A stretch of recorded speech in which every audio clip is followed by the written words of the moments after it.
Chapter 6002 The Devourer Queen Chapter 6002 The Devourer Queen Companion Spirit Fruits possessed amazing and life-changing effects. Through mysterious means, Vase Larkinson and the researchers who worked for him managed to develop a tree that could grow fruits that magically enabled people to form their own companion spirits. Not everyone obtained a companion spirit right away.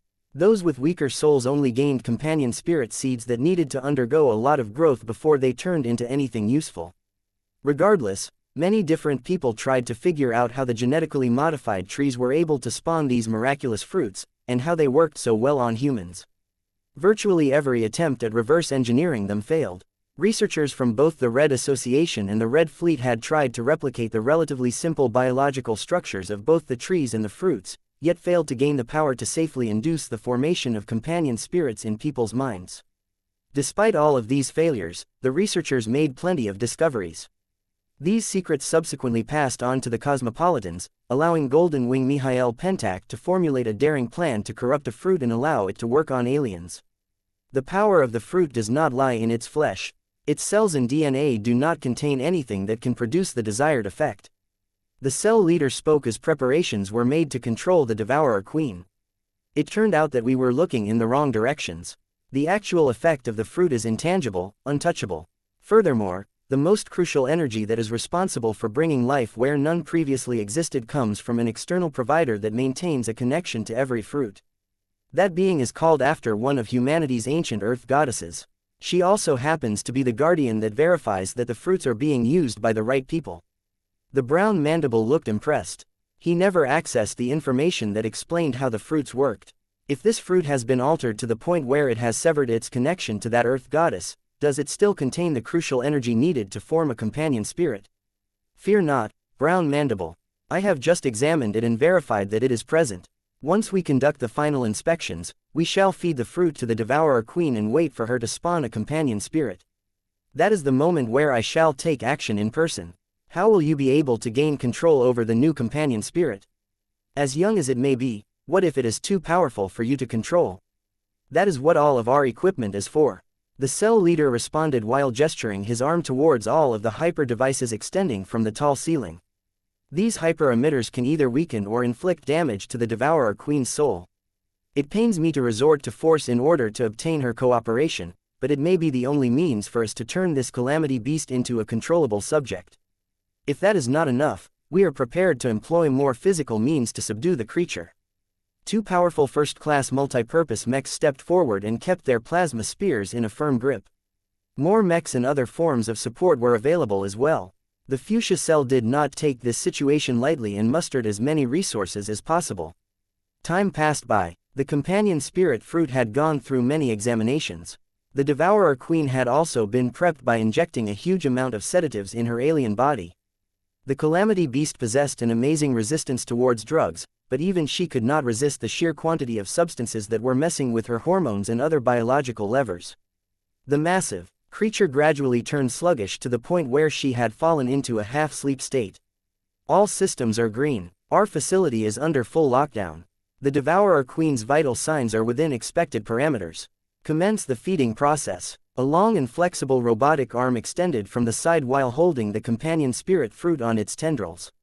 Almost immediately after that, the fruit's potent energies started to erupt, launching a powerful attack on the calamity beast's soul. The arm continued to extend the fruit closer to the massive and intimidating mouth of the calamity beast. Soon, the Vorabug Queen instinctively swallowed the fruit. Almost immediately after that, the fruit's potent energies started to erupt, launching a powerful attack on the calamity beast's soul. $@ and $$ and @##. Despite the drugged condition of the Devourer Queen, the powerful attack to the core of her being forcibly caused her body to resist the drugs and become more active.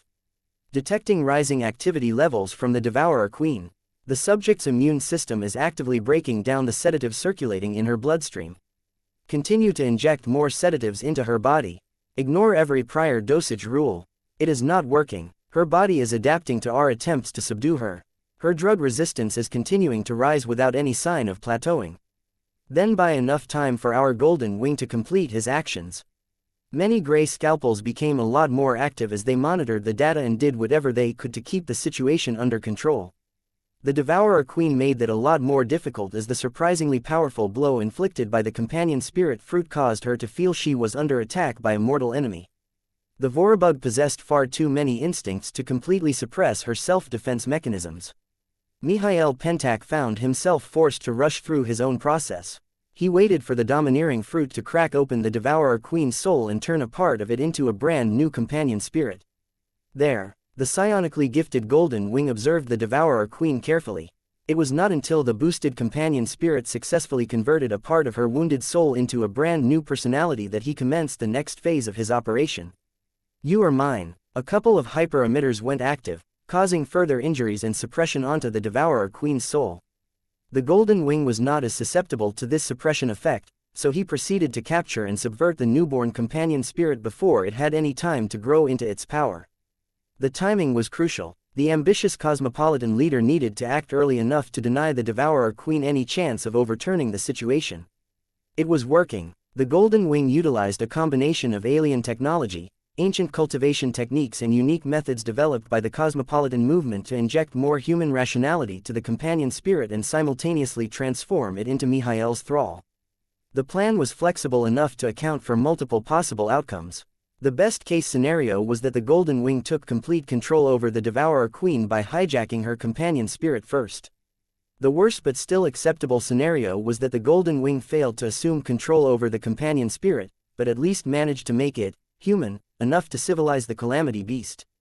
The Fuchsia Cell would at least be able to gain the Devourer Queen's cooperation through respectful dialogue. So far, Mikhail Pentak became confident that he would be able to subvert the Devourer Queen in her entirety. The stolen and heavily modified companion spirit fruit was much more powerful than he anticipated. It not only dealt a severe blow to the Devourer Queen's soul, but continued to exert an overpowering suppressive effect that prevented her from regaining her awareness. It should have been impossible for such a weak fruit to single-handedly bring a powerful Calamity Beast to heel, but the Golden Wing did not exhibit any surprise. As Mikhail Pentak slowly managed to take near-absolute control over the very new and vulnerable companion spirit, a sudden action caught him off guard. The Devourer Queen's heavily injured soul abruptly swallowed the remaining energies contained within the companion spirit fruit. November LBJNN, what? That was not supposed to happen. The Devourer Queen may be powerful, but the exalted benefactor who transformed and empowered the stolen companion spirit fruit was much stronger. The intervention of such a powerful helper should have prevented this outcome. The difference in power between the Devourer Queen and the exalted benefactor was too great. Whatever the case, the turn of events happened far too quickly for the Golden Wing to respond. The Devourer Queen quickly recovered her soul. Few cosmopolitans understood what just happened, but each of them understood that an enormous crisis was about to unfold. Abort. Activate Omega-3 Purge. Foxtrot Uniform Ga. $# and $# and $# at. The Golden Wing received a powerful shock to his own soul.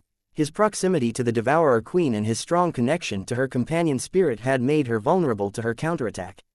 Even as the first-class multipurpose mechs moved forward in order to thrust their plasma spears into the captive Calamity Beast's body, the leader of the Fuchsia Cell received another powerful shock that shattered his soul. His body abruptly slumped. If not for his protective suit, he would have already collapsed onto the floor. Alarms kept ringing while cosmopolitans kept yelling. Despite activating multiple contingency plans at once, every attempt to subdue and weaken the Devourer Queen failed. This was because she somehow generated a force field that blocked incoming attacks and severed many of her physical bonds. The enraged Vorabug Queen subsequently began to thrash with much greater strength than before, allowing her to remove the remaining restraints. $at $$ and $at $$ and $. Ah! The psionic scream penetrated all of the dampening materials and went on to induce a disorienting blow to every nearby human. The cosmopolitans increasingly concluded that the situation couldn't be salvaged anymore. Since the Devourer Queen had not only gone out of control, but also absorbed a large source of energy, she had become a massive threat to both human and alien interests. Initiate self-destruct. Transmit the codes right now. Annihilate everything inside the chamber now. But that will kill the Golden Wing. He is already dead. His sacrifice shall not be in vain. Brown Mandible, take these logs and depart through our fastest evacuation channel. You must flee and bring news of what has happened here in case we cannot contain this threat anymore. Leave. Exiv Nihar did not argue the necessity of this precaution. He took the logs and jumped into an escape hatch that just opened up on the side. Shortly after his departure, the control room started to shake. What was that? Many of our labs have been breached. Oh no, our test subjects have broken out of their cages.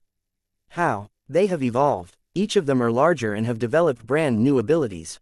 Wait, they are converging on our location. They are moving to free their queen. Exterminate them all. Our base defenses should be strong enough to stop their advance. They are not moving through the corridors. They are eating through our walls and circumventing all of the kill zones. Not only that, they are eating away at the power lines that disable every device within their reach. The Vorabugs are displaying unmatched coordination and direction. Many cosmopolitans widened their eyes in realization. The Vorabug Queen is actively controlling them. They will breach her holding chamber within 3 minutes at this pace. Why hasn't the Devourer Queen died already? Her defenses are too strong. She is adapting far too quickly to her current predicament. Look at our mechs. Over a dozen mechs that were previously on standby had attempted to destroy the Devourer Queen. The holding chamber itself also activated a lot of emergency measures, from channeling flames to increasing gravity by hundreds of times. None of these measures worked.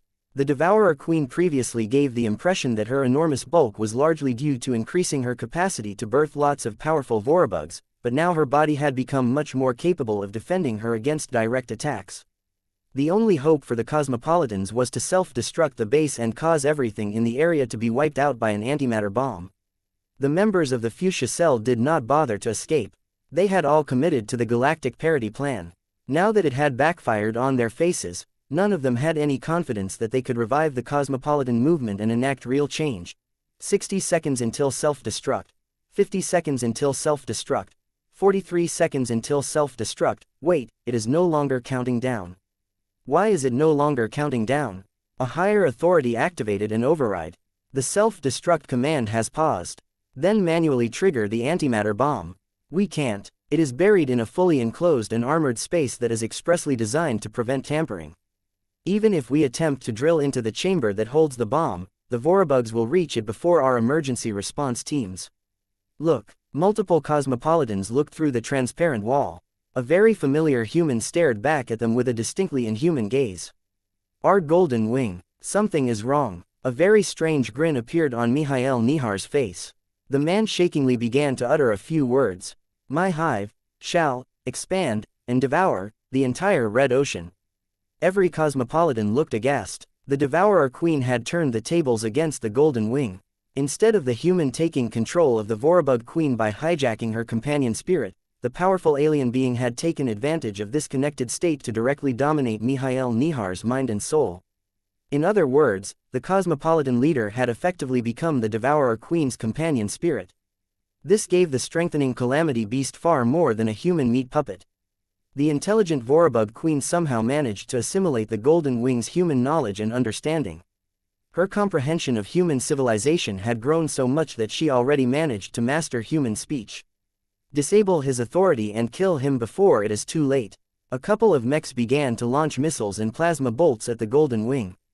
This should have killed him even if he wore a powerful personal shield generator. However, the attacks produced no effect as the Golden Wing became surrounded by the same protective barrier that kept the Devourer Queen untouched. She's unstoppable. Chapter 6003 Fast and Furious Contest in Comments. Chapter 6003 Fast and Furious Contest in Comments. Far away from the underground facility where a certain Vorabug Queen was about to break out and unleash a rapidly replicating tide of Vorabugs, the Dark Zephyr Mark III flew out of an underground entrance and flew in the direction of the open fields of grass that surrounded D&D base. An exceptionally powerful resonance shield already surrounded the high-tier expert mech. Despite his exhaustion and his poor physical condition, Venerable Tusa Billingsley Larkinson had reached such an emotional high that he refused to exit the cockpit. The new and improved Dark Zephyr was everything he hoped for and more. Although the living mech superficially retained the appearance of the Mark III, the obvious transition to Architect had made his mech frame a bit more exotic and transcendent. A powerful E-energy vortex surrounded the expert light skirmisher. The Dark Zephyr drew in freedom-attributed E-energy, which was largely related to the wind element. It was for this reason that the wind surrounding the floating machine started to whip up. With each motion, the surrounding wind of New Constantinople 8 seemed to give the machine a small boat. The Dark Zephyr Mark III also attracted a notably greater amount of shadow energy than before. The Dark Wind module especially attracted this E-energy attribute. If not for the fact that the sun happened to dip into the late afternoon on this side of the globe, the brand new masterwork Mech would have been able to immerse himself in shadow and darkness.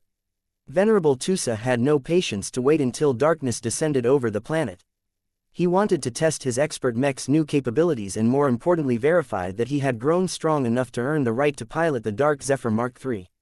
VES, where are you? Are you coming to fight me or not? Don't be scared, I know you can take a hit. Any Mech pilot who dared to challenge a Mech designer to a duel would be regarded as crazy at best, and an outright murderer at worst.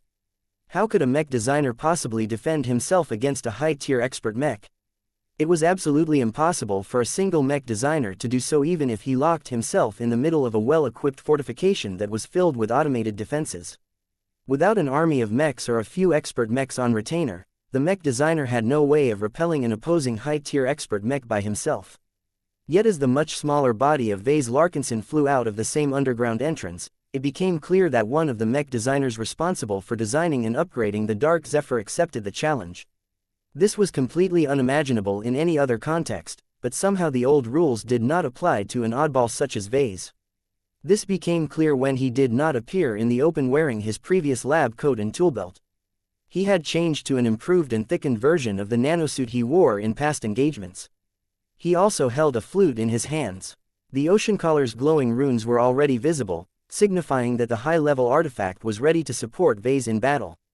A part of Vase was happy that his cousin had managed to overcome the phase water test and become so high-spirited after reuniting with his expert Mech.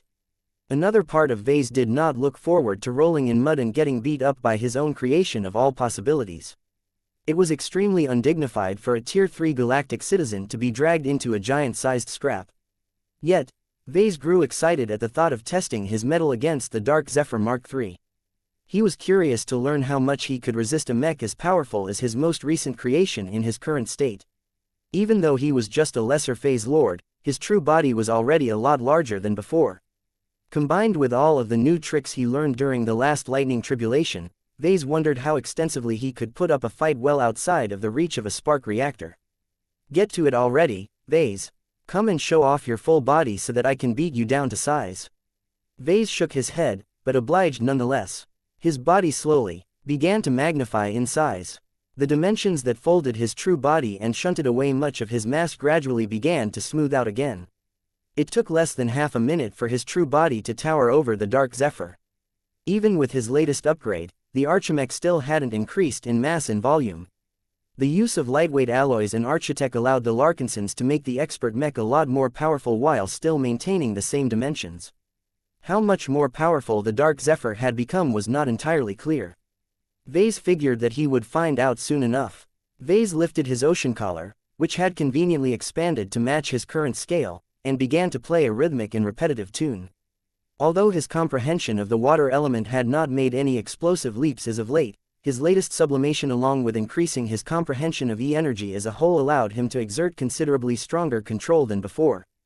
Murrow. Aside from that, a combative-looking Blinky appeared above Vessa's giant shoulder and began to disgorge as much water-attributed E-energy from his internal universe as he could. The current Blinky-verse had already completed the third stage and made a start on the fourth stage. Although the large internal universe could not fit an entire galaxy's worth of water energy, its current reservoir was still massive enough to easily keep up this effort for days without creating a severe imbalance. The only factor that constrained Blinky's effort was the fact that the aperture between the two universes was still too small and narrow.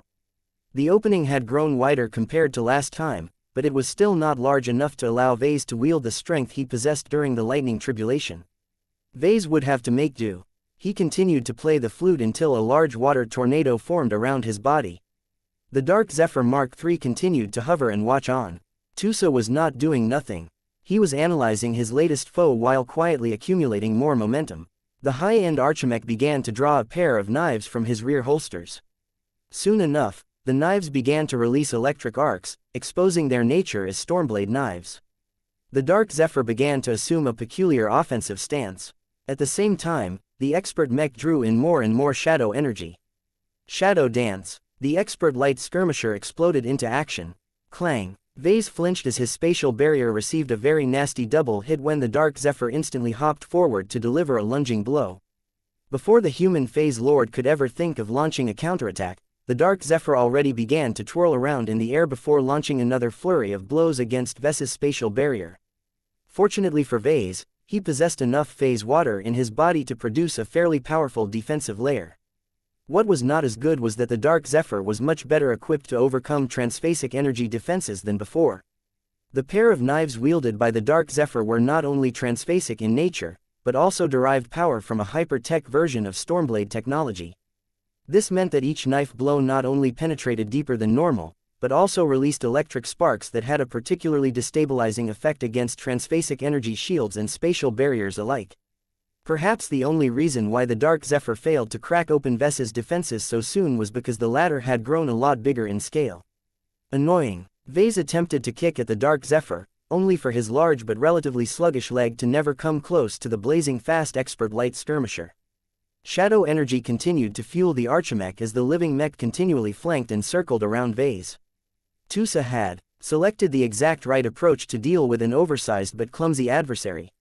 With his current physical parameters, Vase instantly understood that he could never land a single punch or kick at the Dark Zephyr without trying to restrain the machine somehow. The fact that you are close means you are within my range. Vase first tried to use his phase water organs to solidify and thicken the space around his true body. It did not work. The true resonance acting on the Dark Zephyr made the living mech far too resistant to such a weak effect. Even without the true resonance, the machine could still rely on his powerful parts and systems to overcome the spatial suppression field by relying on brute force. Wait, there is an easier way to deal with this trick. Venerable Tusa just recalled one of the new features of his upgrade machine. The Dark Zephyr's space suppressor became active. Vase instantly felt weaker. This is way more disruptive than I thought. The Dark Zephyr's space suppressor may be small, but it came in the most luxurious transphasic configuration. This meant that it was more than capable of weakening Vese's spatial abilities, especially when it was enhanced by true resonance. Before the expert mech could take advantage of the suppressive effect, a large wave of water collided against the expert mech's resonance shield.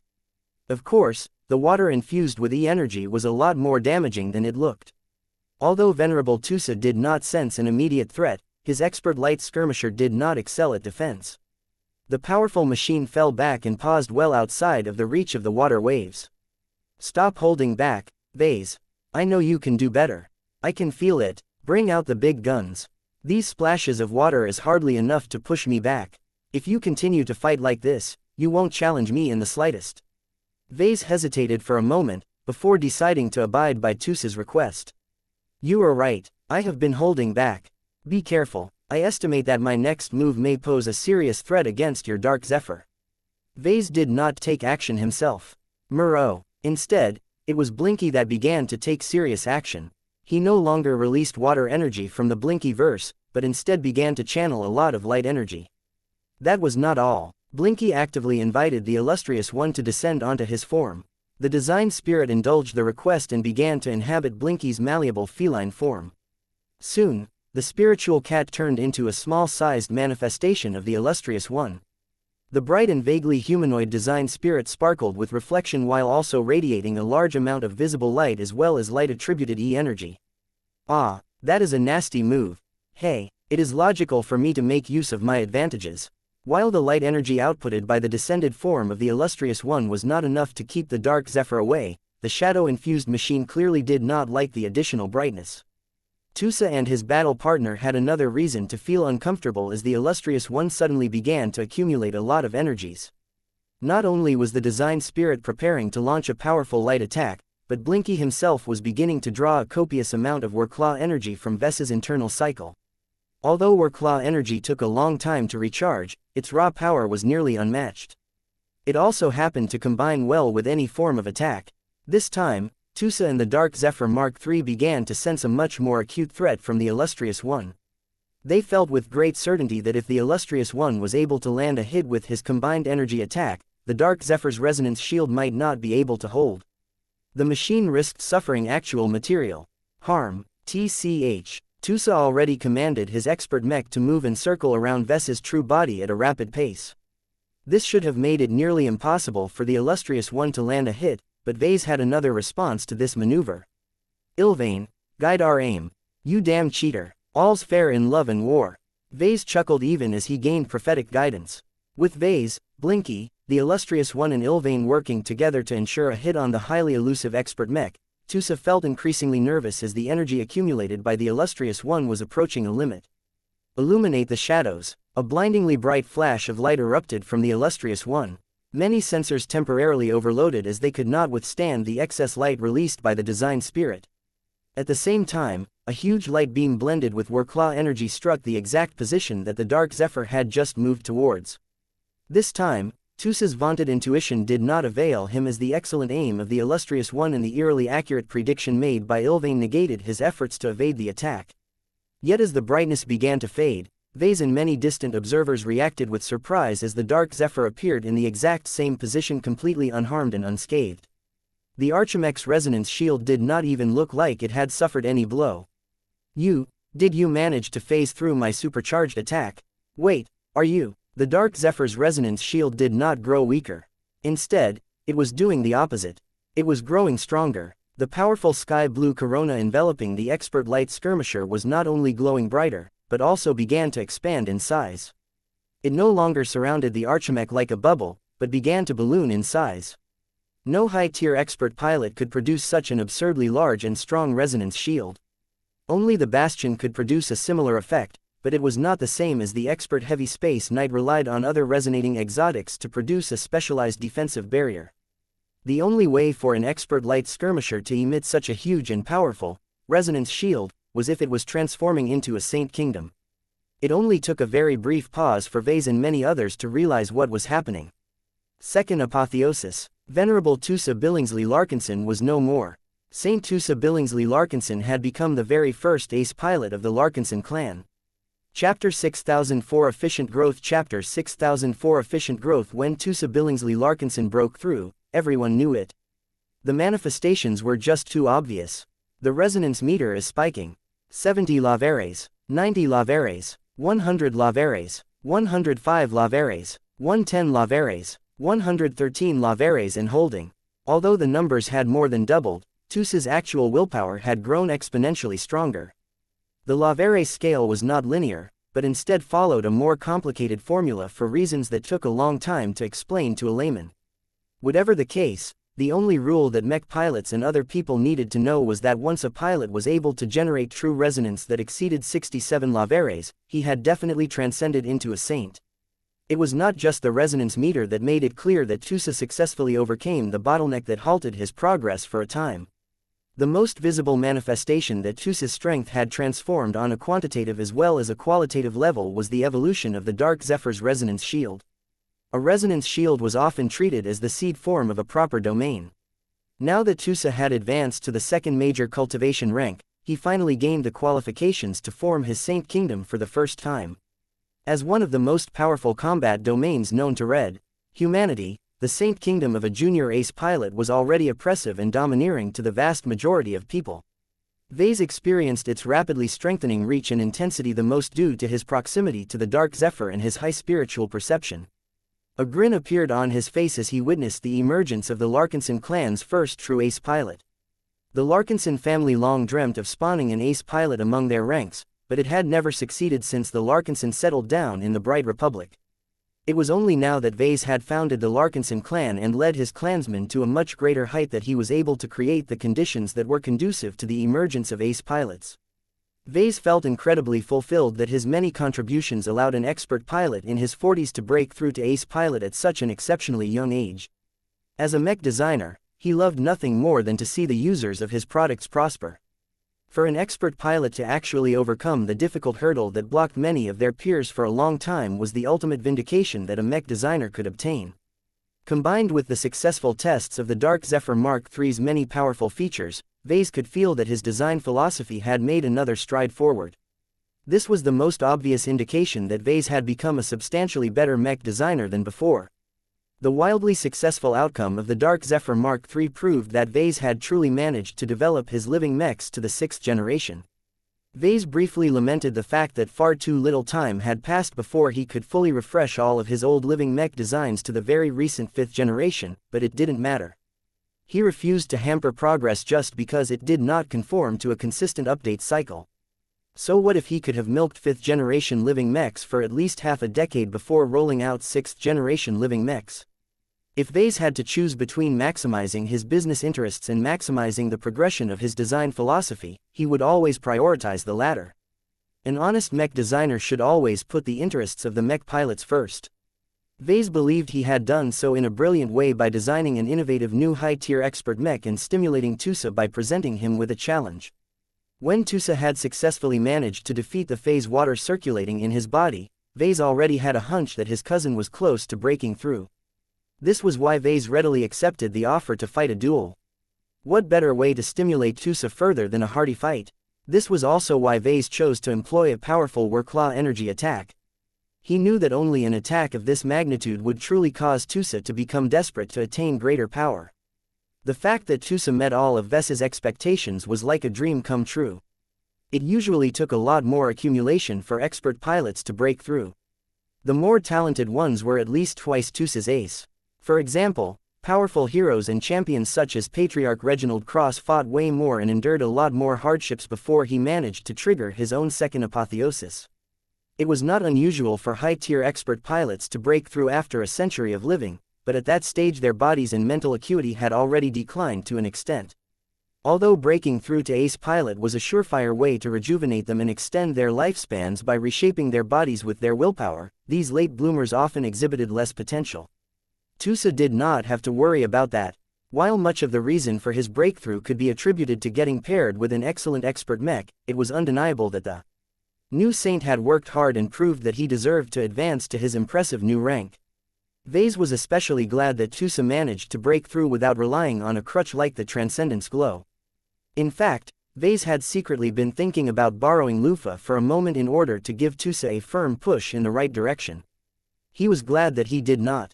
Tusa's pride and confidence in himself would have never reached their current height if he had to rely on external help to break the barrier. This way, he gained more potential and his future became brighter. Although it was way too premature to make this claim, Vase already began to regard Tusa as a potential god pilot candidate. As long as Tusa used this powerful early start as a saint to develop his strength and grow his domain, he would be in an excellent position to step onto the road to no return. This was especially the case if he continued to pair up with the Dark Zephyr.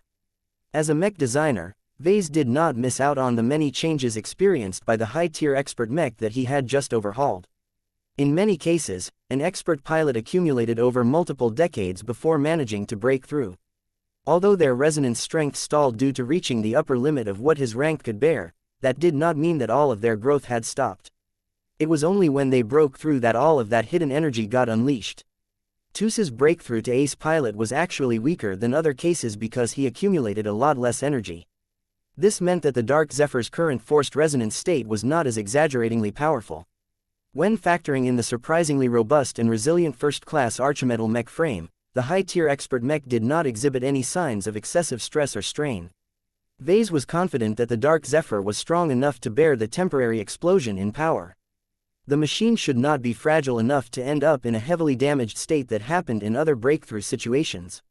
What a powerful growth surge! Expert mechs always received substantial boosts when their pilots evolved into half-gods. Although Tusa's weak accumulation substantially weakened this effect, the Dark Zephyr's efficiency in absorbing the excess breakthrough energies was much higher. Vase defined his design philosophy as mutual growth in adversity. This meant that the growth of the mech pilot should feed back into the growth of the mech. As a mech that was explicitly designed with growth in mind, the Dark Zephyr's spiritual foundation demonstrated a much higher capacity of absorbing the energies outputted by a newly unshackled ace pilot. By channeling much of those energies into his cultivation method, the Dark Zephyr systematically attained a substantially higher yield than non-living mechs. The most visible manifestation of his rapid growth surge was the arrival of additional ascension runes. Chirrup. Trisk just so happened to receive a hefty amount of high-quality spiritual feedback from this joyous occasion. The design spirit of the Dark Zephyr eagerly assisted the living mech in the formulation of 6 new ascension runes. The Dark Zephyr advanced his path of the Wind Dancer from 10 to 14 ascension runes. The living mech also advanced his path of the Shadow Dancer from 4 to 6 Ascension runes. This was a very noticeable leap in strength. When utilized by an ace pilot as opposed to an expert pilot, the effect of each individual Ascension rune became at least an order of magnitude stronger than before. As Saint Tusa Billingsley Larkinson gradually came off his indescribable high, the newly promoted ace pilot fixated his gaze onto Vase. Though Vase did not feel much hostility, he sensed a much greater threat level from Tusa. There was no way that Vase could last long against the new and improved version of his cousin. Phase Lord or not, Vase was not a professional combatant, and he had not invested enough time and resources into realizing his combat potential. He already found it difficult to keep up with the Dark Zephyr's insane mobility. Now that Tusa became an ace pilot, it became even more difficult to land a single blow onto the elusive living mech. Saint Tusa clearly figured this out as well, as his gaze shifted away as if the ace pilot completely dismissed the threat posed by Vase. Weak. You're too weak. I need a better fight. Who dares to accept my challenge? Before Vase could respond, a squad of first-class multi-purpose mechs boosted out of D&D base and flew straight towards the Dark Zephyr. We are willing to test your mettle against our high technology, Major Simon Yankovsky transmitted over a communication channel. Congratulations for breaking through, Saint Tusa. The Red Association is curious to observe how much stronger you have become, and how well your upgraded mech can amplify your combat power. Aside from targeting our cockpits, please do not hold back. We will not charge you for any damage you inflict on our machines. That is just what I wanted to hear, Major. Be careful, the power reactor of my expert mech might not be able to keep up with yours, but I don't need to rely on it to breach the defenses of your mechs. Let's have a good fight. While the Dark Zephyr Mark III prepared to test his mettle against a dozen first-class multi-purpose mechs of the Red Association, Vase quickly retreated from the site that would soon become a lot more hazardous. It was never healthy to remain close to a fight between multiple powerful mechs. Vase had no reason to stop this bout. On the contrary, he wanted this to happen just as much as anyone else. He would be able to gain a much more complete impression of Saint Tusa and the Dark Zephyr's actual combat prowess from this spar. Who will win? Vase could not make a definitive judgment on this. Saint Tusa clearly possessed a lot more transcendent power, but his Saint Kingdom had just formed, so he probably wouldn't be able to harness his domain field as effectively as an established ace pilot. The opposing mech pilots were all mortals, though well-trained and heavily augmented ones at that. The superior training and education of raw mech pilots should do much to reduce the skill gap. Major Simon Yankovsky stood out a lot more.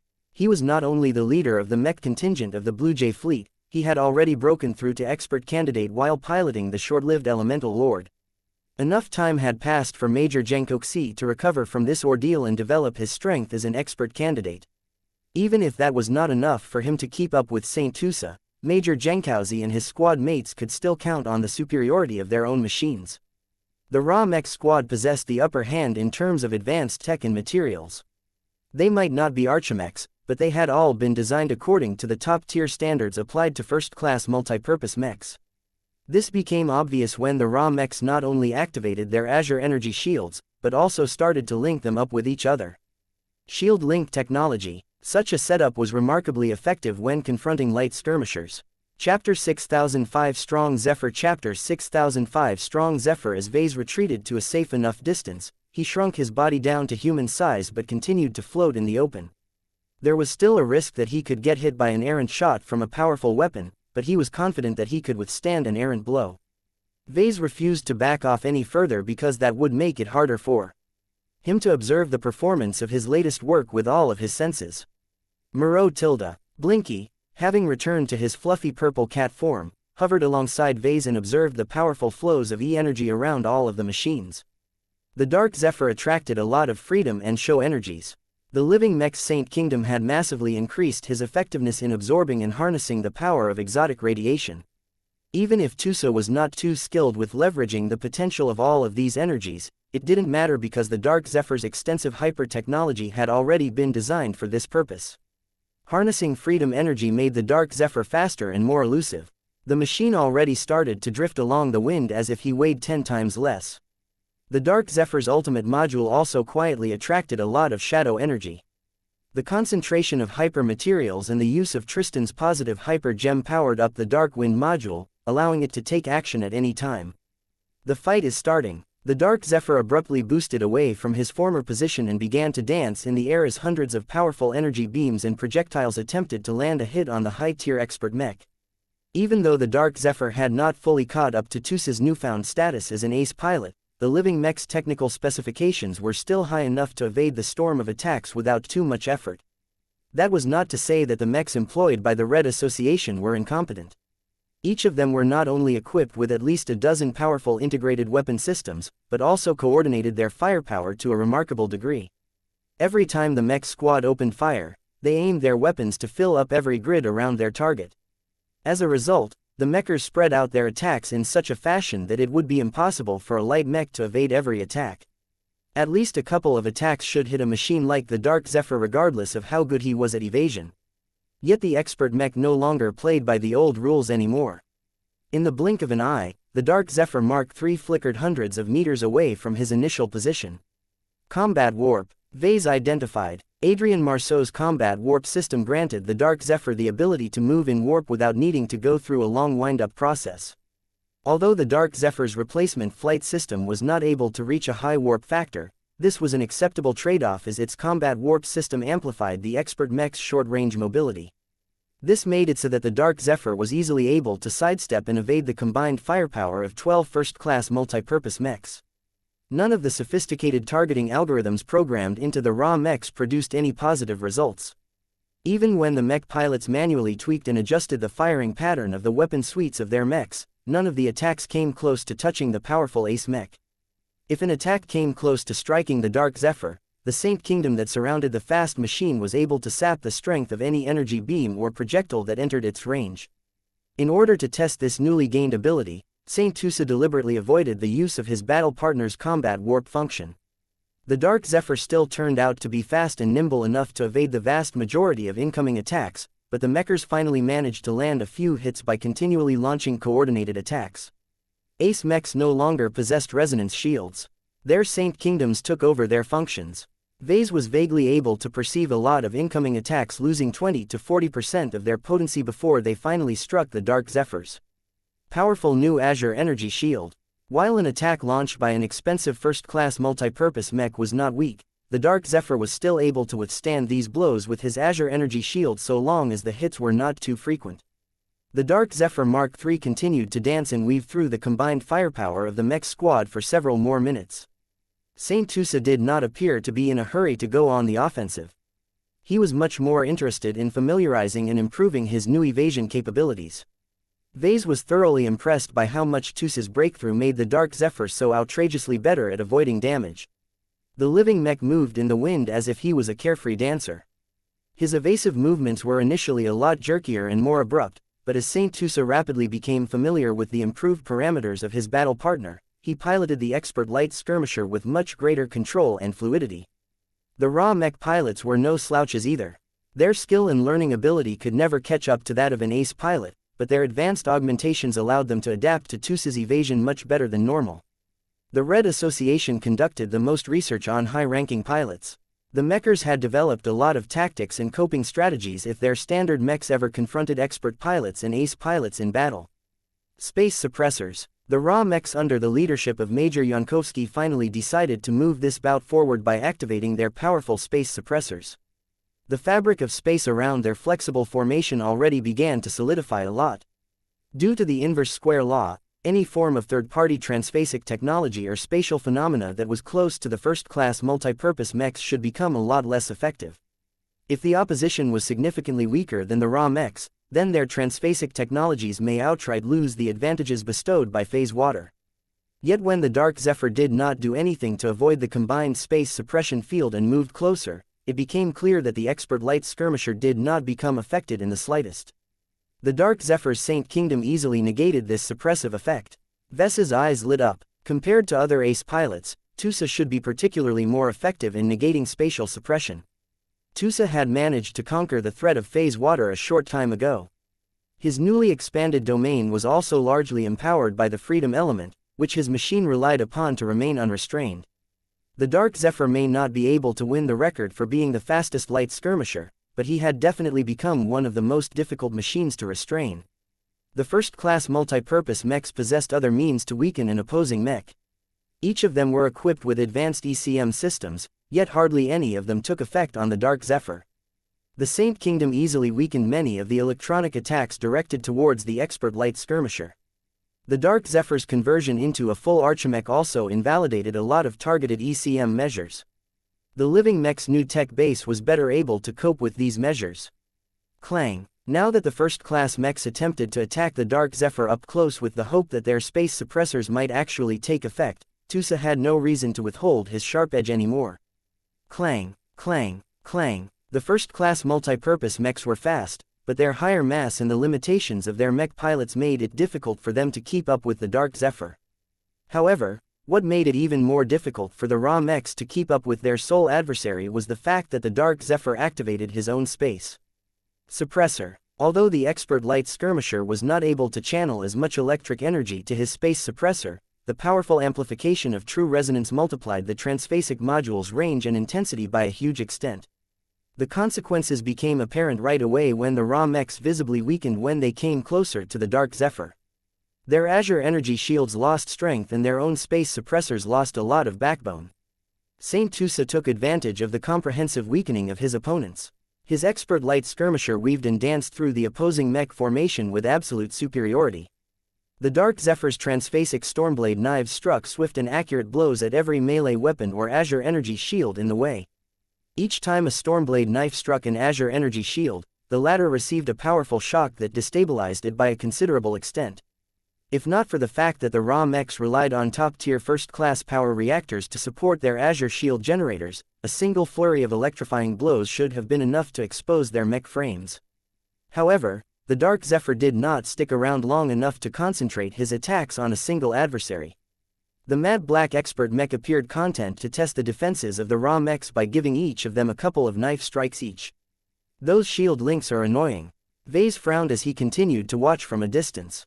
He learned enough about shield link technology to recognize that the shield link modules installed on the first-class multipurpose mechs were not entirely suitable to the current situations. The shield link transceivers built into mechs were compact but limited in performance. They were remarkably good at receiving shield energy, yet were substantially less effective at transmitting it to other link machines. If the raw mechs wanted to make the most of their shield link technology, then they needed to link up with a dedicated support mech or a starship equipped with more powerful shield link modules. Since these conditions did not apply to the current situation, Saint Tusa quickly recognized that his Dark Zephyr had a chance of breaching their defenses. The expert light mech suddenly sped up a little more. His limbs continually swung the Stormblade knives back and forth, generating a large amount of pressure onto the first-class multipurpose mechs that could do nothing to fend off the assaults. The raw mechs had no hope of striking the Dark Zephyr with their ranged or melee attacks. The more the Dark Zephyr ran through their formation, the more difficult it became to trap the machine in a firepower net. With the combined suppression generated by a resonance-empowered space suppressor and a vigorous Saint Kingdom, the Dark Zephyr made up for any gaps in performance and quickly began to strip the Azure energy shields of 3 unlucky targets. By concentrating his attacks on these 3 targets, Saint Tusa was able to stay mobile while weakening his targets faster than they could restore with the help of their limited shield links. Broken. The 3 first-class multipurpose mechs finally lost their protection, thereby causing them to become completely exposed to the Dark Zephyr's sharp Stormblade knives. Saint Tusa immediately took advantage of this development and drove his expert mech forward. Clang, clang, clang, clang. The powerful transphasic Stormblade knives managed to pierce through the weak points of the first-class mechs with moderate difficulty. Despite all of the empowerment, the Dark Zephyr's quasi-first-class power reactor limited his performance in many aspects. It took a lot more effort for the expert light skirmisher to inflict serious or crippling damage to the raw mechs. Joints and surface modules. Tusa had attempted to stab a knife through the thick transphasic hyperplating of a first-class multipurpose mech, but the Ra invested so much in its armor system that it actually managed to hold for the time being.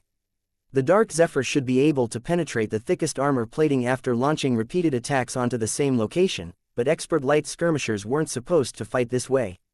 So what if the expert mech was too underpowered to pierce through the armor of a first-class multipurpose mech? By the time the Dark Zephyr was done with the 3 exposed raw mechs, their limbs, their weapon systems and even their flight systems became inoperable. The crippled mechs helplessly lost altitude before they were quickly teleported back to their motherships that were hovering in high orbit over the planet. Saint Tusa was not done with his sparring partners. He had already tested the Dark Zephyr's basic combat capabilities. He was ready to test his upgraded mech's more advanced capabilities. Shadow energy began to swirl around the Dark Zephyr, causing the machine to look more ominous and less substantial. The 6th-generation living mech was about to employ his defining feature against his sparring partners for the first time. Chapter 6006 Ultimate Power Chapter 6006 Ultimate Power The sparring session was about to enter a new phase. Saint Tusa Billingsley Larkinson already proved that he could avoid the attacks and overcome the linked energy shields of the Raw Mech squad.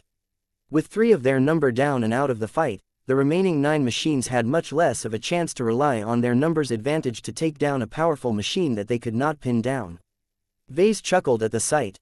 This bout was an illuminating experience for him. First-class multi-purpose mechs tended to carry a huge amount of weapon modules and other nifty features in their mech frames.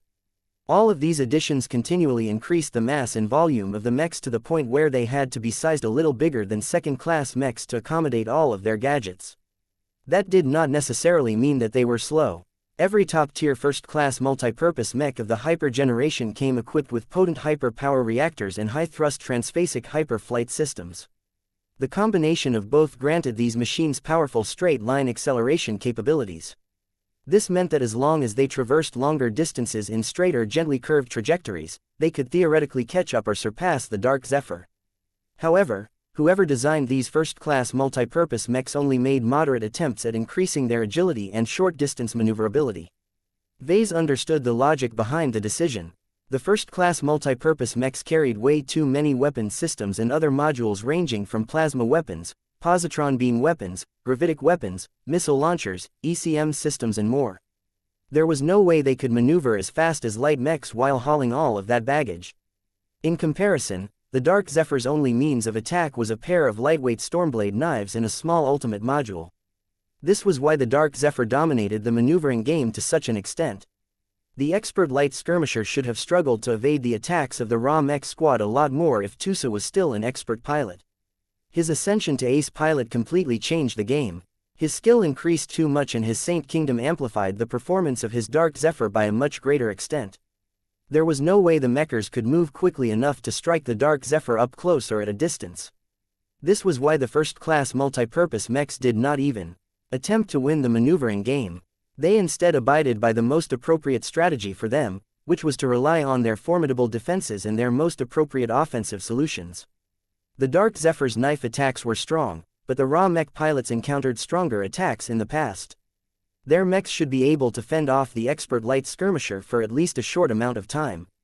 The use of shotguns, flamethrowers, high-explosive missiles and other area of effect weapons should have been enough to damage fast-moving opponents. Unfortunately, most of these weapon solutions lost too much of their potency as soon as they entered the Dark Zephyr's Saint Kingdom. Tusa felt no more threat from his remaining adversaries, so he decided to finish this sparring session on a high note by testing the offensive capabilities of his Dark Wind module for the first time. There were still a number of new and old features of the Dark Zephyr that he had yet to trial. For example, the Dark Zephyr still retained his old Endless Paths hyper ability that allowed him to produce half-illusionary clones of himself. The Archimech also hadn't employed his new electronic gremlin system. Tusa saw little point in trying them out. He was already familiar with the Endless Paths ability, and the electronic gremlin system was too low-tech and lacking in sophistication to ever be able to hack the most vulnerable modules of a state-of-the-art first-class multi-purpose mech. The only feature that excited him now was the Dark Zephyr's exclusive ultimate module. Blackwing, give me a hand. Chip Chip, in tandem with Tusa's breakthrough, his companion spirit also became a lot more powerful. Blackwing had gained a domain of his own, allowing him to control and harness shadow energy to a much greater extent.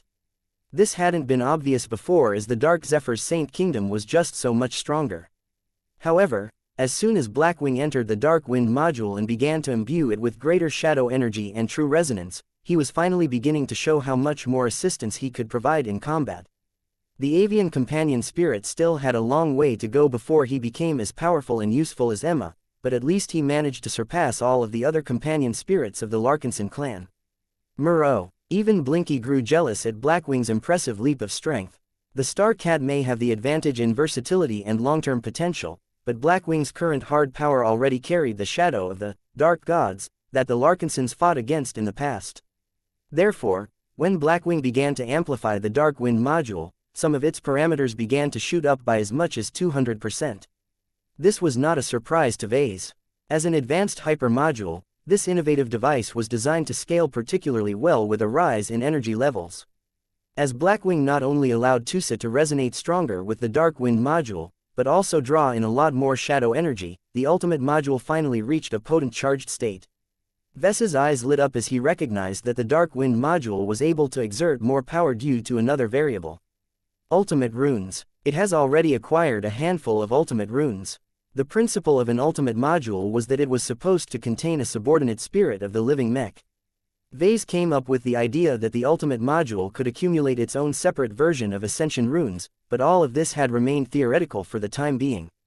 It was only now that the Dark Wind module was charging up that he obtained empirical proof that it was truly capable of forming its own ultimate runes. It must have gained them when Tusa broke through. Normally, it should have taken months before the Dark Wind module naturally formed its first ultimate rune, but the current situation had fast-forwarded this process. Shadows continued to surge towards the Dark Zephyr as the expert mech very obviously radiated a huge amount of threat. Major Simon Yankovsky was barely able to resist the pressure owing to his stronger willpower, but the other mechers failed to maintain their full concentration despite their excellent training against such effects. From their perspectives, the Dark Zephyr had surpassed the definition of a mech and started to turn into a giant shadow monster that was just about to sweep through their mechs with a single flap of his wings. Watch out! An enormous streak of shadow ran through multiple first-class multi-purpose mechs at once. The Dark Zephyr had not only burst forward in an instant, but also activated the Dark Wind Passage hyper ability for the first time. The results were dramatic as a thick streak of shadow energy ran from the expert mech's starting point all the way to a distant location over 2 kilometers away. The trail of shadow energy finally started to fade as the Dark Zephyr slowed down and leisurely turned around. In the meantime, Vase carefully studied the state of the multi-purpose mechs that got struck by the shadow streak. The changes did not become apparent right away, but as the seconds passed by, 4 mechs began to malfunction. Their limbs froze up, modules began to lose power. Sensor systems and other delicate components started to crumble and break apart as the shadows had weakened them past their breaking points. Not everything crumbled into shadows. Much of their tough transphasic armor plating and reinforced components still managed to stay in one piece. Nonetheless, the lethality of the Dark Wind Passage ultimate ability centered around its capacity to directly compromise the weak points of a target. Armor and other forms of protection failed to block the ultimate ability. This was why the affected first-class multi-purpose mechs all started to lose so many modules at once. One of the downsides of employing a lot of miniaturized modules was that each of them were not particularly tough. This caused them to be a lot more vulnerable to the weakening effect of Dark Wind Passage. As 4 powerful raw mechs lost much of their combat power, the remaining raw mech pilots all lost their remaining battle intent. They still had hope of eking out a victory or losing this bout in a graceful manner, but the Dark Wind Passage had been the straw that broke the camel's back. Unless they received additional reinforcements, there was very little point in continuing this bout. The mech pilots weren't stupid. They recognized that the Dark Zephyr could have reaped their lives if the newly upgraded machine aimed his Dark Wind Passage directly through the cockpits of their mechs. Tusa instead opted to follow a trajectory that allowed the Dark Zephyr to damage the more peripheral components of the first-class multi-purpose mechs. While this may have allowed the raw mech pilots to preserve their lives, they failed to salvage their pride. They knew they had lost this battle. Venerable Tusa and his companion spirit was a powerful combination, and the Dark Zephyr was much more powerful than a typical quasi-first-class high-tier expert Mech. How could Major Yankovsky and his remaining subordinates ever take down Professor Larkinson's most perverse mech to date? They still wouldn't be able to restrain the Dark Zephyr until they brought additional mech squads, particularly ones that excelled at enhancing friendly mechs while debilitating enemy ones. Our mechs are not configured to counter an ultra-maneuverable high-ranking mech. We never stood a chance. Saint Tusa clearly sensed the shift in morale, so he purposely slowed down his expert mech and weakened his Saint Kingdom. The shadows around the Dark Zephyr began to fade. The machine also sheathed his Stormblade knives. Throughout this short but intense sparring session, the Dark Zephyr did not incur any damage. Although the Dark Zephyr radiated much less threat than before, nobody could forget how extensively he dominated his adversaries. "I am done for now," Tusa transmitted in a completely relaxed tone. The expert mech turned around and flew back to D&D base. This signaled the definite end to Tusa and the upgraded Dark Zephyr's bombastic demonstration of power. Vase was happy beyond belief as he flew back to base as well. The short but highly impactful sparring session told him that one of his dreams had finally come true. The Larkinson clan finally gained the power to defend against the Red 2. Not completely. Far from it. Right now, the Larkinsons could only put up a very modest fight against just a fraction of the enormous military might of the Red Association and the Red Fleet.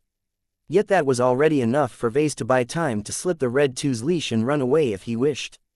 This is real progress. Vase did not feel secure enough. The emergence of a single ace pilot may have elevated the Larkinson clan, but it still had a lot to go before it could enter into the big leagues. The Larkinsons at least needed to nurture half a dozen additional ace pilots and pair them all up with first-class ace mechs before they could effectively deter most threats. That was still too far away for Vase. He first needed to think about arranging yet another upgrade for the Dark Zephyr. His Mark III incarnation had only existed for a brief amount of time, and already he had become obsolete. Even if the Dark Zephyr had been designed with an ace mech upgrade in mind, Vase still did not look forward to puzzling out the logistical issues of this necessary process. As Vase returned to the mech workshop so that he could conduct a very thorough inspection of the willpower-baptized Archimech, he suddenly halted in the air as he came across a shocking sight. Gloriana stood in his path while plastering the widest grin across her face. "Good news, Vase. I managed to break through. I have finally managed to catch up to you.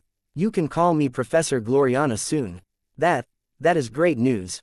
Chapter 6007 Double Joy Chapter 6007 Double Joy. Close to the end of the second year of the Age of Dawn, the Larkinson clan welcomed two favorable developments. First, Tusa Billingsley Larkinson amazingly managed to break through during his initial piloting session with the Dark Zephyr Mark III. The Larkinson clan therefore welcomed its very first ace pilot, thereby raising its military power above another threshold and finally gaining parity with the other members of the Golden Skull Alliance. Second, the stellar success of the very first Archimech of the Larkinson clan had propelled Gloriana Woden Larkinson to the rank of senior mech designer, thereby proving herself to be a talented professional who possessed the capital to remain Ves's closest work partner.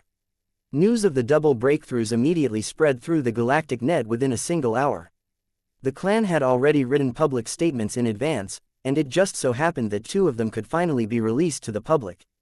Many different parties immediately transmitted replies filled with congratulations and additional offers. From the Inferno Spear Prince to the General Axelar Strian, many of the friends, allies and business partners of the Larkinsons all reacted positively to this development. Previously, the Larkinson clan occupied a relatively awkward position in Red Humanity's political landscape. Its foundation was incredibly shaky, due to its rapid rise and its overdependence on its founder. The breakthroughs of two key Larkinsons made a lot of parties reconsider the value of this clan. Gloriana was hardly the only senior mech designer who broke through while she was still in her 40s. The Red Association had many talents such as Jovi Armelon who enjoyed much better conditions.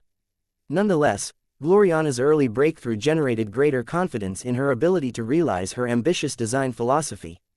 So long as she continued to progress further, a day might come where she would break through and become a master mech designer, thereby contributing one or several fantastic new design applications to the mech community at large.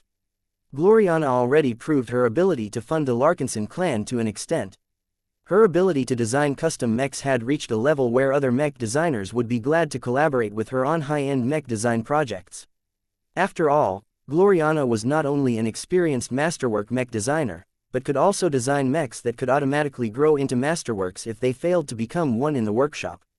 Combined with her recently acquired mastery in Architect, every mech design project where she was allowed to apply her work freely would definitely gain a technological edge of the vast majority of other mechs of the same class. Vase felt lucky to have Gloriana by his side. She truly complemented his own specializations, and continued to develop her abilities in ways that further enhanced the value proposition of their collaborative mech design projects. So long as Gloriana remained by his side, Vase would not have to worry about the technical shortcomings of his high-ranking mech designs. The biggest limitation to Gloriana's work was that she had no interest in designing mass-production mechs. This was an inconvenient quirk as the LMC derived an enormous amount of income from selling standard mechs and licensing out their designs. The potential income from designing custom mechs for third parties may be huge, but it was too incidental and not consistent enough. The Larkinson clan still had to rely on raising other mech designers. Vase was particularly optimistic about Kedis and Alexastrian, and they were hardly the only talents in the design department. Tusa's breakthrough is also significant. If Gloriana's ascension represented growth in the Larkinson clan's economic and industrial foundation, then Tusa's rise completely elevated the Larkinson clan's military power. This was an area that Vase and many Larkinsons worried about. The new frontier was growing more turbulent by the day. Any accident might happen that could cause the front lines to collapse. The current order became more and more fragile. Vase did not think it would take more than a decade for the current peaceful order to make way for a more martial atmosphere. Having lots of wealth without the hard power needed to protect it all would just turn the Larkinson clan into a fat sheep. No matter how many friends and allies promised to protect Ves's interests, these fair-weather friends only played nice because he remained useful to them for the time being. Once that condition no longer applied, the Vase and his clan needed to rely on themselves to protect their place in the Red Ocean.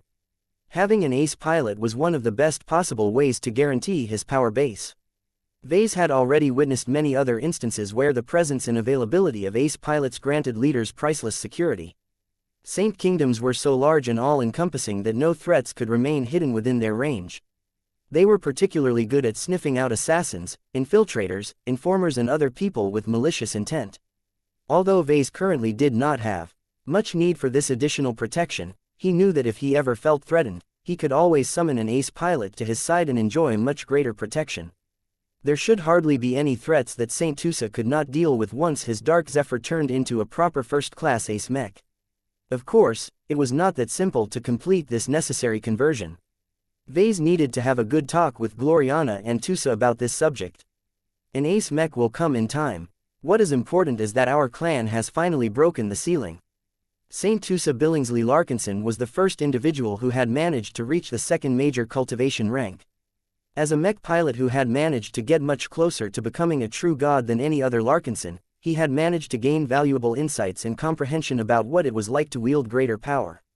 The rise of an ace pilot was usually a joyous occasion to a state or organization because that very same hero could provide invaluable guidance to other mech pilots. The Larkinson clan recently nurtured a lot of high-tier expert pilots. While many of them were occasionally able to approach the ace pilots of the Golden Skull Alliance for advice, the help these heroes provided was limited. Only Larkinsons were willing to assist other Larkinsons without any barriers. The rise of Saint Tusa meant that other expert pilots such as Venerable Janzi, Venerable Joshua and General Ark Larkinson finally gained access to a trustworthy mentor. Even if Tusa's breakthrough conditions and process was utterly unique to him, the fact that he had become an ace pilot meant that he stood on a higher level in relation to expert pilots. The mysteries that previously stymied him in the past no longer confounded him as much anymore. As long as Tusa settled in as an ace pilot, he should be able to act as a qualified mentor to every expert pilot regardless of their unique conditions and convictions. Of course, the fact that every expert pilot's journey was different meant that Tusa could not do all of the work. In the end, expert pilots broke through because they managed to evolve their willpower past a critical threshold. This was a very ego-driven process, which meant that the warriors in question had to earn their breakthroughs the hard way. The fact that Tusa managed to become an ace pilot with so little accumulation was the exception rather than the rule. Fortunately, the Larkinson clan only needed to obtain a single ace pilot in order to provide helpful guidance to all of the other high-tier expert pilots that were struggling to overcome their limitations. I wonder how Ark will react to this. Vase felt a little sorry for him, but his uncle had no one else to blame for his continued inability to break through. The former war hero of the Larkinson family had already received a fantastic high-tier expert mech in the form of the Lionheart. It also happened to be a masterwork mech, which was particularly conducive towards breakthroughs. The fact that the older and much more experienced Larkinson expert pilot still hadn't managed to break through meant that he obviously wasn't as ready to reach the next rank as he thought. Vase looked forward to seeing Ark's reaction towards Tusa once the celebration party began. His wife had already scheduled one to celebrate the double breakthroughs. There was no need to turn it into a formal occasion, so his wife only invited the key figures of the Larkinson clan that were currently available. Before the celebration could begin, Vase, Gloriana and Tusa still had to handle a couple of immediate priorities. Half an hour after the Dark Zephyr returned to the secure workshop, the powerful Archimech just went through a relatively quick inspection. Vase and Gloriana resisted the urge to return to their abodes in order to sleep because they wanted to examine the changes to their latest work. Good news, Tusa. Vase spoke as he floated down to the ground where Tusa was sitting on a crate while looking at his battle partner with a renewed sense of fulfillment. The Dark Zephyr is still in good condition. The forced resonance state produced by your breakthrough was very weak. Combined with the robustness of Architect, only a small proportion of delicate components have deteriorated. It shouldn't take more than a day to repair these minor issues. After studying the Dark Zephyr and analyzing the data logs, I can confirm that you can make excellent use of your battle partner in his current form. You do not necessarily need to wait until your machine is upgraded into an ace mech. A very happy-looking Gloriana announced. Tusa frowned when he heard that. Does that mean my mech will not get upgraded in the short term? That is not the case. Gloriana shook her head. An upgrade is still necessary, but it should take at least half a year or longer before we can successfully convert your machine. For now, piloting your Dark Zephyr in his Mark III incarnation is an acceptable stopgap measure. The lack of ace mech grade resonating exotics will prevent your true resonance from reaching its fullest potential, but your current machine is already very strong for a high-tier expert mech. You can essentially treat him as a demi-ace mech. Vase affirmed his wife's analysis. The Dark Zephyr's technical performance is so high that his performance ceiling has become much higher than before. Your breakthrough may have made you a lot stronger, but we are confident that your current machine can properly withstand the elevated load that you will induce onto the mech frame. There are cases where old expert mechs fall apart after getting piloted by ace pilots who have recently broken through, but that is because the design budgets weren't as generous. Do not forget that while your battle partner is technically a quasi-first-class expert mech, his material composition alone is well into first-class territory.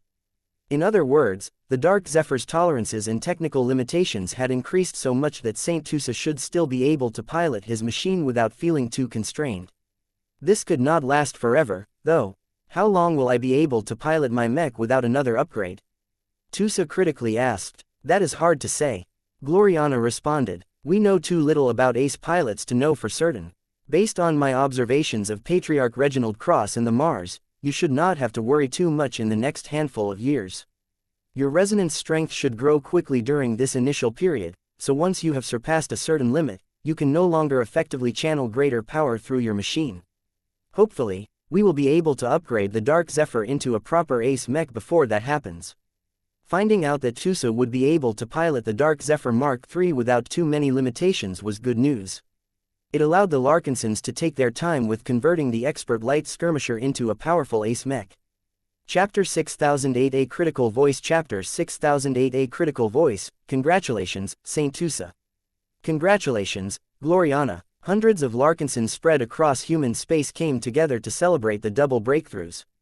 The logistics of this celebratory banquet had been difficult to arrange. Many Larkinsons located in different star systems all had to enter a hyper chamber or other augmented reality setting in order to enjoy the illusion of entering a shared semi-virtual space. On top of that, the invited guests also needed to be served with excellent dishes, each of which needed to be consistent in order to reduce the illusion of separation during the party. Fortunately, the Larkinson clan had plenty of planners and organizers on hand. They had come together and arranged everything within a couple of days. Both Gloriana and Tusa felt honored and pleased to be able to show off and boast about their accomplishments. Chip, a much larger and stronger companion spirit was flying leisurely before a gathering of children. Wow, you've grown so much bigger, Blackwing, Andraste said as she reached out to touch the companion spirit's wing.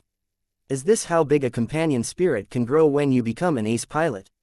Can you make yourself any larger? Blackwing briefly concentrated and amplified in size. The shadowy bird briefly became as large as a shuttle before quickly returning to a more comfortable hound-sized form. Chip, that is so cool. As Blackwing playfully began to show off a few other tricks, Saint Tusa stood before a gathering of admiring and ambivalent expert pilots. Each of them were happy for Tusa's change in fortune, but they were also incredibly jealous that he got to be the first to realize this particular dream. It is fitting that you managed to break through sooner than everyone else. The physical projection of Venerable Joshua spoke. You are the first to pilot a living expert mech. You have always been the fastest of us all. You have always challenged yourself more than the rest of us by throwing your expert light skirmisher into one enemy fleet of warships after another. I can hardly think of a more deserving pilot to break through than yours. Another physical projection approached and casually slapped Tusa on the back. We won't let you keep your head start for long. Venerable Orphan exclaimed after she drained her glass of wine. Our clan has become much safer now that you have managed to break through, but your Dark Zephyr doesn't have the staying power to fend off every powerful enemy. We will work hard and break through so that we can reinforce you soon enough. There is a Tier 3 destroyer spear waiting for my riot, so you can bet that I will not keep you waiting. By the way, you can borrow my spear and make use of it in the meantime. It will definitely come handy in our next operation. The junior ace pilot immediately rejected the suggestion. That spear is too thick and heavy for my Dark Zephyr. I don't think I can keep that aggressive spear under control at all times. I am not even sure whether my mech can safely handle it. It is better to keep it here in D&D base and wait for a proper wielder to arrive. Whether that wielder was Venerable Rosa Orphan or another pilot remained to be seen.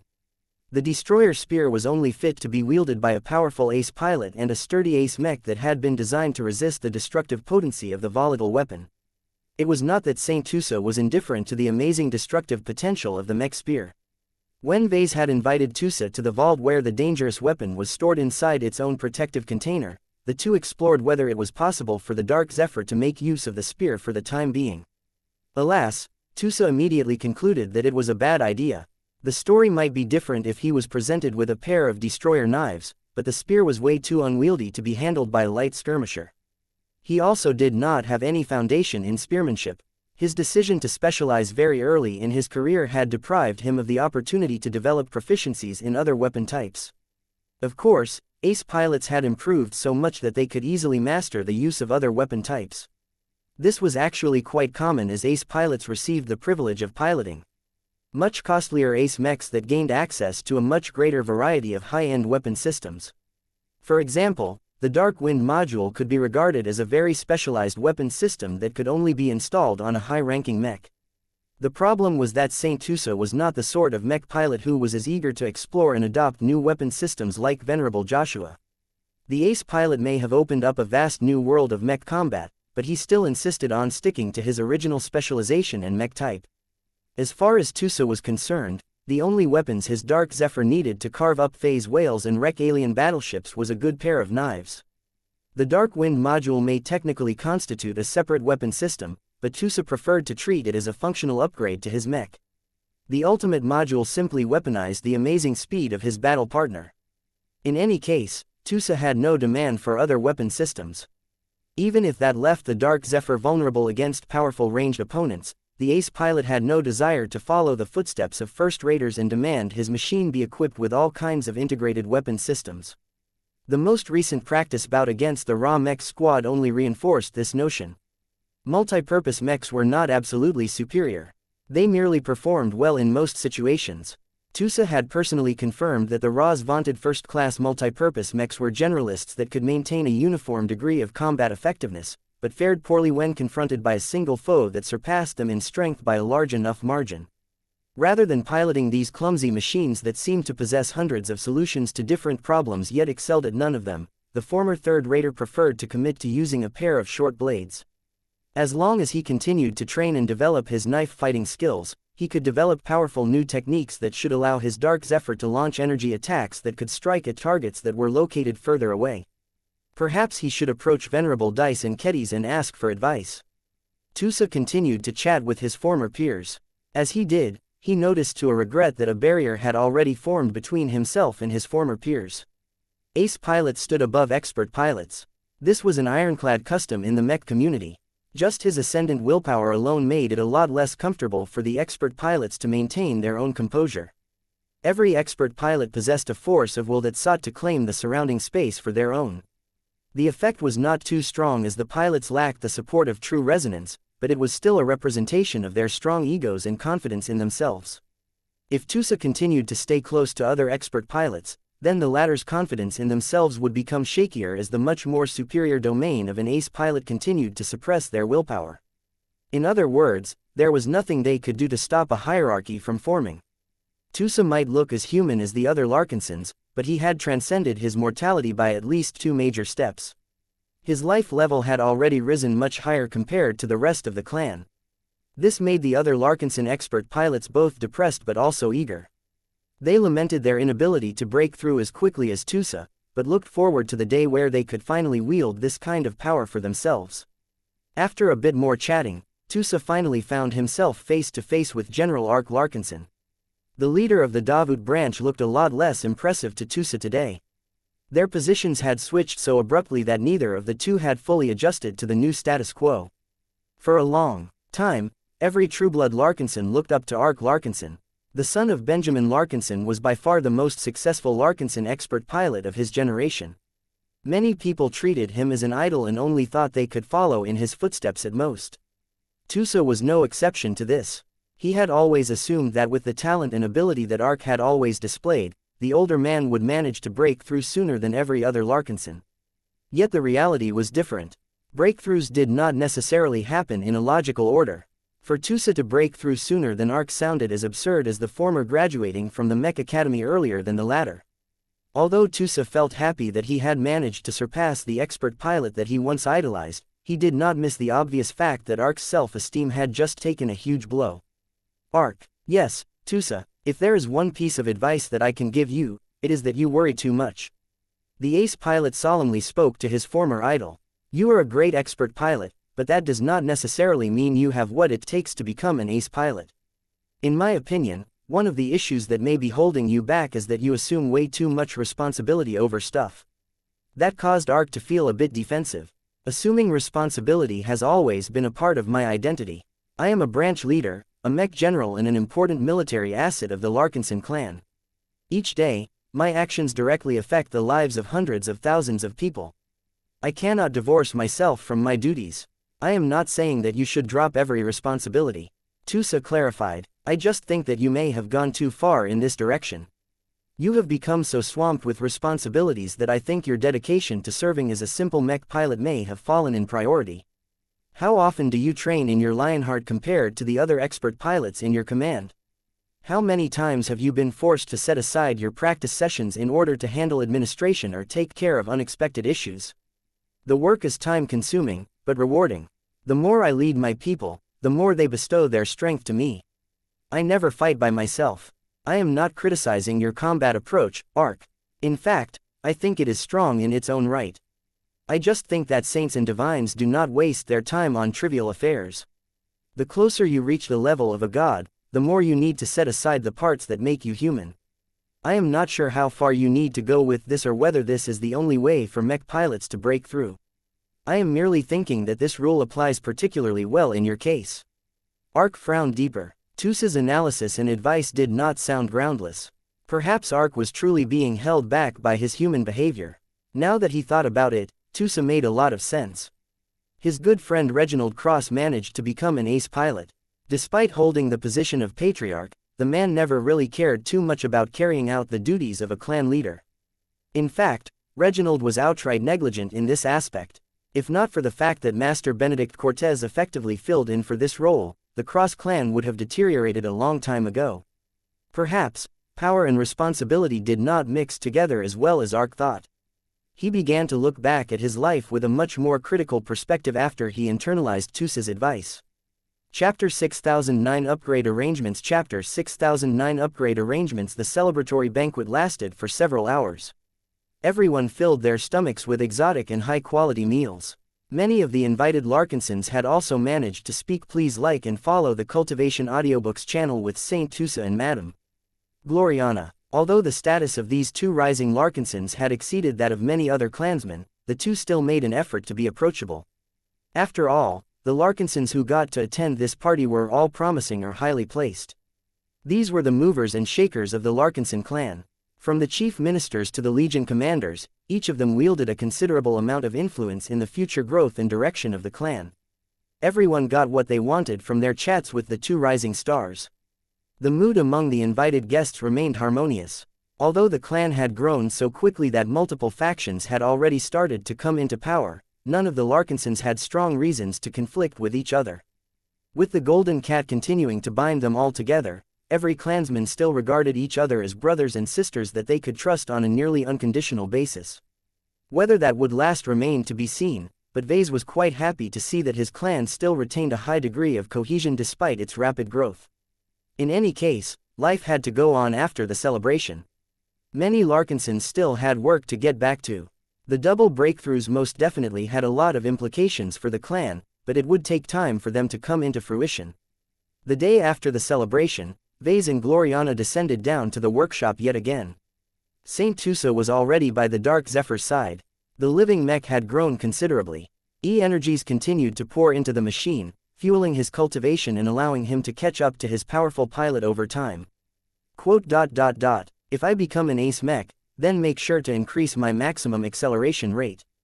The combat warp system is excellent at making me more maneuverable at short ranges, but many battles in space are fought across hundreds if not thousands of kilometers.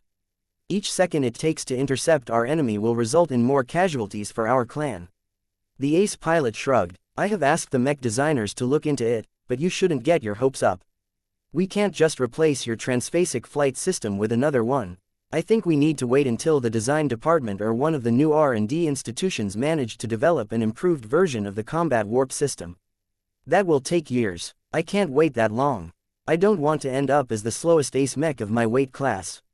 Do you know how embarrassing that sounds? I don't think you have to worry about your enemies overtaking you. We aren't competing against human mech forces anymore. The only enemies we need to worry about are alien warships, and none of them accelerate faster than you.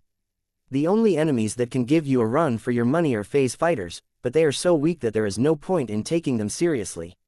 Both Tusa and the Dark Zephyr had noticed the approach of the two mech designers a while ago, but they only suspended their conversation when the newcomers got close enough. Good morning, Tusa. Good morning, Vase. Good morning, Gloriana. Good morning, my progenitors. Vase smiled as he gazed up at the Dark Zephyr. I have great news for you. My wife and I have just signed a contract with Master Benedict Cortez of the Cross Clan.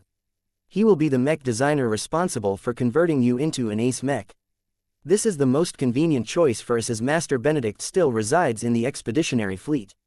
The two of you will be able to return and fight alongside the Larkinson army for several months before our old friend has completed his design work. Gloriana will work together with Master Benedict by remote, but she will not be able to help as much in this case. There are still aspects about ace mechs that surpass the realm of expert mechs. Master Benedict, he is not like the other master mech designers. I like it. A mech designer WHO is courageous enough to bet his life on his own works is more trustworthy than a coward's WHO hides in the rear. Unlike his battle partner, Tusa looked a bit more reluctant about this choice. I can understand how convenient it is to let Master Benedict do the work, but he has only become a master mech designer relatively recently. Aside from that, his specialization doesn't have a lot to do with light mechs. There ought to be many older, more experienced and knowledgeable master mech designers among your friends' circle, right? There are, but I don't trust many of them to treat the Dark Zephyr right.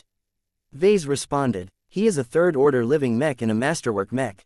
It takes a respectful and restrained approach for a third-party mech designer to properly upgrade your machine into an ace mech. On top of that, your battle partner is also an archimech, which means that there are very few mech designers who possess the expertise to work with this tech base. Master Benedict is not too familiar with Architech, but he is willing to defer to Gloriana on this matter, which takes a lot of humility. Out of all of the candidates that we have explored, Master Benedict has shown the greatest amount of sincerity. Gloriana snorted and crossed her arms. He is far too curious about our latest work, Vase. The Master is familiar enough with living mechs to understand your rules, but he is also greedy for inspiration. The ultimate module that you have recently invented is a much more advanced application of hyper-technology than what can be found on the mech market. When Master Benedict learned about it, he did not even bother to hide his overwhelming desire to study your innovation.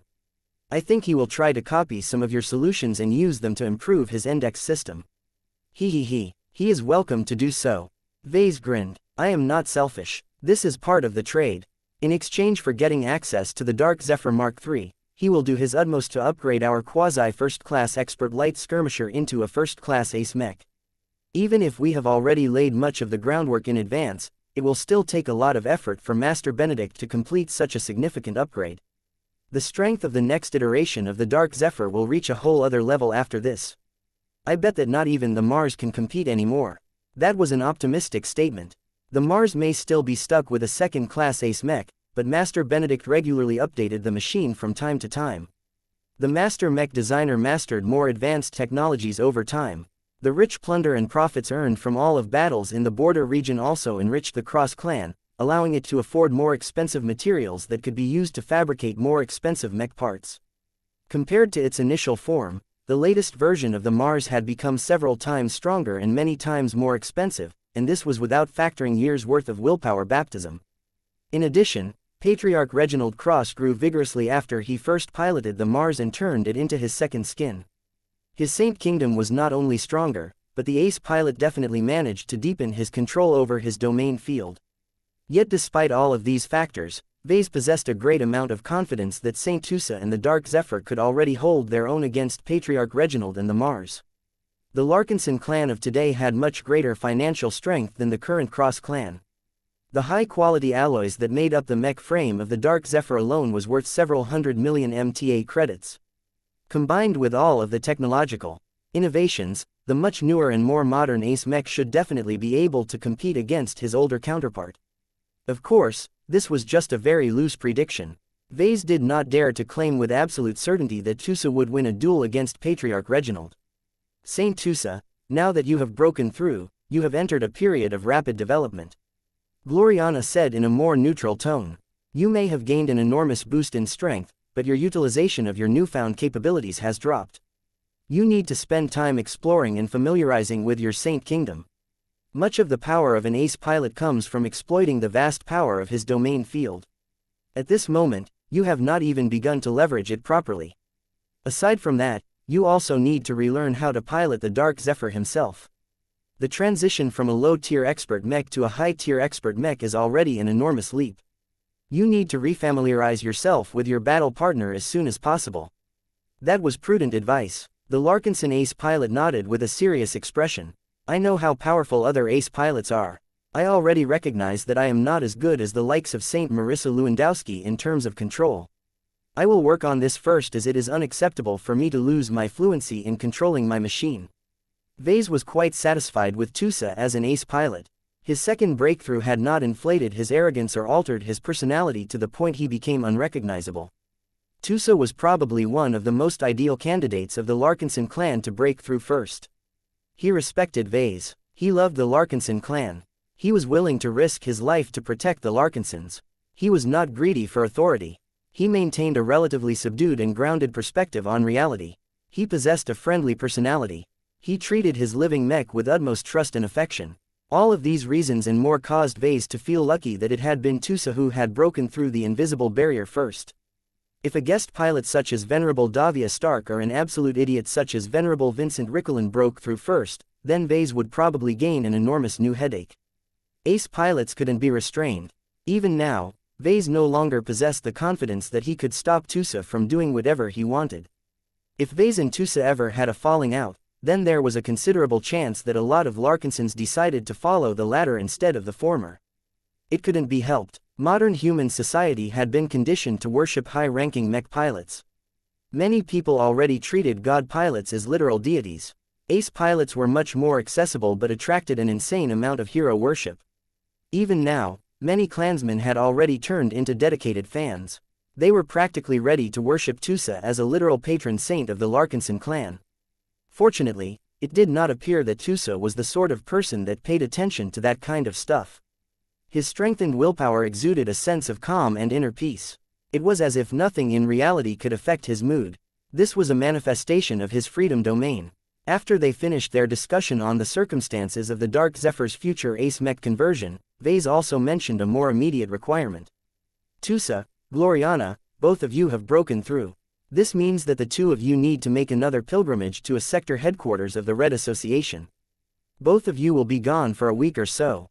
I am not entirely sure what the Mechers will tell you, but I am confident that the both of you will at least become aware of a very important pillar of the mech industry. Once you have completed this obligation, you will doubtlessly learn a couple of essential new techniques. Gloriana eagerly nodded. I have always wanted to learn how to design expert mechs on an independent basis. I can finally end my dependence on your contribution. Chapter 6010 Popper's Perspective 6010 Popper's Perspective D&D base became a lot quieter now that Tusa and Gloriana departed. Both of them boarded one of the destroyers of the Blue Jay fleet in order to make their way to one of the larger strongholds of the Red Association. The Mechers clearly wanted to put greater effort into deepening their relationship with the two young stars, so they prepared a grander reception for the newly ascended ace pilot and senior mech designer. Vase did not really mind this. Better treatment translated into greater power and influence. He was not afraid that his cousin and his wife would put the cart before the horse and put the interests of the Red Association above the interests of the Larkinson clan. From a strategic perspective, it was better if other Larkinsons helped to prop up the clan aside from their patriarch. Due to his rise in status, Vase had become way too busy these days. He may have removed a lot of tasks from his to-do list, but it still contained way more stuff than he could handle by himself. He needed to delegate more. He also had to give up on a few goals and focus on the ones that mattered. At least I can settle down for a few years. He smiled. He experienced enough excitement for a while. He had attracted way too much heat over the span of a few months. There was no need to burnish his reputation further. His greatest priorities was to develop the premier branch, modernize all of his second-class mech designs to the hyper generation, upgrade the remaining expert mechs of the Larkinson clan to the same level as the Dark Zephyr Mark III, promote to a first-class mech designer and prepare for the public rollout of Carmen mechs. This was anything but an exhaustive list. Vase also had to take care of other matters, such as raising his children, attending the virtual sessions of the Interim Leadership Council, gathering enough first-class starships to form a capable first-class fleet and preparing for the establishment of at least one foot sect, aligned with the Larkinson clan. That is way too much. Vase rubbed his face with his palm. I really wish I could split myself into multiple partitions of myself. There were actually people who managed to do that, but they tended to be first-raters who employed exotic alien tech or other high-tech solutions. Vase could already split himself to an extent. He merely had to remove his cyborg leg and allow it to make decisions on his behalf. Usually, he kept it behind in the design lab so that it continued to design mechs while the rest of his body took care of other affairs. There were also times where he reunited with his cyborg leg and used the combined brainpower to increase his productivity during difficult design sessions. As his mech designs became increasingly more technologically advanced, the demand for processing power and highly developed analytical skills increased. The e-computers accumulated in the Blinkyverse helped a lot to boost his effective processing power, but mech design had never been a purely mathematical exercise where rote calculations could solve every design problem. The intersection of so much advanced technology imposed a greater demand on creativity, ingenuity and high-level problem-solving. It was easy for Vase to design a serviceable second-class mech. He could do so a lot more effectively in half the time compared to a few years ago. He had improved too much since the start of the Age of Dawn. Of course, that did not necessarily mean he could design bestseller mechs at will. Trying to elevate the performance of a second-class mech beyond market standards still required a lot of ingenuity and hard work. The law of diminishing returns struck hard, forcing him to spend months of design work just to improve the overall performance of a mech design by 5% or less. The competition still had a chance of pushing back against the market dominance of LMC mechs, especially now that more and more mech designers started to develop more advanced applications of hyper-technology. Vase did not think that their inventions could compete against his newly developed Ultimate modules, but the latter was a bit too high-end to be integrated into his mass production models for the time being. Ultimate modules were powerful beyond a doubt, but they were heavily dependent on high-grade hyper-materials to produce extraordinary results. It took a huge amount of money to grant the Dark Zephyr Mark III the ability to cripple first-class multi-purpose mechs in an instant with a single activation of his Dark Wind module. Although Vase had not conducted enough tests to be certain about this, he estimated that Ultimate modules made out of weaker and more affordable hyper-materials were not worth the effort to include in his mass production models. Not only did his ordinary products have to wait until they evolved into third-order living mechs, the estimated power of an Ultimate module was probably so low that it became hard to justify their inclusion. Ultimate modules took up valuable space that could easily be used to add extra energy cells, thicker armor or other handy modules. Maybe I can figure out a way to make them useful for mass production models. Vase mused. That required additional research, which demanded a hefty time investment. As he reviewed his to-do list once again, he found it difficult to squeeze in additional time. That's fine. It is best if I focus on consolidation anyway. He harvested many gains during his last business trip. He was not even close to processing all of his insights and new ideas. Vase returned to his usual routine, though he had less mech design projects to worry about than before. Gloriana's temporary absence changed the dynamic in the design department. No other woman in the design department could match her intensity. Although Alexa Strian and Kelsey Ampatok attempted to fill in her shoes, their leadership and management approaches were much milder in comparison. The deputy directors kept everything simple and only made sure that every design team continued to remain on schedule with their assigned projects. This was not necessarily bad. The people working in the design department gained a lot more room to breathe now that Gloriana wasn't hovering over their shoulders as much. Everyone treated this period as a partial vacation more or less. The recent completion of the Dark Zephyr Mark III project had removed a large burden from Vess's shoulders. Although Gloriana would soon be keen on designing the next iteration on a bunch of other expert mechs of the Larkinson clan, Vase could work on that later. Vase was contemplating whether he should restart one of the whimsical personal design projects that got stalled due to lack of time. He had a lot of ambitious ideas, but he was not sure whether this was the right time to realize them. Perhaps it might be better to wait until he became a first-class mech designer. That would allow him to expand his possibilities by 1103 working with much more powerful tech. Let's check up on the progress of my students. The growth of Gloriana, Kedis, Alexa and so on reminded Vase that the rise of other mech designers could relieve his burden to an extent. The more mech designers stood out from the crowd and started to demonstrate a lot of value, the less Vase had to do in order to prop up the Larkinson clan by himself. Kedis and Alexa were already doing fine by themselves. They had found their direction and still made a lot of progress every day. The Swordmaster had made a lot of strides in developing the commercialized version of the Stormblade Samurai. It shouldn't take too long for her to complete the first iteration. After that, it should probably take a few more months to test the prototype and optimize the design before Kedis decided to publish her work.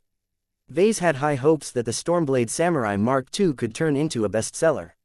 It had already won a lot of praise from the sword maidens assigned to the expeditionary fleet.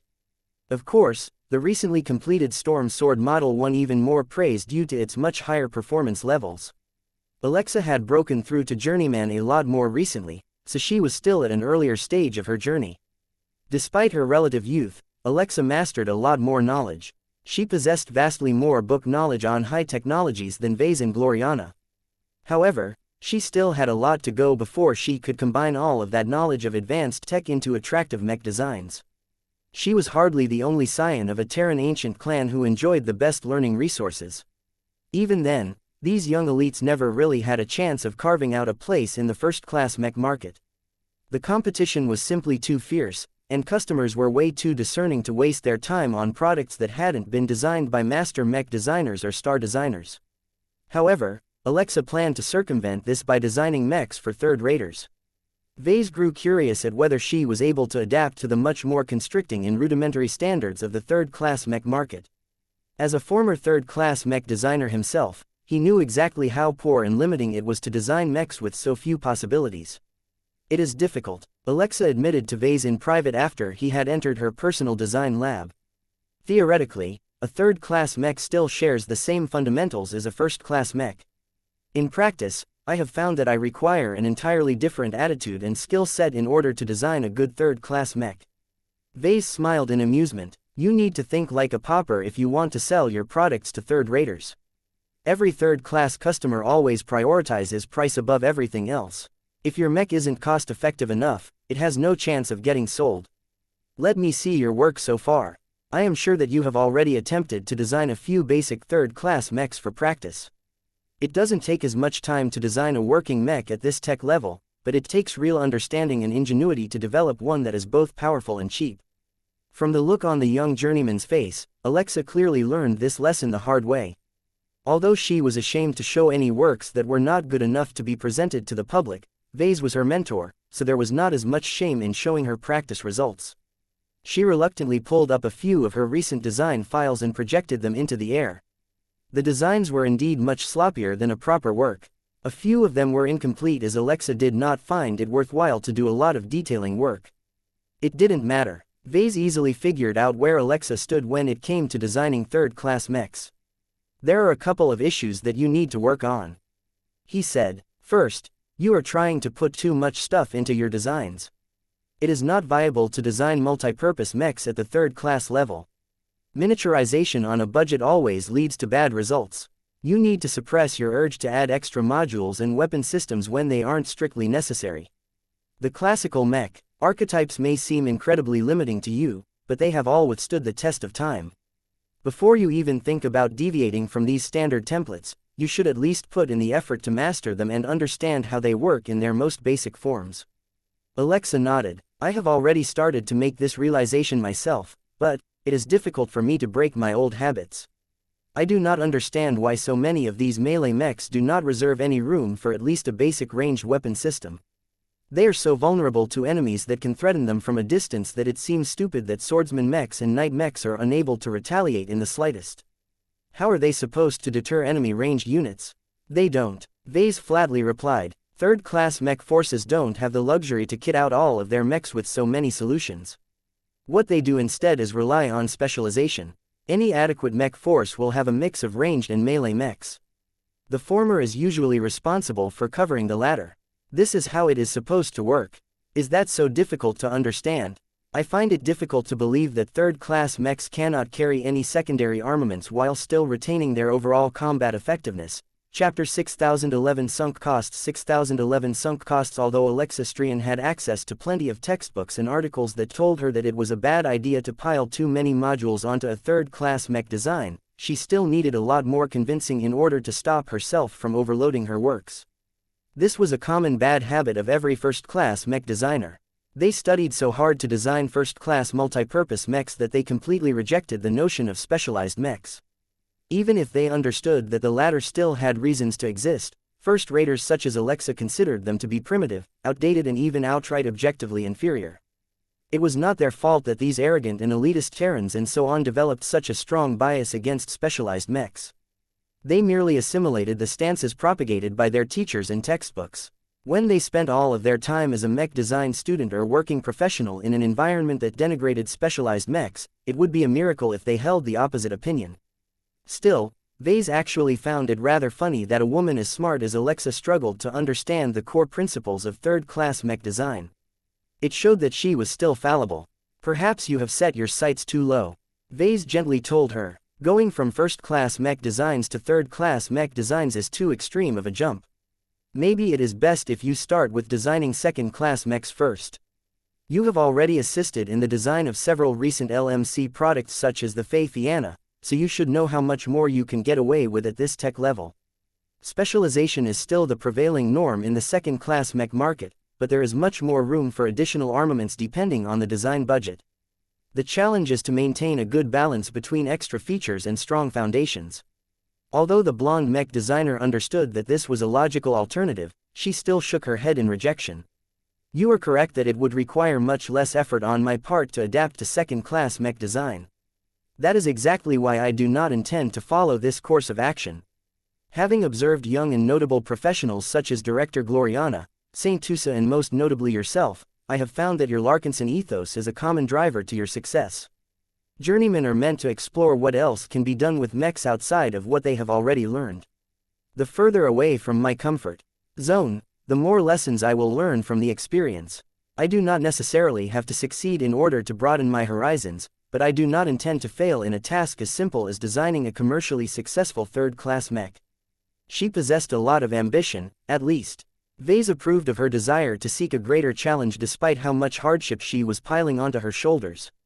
Well, I won't discourage you if you think you are up to the task. I think you are right that you will reap greater rewards by mastering the art of designing third-class mechs without trying to familiarize yourself with second-class mech design first. However, you shouldn't try to work with third-class mechs with the mindset of transforming all of the paradigms surrounding them.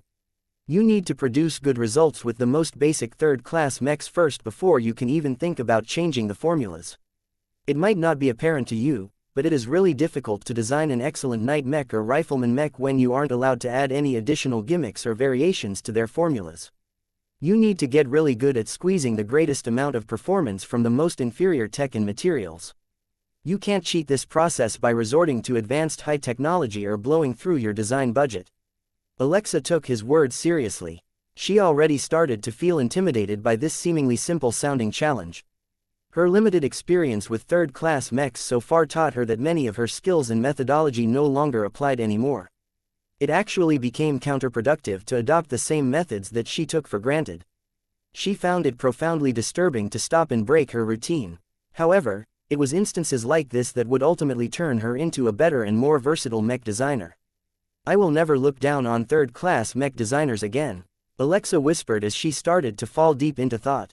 My peers and I used to think that they were not actually real mech designers. Their mechs are so simple that it looks as if even a first-year mech design student can produce works of similar quality. Now I know that possessing a much greater grasp on theory alone is far from enough to produce a better third-class mech. You are not entirely right or wrong on that front, Alexa. It is true that third-class mech designers possess their own strengths, but many third-class products that have attained market leadership consist of mainstream mech models sold by huge first-class enterprises. Anyone can learn how to design a third class as long as they put in enough honest work. I shall take that into account. They talked a bit more about the unique intricacies of designing third-class mechs, but Vase believed that his student no longer needed any further advice to succeed in her venture. He liked that about Alexa. She was so damn smart and independent that he only needed to point her in the right direction every now and then. Perhaps she would have been able to figure out how to design proper third-class mechs through her own realizations. His intervention merely saved her a bit of time. After his meeting with Alexa, Vase decided to drop by a pair of mech designers that he hadn't paid too much attention to as of late. Instead of visiting them at their respective workplaces, he decided to summon them to his own design lab. Meow. Ah, hello, Lucky. It has been a long time since I last greeted you.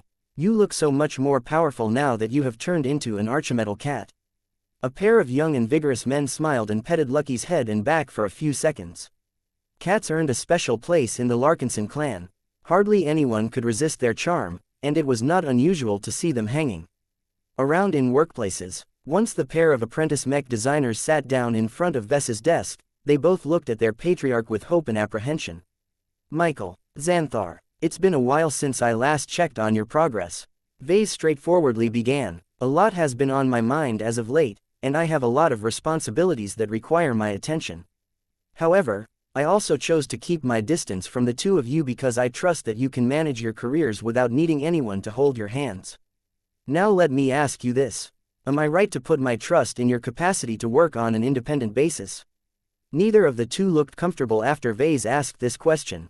I think that I have done my best under the circumstances, Xanthar cautiously said. I have continued to explore and study ranged weapon systems.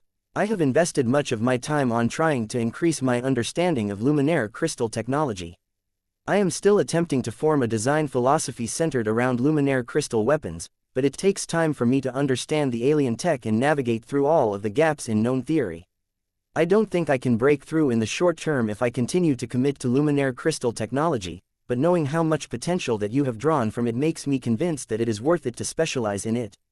Luminaire crystal technology has excellent compatibility with hyper-technology, so it has become even more valuable than before. That was a courageous decision on the part of Xanthar. Not apprentices possess the guts and determination to base their most precious design philosophies around alien tech with unknown depth and potential. I cannot judge whether your decision is right or wrong, Vase replied. In fact, I think that every earnest pursuit of tech that can improve the existing standard of mechs is a worthwhile or noble endeavor. The difficulty lies in knowing when your decision is a good investment of your time. How many years do you think it will take before you can advance to journeyman? Xanthar slumped a bit. I honestly do not know. I have learned that it is best if I do not set any expectations for myself on this. These days, I am continuing to study and experiment with luminaire crystal tech with the hope that I will gain an epiphany one day that can form the basis of my design philosophy. That is a very unreliable approach, Vase pointed out. It works best for geniuses who manage to become journeymen before their 30s, but I think it is abundantly clear that neither of you fall within this category. That statement depressed the two Larkinsons even further. Sorry, there is no need to apologize, Vase said in a gentler tone. You don't need to compare yourself to me, Gloriana, Kedis, Alexa or anyone else in the design department. Many of the high-ranking mech designers are young, talented and capable because I deliberately selected for these traits when I went on my hiring sprees. Do not make the mistake of assuming that every proper mech designer has to be a prodigy who can produce results in much less time than others. It is not uncommon for apprentice mech designers to form their design philosophies when they are in their 50s or 60s. Of course, much of the delays come from trying to pursue more ambitious design philosophies. While that was true, these slowpokes usually made less achievements in their lives. We don't want to become mediocre mech designers. Michael spoke up. Maybe it is not possible for us to be as good as you, but we want to become brilliant in our own ways. Xanthar doesn't want to give up on luminaire crystal technology, and I don't want to give up on designing living mechs. We would rather stay stuck as apprentices for several more decades than to settle for less ambitious design philosophies. To be honest, Vase believed that the two Trueblood Larkinsons did not have what it takes to achieve success in their current paths. They were lacking in talent and qualifications, which was not surprising since they used to be a pair of average third-raters. Then again, Vase was not much different from them. The biggest difference that set him apart from Michael and Xanthar was that he had boosted his career by making use of the mech designer system.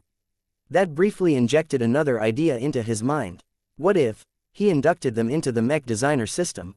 Although their qualifications were admittedly poor, that became irrelevant as long as the two started to make proper use of the opportunities granted by the system. Michael and Xanthar's loyalty and commitment to the Larkinson clan was beyond doubt. They also respected him and looked up to him to an insane degree due to witnessing his rise from the Bright Republic to the upper echelons of red humanity from the beginning. Vase was also satisfied with their attitude and approach towards mech design. They would have been able to make a lot more achievements if they were smarter or more talented, but their poor backgrounds held them back. The meeting dragged on for half an hour before Vase dismissed the two apprentices. Though Vase had yet to make a decision on this matter, he was definitely beginning to lean in this direction. The more he thought about it, the less he thought it was a bad idea. The only issue that made him more hesitant was whether it was cost-effective for him to pull them into the system. He hadn't checked this particular function after the last update, but the system definitely charged a hefty price to bestow anyone with the status of a user. If he had to invest 1000 AP or something to give Michael or Xanthar access to the system, then he would be a lot more reluctant to make this investment. Chapter 6012 Looser Criteria 6012 Looser Criteria. Since Vase was no longer preoccupied with any immediate priorities, he decided that it was a good time to check out the system. He had not forgotten that he carried the soul mark of a hostile alien god king. So long as he carried out this mark, he could no longer take his time to develop his strength and build his power base. He needed to hurry up. He had to speed up his pace. He had to make sure he advanced to the rank of Master Mech Designer within a decade and Star Designer within half a century. If he took too long, then he would lack the power to defend himself against the Subjugation King when the alien tyrant finally arrived in the Red Ocean. This was also why Vase seriously thought about inducting Michael and Xanthar into the Mech Designer system. Were they the most suitable candidates that he could choose from? No, they were trustworthy, though. He knew both of them well enough that they would not abuse the power of the system or try to turn against him anytime soon.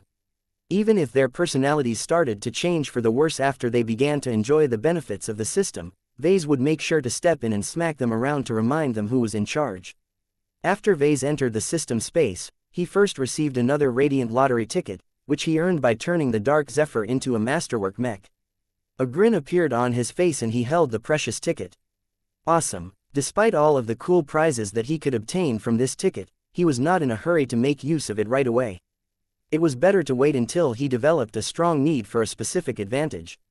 Once his excitement faded, he stowed the ticket into the Vault of Eternity where 10 more golden lottery tickets remained unused. He already had plenty of cool stuff on hand for the time being. He needed to work towards converting them into useful assets for his clan before he was ready to think about obtaining more rare goods. He ascended the system space and only briefly glanced at the Dimension Observatory.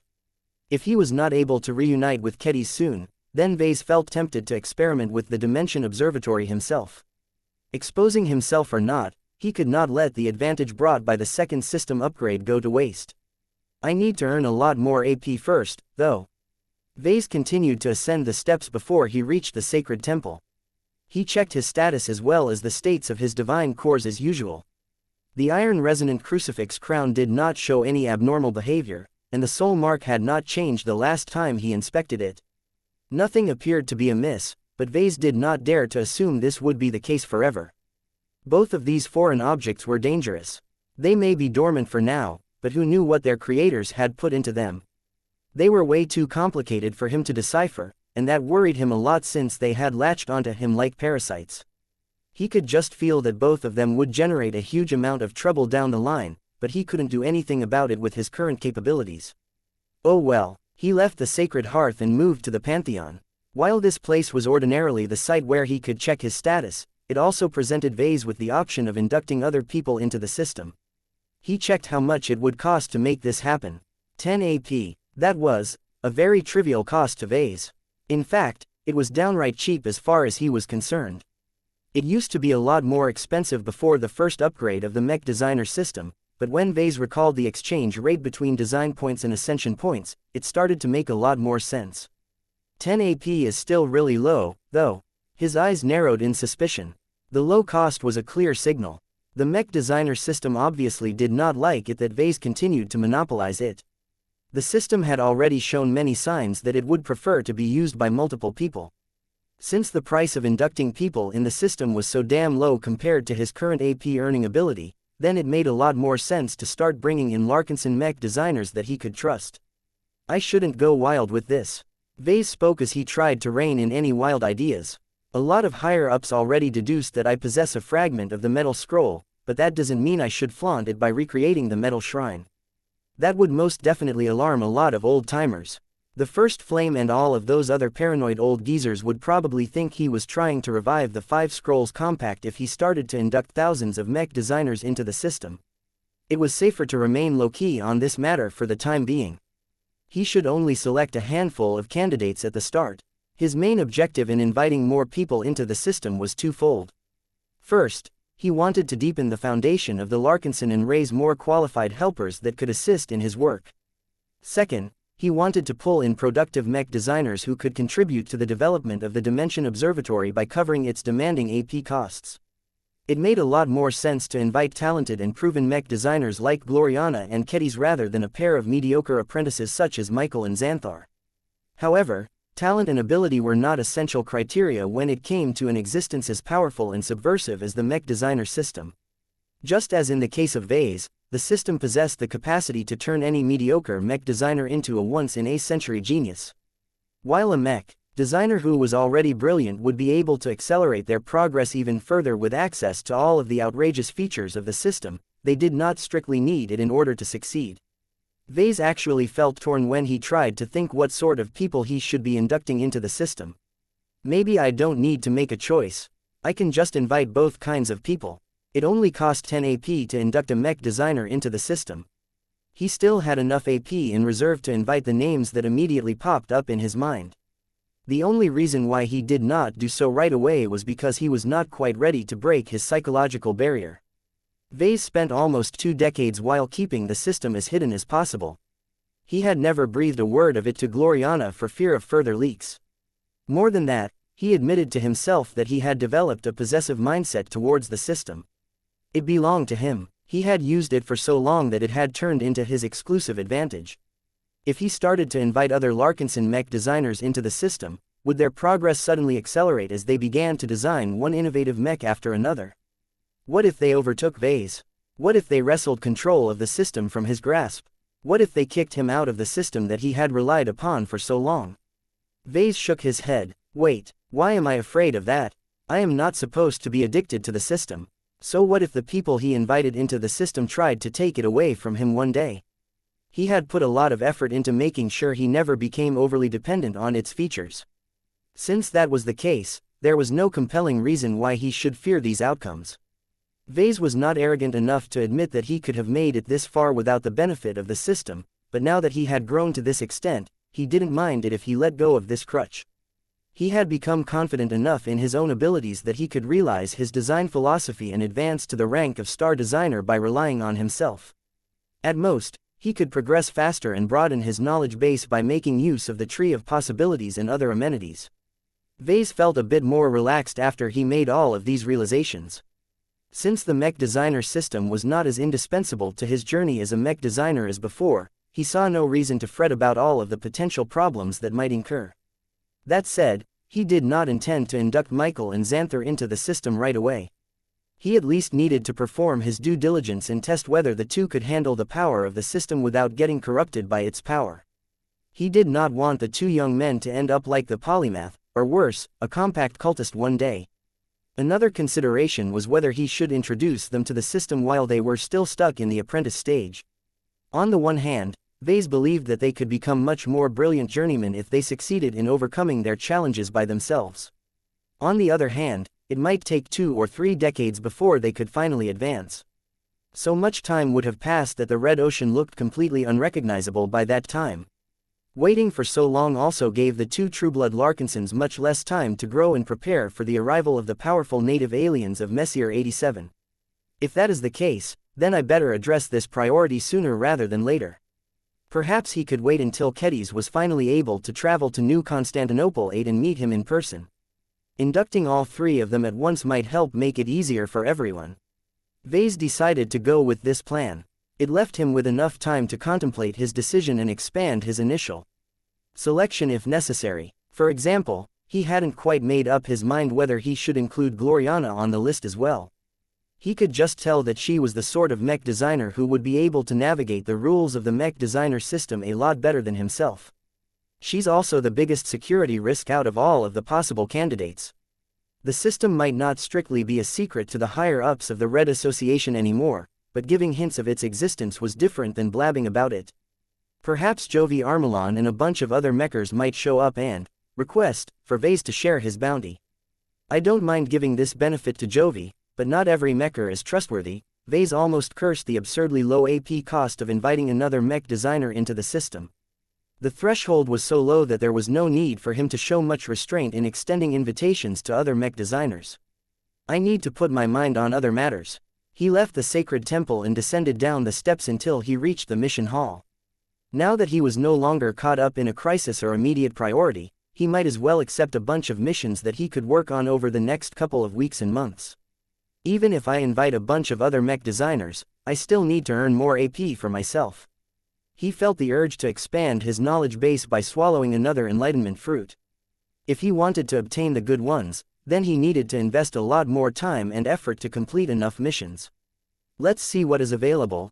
Chapter 6013 Ease of Completion 6013 Ease of Completion. When Vase entered the mission hall, he inspected the available missions with the intention to harvest as much AP as possible in the coming year. Although many of the missions imposed troublesome or time-consuming demands, he believed he was in a much better position to complete them than before. He could not keep ignoring them just because he did not like to add more inconveniences to his life. Vase still did not understand why the system encouraged him to engage in so many strange and diverse activities.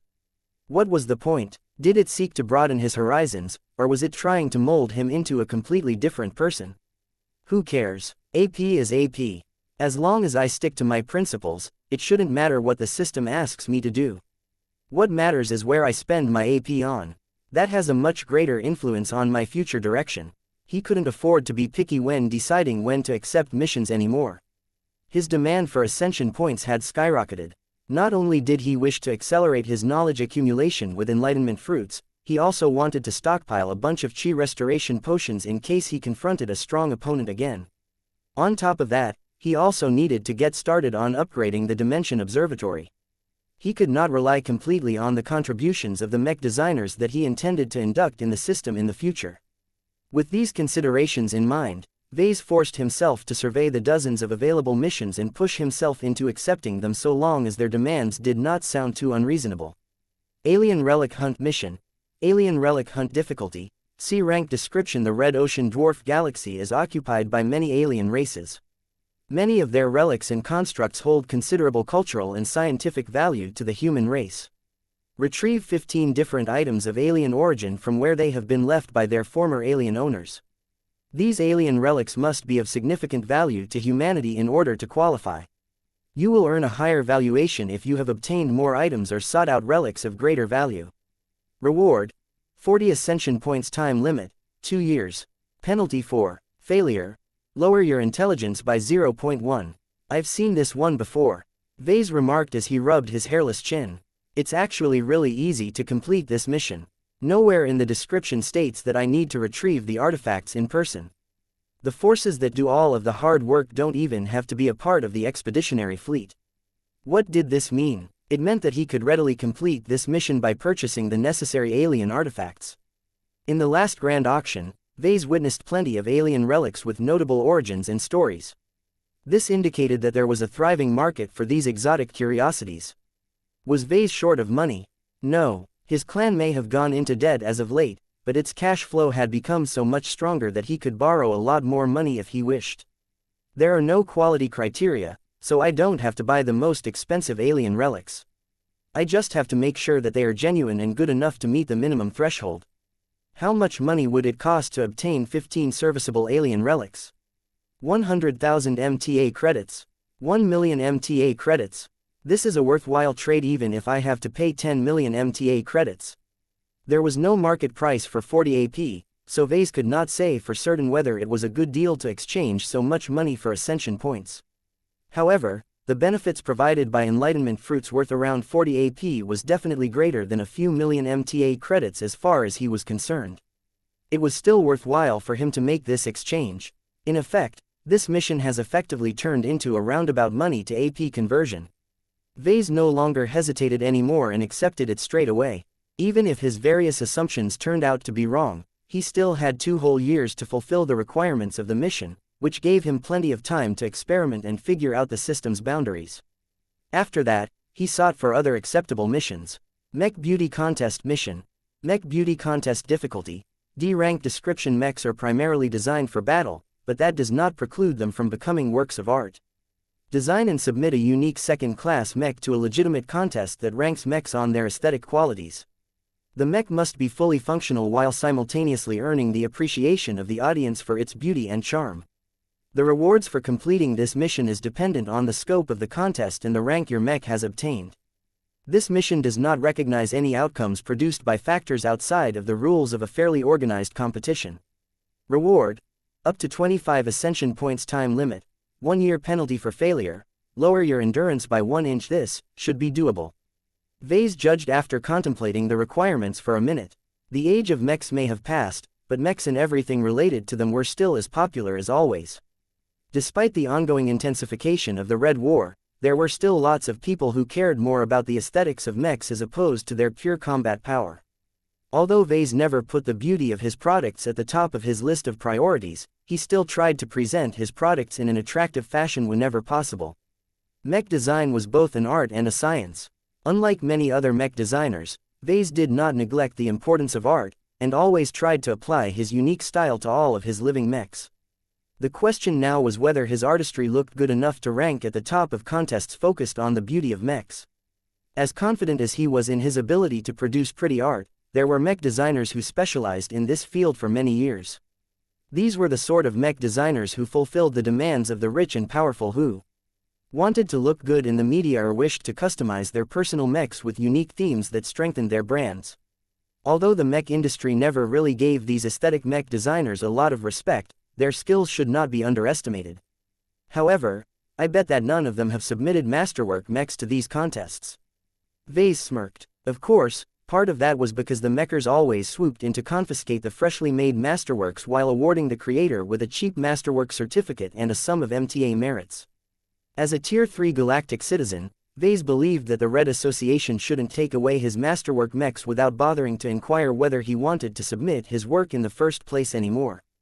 At least I can request the mechers to wait until I have won the contest before they claim my masterwork mech. Vase was not entirely confident whether his art could win a high ranking in any serious contest, but as long as he presented his work in the form of a masterwork mech, that would definitely sway the judges.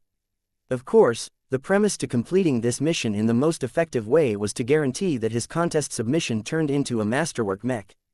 He could not take this job too lightly if that was the case. A lack of sincerity in the mech design project would not allow him to do his best when he finally fabricated his mech. All of that meant that he needed to spend a serious amount of time to design his mech. Was it worth it for him to invest so much time just to win a single contest and win 25 AP at most? Wait a second. His eyes grew sharper as he fixated on a specific phrase. A unique second-class mech. doesn't have to be derived from a completely original mech design. I can just take one of my existing mech designs such as the xianxia and customize it so that it looks like a true work of art. If he could get away with this, then he could skip hundreds of tedious work hours. All of the time spent on fulfilling this mission could be spent on beautifying his chosen mech design, which was a much more effective use of his limited productivity. Of course, he still needed to invest a substantial amount of effort and passion into designing his variant in order to increase his chances of fabricating a masterwork mech. Let's try it. Even if I fail, I should still be able to rank in the top 10 by relying on my own merits. Vase continued to look for other suitable missions to accept. He soon stumbled onto one that was related to a priority that he never had time to address in the past. Developing the Locos organ mission.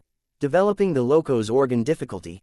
B rank description similar to phase whales. The strength of phase lords is not entirely dependent on the quantity of phase water circulating in their bodies. It is also dependent on how phase lords are able to utilize the power of phase water to channel abilities that can produce useful effects. Phase water organs are the primary tools responsible for granting phase lords an efficient and reliable means of activating abilities. A competent phase lord should never neglect the development of his phase water organs. Develop the Locos organ that is primarily responsible for enhancing sensitivity towards spatial and gravitic phenomena by any means possible.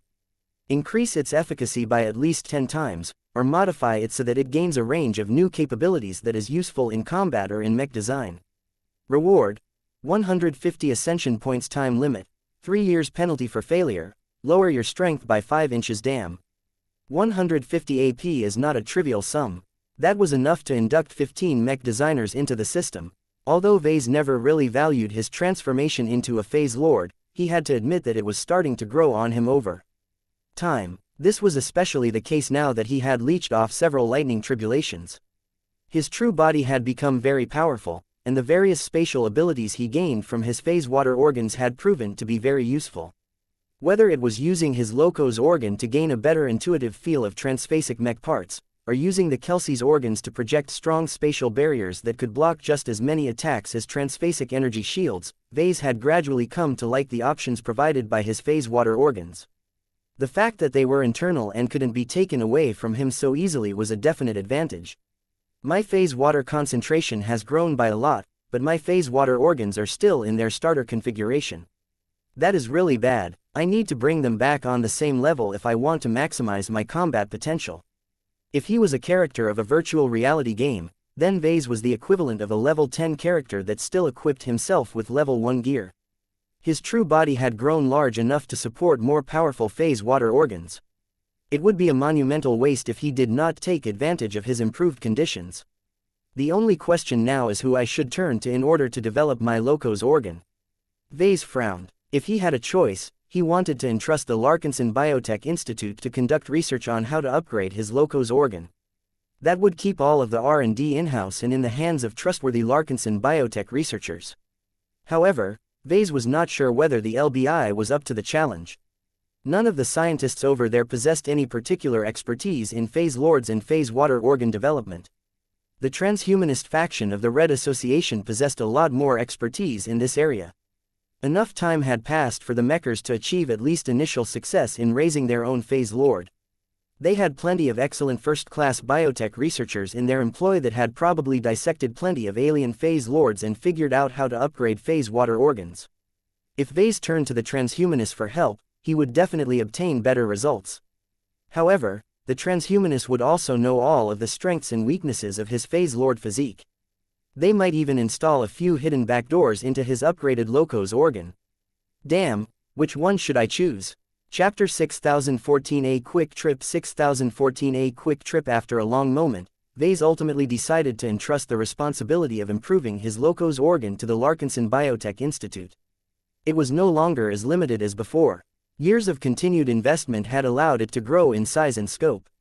With the establishment of the premier branch, the Larkinson clan had already begun to hire first-class biotech researchers on a limited scale. The new hires may not be the best in the first-class biotech industry, but they crushed all of their second-class counterparts when it came to intelligence, knowledge accumulation and scientific rigor. Even if they did not possess any existing expertise in phase lord physiques and phase water organs, they could still build it up by conducting a lot of examinations on Vase. Of course, if Vase wanted the Larkinson Biotech Institute to raise an entirely new department specialized in phase lord biology, then he needed to subject his true body to regular examinations. After all, there was no way the biotech researchers could obtain sufficient understanding of phase lords and phase water organs if they did not have access to enough research material. This shouldn't be a major inconvenience. Vase determined. I just have to let the researchers poke around my body once in a while. The more they understand how my body works, the greater their ability to successfully upgrade my locos organ. Upgrading his locos organ was a serious matter to Vase. It was not like upgrading a mech where a botched attempt could easily be corrected due to the mechanical nature of the subject. The locos organ was one of the three most fundamental and important biological components of a phase lord. One of the challenges that many phase leaders faced was that messing around with their own phase water organs always came with an element of risk. There were too many potential pitfalls. The phase lord trusted the wrong people. The phase lord attempted to integrate a phase water organ that was too powerful for him to control. The phase water organ accidentally mutated beyond recognition due to inadequate research and processing. Vase only possessed a single locos organ. It also happened to fit him perfectly as the heavenly authority of the Red Ocean had gifted his initial set of phase water organs to him for free. It would be a massive shame if the researchers of the LBI mishandled his locos organ and either destroyed it or caused it to deteriorate. The transhumanists were better at biotech research in almost every way. They already possessed an enormous head start and could easily develop better and more optimal versions of his locos organ. His expression turned grave. If I give them the responsibility of upgrading my locos organ, then I will likely remain stuck with them going forward. This sounded like a potential trap. It was the same story as companies that depended on proprietary software or a powerful brand of production equipment from a large enterprise. Once a smaller player got locked into the products of the large enterprise, the latter could easily abuse its control over its dependency relationships with the former to extort more fees or worse. While Vase maintained a good relationship with the transhumanist faction for the time being, what if that changed in the future? What if the evolution which turned from an ally into an enemy? What if he completely ruined his relationship with the Red Association? If anything like that took place, then Vase would definitely lose access to the expertise he relied upon to upgrade his complicated phase water organs. Even if Vase turned to the LBI, the biotech researchers of the Larkinson clan would probably struggle to decipher the advanced and obtuse bioprogramming and organic design of the transhumanist faction's proprietary biotechnologies. Vase felt as if he had been on the verge of making a huge mistake that he would regret for the rest of his life. It is no wonder that the phase whales all prefer to spend hundreds of years researching their own improvements for their phase water organs. It is simply too dangerous to entrust such a critical responsibility to others. The unfortunate part about his own situation was that Vase could not upgrade his locos organ by himself. Intellectually, he was confident that he could study enough biotechnology and perform enough examinations on his true body to develop a few basic improvements. However, he could meet the requirements of the mission within just 3 years. He was not good enough of a biotech scientist to achieve such a result in such a short span of time. Sure, he may have learned enough biotechnology in order to design a basic biomech or cyborg mech, but his understanding of this field was too shallow to conduct high-end research into phase water organs. I don't necessarily have to complete this mission by upgrading my existing locos organ, though. Vase speculated. I can also get away with replacing it with a more developed locos organ taken from the corpse of another phase whale or phase lord. Vase immediately became repulsed by this idea. There was no way he wanted to stuff weird and foreign organs inside his body. The incompatibility problems alone would probably torment him for a long time. I am not going to imitate the methods of an unclean whale. Now that he became a phase lord himself, he understood much more why the general alien community treated the phenomenon of unclean whales as an enormous taboo. None of the descendants of the elder gods and their imitators wanted to be hunted down, lose the phase water organs that they had painstakingly developed over many decades and allow their murderers to enjoy the fruits of their labor. Conducting honest research on developing new phase water organs and upgrading existing ones was the proper way for phase leaders to advance their phase lord cultivation. It might be slow, costly and troublesome, but it was the safest and most stable method of improving their extraordinary capabilities. Vase chose to accept the mission with the intent of giving the Larkinson Biotech Institute a chance to upgrade his locos organ on his behalf. He would give them 2 years to produce an adequate result. If the biotech researchers working for the Larkinson clan failed to meet his requirements, he could always turn to the transhumanist faction as a backup option. It shouldn't take more than a couple of months for the transhumanist to upgrade his Locos organ, especially if it was based on an existing template. This is the advantage of a big organization. That reminded him of the Red Collective. Its mandate meant that it would likely take over wholesale research and supervision of human phase lords. Perhaps he might have to knock on the doors of the collective as opposed to the transhumanists in a couple of years. Vase did not get too hung up over this issue and went back to picking up other missions that he could feasibly complete in the next few months and years. Design a high-acceleration light mech, alien heartcrusher, spreading faith, consume 100 mutated beasts, shadow summoning ritual, this should be doable. He affirmed after he accepted 5 more missions. Vase would have never accepted most of these missions in the past. There were ones that weirded him out and ones that violated his personal principles. Yet in the face of necessity, Vase found that he had suddenly become a lot more tolerant and flexible than before. AP is AP. Who cares how I earn them? Nobody has to know the extent of all of my actions. I don't need to explain myself anyway. He should be able to earn hundreds more AP if he fulfilled all of the requirements. Now that Vase accepted the additional missions, it was already too late for him to reconsider.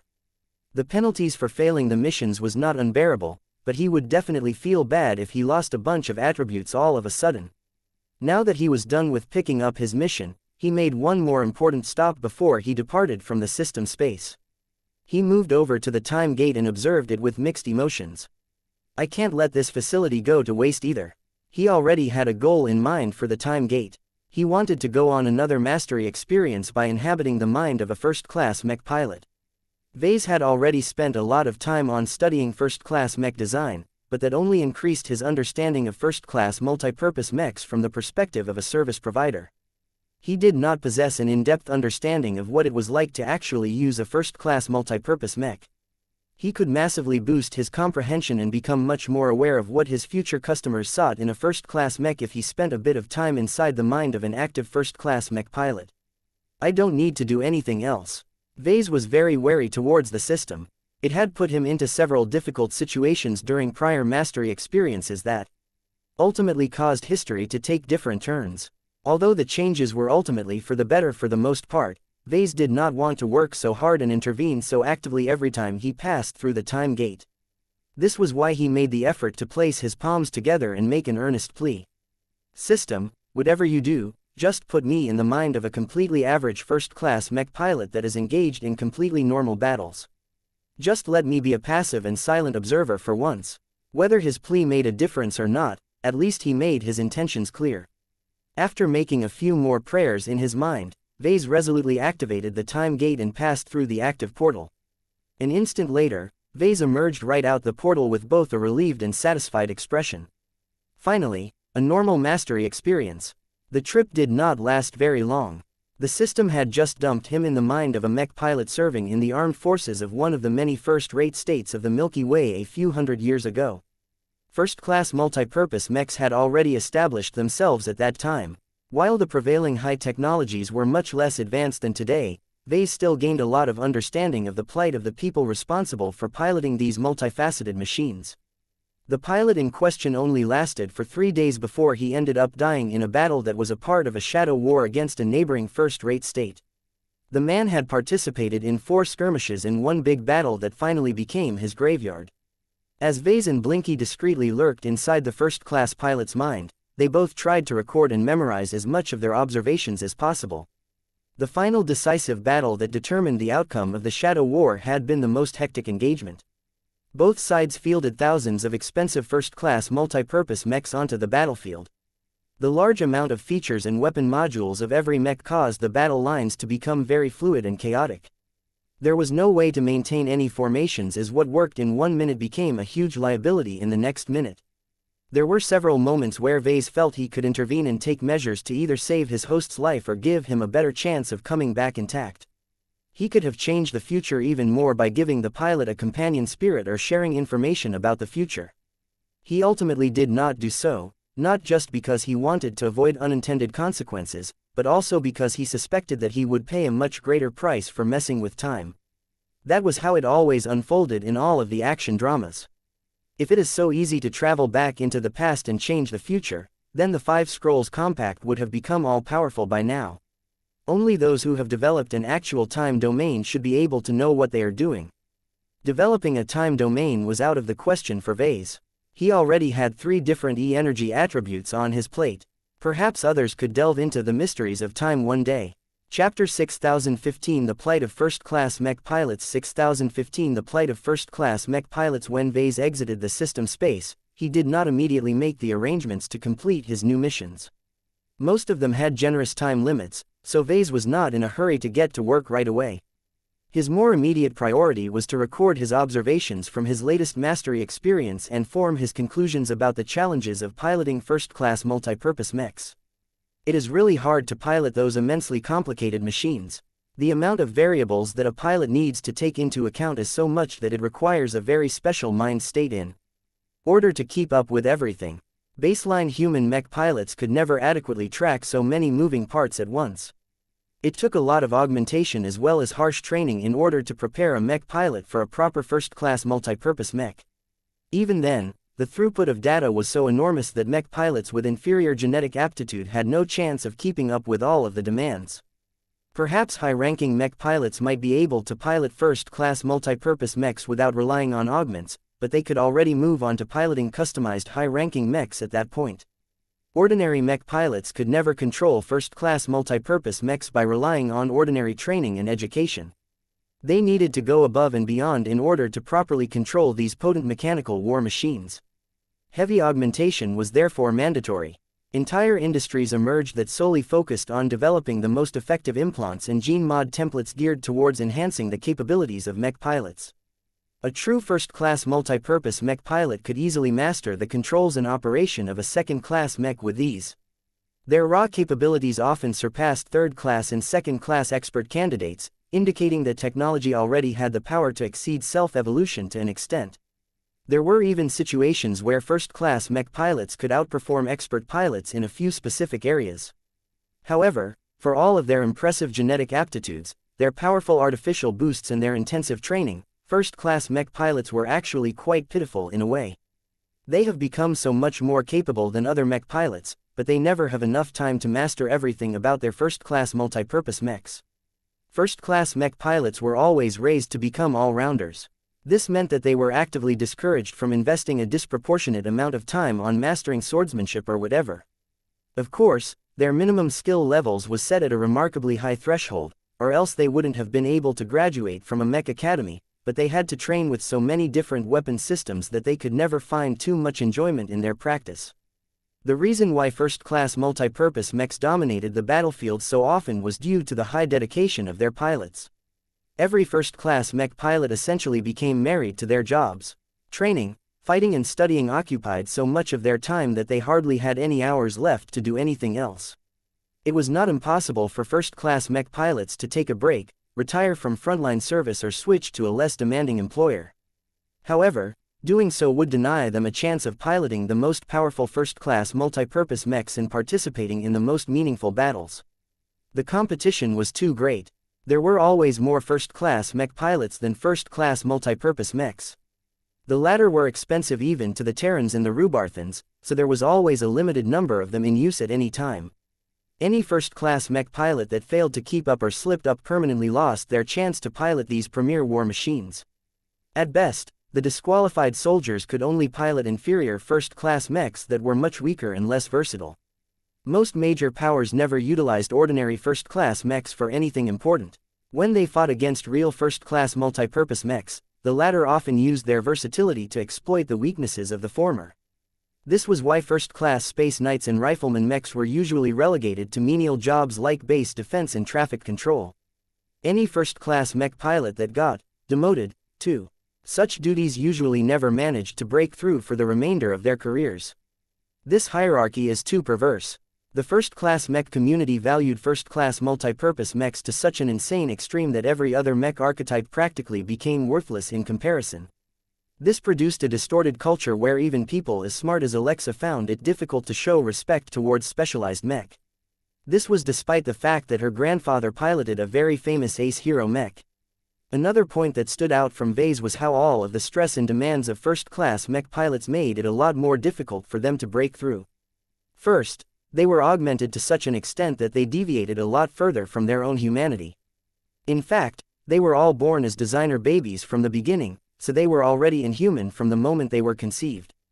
That was not necessarily detrimental to their breakthrough chances, but further modifications designed to increase their ability to control first-class multipurpose mechs often produced a lot of side effects. Their thinking speeds, perception of reality and cognitive patterns changed so much as they grew up that they practically became alien when compared to baseline humans. Compared to second-class and especially third-class mech pilots, first-class mech pilots truly existed in a category of their own. They had become so good at piloting the most complex standard mechs to exist, yet sacrificed so much of themselves in the process. Is it worth it? Vase questioned with a frown. He personally did not think so, but the first-class mech community thought differently. First-class multipurpose mechs were generally worth all of the hype. Their overall combat performance was so high under most circumstances that their poor showing against the Dark Zephyr Mark III was the exception rather than the rule. Yet the demands of the job wore down first-class mech pilots remarkably quickly, especially when their genetic aptitudes were in the B range.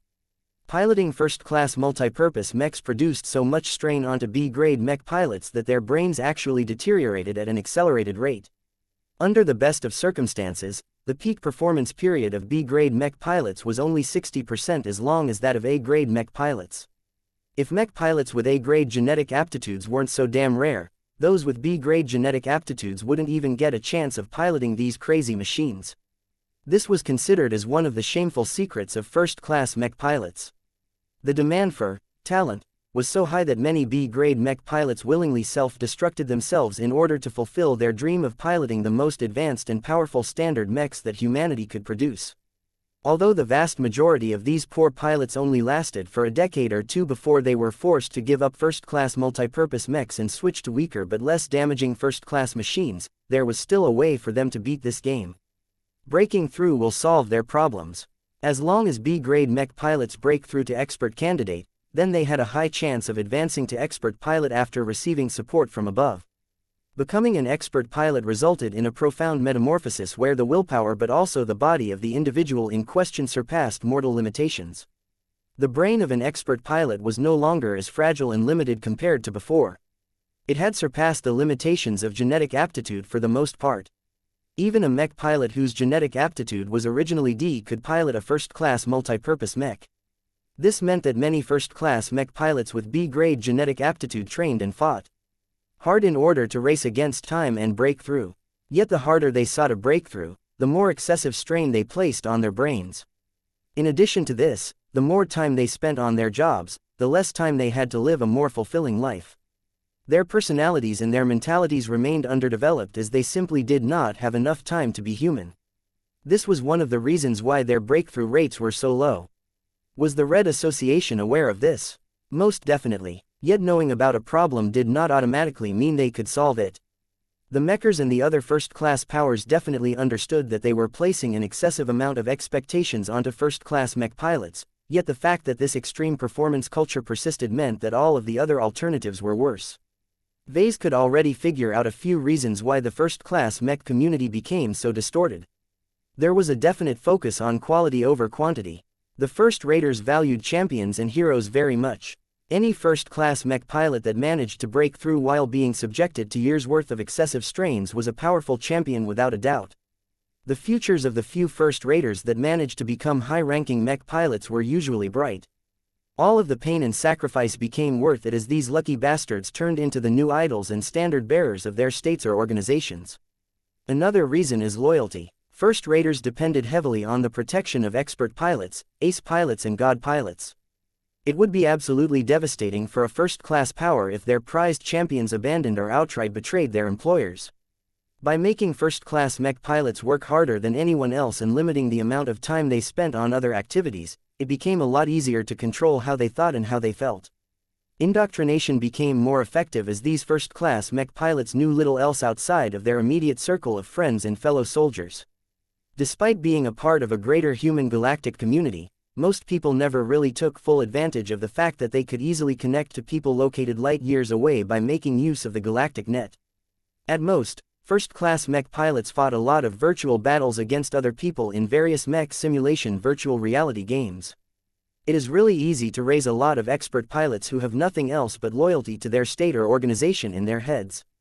Vase muttered. As a clan leader himself, he fully understood this desire for control.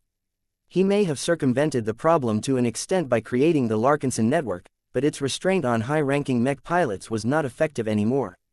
In fact, ever since Tusa Billingsley Larkinson became an ace pilot, the Larkinson clan had no effective way to force him to stay. It was only due to his own honor and affection towards the Larkinsons that he continued to fight for the clan. If Vase or the clan ever pissed him off too much, there was nothing stopping Saint Tusa from defecting to the Red Association, which always opened their door to orphaned, high-ranking mech pilots.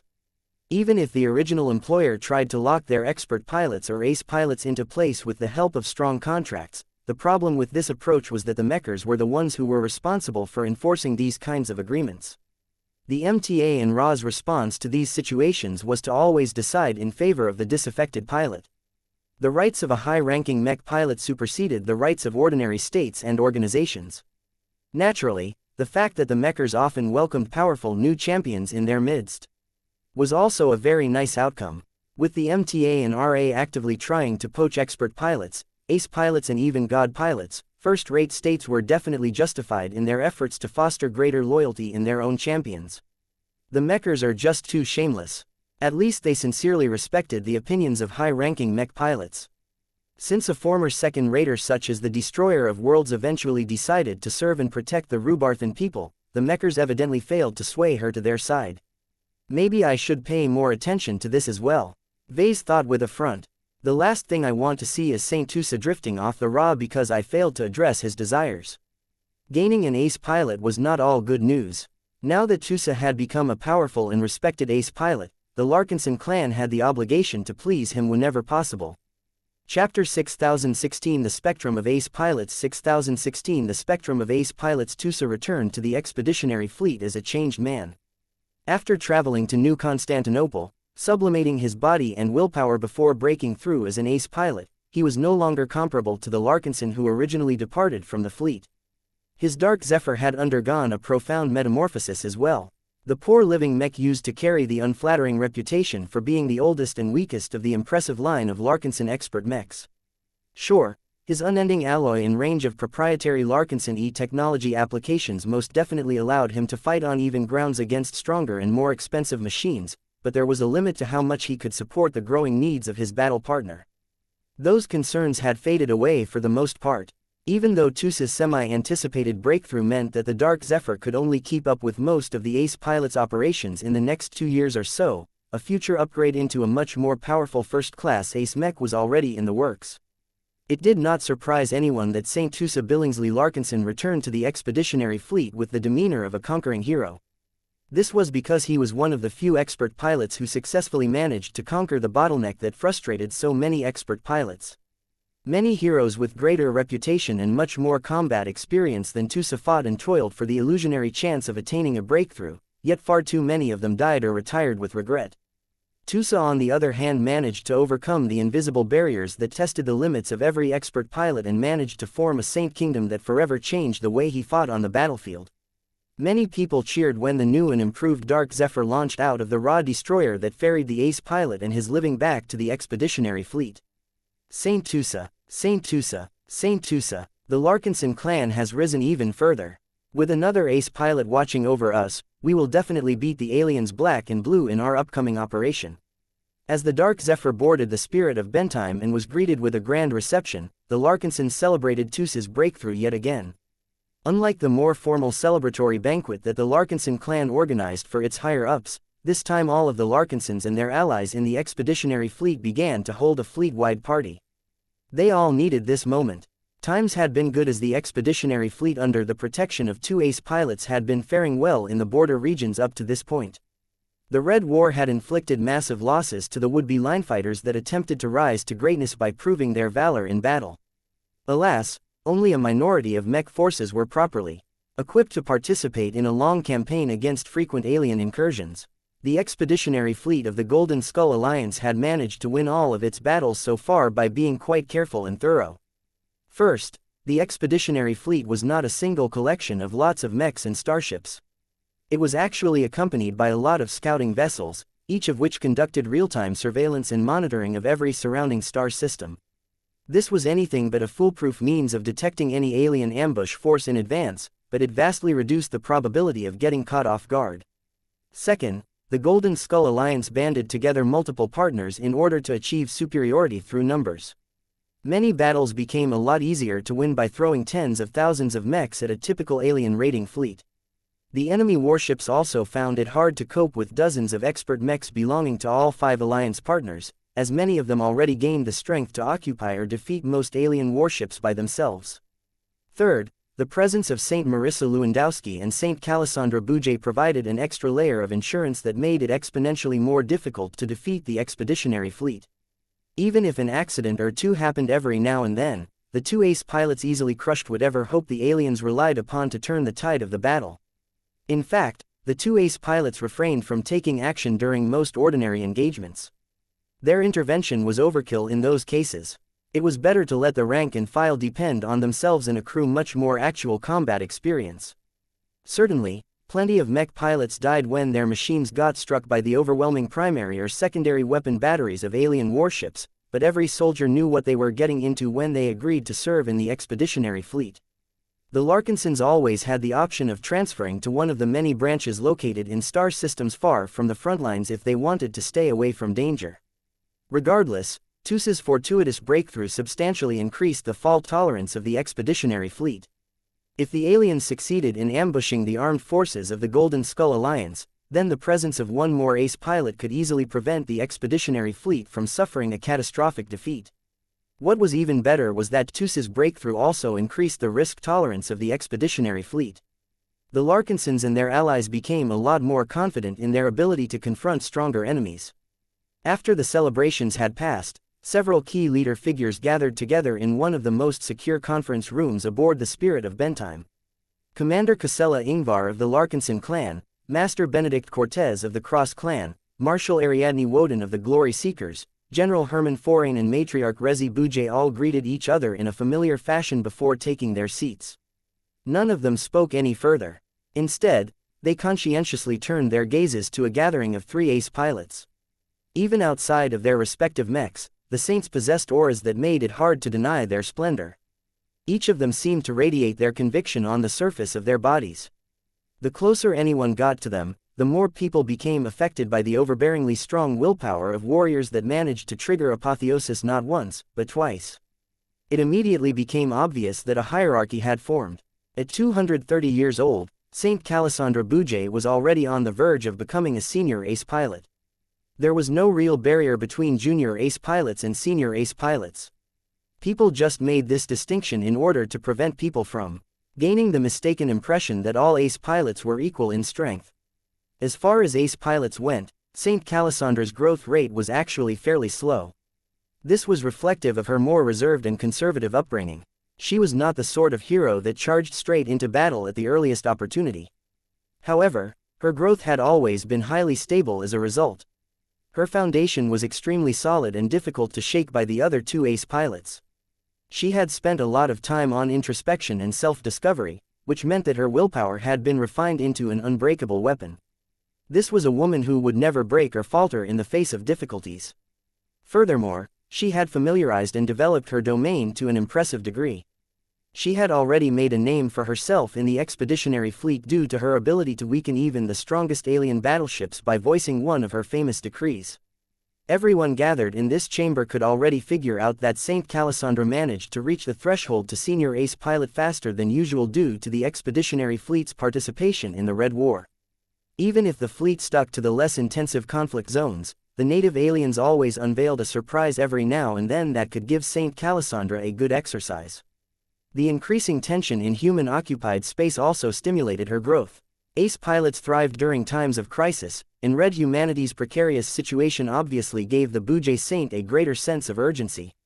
Saint Marissa Lewandowski was a lot younger at only 154 years old. In fact, she carried herself as a woman who was at least a century younger than her actual age. This was rather typical of a light mech specialist. Her focus on speed and misdirection caused her to come across as much more informal and relaxed, especially in contrast to the stiff and formal Bujie Saint. During the times she went into action, Saint Marissa and her Jeddah Sandovar had often proved effective at disrupting the operations of multiple warships. Although the lethality of the Jeddah Sandovar was inferior to the Royal Jim, the Ace Light Skirmisher's speed and ability to handle larger numbers was considerably better. It was impossible for even the most organized alien fleets to maintain their cohesion after the Jeddah Sandovar started to mess up their formations. The Ace Mech did not even have to go in for the kill. Saint Marissa could already tip the balance in the favor of the Golden Skull Alliance by harassing her enemies. The Ace pilot gained enough experience during the battles in the past 2 years to further her growth and develop a few new tricks to cope against alien warships. Her edge had hardened. Each time she moved, there was an illusion of mist surrounding her form. It made people question whether they were looking at a decoy rather than the actual ace pilot of the Adelaide Mercenary Company. Right now, both female ace pilots greeted their newest and youngest peers in their own distinctive fashion. The fairly restrained domains of both Saint Calisandra and Saint Marissa pressed against Saint Tusa's much fresher and less developed domain. The Larkinson ace pilot did not stand a chance. All of the joy, confidence and touches of arrogance that he had gained from being recognized as the strongest mech pilot of the Larkinson clan had shattered. His extraordinary willpower that had undergone at least 2 qualitative transformations failed to hinder the encroachment from the other 2 ace pilots. The difference in strength was too big. This shouldn't have been a surprise as the range of power between the weakest ace pilot and the strongest ace pilot was vast. In numerical terms, the resonance strength of ace pilots varied between 67 lavares and 1545 lavares. Yet these numbers did not fully reflect the vast differences in combat power between ace pilots whose resonance strengths diverged considerably. Saint Tusa had no cause to feel proud about himself. This single meeting had thoroughly smashed apart his delusions of grandeur and reminded him once again that he had only just begun his career as an ace pilot. Both Calisandra and Marissa relented in their power plays. After all, they would all be fighting alongside each other soon enough. There was no reason for them to sow resentment between each other. The much older of the 3 ace pilots nodded towards Tusa in an imperious manner. "You will do. Your willpower is remarkably tempered for a mech pilot of your age," Saint Calisandra judged while crossing her arms. "You truly managed to earn your breakthrough. I was afraid that your upgraded mech had been giving you an inflated sense of confidence. Your domain field is much weaker than mine at the time of my own breakthrough. Your youth has not given you enough time to develop your own power set. We will have to train you in that so that you can quickly begin to address this shortcoming. It is embarrassing for an ace pilot to fight without knowing how to use his Saint Kingdom." Saint Marissa voiced her evaluation as well. "Your Dark Zephyr may still be a high-tier expert mech for the time being, but I have already heard that your machine cannot be compared to others of his kind. I want to experience the power of your upgraded mech as soon as possible. I can instruct you how the world of light skirmishers is much different at our level of strength. I don't need your help." Saint Tusa pushed back. "I may be young, but I already understand the role of light skirmishers on the battlefield." "You don't understand. Not truly. The existence of Saint Kingdoms completely changes the game for us. The knives in the hands of our ace mechs are not our primary weapons anymore. It is our willpower and the true resonance that we generate with our mechs that gives us the capital to challenge the most powerful alien foes. You will need to learn how to combine the strengths of a light skirmisher with the advantages of your domain field quickly if you want to put up a better fight in the coming operation." The mention of the coming operation caused everyone in the conference room to grow serious. Chapter 6017 Target Set 6017 Target Set. The meeting lasted for 2 hours. After Saint Tusa had acquainted himself with the other 2 ace pilots of the expeditionary fleet, he sat down and listened as the various leaders of the expeditionary fleet explained the current circumstances to the newcomer. The leaders not only gave Tusa a greater understanding of the current and future state of the expeditionary fleet, but also gave him a very thorough briefing on the upcoming major operation. This was privileged information that expert pilots usually never received in advance. The fact that this gathering felt it was not only worthwhile, but necessary to clue Tusa in was a reflection of his profound change of status. Ace pilots were no longer ordinary grunts anymore. They had truly risen to the upper echelons of the hierarchy. It could even be argued that their voice was greater than that of the nominal leaders. Throughout the briefing, everyone paid close attention to Saint Tusa. They wanted to know what his personality was like now that he had become a powerhouse in his own right and whether he wanted to meddle into the affairs of the Golden Skull Alliance. Fortunately for everyone involved, Tusa did not exhibit a strong desire to lead or even make his own requests. He was fine with letting others make all of the big decisions. He was only responsible for fighting at the highest level as far as he was concerned. When Tusa finally learned about the ambitious goal that the expeditionary fleet had set, he couldn't help but grow skeptical. "Are you sure we can finally pin down the Eminence of Torment?" he questioned. "We attempted to corner him and his elusive fleet multiple times, but he never managed to get caught by us and all of the other mech forces that were seeking to claim his bounty. That alien may be an incompetent phase lord, but he is first class when it comes to avoiding confrontation." General Hermann Forain responded with a confident smile. "You are correct that the Eminence of Torment has proven to be remarkably skilled at evading pursuit, but the Red Cabal is on the verge of launching a major offensive. The Orvan Phase Lord cannot keep shirking his responsibilities and set a bad example for all of the alien fleets that have been assigned to his command. According to intelligence gathered from numerous sources, the Red Cabal is dissatisfied with the Eminence of Torment due to the fact that the raiding fleets under his supervision have produced the least amount of results. Partially thanks to our efforts." Marshal Ariadne Woden smugly spoke.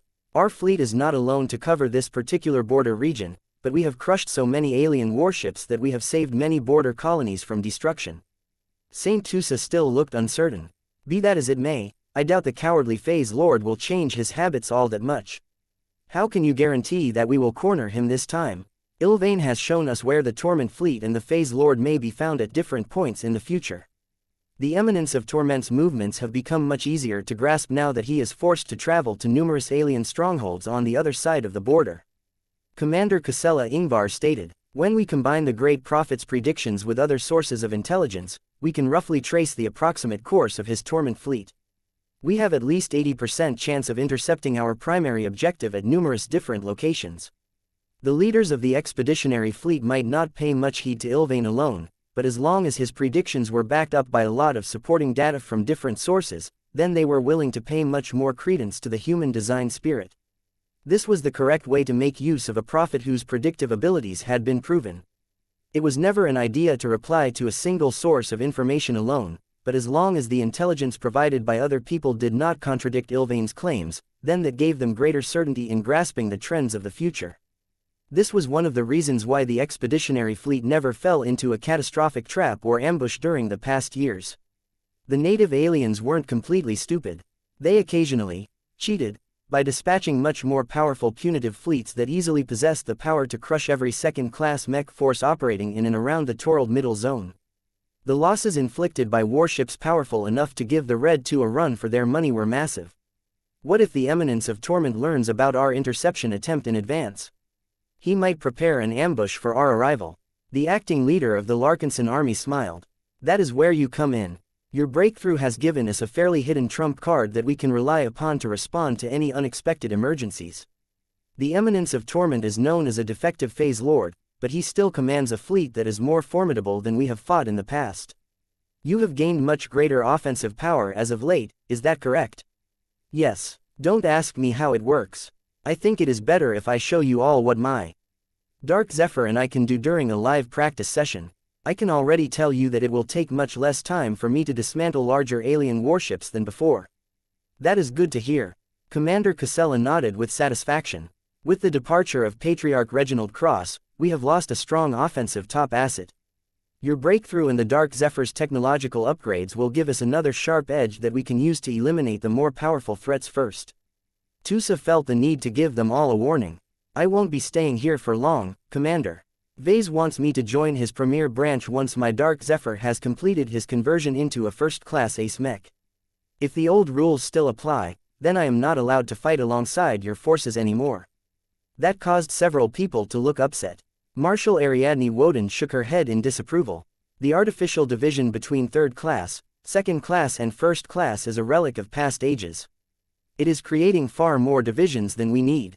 We are at war against alien empires that do not strictly divide their forces in the same classes. We can do much better if we are able to field first-class mechs and equipment. We can afford it due to all of the earnings we have made. The class division doesn't exist to help humanity deal against the aliens. It exists to separate humans from each other. Matriarch Rezi Bujay explained to everyone. To be more specific, it protects weaker human powers from the stronger ones.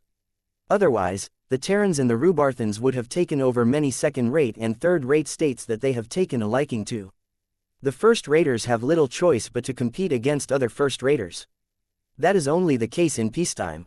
Now that all of red humanity is being threatened by a strong external enemy, we need to unite with each other.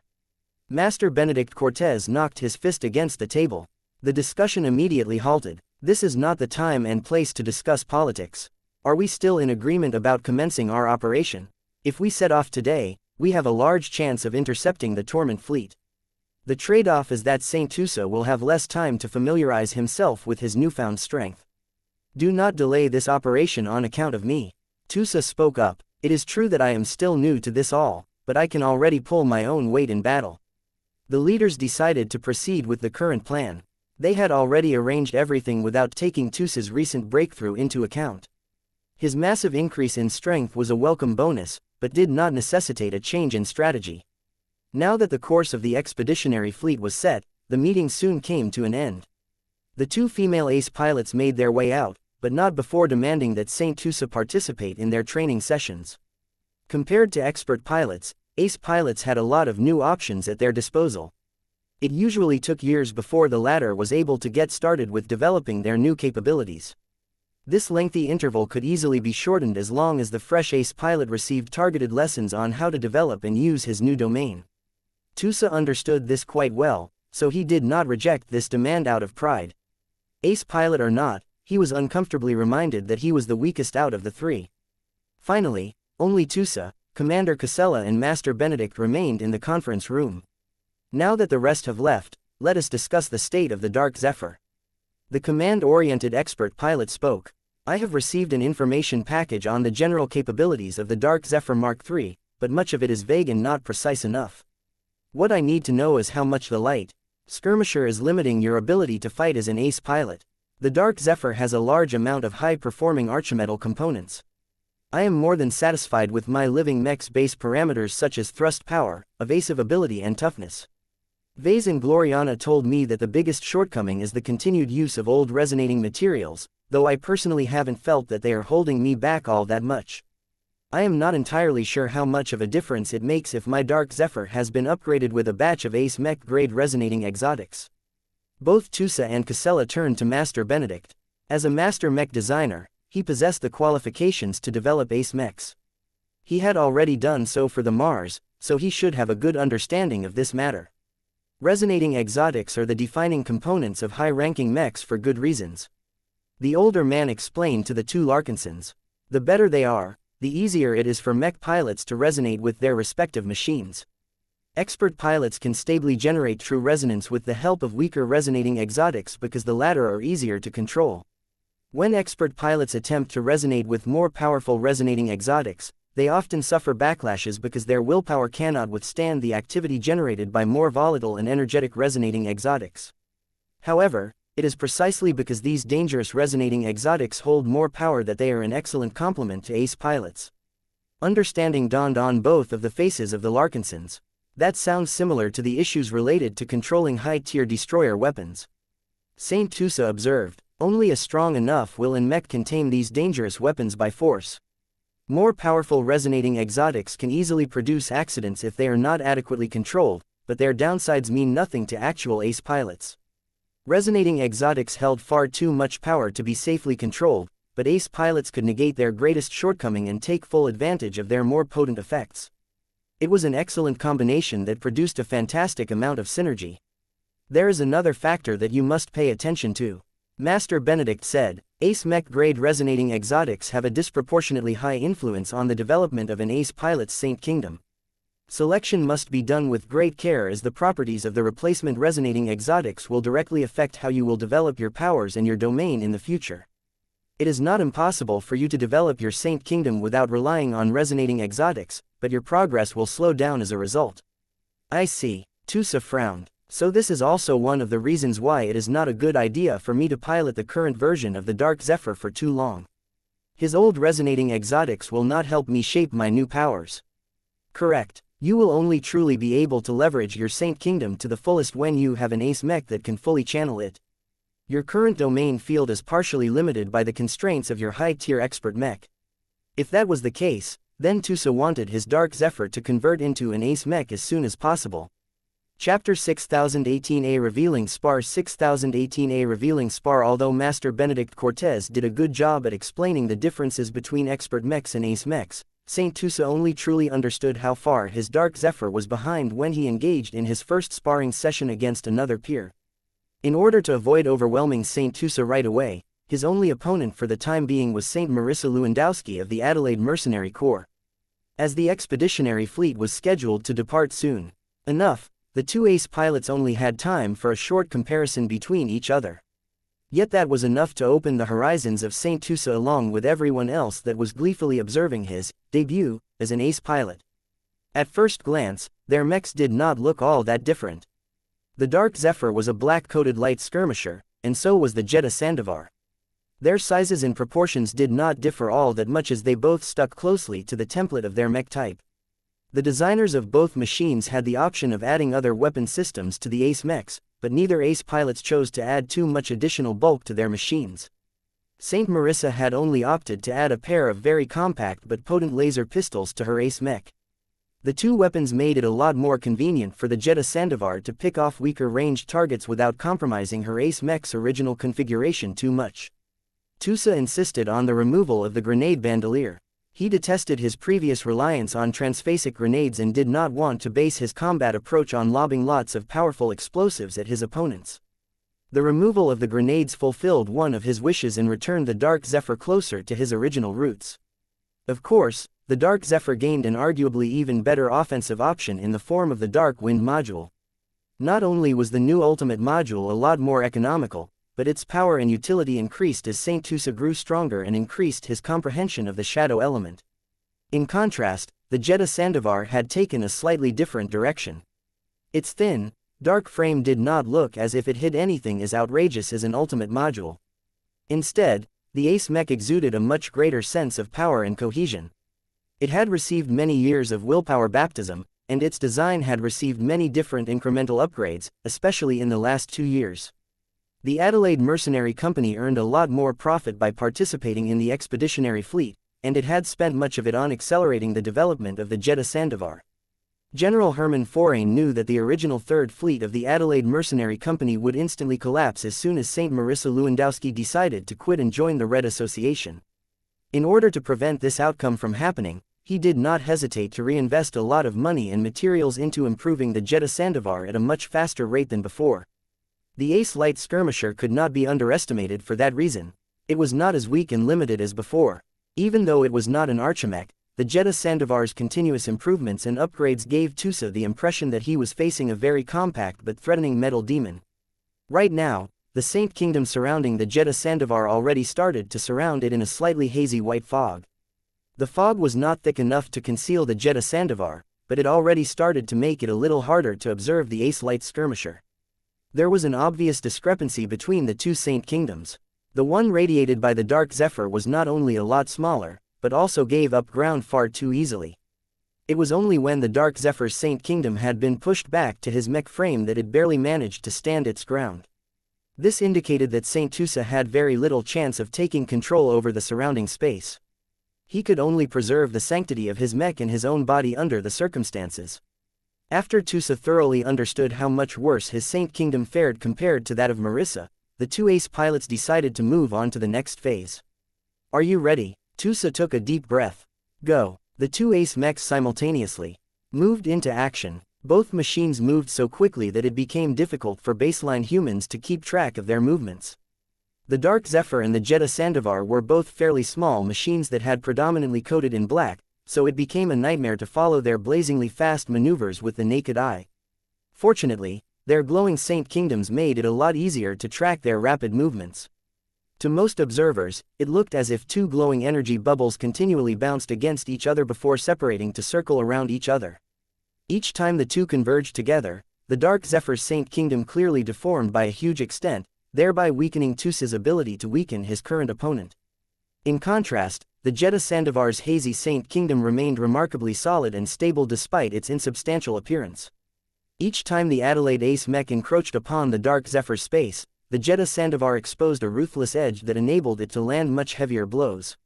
Fortunately, the Dark Zephyr was not a fragile machine that easily crumbled apart after getting struck by so much force.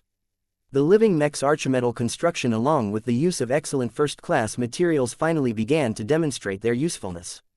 When empowered by Tusa's true resonance, the Dark Zephyr's Stormblade knives still remained strong and intact even when they blocked the more powerful strikes from the Jeddah Sandavar's own pair of weapons. Tusa felt anything but comfortable, though. He recognized the weapons wielded by the Jeddah Sandavar. Vase and Kedis had worked together to develop a set of blessed weapons for the Ace Mech of the Adelaide Mercenary Company. The transphasic commas may have been developed just before the start of the Age of Dawn, but they could already be treated as pseudo-hyper weapons from the fact that they were blessed by the Phase King. The penetration and cutting power of these commas were high. Fortunately, Saint Marissa held back her strength and did not borrow the Phase King's power. That still did not make it easy for Tusa to prevent his upgraded mech from getting scratched. The two powerful mechs began to confront each other more directly. The two machines continually maneuvered around each other while launching rapid strikes or moving to defend against incoming attacks. "You are fast, but I am faster," Saint Marissa exclaimed as she was clearly on the offensive most of the time. The Dark Zephyr's excellent base performance allowed him to keep up with the rapid attacks launched by the Jeddah Sandavar, but it was clear that the latter was just toying with its prey. After launching a lot of rapid but relatively mundane strikes, Saint Marissa decided to kick it up a notch and demonstrate why having a Saint Kingdom mattered, less than nulb greater than mirage. The mist surrounding the Jeddah Sandavar thickened. It became so much better at interfering with the perception of both people and machines that even Tusa momentarily lost track of his opponent.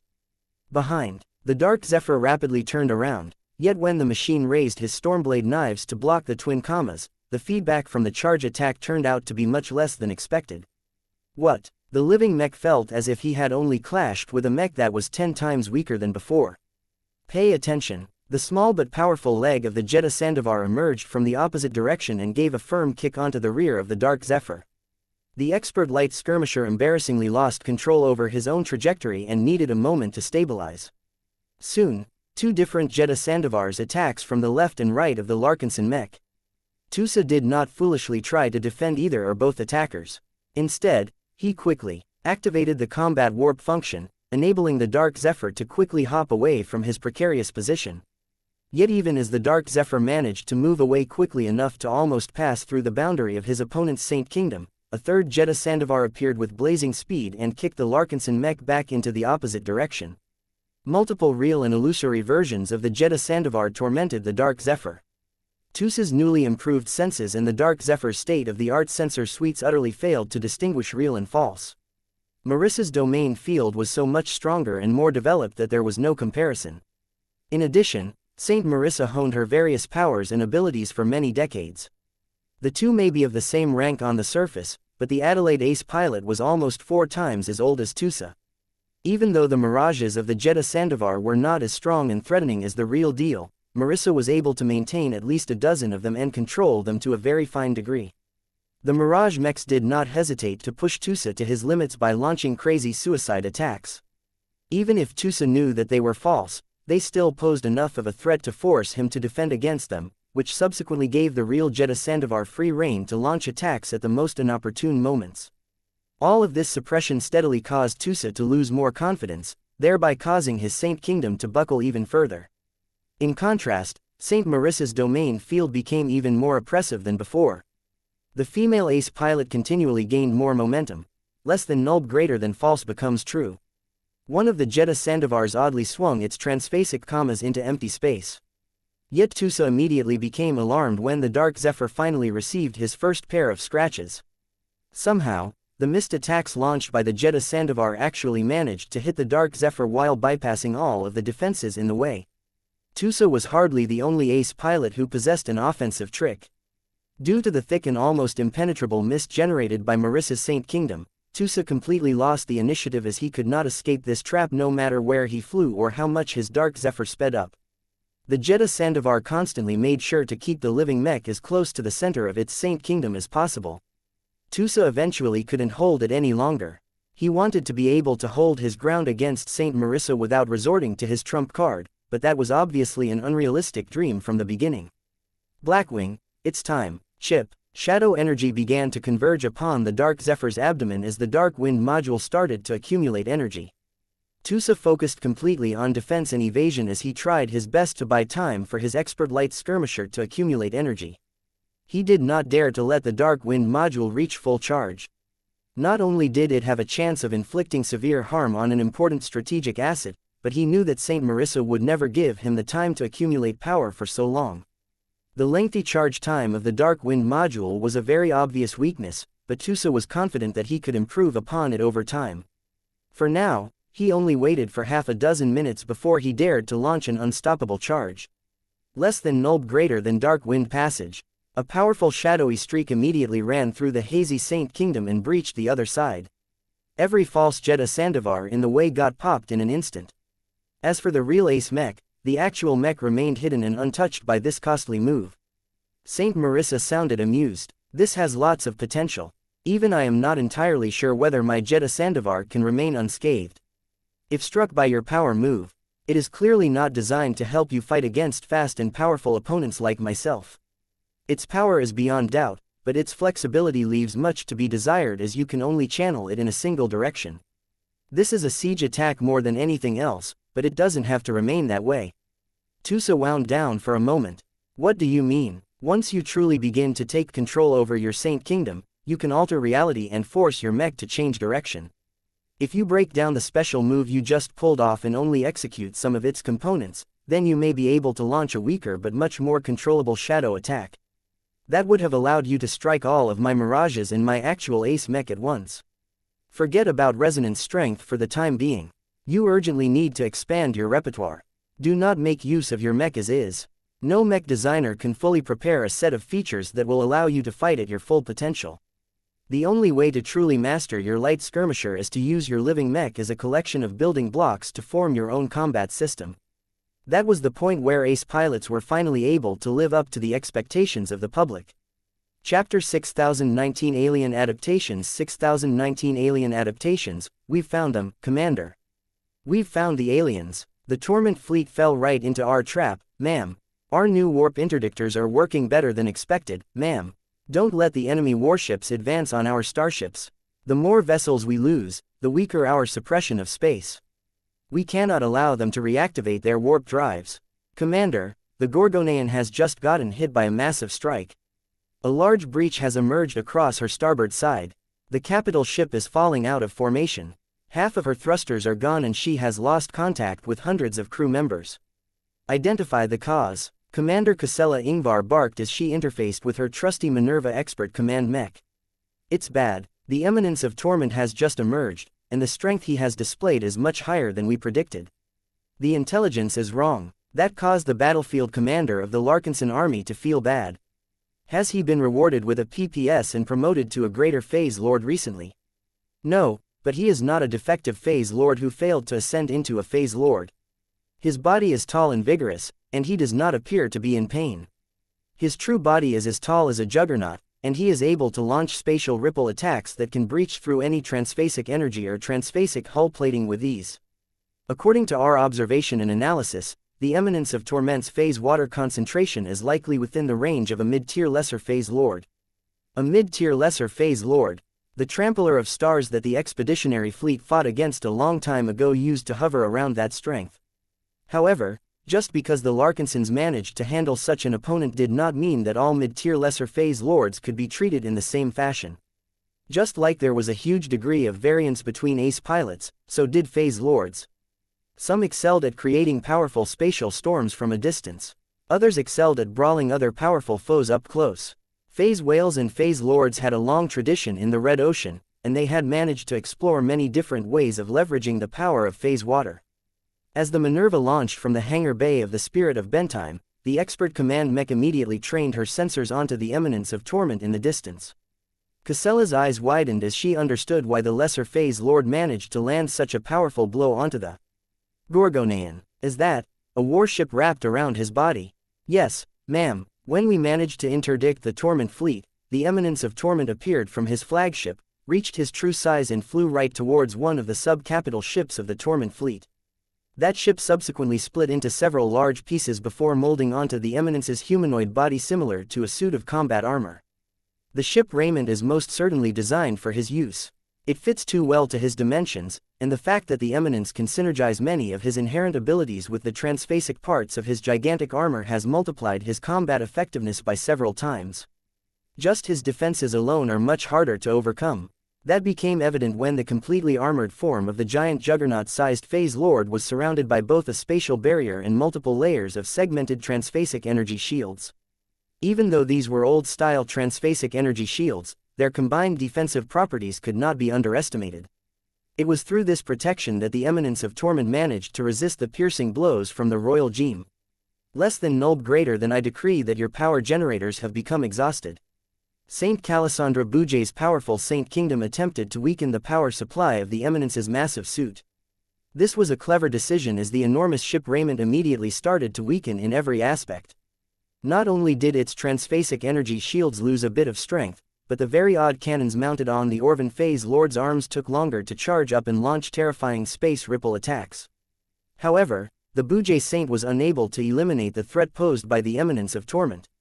Unlike warships, the Eminence of Torment was a lot more flexible and capable of repelling enemies at closer ranges. Even though the Royal Gem was protected by its own Saint Kingdom, the Eminence constantly utilized his massive limbs to smash aside the Ace Mech and reduce its maneuvering space. The Eminence also possessed a range of phase water organs that granted him the ability to disturb the local space, create localized spatial storms and even tear space apart. The Orvan Phase Lord was a far cry from the weak and almost disabled alien leader as described by all of the rumors. The intelligence was completely wrong. Many aliens didn't know any better and had been completely fooled by the false rumors spread by the Eminence and his direct subordinates. Although the Royal Gem's powerful space suppressor and Saint Kingdom were able to work together to weaken the effects of all of these spatial attacks, they weren't able to make the Ace Mech immune. Furthermore, the Eminence of Torment's embrace of technology went beyond using the hull of a home ship as his armor. Some of the relatively compact but powerful gun batteries had been especially designed to maintain their operation even after they had been shifted to the Phase Lord's shoulders and other parts of his body. Dozens of warship-grade cannons attempted to strike the Royal Gem as the Ace Spearman Mech constantly sought to wear down the armored Phase Lord's defenses. Grazer cannons. The power and potency of grazer weapons was much higher than ordinary laser cannons. Both of them relied on concentrated electromagnetic radiation to inflict damage, but the former relied on very energetic and lethal gamma rays, while the latter mostly relied on a lot of visible light or infrared rays. It was very clear which of the two was deadlier than the others. The humans of the modern era had very little exposure to grazer cannons as they were considered taboo by the Big Two and the Red Two. However, the native aliens never agreed to adopt the same taboos, so they clearly had no qualms about mounting grazer cannons onto their warships. The only reasons why the aliens rarely made use of them was because they were much more demanding and expensive to build and mount onto their warships. Only high-end alien warships tended to mount them in place of cheaper and less demanding laser cannons. Although the Eminence of Torment never built up a good reputation in the alien galactic community, he had obviously hidden his strength much deeper than anyone realized. Not only that, but he likely received enough support from the Red Cabal to be able to commission a powerful ship raiment equipped with grazer cannons. The mech designers and engineers serving on the expeditionary fleet could quickly determine that the tech and materials used to make the grazer cannons originated from the Puelmer race. The ball-like aliens mastered the most advanced tech in the Red Ocean. Not only that, but the Puelmers were also good at miniaturizing their technologies. They were quite adept at mounting more compact weapon systems onto their relatively small home ships that could still pack a sizable punch. Although the grazer cannons mounted across the surface of the Eminence's armored suit were not particularly accurate, each hit or near hit constantly consumed the Royal Gem's energies and made it more difficult for the Ace Mech to wear down the segmented transphasic energy shields. Even though the Ace Mech's blessed weapon was able to tear one of more segmented transphasic energy shields with every serious blow, the Eminence of Torment always adapted quickly and allowed his spatial barrier to tank follow-up attacks, thereby giving time for his transphasic energy shield generators to recover. The Eminence of Torment and the Royal Gem are locked into a duel. Neither of them are able to breach each other's defenses, so they have fallen into a stalemate. However, the Eminence of Torment is still able to divert enough attention to launch space ripple attacks at our starships from time to time. We have already lost 2 combat carriers to the Eminence, while one of our other fleet carriers has lost an entire hangar bay from his most powerful strikes. Can the Jeddah Sandovar reinforce the Royal Gem? Saint Marissa Lewandowski is the only ace mech that is suppressing the most powerful alien hulls of the Torment fleet. It has unexpectedly been reinforced by a squadron of modern battleships equipped with stolen human technologies. They even have hyper-technology. Hyper-technology. As time went by, more and more alien warships came equipped with different versions of hyper-technology. Even though the aliens were not as good at technological innovation as the humans, the former possesses a lot of scientists. They were bound to be geniuses and innovators, among them Quelmers, Orvans, Nuncers, and even the Archi. On top of that, multiple cells of the cosmopolitan movement continued to transfer many human technologies to the Red Cabal in a misguided attempt to force Red humanity to abandon its human supremacy ideals. Although the cosmopolitans had not managed to come close to attaining their goals so far, their acts of treason caused a lot of pain and misery to the soldiers responsible for fighting against the aliens. This time, the expeditionary fleet had suffered major blows from these alien hyper battleships. They absorbed E-energy radiation from the environment and used that to empower their Azure energy shields and fire considerably more lethal hyper-transphasic attacks. Their sensor systems, fire control systems, ECM systems and targeting systems had also been modernized to near-human standards. All of these technological improvements made the gun batteries of the alien hyper battleships considerably more accurate than was typical of Orvan vessels. The consequence of all of this was that none of the starships of the expeditionary fleet could fend off their powerful attack salvos. In order to prevent these powerful alien hyper battleships from crippling the expeditionary fleet from afar, the Jeddah Sandovar had little choice but to spread its Saint Kingdom as far and wide as possible to engulf one of multiple threatening hulls in a highly disorienting mist. While Saint Marissa Lewandowski was steadily able to grind down the defenses of the suppressed hyper battleships by joining forces with other friendly mech units, the expeditionary fleet would suffer a lot more damage as soon as the Jeddah Sandovar left to reinforce the Royal Gem. The mech forces of the expeditionary fleet tried their best to assist the pilots, but most of them had little choice but to hold back the remainder of the fairly powerful Torment fleet. Many of the home ships of the Torment fleet originally hailed from the Orvan race, so the vessels were much better constructed than the typical junk ships fielded by the more disposable alien raiding fleets. As Legion Commander Casella Ingvar had already spread her command field and began to commandeer thousands of bright warriors, Phaefianas and other ranged Larkinson mechs, her commandeered mech troops urgently fired their resonance-empowered attacks at the hyper battleships. Despite amplifying thousands of attacks with her true resonance, the living sentinels under her command were unable to produce immediate results. The other mech units were working hard as well. The Transcendent Punisher Mark IIIs and the Zeal were making good progress in wearing down the mid-sized alien homeships. The avatars of Myth under the leadership of Legion Commander Melkor had advanced on the smaller and more mobile alien sub-capital ships. The space suppressors tacked onto the melee mechs of the avatars made it much easier to overcome the defenses of the enemy ships than before, but they could not attack with impunity due to enemy interference. Face fighters. Those unarmed alien cargo ships turned out to be makeshift carrier vessels. They are in the process of launching thousands of phase fighters. How many? They have already launched 6,000 of them, and we estimate that they have at least 1,200 more in their cargo holds. Chapter 6020 Melkor's Resolve 6020 Melkor's Resolve. Although the alien small craft were still inferior to human mechs in most aspects, the fact that each of them were protected by their own small transphasic energy shields still made it troublesome to eliminate them at a fast pace. Melee mechs intercept the alien phase fighters. It was not efficient to eliminate the phase fighters by relying on ranged mech units.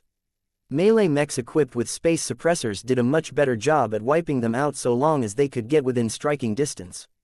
Commander Melkor gritted his teeth and quickly issued orders to redirect his faster and more mobile melee mech units to entangle the alien phase fighters. These phase fighters are getting faster, tougher and deadlier with each generation.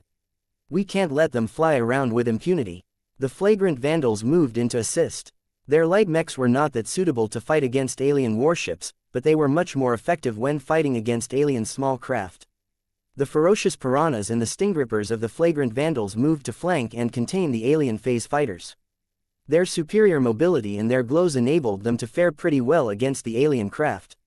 Although the avatars of Myth and the flagrant vandals lacked the numbers to contain the alien phase fighters by themselves, they soon received help from the mech forces hailing from the other partners of the Golden Skull Alliance. Commander Melkor. Among the numerous quasi-first-class Fae Fiannas accompanying the avatars of Myth, one of them looked more conspicuous than others. The customized version of the Larkinson edition of the Fae Fianna was paired with 6 living Fae. 2 of them were fairly powerful communication Fae.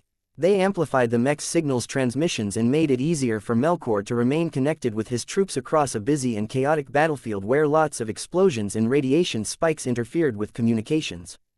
Another pair consisted of upgraded luminous fire Fae, which was originally designed by Tristan Wesseling. The Fae model was already powerful from the beginning, but had been upgraded even further by the mech designers serving on the expeditionary fleet.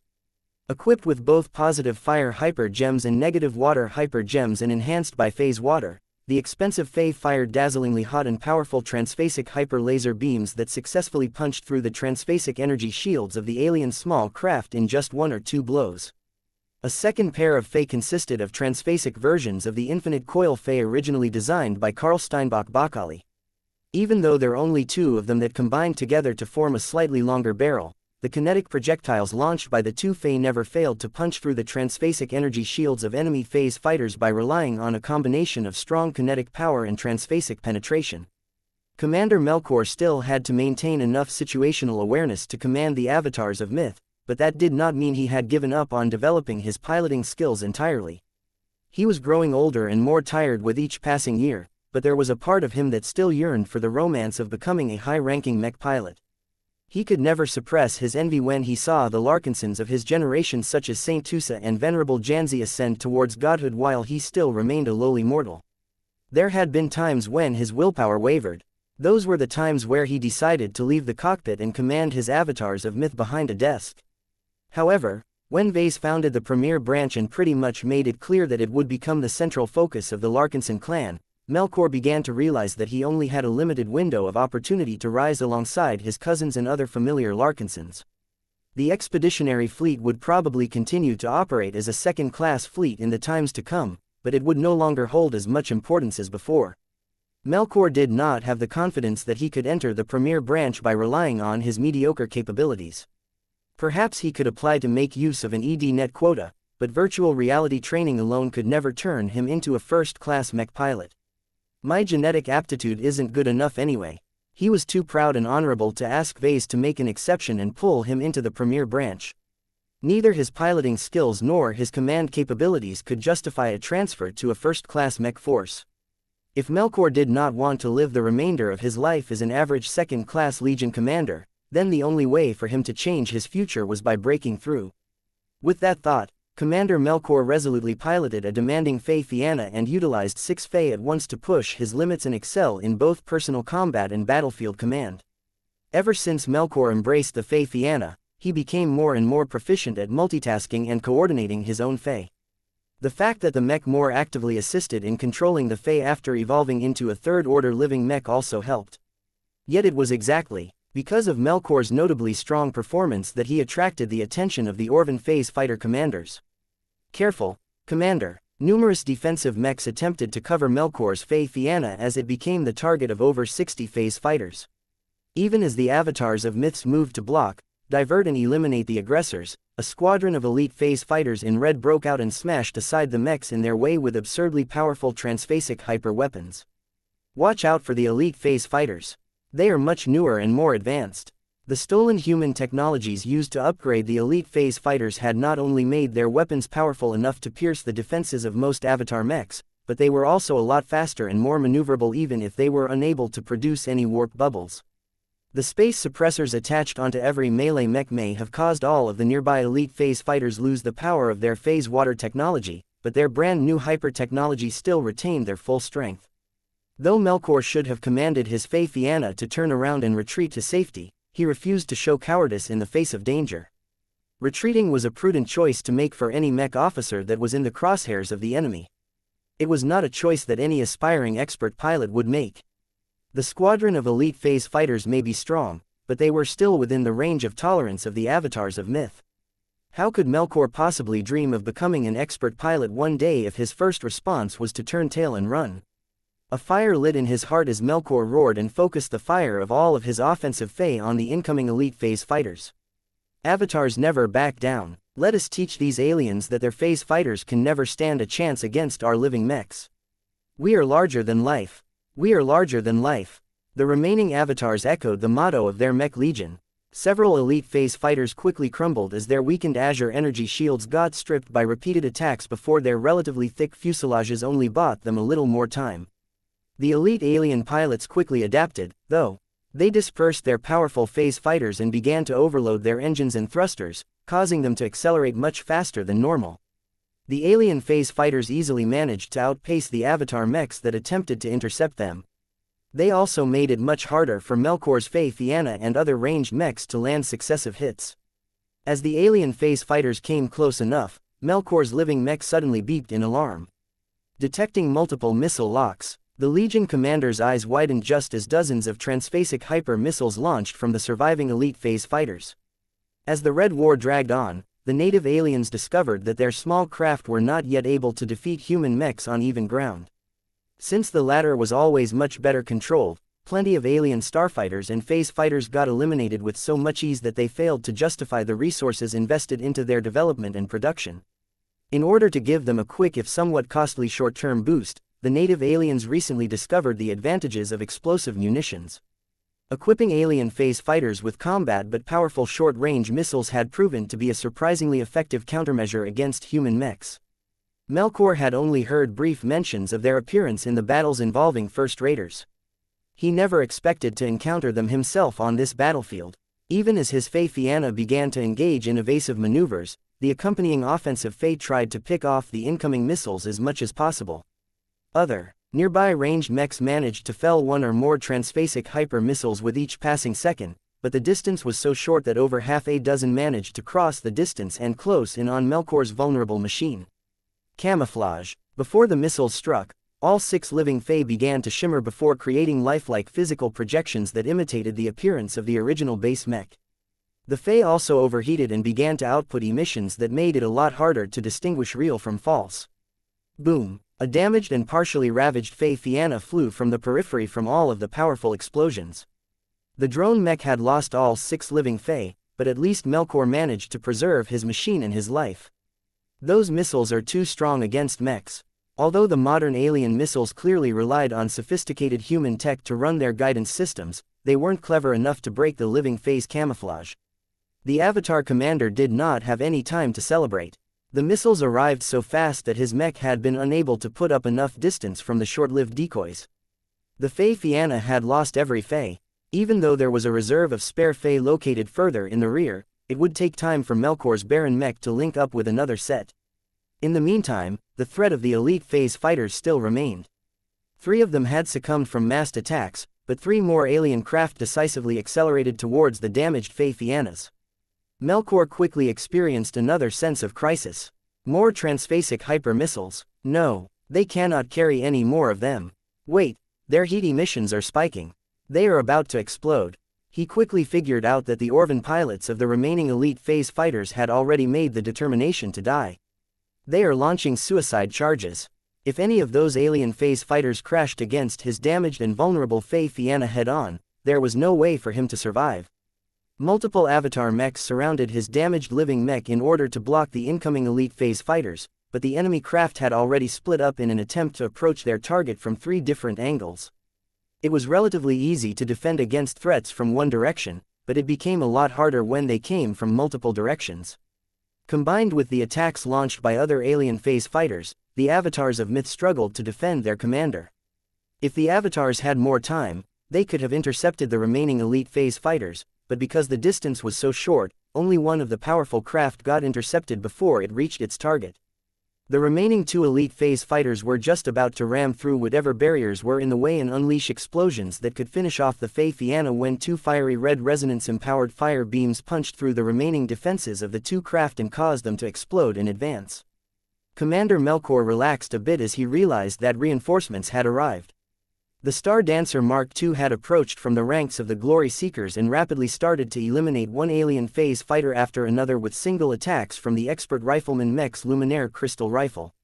Commander Ksela Ingvar guessed that you were about to engage in reckless stupidity during this battle.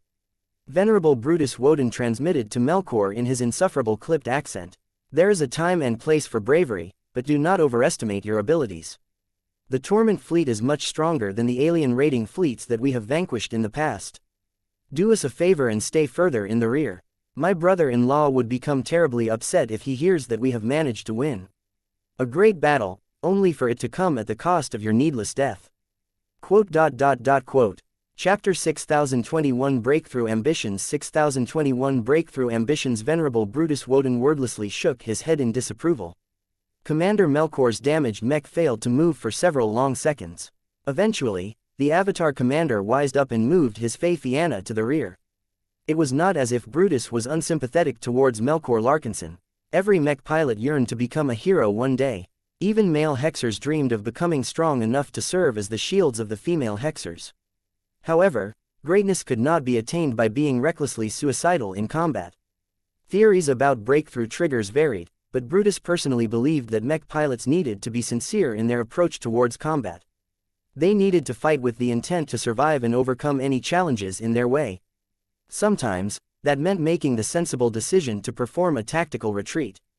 There was nothing shameful about backing away from a disadvantageous situation if doing so would lead to better results down the line. Commander Melkor wouldn't do anyone on his side any favors if he foolishly overextended himself before getting himself killed.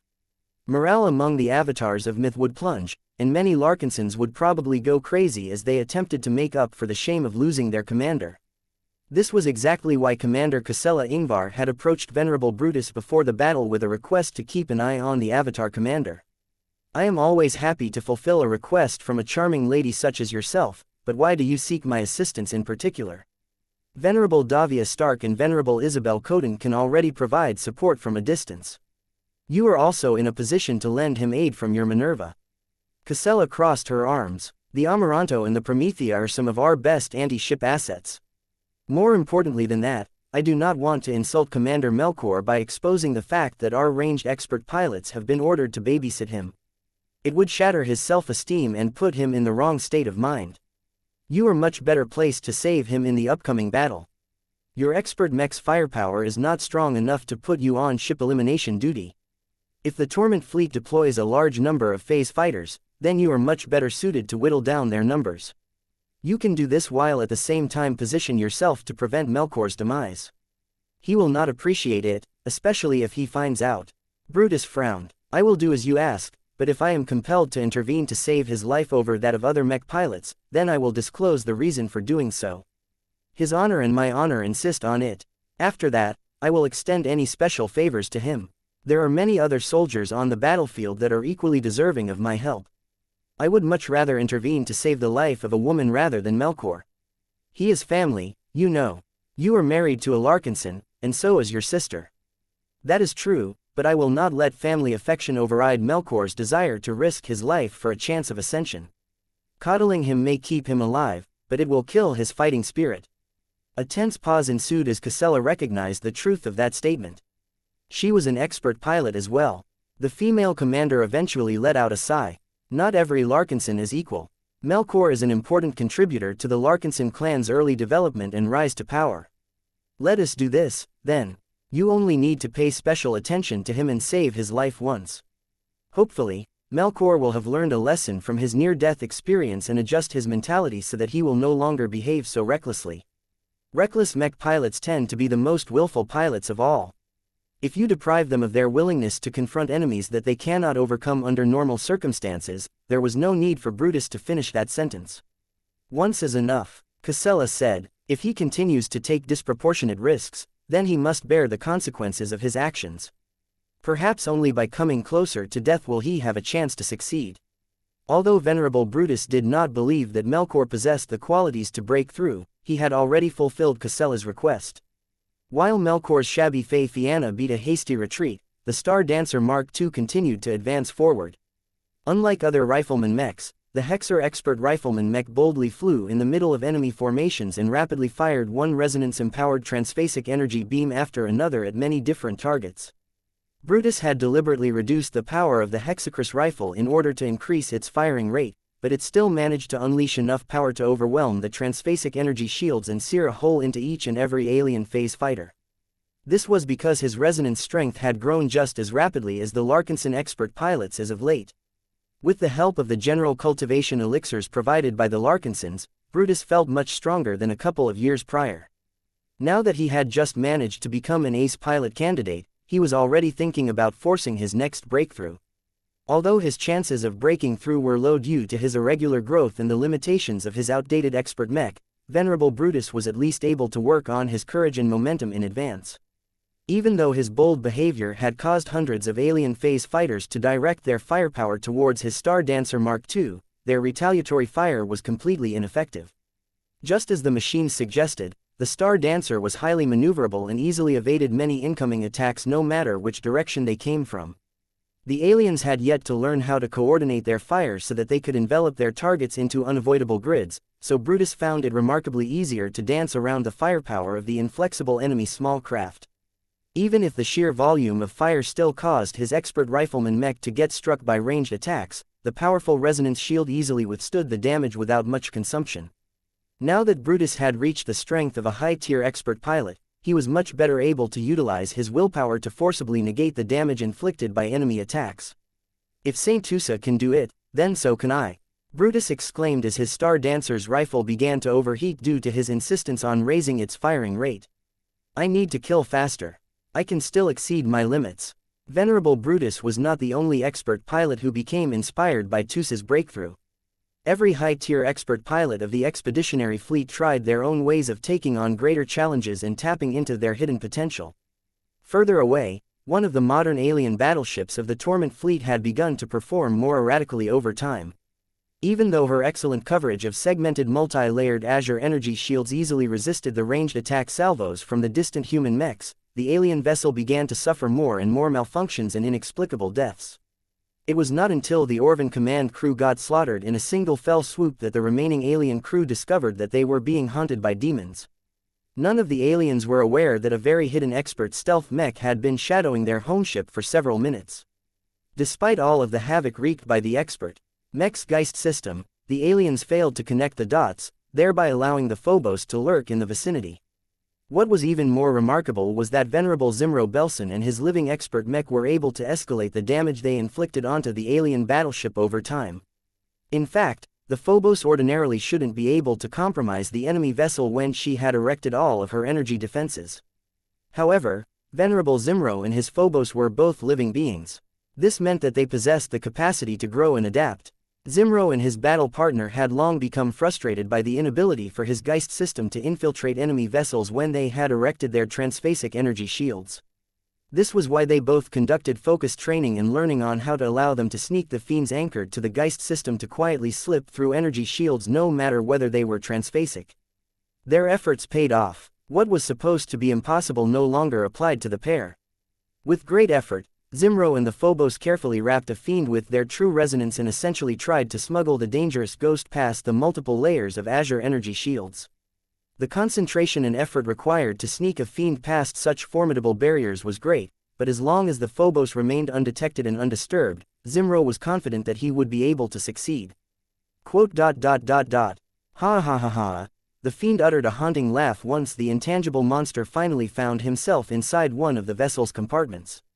After receiving his instructions from the Geist system, the spiritual fiend grinned, revealing disturbingly sharp and long fangs.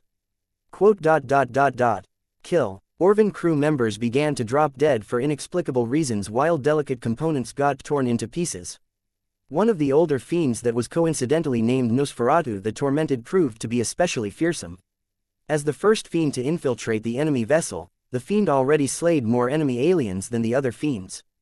After sapping the life out of every officer in what passed for the alien vessel's bridge, Nosferatu utilized the strength granted by Zimro's true resonance to unscrupulously drain the lives of the reinforcing Orvan crew members as well as hundreds of staff that were stationed in the surrounding compartments. The disruptions caused by his death directly caused the hyper battleship to fall into a state of paralysis, thereby making it less likely for the Phobos to become exposed. Meanwhile, two powerful expert rifleman mechs were doing their jobs by besieging enemy warships in the rear. The Amaranto had set aside her instrument of vengeance and relied on the superior firepower of the much larger instrument of doom to shatter and overwhelm the transphasic energy shields of numerous Orvan sub-capital warships all by herself. Once the expert rifleman Mech managed to create a hole in an enemy vessel's energy shield coverage, Venerable Davia Stark had already done her job even if the gap only lasted for a few seconds. This was because the Promethea was able to exploit these momentary gap to fire a strong resonance-empowered purple fire beam that started a fire on the enemy vessel's exposed hull. As long as the Promethea managed to land a single shot with her Ignitron Luminaire crystal rifle, Venerable Isabel Coden was able to feed the flames and cause them to engulf more and more parts of the hull until it was too late for the enemy vessel. The reason why just a single attack from the Promethea was already able to spell the doom of any exposed enemy warship was because Isabel's companion spirit had become particularly good at raising the heat. As long as Kuroshi piggybacked on the resonance-empowered fire beam, the flaming purple cat was able to blend into the other King Killer flames while quietly working to spread them towards anything nearby that looked vulnerable and important enough. Although Isabel felt satisfied for being able to relieve the expeditionary fleet by single-handedly burning down several enemy vessels, she did not feel this was enough to trigger her second apotheosis. She needed to conquer a greater challenge or perform a more impossible feat in order to transcend for a second time. Transphasic energy shields, she uttered. It is frustrating that they continually prevent me from burning down these alien ships. How can I make them catch fire? If she could evolve her fire to the point where she could burn energy shields despite how it should be impossible according to science, then Isabel became certain she would be able to turn into a saint. Chapter 6022 Mutual Evolution 6022 Mutual Evolution. As the battle between the Expeditionary Fleet and the Torment Fleet raged on, it became clear that the Golden Skull Alliance had gotten caught in a tough battle. This had become an increasingly rare occurrence because the mech forces of the Expeditionary Fleet had grown to a formidable level of strength. Ever since the Expeditionary Fleet started the Trailblazer expedition, the Larkinsons and their allies defeated one alien raiding fleet after another. Each victory yielded a huge amount of spoils, as the Golden Skull Alliance always managed to claim possession of the rich debris field as well as any alien warship hulls that were still relatively intact. The Larkinsons had already replaced many old second-class mechs with modern and well-equipped quasi-first-class products. The other Alliance partners made similar moves, if only so that they could keep up and ensure they contributed enough to the battle to claim a richer share of the spoils. With powerful models such as the Fey Fianna, the Transcendent Punisher Mark III and most recently the Storm Sword, the Larkinson Army's comprehensive strength and ability to counter alien warships had increased remarkably. However, the Torment Fleet was not as easy to defeat as other alien fleets. Different from the old and outdated warships that the Red Cabal drove into human space to create attrition, most of the vessels fielded by the Torment Fleet were more modern, more powerful and more well-supplied Orvan homeships. The Eminence of Torment had lived for over 800 standard years, and managed to amass a sizable amount of wealth and influence in Orvan civilization during much of that time. Even if he strangely portrayed himself as a weak and defective phase lord that was constantly suffering from unending pain, that did not stop the Eminence of Torment from building his own power base and earning more rewards from the Red War. The smaller vessels of the Torment Fleet were easy enough to defeat. Their defenses were better and their gun batteries may be remarkably more effective at eliminating large numbers of mechs, but they still succumbed when a large number of mechs overwhelmed their transphasic energy shields. It was the bigger warships that posed a bigger problem. The aliens had not only incorporated a lot of stolen human technologies, but also adapted the designs of their homeships in order to better cope with human fighting methods. The newer hyper battleships are too lethal to our mech forces. They don't mount as many primary gun batteries, but their hulls have at least 50% more secondary gun batteries and thrice as many tertiary gun batteries. These alien ships carry so many rapid-fire transphasic hyper-laser gun batteries that they can shred entire mech companies in seconds. Even our much better protected quasi-first-class mechs can hardly last more than a few seconds when subjected to focused fire.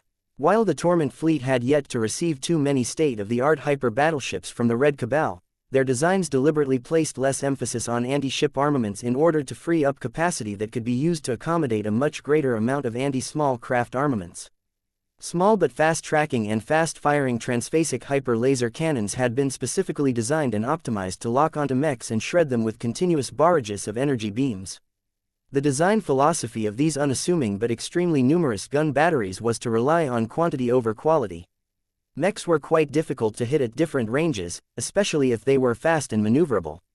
Even if they got hit once or twice, they were usually tough enough to shrug off the attacks without getting impaired. Yet very few mechs could remain intact when they were focused on by at least a dozen rapid-fire transphasic hyper-laser cannons. One by one, these clusters of laser cannons continually induced despair onto mech pilots as their machines almost had no recourse against these kinds of attacks. Only shield-link technology could allow these mechs to defend against attacks that vastly exceeded their native defensive capabilities, but it was a pity that the expeditionary fleet did not enjoy this extravagant luxury. As such, with each minute that passed, every force suffered an escalating number of casualties from these giant anti-mech platforms. The only positive news for the mech forces was that the threat posed by these hyper battleships became so acute that numerous mech pilots managed to break through after getting targeted. The immense terror of getting bombarded by dozens of transphasic laser beams in quick succession was enough for many desperate mech pilots to unlock their hidden potential. Numerous mech pilots took their first step on the path to godhood by advancing to the rank of expert candidate. More notable were the existing expert candidates who broke through to the rank of expert pilot and temporarily wielded the power of an expert mech. Yet for every hero that got born on this bloody battlefield, many more mech pilots perished in an instant. The successive transphasic laser beams were too rushless. The gun batteries may be small in relation to warships, but they were a lot more powerful than the weapons employed by small craft, hence their tendency to leave very few survivors behind. The threat posed by the new alien vessels to the mech forces happened to be so great that the Jeddah Sandavar had become fully preoccupied with interfering with their operations. The Ace Light Skirmisher rapidly flew from one hyper battleship after another. The Jeddah Sandavar's Saint Kingdom produced a strange mist that lingered even after the machine moved away. The persistent mist did not block the perception of the sensors and the aliens stationed inside the hyper battleship. Instead, it primarily sapped the energy out of the laser beams that attempted to pass through the hazy mist. The anti-energy beam mist was empowered by enough true resonance to easily block or weaken thousands of laser beams fired by tertiary gun batteries. It would have been much more difficult for this mist to neutralize the energy beams fired by much larger weapon emplacements, but the tertiary armaments were so much smaller and weaker that they failed to exceed the threshold of the anti-energy beam mist. Although the mist gradually dispersed shortly after they left the Saint Kingdom, causing its effects to rapidly weaken over time, Saint Marissa was still able to limit the firepower of 3 or 4 hyper battleships. Unfortunately, there was only so much the Jeddah Sandavar could do to suppress the vessels. There were other hyper battleships that had split away from the main formation and tried to put as much distance from the Ace Light Skirmisher as possible. This forced the remainder of the mech forces to confront the threat posed by all of these specialized anti-mech battleships by themselves. The horror of these warships became increasingly more clear even as they attracted a lot of attacks. The Stormblade Samurais and the Storm Swords deployed by the Swordmaiden Legion assaulted one of these hyper battleships. Despite employing a powerful combination of electrifying Stormblade weapons and stackable space suppressors, the warship demolished over 100 mechs, most of them Stormblade Samurais, and even put in the effort of striking any of the ejected cockpits that managed to abandon the doomed mechs in time. No, sisters. These Orvans must die. With the help of the much more powerful transphasic Stormblades of the powerful new Storm Swords, the Swordmaiden mechs eventually managed to exhaust much of the segmented Azure energy shields, allowing them to slip through and tear apart the vulnerable battleship. Further away, 2 large formations of Valkyrie mechs led by 2 expert mech versions of the same mech line began to summon 2 different apparitions of the Superior Mother. Yet before the Glory Seekers could launch their infamously lethal death energy wave attacks, multiple hyper battleships launched dozens of torpedoes at the approaching Valkyrie mechs. Many mechs attempted to shoot down the torpedoes, but that was easier said than done. The large torpedoes were not only clad with thick layers of transphasic alloys, but they were also protected by their own transphasic energy shields.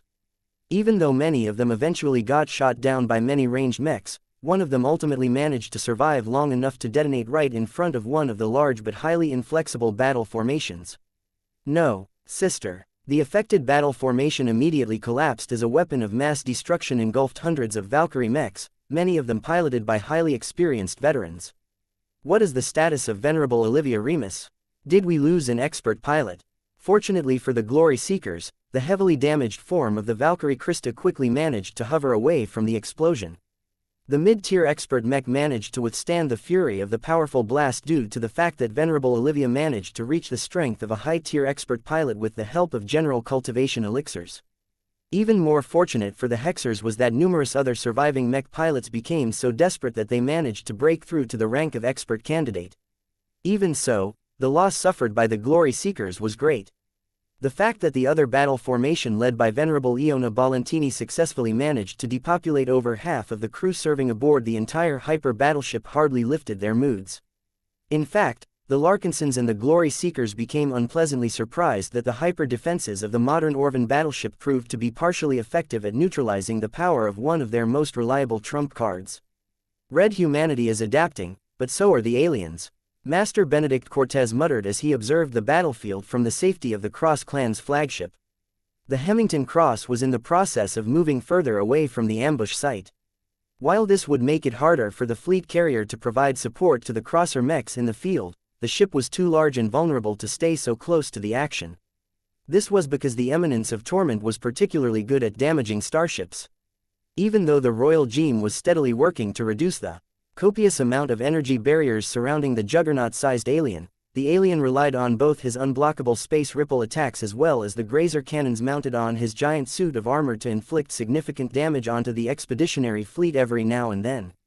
When the giant Eminence of Torment successfully managed to swat aside the Royal Gem, he also raised one of his arms and transmitted a deadly space ripple attack at the Spirit of Bentime. Out of all of the starships of the expeditionary fleet, the vessel with the giant cat-head prow had earned a lot more enmity from the enemy Phase Lord.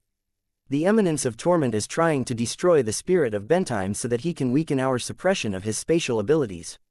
Although it was hard to believe, the Orvan Phase Lord was not fighting at his full strength at the moment.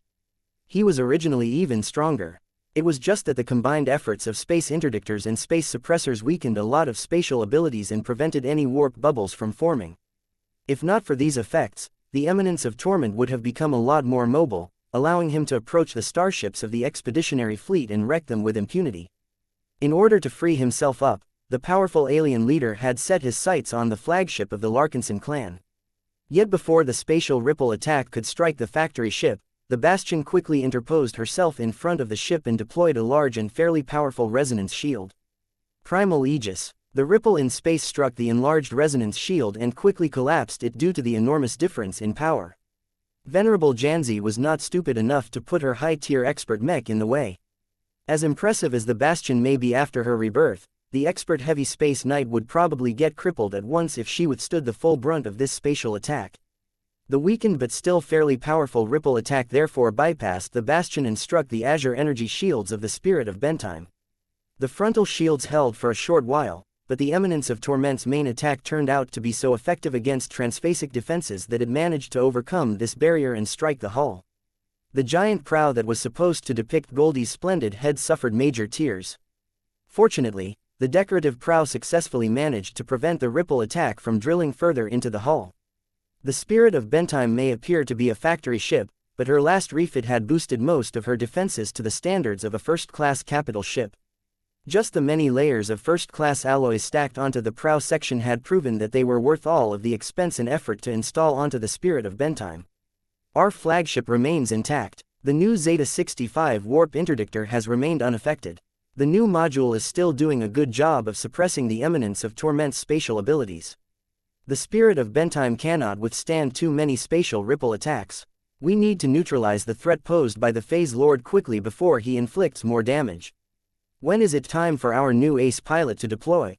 Where is Saint Tusa? Chapter 6023 Illusionary Dream 6023 Illusionary Dream. As the forces of the expeditionary fleet struggled to defeat the warships of the Torment fleet, one notable asset remained in reserve. The Dark Zephyr remained active but silent as the living mech continued to huddle inside the hangar bay of the Spirit of Bentime. The fresh ace pilot inside the cockpit impatiently tapped his foot as he observed the battlefield from multiple different live feeds. He carefully observed and studied the performance of the Eminence of Torment, the recently developed alien hyper battleships and the more powerful hyper phase fighters. Saint Tusa Billingsley Larkinson wished his Dark Zephyr could sortie into battle and tip the scales in the favor of the Golden Skull Alliance. However, all of the leaders of the expeditionary fleet insisted that Tusa and his upgraded expert light skirmisher remain in reserve. Tusa did not believe he was being held back just because the Golden Skull Alliance wanted to have a powerful troubleshooter on hand that could quickly respond to any unexpected surprises. The Torment fleet may have sprung several surprises after getting ambushed, but the aliens have likely brought out everything they had in their arsenal. It did not make much sense to hold his powerful new Dark Zephyr back unless the Golden Skull Alliance had other reasons to justify this decision. As Tusa witnessed many of the breakthroughs that occurred across the battlefield, he became increasingly certain what this battle was truly about. He opened a communication channel to the Minerva. "Commander, it is not yet time, Saint Tusa. Please be patient for another minute. Your time will come soon." "I do not have much patience to begin with," Tusa barked as he slammed his fist against the armrest of his piloting chair. "Is it truly worth it to let so many of our clansmen die in order to trigger all of these breakthroughs?" Commander Casella sighed. "That is not our call to make. Our Patriarch has recently changed the priorities of our expeditionary fleet. Our former goal was to focus on resource acquisition and minimizing our losses. Now that our clan urgently needs to build a small but powerful first-class fleet and mech force, our strategy needs to shift.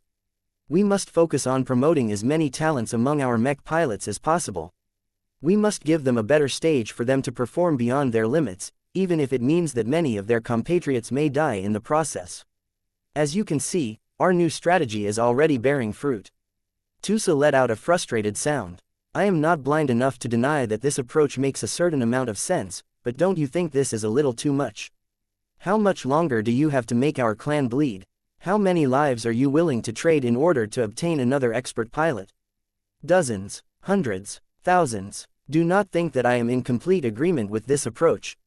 Casella defensively shot back. "However, we must build up our high-end combat assets as extensively as possible. The Patriarch has already warned me that our clan may be forced to fend off much more powerful alien adversaries in the future.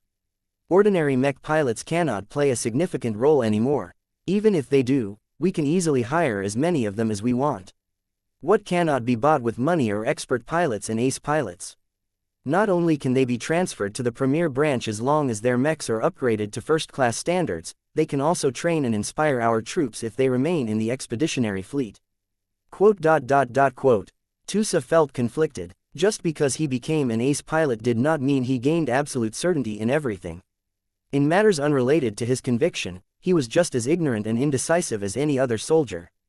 The survival of the Larkinson clan and all of our dependents is at stake. Casella emphasized. "Whatever suffering we incur today is much less than what we will endure if we fail to nurture enough high-ranking mech pilots. Our previous strategy was more appropriate for the age of mechs. Now that we have entered the age of dawn, we cannot afford to pursue steady development anymore. Our Patriarch has stepped up his game, and so must we. This battle shall be one of many crucibles that will strengthen the foundation of our clan." The Sentinel commander sounded way too callous when she easily dismissed the bloody price for this change in strategy. There were many human lives in the balance. Tusa feared that this battle would not be the last of its kind. He thought that the Larkinsons had already done away with fighting pitched battles against enemies strong enough to make the Larkinson clan bleed. However, it would be intellectually dishonest for him to deny that these sorts of difficult battles also tended to produce the most breakthroughs. Tusa found it difficult to deny the logic behind this shift. He just felt disgusted by the fact at how easily Casella succumbed so easily to the trap that the ends justify the means. He himself found it difficult to make up his mind whether this was the right call. It depended upon whether Vess's opinions about future threats were credible enough. If the Patriarch exaggerated the threat posed by the native aliens because he was greedy for more high-ranking mech pilots, then Tusa could not say whether he was willing to become an accomplice to his cousin's bloody schemes. It was only because that Vase often turned out to be right in his decisions that the Saint was willing to give the mech designer the benefit of the doubt. "Do you think that our clansmen are unwilling, Tusa?" "What do you mean? I am their commander. I know what is on their minds. I understand their dreams and aspirations. Do not forget that service in the expeditionary fleet is completely voluntary. Many Larkinsons that value their lives over ascension have already transferred to the side branches. The soldiers that remain have already signed an implicit contract that conveys their willingness to put their lives at risk for a chance of obtaining glory. What we are doing is fulfilling their dreams, more or less. Do not forget that you used to be one of these hopeful mech pilots. You still are in a sense." That was true. Battles were also unpredictable. It was unreasonable to expect that the clan had a total grasp of the enemies they confronted. In fact, many of the battles as of late had gotten too predictable. The expeditionary fleet had become increasingly more proficient at defeating the rabble that ranked at the bottom of native alien society. This was not conducive to the development of the Larkinson army. Winning lots of battles against the alien equivalent of cannon fodder only made the Larkinsons better at bullying the weak. Battles against more formidable enemies such as the Torment fleet were essential to improving the ability for the Larkinson clan to cope against its more powerful adversaries of the future. Tusa sighed. I won't argue with you on this matter any further. I am not in charge. You are. I only have one more question. Have we waited long enough? We have. Casella smiled. According to our analysis, most of the mech pilots that have accumulated enough and were most prone to breaking through have done so. Continuing to maintain the current status quo will only lead to escalating losses without the corresponding benefits. You are free to sortie into the field, Saint Tusa. Finally, I have a lot of repressed energy that I urgently want to vent onto these Orvans. The Dark Zephyr already exited the hangar bay of the lightly damaged Spirit of Bentime and began to activate a warp bubble that quickly accelerated the high-tier expert mech towards the battlefield. Which target should I attack first, Casella? You decide. If you are confident you are up to the task, then you can attempt to team up with Saint Calisandra Bujay into defeating the Eminence of Torment. If you think that you cannot land an immediate crippling blow onto the Phase Lord, then it is better to let the Royal Gene grind away at his defenses. You can make a more immediate impact on the battle by helping our troops eliminate the hyper battleships. Tusa faced a difficult choice. He could make an enormous impact on the battle in one fell swoop by inflicting a crippling blow onto the Eminence of Torment. However, he was not quite certain whether his current level of strength was enough to allow him to damage a Phase Lord that had proven to be much stronger and more cunning than anyone expected. As much as Tusa wanted to make the most powerful possible impression in his debut as an ace pilot, he decided that it may be better to go for the sure bet this time. I shall take on the surviving hyper battleships, he conveyed. Good choice. You do not have to expend your resources to eliminate all of them. You can already make a large difference by eliminating half of them if you can do so quickly. I can handle it, Tusa confidently replied. Get ready to follow up on my results. As the machine surged towards the action, Saint Tusa did not unfold his complete Saint Kingdom right away. Doing so would make his Dark Zephyr way too conspicuous on the battlefield. The living mech instead began to attract a lot of shadow energy with the help of his ultimate module in order to reduce his emissions and energy signature. In the middle of a red-hot battlefield, none of the aliens had any time or attention to spare in surveying the battlefield for incoming threats that were difficult to detect. They already had their hands full with their most immediate human enemies. The Dark Zephyr did not excel at rapid long-range traversal, but the expert light skirmisher was still fast enough that he managed to approach one of the hyper battleships relatively quickly. The kilometers-long alien homeship had proven to be a formidable terror on the battlefield so far. Hundreds of tertiary transphasic hyper-laser batteries had already scythed down many mechs belonging to the Larkinsons, the Glory Seekers, the Crossers, the Adelaides and the Bujays. No matter what sort of mech fell into the Orvan hyper battleship's crosshairs, none of them could withstand the barrages for long. Tusa had deliberately chosen this target as the hyper battleship was only subject to light suppression. Every human mech force had long learned that it was counterproductive to spread their firepower across multiple heavily shielded targets. Since the mech forces had decided to focus their attacks on other targets, this left Tusa's target with fully intact segmented multi-layer Azure energy shield coverage. This was among the higher defensive configurations that the native aliens applied to their more valued homeships. It would have taken the Jeddah Sandovar or the Royal Gem an awful amount of time to drill through all of these potent energy shields. Yet when the comparatively weaker Dark Zephyr charged towards the same alien battleship, Saint Tusa did not consider any situation where he would have to take just as much time to eliminate the vessel. Blackwing. Chip chip chip. His companion spirit had already begun to reinforce the Dark Wind module. The ultimate module had been accumulating energy all this time. This meant that as soon as the Dark Zephyr was getting close to crashing against the alien vessel's energy shields, the living mech was ready to activate his latest and most powerful ability in an instant. Alarms began to ring inside the bridge of the alien homeship.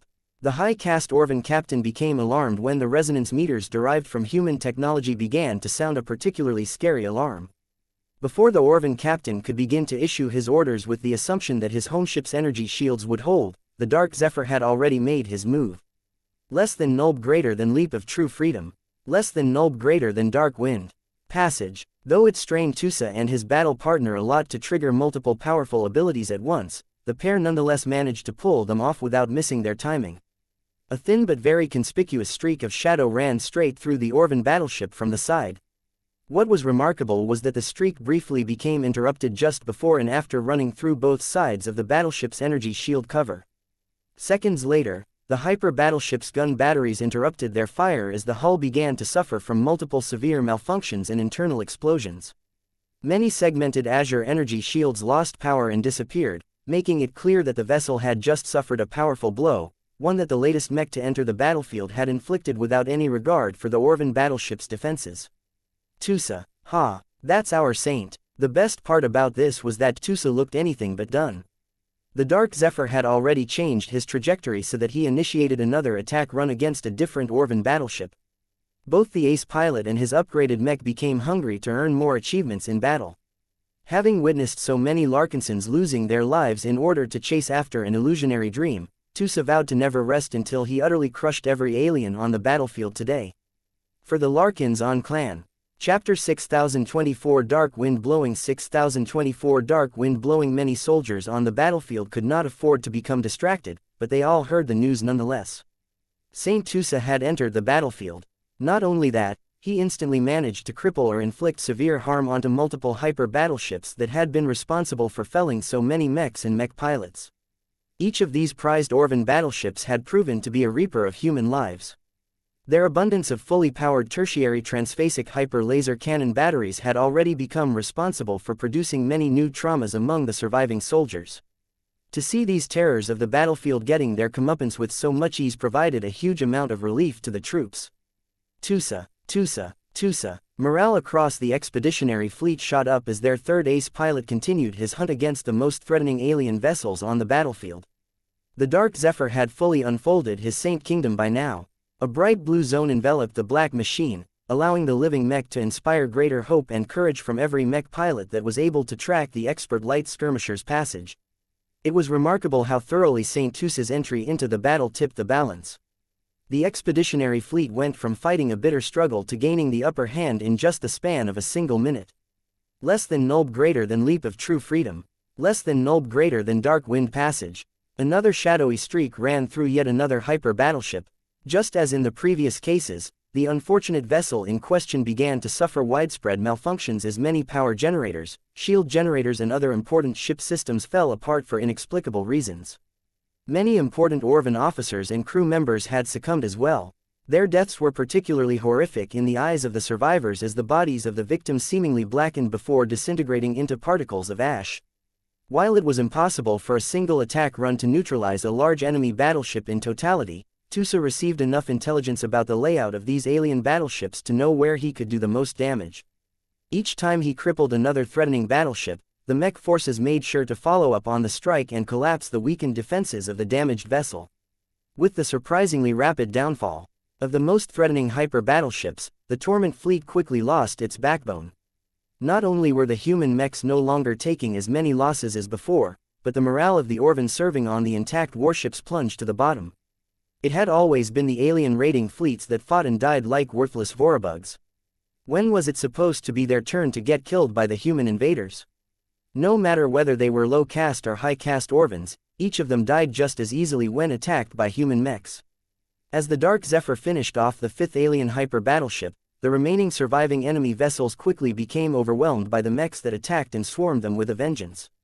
Eliminating so many powerful alien warships early freed up thousands of mechs, allowing them to concentrate their attacks on weaker and more outdated vessels. Unlike the modern alien vessels that had improved so much with the help of stolen human technology, the older Orvan warships lacked all of the latest advancements, causing them to inflict less damage and collapse much faster. Tusa could already tell that there was hardly any need for him to join this frenzy. The mech forces had taken serious losses, but their quantity was still so great that there were more than enough intact machines to maintain a decisive advantage. There is only one enemy left. Performing 5 different dark wind passages in quick succession had been a strenuous effort to the new ace pilot. He had taken a risk by pulling off the last one, as he hadn't been sure whether he or his expert mech still had enough power left to destructively phase through one end to the other end of the enemy battleship's hull. Fortunately, his intuition did not steer him wrong. His Dark Zephyr had not ended up stuck in the middle of the enemy vessel. If his living mech remained operational somehow, it would have been incredibly awkward to tear his way out of the enormous metal cage. The ace pilot took the opportunity to recover from his previous exertions. He also checked the condition of his expert mech. "How are you, battle partner? I can still fight, but I do not think the Dark Wind module is designed to be activated so many times." The state of the ultimate module was not great at the moment. When Blackwing separated from the mysterious module, the companion spirit could already tell that its archimetal components had exceeded their safety levels. It was a small miracle that the Dark Wing module managed to stay intact. If not for the fact that much of it consisted of archimetal that had been reinforced by true resonance, the ultimate module would have likely exploded by this time. "I was not thinking straight." Tusa frowned. As an ace pilot, he should have been able to keep his cool, yet when he first went into action, his surging emotions overwhelmed his reason. Getting held back for so long and witnessing so many Larkinsons perishing without accomplishing anything that was truly meaningful in their lives had made him angrier than he thought. The fact that Tusa did not even notice that he was going overboard warned him that possessing strong willpower was not always beneficial. What he wanted did not always conform to what was best in a given situation. There was a time and place for a saint to go over the edge and exceed their limitations, but this should never be done on a regular basis. Even ace pilots weren't that unreasonable. After spending a bit of time catching his breath and gaining a better idea on how much fight he had left, he focused his attention on the eminence of torment. The alien phase lord had definitely noticed the rapid downfall of his precious fleet. Despite being covered in a gigantic suit of armor, the eminence had definitely become afflicted with rage. Nonetheless, the Orvan also lived up to his apparent reputation by constantly trying to back away from the battlefield. The eminence of torment wanted to get as far away from the expeditionary fleet as possible so that he could activate a warp bubble and leave his human adversaries behind. "Less than nulb greater than I decree that you are moving slower." Saint Calisandra Bujay's latest decree had mysteriously taken effect, causing the beleaguered phase lord's acceleration rate to drop by as much as 30%. This effectively prevented the eminence of torment from moving out of the range of the spirit of Bentime. The factory ship was the main culprit responsible for limiting the mobility of the enemy phase lord. The recently shipped and installed Zeta-65 warp interdictor may demand a huge amount of energy in order to operate, but the Polymath and Spacelock's latest joint invention was especially effective at weakening phase lords. Seeing that he could not run away, the aggrieved phase lord fixated on the spirit of Bentime and wanted to smash the factory ship once and for all.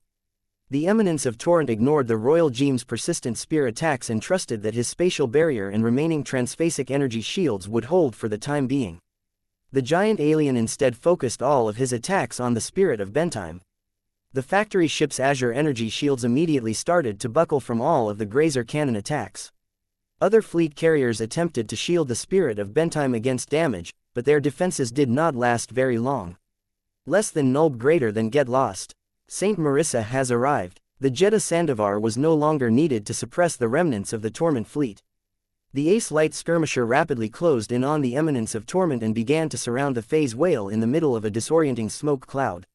Engulfed by Saint Marissa's domain field, the powerful alien became subjected to another weakening effect as he suddenly lost his ability to observe enemies more than a few hundred meters away. While the phase lord was still able to track the movements of the Royal Geem, the eminence of Torment was unable to track the Jeddah Sandovar and the spirit of Bentime. The factory ship quickly changed trajectory and moved far enough away from her old coordinates to prevent the phase lord from striking her hull with repeated attacks in the same direction. Not that it mattered that much. Saint Marissa's disorienting smoke cloud not only obscured the eminence of Torment's perception, but also caused him to lose his sense of direction and orientation.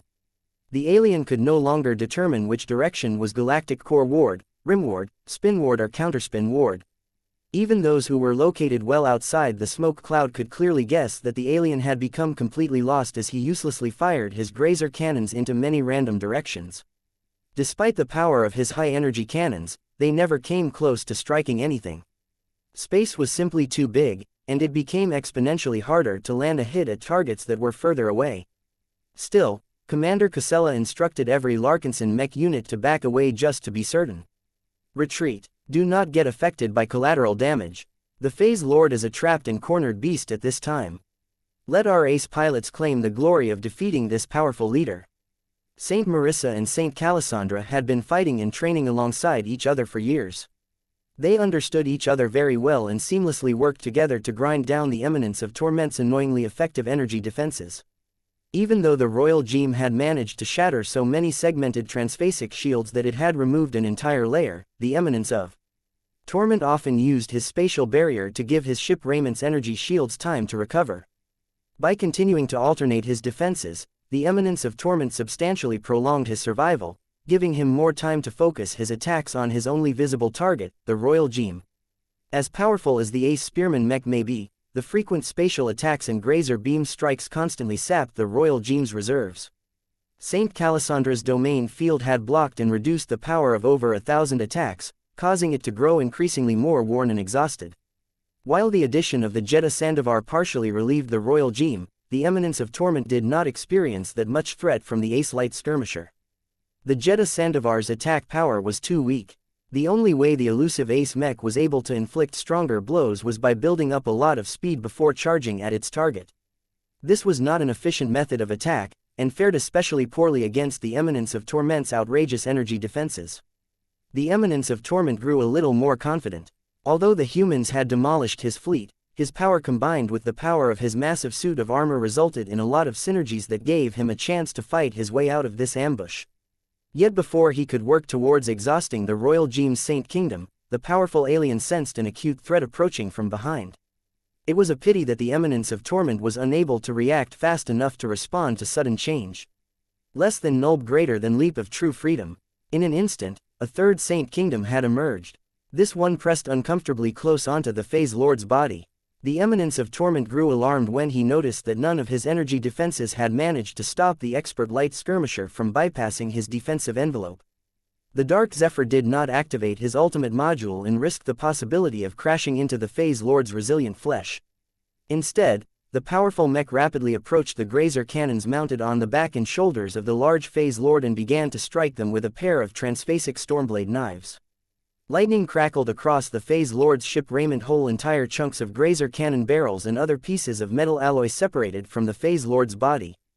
The Eminence of Torment panicked and attempted to swat away the Dark Zephyr by moving and rotating his body.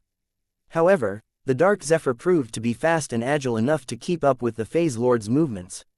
Forget about the grazer cannons, Tusa. Destroy the transphasic shield generators and power generators. We have already identified their approximate locations. Strip away the alien's defenses so that we can kill, no, subdue him.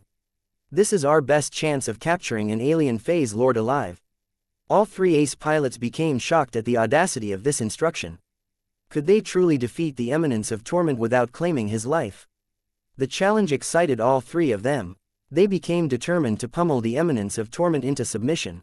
Chapter 6025 Organic Salvage 6025 Organic Salvage, we defeated the Torment fleet. It was a bloody battle, but we won. The overseer in charge of leading the raids on the Torald Middle Zone is ours. We have finally taken revenge for all of the colonists who died from the raids orchestrated by this alien. We managed to capture him alive, did we? He's obviously been crippled, but Phase Lords are much tougher than ordinary aliens. What will we do with him? How will we be able to transport him back to human space? The Black Cats dropped the ball yet again. How many times did they get fooled by enemy counterintelligence? Aren't we supposed to be the best at spycraft? We need to reform our entire intelligence agency from top to bottom. The Golden Skull Alliance vanquished the Torment fleet. The news exploded onto the galactic net, causing major ripples throughout the nearby zones. Every soldier that had either been assigned to defend the border regions or aspired to become a linefighter became shocked when they heard about this development. The Eminence of Torment may have been an elusive Phase Lord who never dared to show up on the battlefield, but his leadership over the alien raiding fleets had earned him a lot of infamy. The supposedly cowardly but shrewd alien often resorted to despicable means in order to attain more results. He exhorted the alien raiding fleets to target the weakest defended colonies and penetrate deeper into human space in an attempt to sow terror among the residents of the Torald Middle Zone. He utilized his connections within the Orvan race to occasionally transfer much more powerful warfleets to smash apart the Mech forces that had made consistent achievements in recent months. The Eminence of Torment had already proven beyond a shadow of a doubt that he had no shred of honor in his enormous bones. The fact that the Eminence of Torment deliberately misled both humans and aliens about his true strength as a Phase Lord cemented his reputation as an honorless alien who deserved to get captured. Many Golden Scullers looked pleased when they gazed at the crippled and immobilized Phase Lord. It had been glorious to see the 3 ace pilots of the expeditionary fleet systematically dismantle the large but relatively clumsy Orvan Space Lord. The Dark Zephyr had played a key role in this confrontation by bypassing the Eminence of Torment's vaunted energy defenses. Once inside the defensive envelope, there was little the Phase Lord could do to prevent the expert light skirmisher from wrecking many of the grazer cannons, transphasic shield generators and power generators of his so-called ship Raymond. Once Saint Tusa single-handedly managed to neutralize the enormous technological enhancements of the enemy Phase Lord, the other 2 ace pilots quickly joined in to finish off the enemy. The Eminence of Torment might have been able to repel just one of the ace pilots, but even he could not withstand the combined attention of 3 of them at the same time. The Dark Zephyr and the Jeddah Sandovar mainly served as distractions while the Royal Gem skillfully utilized its transphasic spear to cripple the Phase Lord's limbs and sap the alien's strength by draining his Phase water-infused blood. Unfortunately, the Eminence of Torment was so afraid of falling into the hands of his enemies that he put up a desperate resistance, not hesitating to overdraw his Phase water organs in order to buy his way to freedom. This is why the Eminence of Torment is in fairly bad shape at the moment. Commander Casella Ingvar reported. The physical projection of Vase stood alongside her as he stared outside one of the observation windows of the Spirit of Bentime. As a leader who was stationed in the rear, Vase no longer kept up with the day-to-day affairs of the expeditionary fleet. He did not have the time to babysit it, and he trusted the judgment of the leaders who held all of the authority. Vase had not even been informed about the specifics of this planned battle. He always maintained an attitude that it was better to save his time and wait for the expeditionary fleet to present their results every once in a while. He never expected the debut of the first ace pilot of the Larkinson clan to unfold in such a bombastic fashion. Pulling off an ambush against the Torment fleet was a feat that had drawn the admiration of many linefighters. By defeating the Torment fleet in such a decisive fashion, the participating soldiers of the Golden Skull Alliance earned a lot of war merits for this accomplishment. Vase had many reasons to feel happy about this. Not only did his clan burnish its military credentials even further, but it also managed to secure a huge amount of gains, of which many of them happened to be of unprecedented value. Naturally, his first priority was the condition of the enemy Phase Lord. Commander Casella gestured at another projection that showed a live feed of the captured alien. The Eminence of Torment has implanted 11 Phase water organs in his body. His reckless efforts have ruptured or drained 6 of them. It is difficult for our biotech experts to restore them to an operational state. They have all frozen the organs in case there is still a chance they can be salvaged, but their prognosis is not good. The projection changed to display a fairly thorough scan of the Eminence of Torment's biological condition. The giant humanoid alien had been reduced to an awful state. All of his limbs had almost been severed from his torso. His head was brushed and concussed to the point of suffering brain damage. His abdomen had been torn and cut open, exposing large gaps where the alien's valuable Phase water organs were supposed to reside. Compared to the state of the Eminence of Torment when he was healthy, the current picture looked a lot emptier than before. The biotech experts had quickly moved in to remove all of the Phase water organs no matter whether they were in a working condition or not. The value of the 5 remaining intact Phase water organs were much more precious and had to be taken away as soon as possible in order to avoid any further tampering. Who knew whether the Eminence of Torment would wake up and grow spiteful enough to destroy his healthy Phase water organs? Vase waved his hand, causing the projection to turn into a slideshow that showed the actual physical state of every frozen or preserved Phase water organ. The damaged ones had all been frozen in order to prevent decay. The healthier ones had been placed in special cultivation tanks that were already pre-configured to preserve the vitality of giant Orvan Phase water organs. Vase relaxed a bit when he glanced at the data that showed that the healthy Phase water organs remained stable for the most part. Let's leave the destroyed Phase water organs aside for the time being. What can you tell me about the healthy Phase water organs? They are clearly not developed by the Eminence of Torment himself. Instead, he has bought or acquired the organs developed from the Orvan civilization or the Red Cabal as far as we can ascertain. There is a distinct difference in quality and performance between the two developers. The Orvans are much more adept at adapting phase water organs for the phase lords of their own race. There is no rejection to speak. Please like and follow the Cultivation Audiobooks channel of. The organs developed for their own race are highly stable and fault-tolerant, but they are also relatively unsophisticated and limited in performance. The ones procured from the Red Cabal are much newer and considerably more powerful at the cost of stability. They are more universal, so they are only lightly adapted for use by Orvan phase lords. That was an interesting set of details. It indicated that phase lords functioned similar to custom biomechs that could steadily be upgraded with new phase water organs every once in a while. The phase water organs acted like modular plugins that could easily be installed in the body of a phase lord. The staggered and modular nature of this business model gave Vase a few ideas about commercializing his future modular products. The LMC was already doing this in part with the xianxia. While the base Mech itself was not modular, a thriving industry had emerged where many different third-party manufacturers developed a lot of useful and powerful living Fae for every living drone mech. The Larkinson Army's own contingent of xianxia also happened to make heavy use of third-party Fae models during the recent battle. Tell me about the state of each intact organ. The Locos, Maricos and Kelsey's organs are all intact. Casella replied to the physical projection. The Kelsey's organ has endured a lot of strain in an attempt to sustain a powerful spatial barrier, but it is in relatively good condition. The Locos organ is in a decent state. The Eminence of Torment had overstrained it in an attempt to defeat the Jeddah Sandovar's disorienting Saint Kingdom. The Maricos organ is damaged and torn as the phase lord becomes very desperate at the end.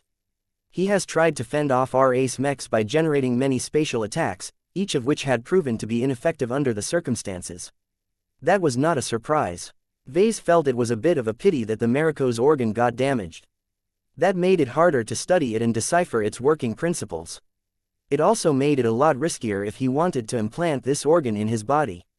In fact, ever since he heard that the Eminence of Torment got captured relatively intact, Vase could not resist the urge to change his previous policy and upgrade his phase lord cultivation by taking over the captured phase water organs.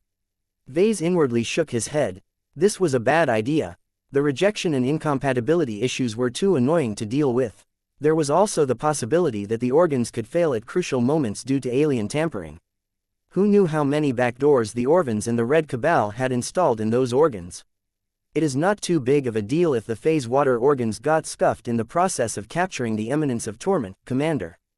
I do not intend to implant them in my body as is. We can make much more optimal use out of them if we transfer them to the Larkinson Biotech Institute and have our research teams derive their own versions of the same phase water organs. I see. Then the state of the intact organs should satisfy your researchers, then. Perhaps the expired organs may also give them enough research data. With all of these specimens, it may take a few years for the research teams to generate results, but at least it was much faster than starting from scratch. Vase especially looked forward to upgrading his Locos organ. He would not only strengthen all of his spatial senses, but also fulfill a lucrative mission in the process. What about the other intact organs? Did you manage to save the organ responsible for launching those powerful spatial ripple attacks? Unfortunately, we failed, sir. Before the Royal Gem managed to knock the alien unconscious, the Eminence of Torment may have already guessed our intentions, so he deliberately self-destructed the large and powerful organ responsible for granting him this capability. The destruction was especially thorough, so there is little left to salvage.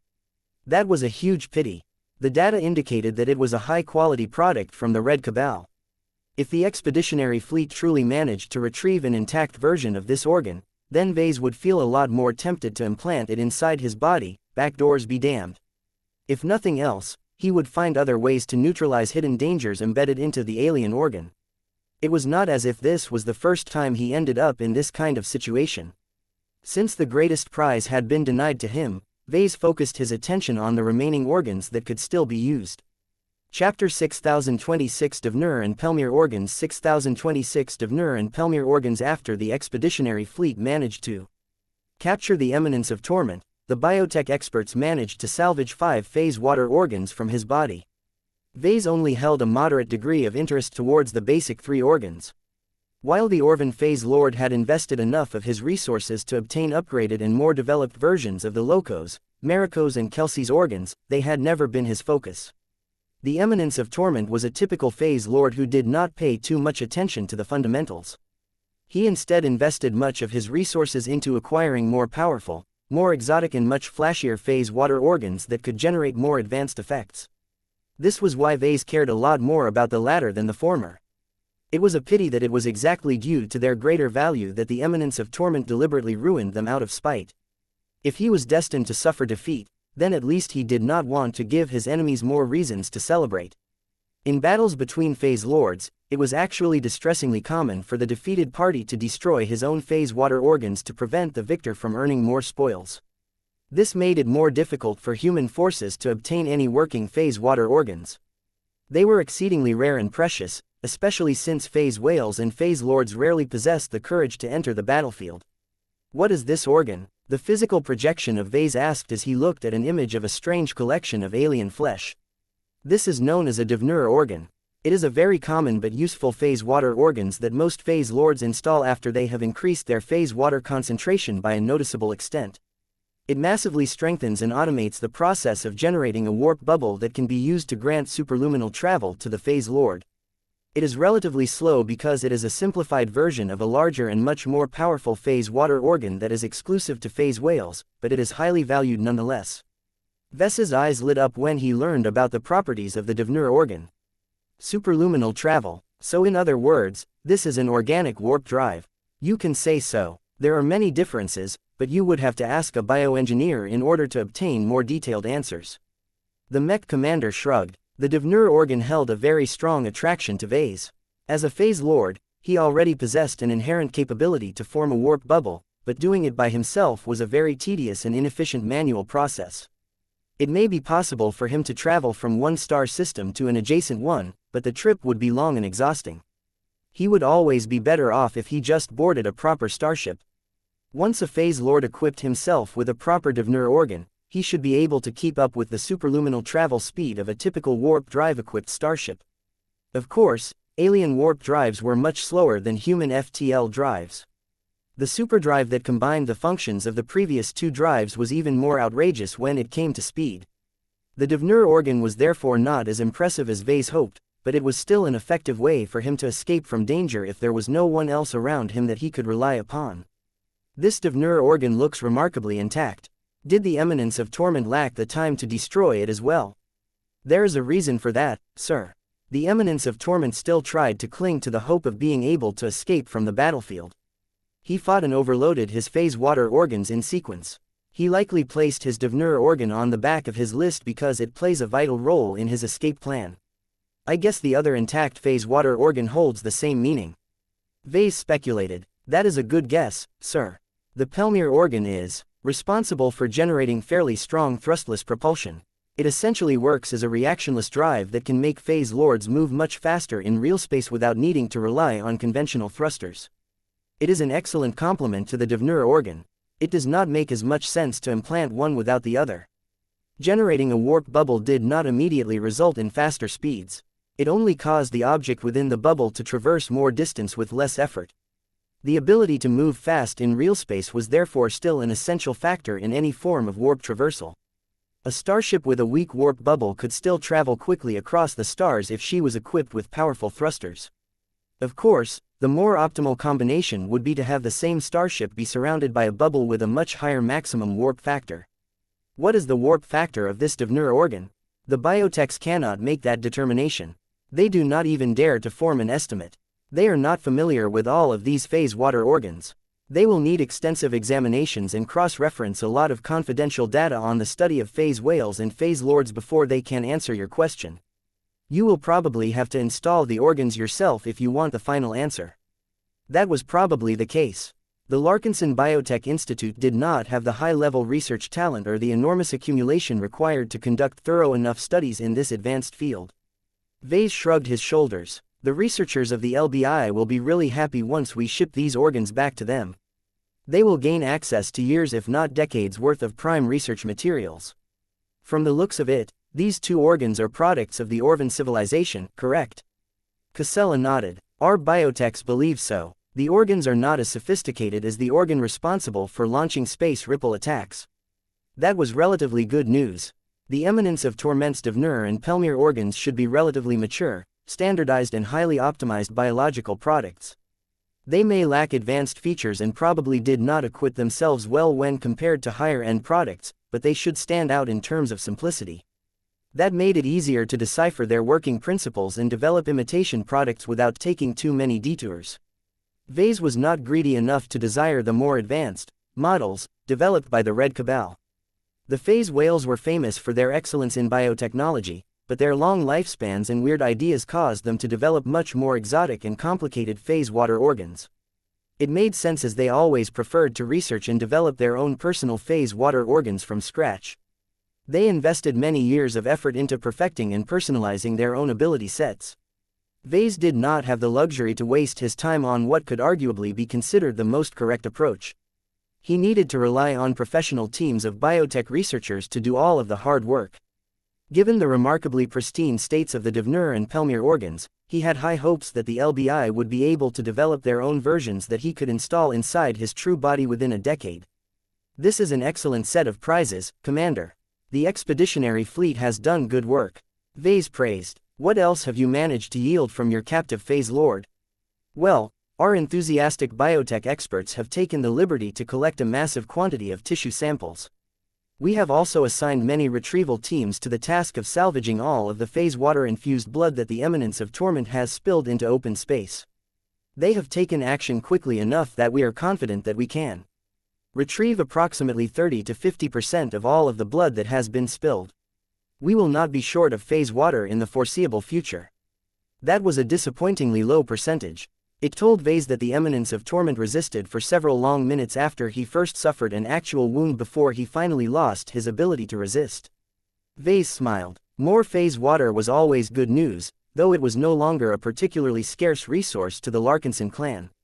I am sure that you have managed to salvage many more tons of phase water from the intact alien warships. The ordinary alien raiding fleets don't carry much phase water as they are expected to get defeated sooner or later, but the Torment fleet should be different. You are correct in that, sir. We are still in the process of sweeping and securing all of the intact hulls. There are still so many of them that our infantry troops are being stretched thin at the moment. On top of that, we have taken the liberty to siphon more blood from the eminence of Torment's massive body. The main purpose of doing this is to weaken him and lower his ability to resist captivity. Of course, securing additional phase water is a welcome bonus. If we are lucky enough, we may end up returning to the Bortle system with over 10 tons of phase water in our cargo holds. 10 tons of phase water. That was an extravagant amount of wealth. The Larkinson clan could make excellent use of so much phase water. From mass-producing transphasic mechs to designing and constructing warships clad with premium transphasic hyperalloys, these were all excellent additions to his future first-class fleet. What will happen with the eminence of Torment? Vase asked next. Will you be able to ship him back to D&D base where we can conduct thorough scientific studies on a live phase lord? The Legion commander shook her head. I am afraid that we cannot oblige your request. The Red Association has issued a demand that we surrender the captured phase lord into their custody. A retrieval fleet is already en route. This is why our biotech experts have been working hard to collect whatever organs, blood and tissue samples that they think they can get away with. They are racing against time. Ves's expression dropped. He really wanted to take possession of the body of an actual phase lord. There were so many different experiments that he could conduct on such a stellar test subject. For example, he always wondered whether it was possible for him to convert an alien phase lord into a biomech. Unlike other biomechs that had been created through the conversion of large exobeasts, a biomech formed from the base of a phase lord was a natural transphasic biomech. The performance of a working version of this idea was bound to be groundbreaking. Alas, Vase guessed that the transhumanist faction already came up with the same idea. The transhumanists were much better positioned to produce a successful result from this venture. This may be for the best. Will the mechers at least compensate you guys for taking away the eminence of Torment? Most certainly, sir. We will all earn a large bonus of war merits on top of the ones that we have already secured after defeating the entire Torment fleet. The 3 ace pilots that are chiefly responsible for capturing the eminence of Torment alive will earn the lion's share of war merits. That would probably allow them to exchange for a lot of expensive goodies. While Vase was happy that Tusa earned a lot of spending power, this was not an entirely positive development. War merits were not issued by the Larkinsons. This meant that Tusa gained a lot of room for maneuver outside of the confines of his own clan. Perhaps this was one of the sneaky ways that the Red Association employed to poach expert pilots and ace pilots from their original states and organizations. Oh well, the conversation soon shifted over to the captured warships, of which there were several. Commander Casella wanted to highlight one of the captured prizes in particular. Do you recall the request that you have issued? Well, we have found an excellent stopgap warship that you can use with the help of your battlecruiser token. Let me introduce you to one of the most modern hyper battleships that we have managed to capture in a relatively intact state. Chapter 6027. It's mine now. 6027. It's mine now. Vase looked at a projection of the largest and most valuable captured enemy warship. She was shaped like a tower more or less. Her hull was wide and flat, which was typical of Orvan ship design. Much of her surface was covered by gun turrets of all kinds. The thought of commanding all of this firepower after converting the captured vessel delighted him a lot. It hadn't been too long ago since he issued the order for the expeditionary fleet to find and capture a stop warship. Vase did not expect that the Golden Skull Alliance would not only take so little time to fulfill his request, but exceed his expectations by securing a much more modern and powerful alien hull. What is she called? Commander Casella's lips twitched. Her official designation according to the Orvans is excessively long by our standards. I will not even attempt to pronounce how it is spelled in the native alien language. The translated name of the alien battleship is not as poetic. Do you truly want to hear it, sir? This must be good. Vase gestured for her to proceed, which she did with obvious reluctance. Very well. The full translated name is as follows: the tortuous scream of a human dying in agony over a span of 46.7 hours. Quote. I swear that I am not deceiving you, sir. This is the best translation of the name that the Orvans have bestowed on the captured warship. Do the Orvans really use the long form of this name in daily parlance? That is not the case. They usually make do with calling their ship the tortuous scream, in most cases. That is also the working name that we have adopted for her. Since we have claimed the hull as our prize, it is within our prerogative to rename her. You can keep her current name or bestow her with a more dignified one if you wish. Vase dismissively waved his hand. We can think about that later. In fact, I find her current name to be quite amusing. How big is the tortuous scream, exactly? She is 3.6 kilometers long, but she is also much wider compared to human starships, so her internal volume is quite impressive. However, that also means that her cross-section is much wider when facing the hull from specific directions, so she is easier to strike from a distance. As far as we can tell, she follows the typical native alien design philosophy of high-energy defenses and low-material defenses. Her hull plating is relatively thin and her structure is only strong to a point. The tortuous scream relies almost entirely on her segmented multi-layered Azure energy shields to defend herself against external attacks. Wait, Azure energy shields? Have the Orvans started to roll out our most advanced energy shield technology already? The Sentinel commander grimly nodded. The alien implementation is cruder and not as up-to-date, but the Azure energy shields of the Torment fleet already bodes ill for all of the mech forces that will soon have to struggle against them on a wider scale. Not all of the ships of the Torment fleet integrated these recent technological developments, but it is clear that the rollout of updated warships is beginning to ramp up in alien space. This was truly awful news. Alas, there was nothing that Vase or anyone else could do to stop this development. Even if the traitorous cosmopolitans did not actively leak advanced human tech to the Red Cabal, that was not a permanent solution. The aliens had their own means of capturing and reverse engineering the tech attached to captured human mechs and warships. After all, humanity once managed to rise up in a similar manner during the Age of Conquest. In a situation where two opposing sides were not at technological parity, the weaker side would definitely be able to catch up to the stronger side. It was far too difficult to widen this gap. Vase set aside his concerns about aliens attempting to replicate humanity's legendary rise and focused on his more immediate concern. How much damage has the tortuous scream sustained? As you can see, her hull is largely whole, sir. The Glory Seekers failed to unleash one of their battle formations, but they still managed to eliminate around half of the crew members of the tortuous scream. The drop in crew performance combined with quickly draining the Azure energy shields has allowed our boarding troops to invade the hull and begin the long process of clearing her interior of surviving Orvan threats. We have made sure to deploy a large quantity of sword maidens and other eager infantry units for this high-priority mission. We did not have enough manpower to efficiently clear many other relatively intact alien warships, but we deemed it necessary to allocate additional manpower in order to prevent the Orvans from sabotaging the ship. I take it that our infantry forces have managed to succeed on that front. That remains to be seen. We still have a relatively poor understanding of the actual state of the Tortoise Scream. When the Glory Seekers struck the hull with a death wave attack, the Orvan crew members that managed to resist the effect did not come away unscathed. Many have become disoriented and lost much of their concentration. Only a minority of Orvans were able to maintain their wits. Of the latter, most of them tried in vain to repel our boarding troops. Incidences of sabotage is low, but the damage that these Orvans were able to do was fairly significant. Numerous power generators have been overloaded, causing severe localized damage. If not for the fact that the Orvans themselves have taken preparations to contain reactor explosions in case of accidents, the Tortoise Scream would have been covered by a few more holes. Vase carefully observed the helmet footage of a random collection of infantry deployed onto the Orvan battleship. He found the alien architecture to look rather quaint. The ceilings were high to account for the higher body length of the Orvan race. The lighting was dim as the Orvans did not need more as they were blessed with excellent eyesight. Much of the bulkheads and decks were coated in black, making the environment look even darker.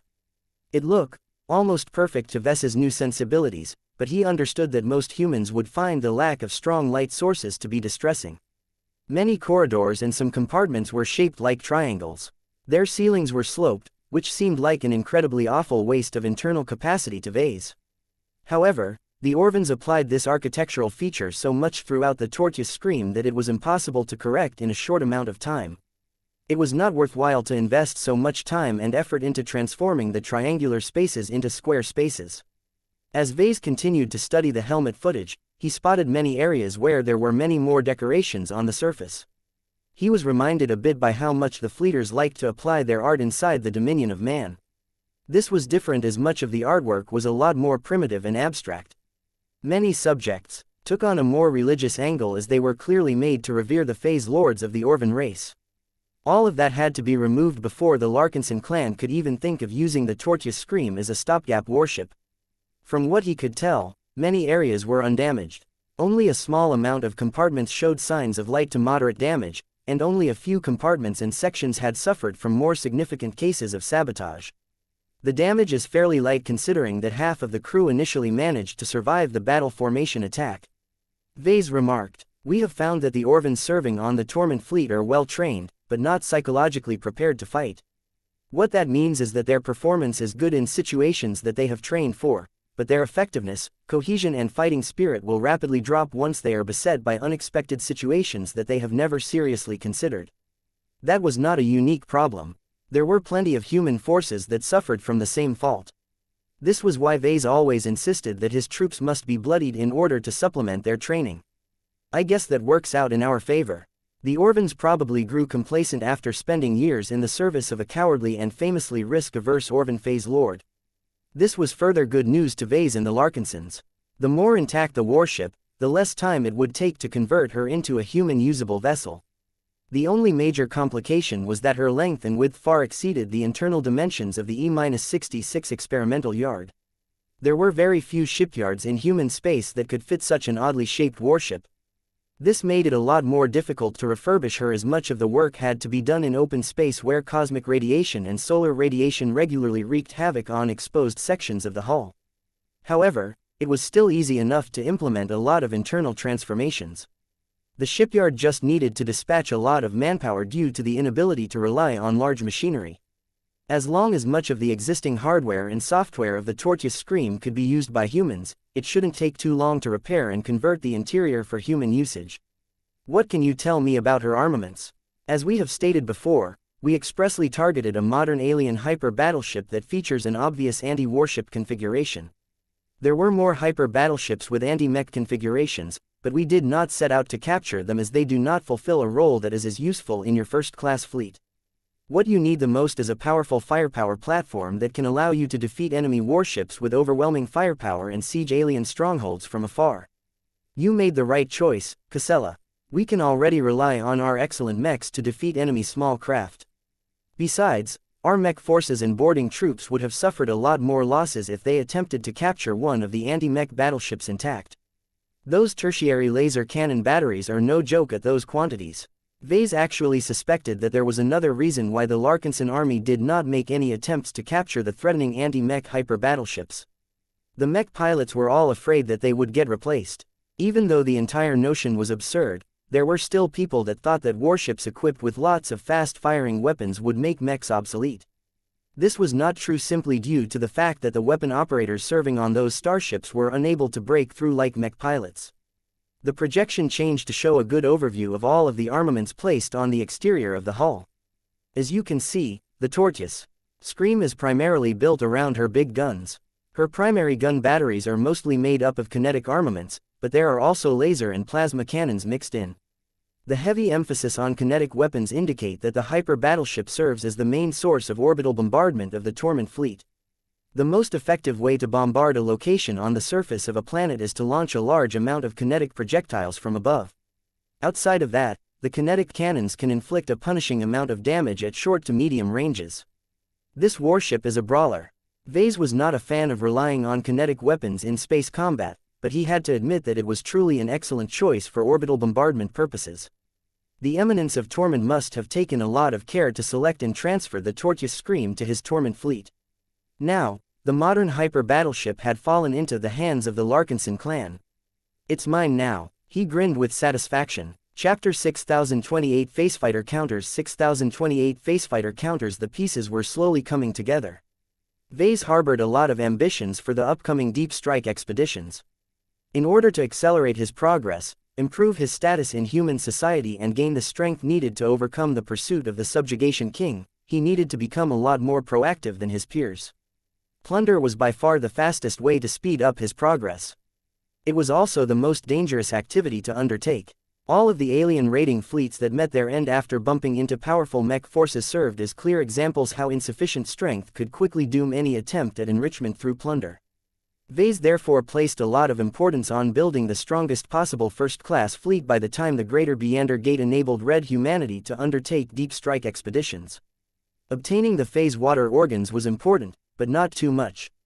Vase still did not know whether it would be possible for him to participate in a deep strike expedition himself. He felt it was necessary to be present in some capacity at the very least, but his value to Red humanity had risen so much that the Mechers and the Fleeter would never allow him to risk his life in such a reckless manner. This was one of the many disadvantages of becoming too high profile. Vase could no longer move wherever he wanted to. He could only hole up in safe locations within human space. The mere thought of entering alien space probably spooked a lot of Tier 1 galactic citizens who saw a lot of promise in his work.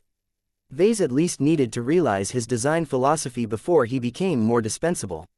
Unfortunately, Vase had no confidence in his ability to break through to the rank of master mech designer within the next half-decade. He could clearly feel that his accumulation was not even close to satisfactory. He also needed to absorb a lot of knowledge and design a lot more mechs in order to gain parity with other masters. All of that could be considered later.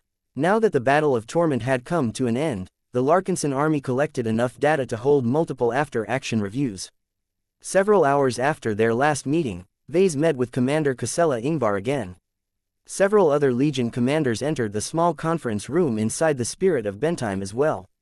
Commander Melkor of the Avatars of Myth looked particularly morose.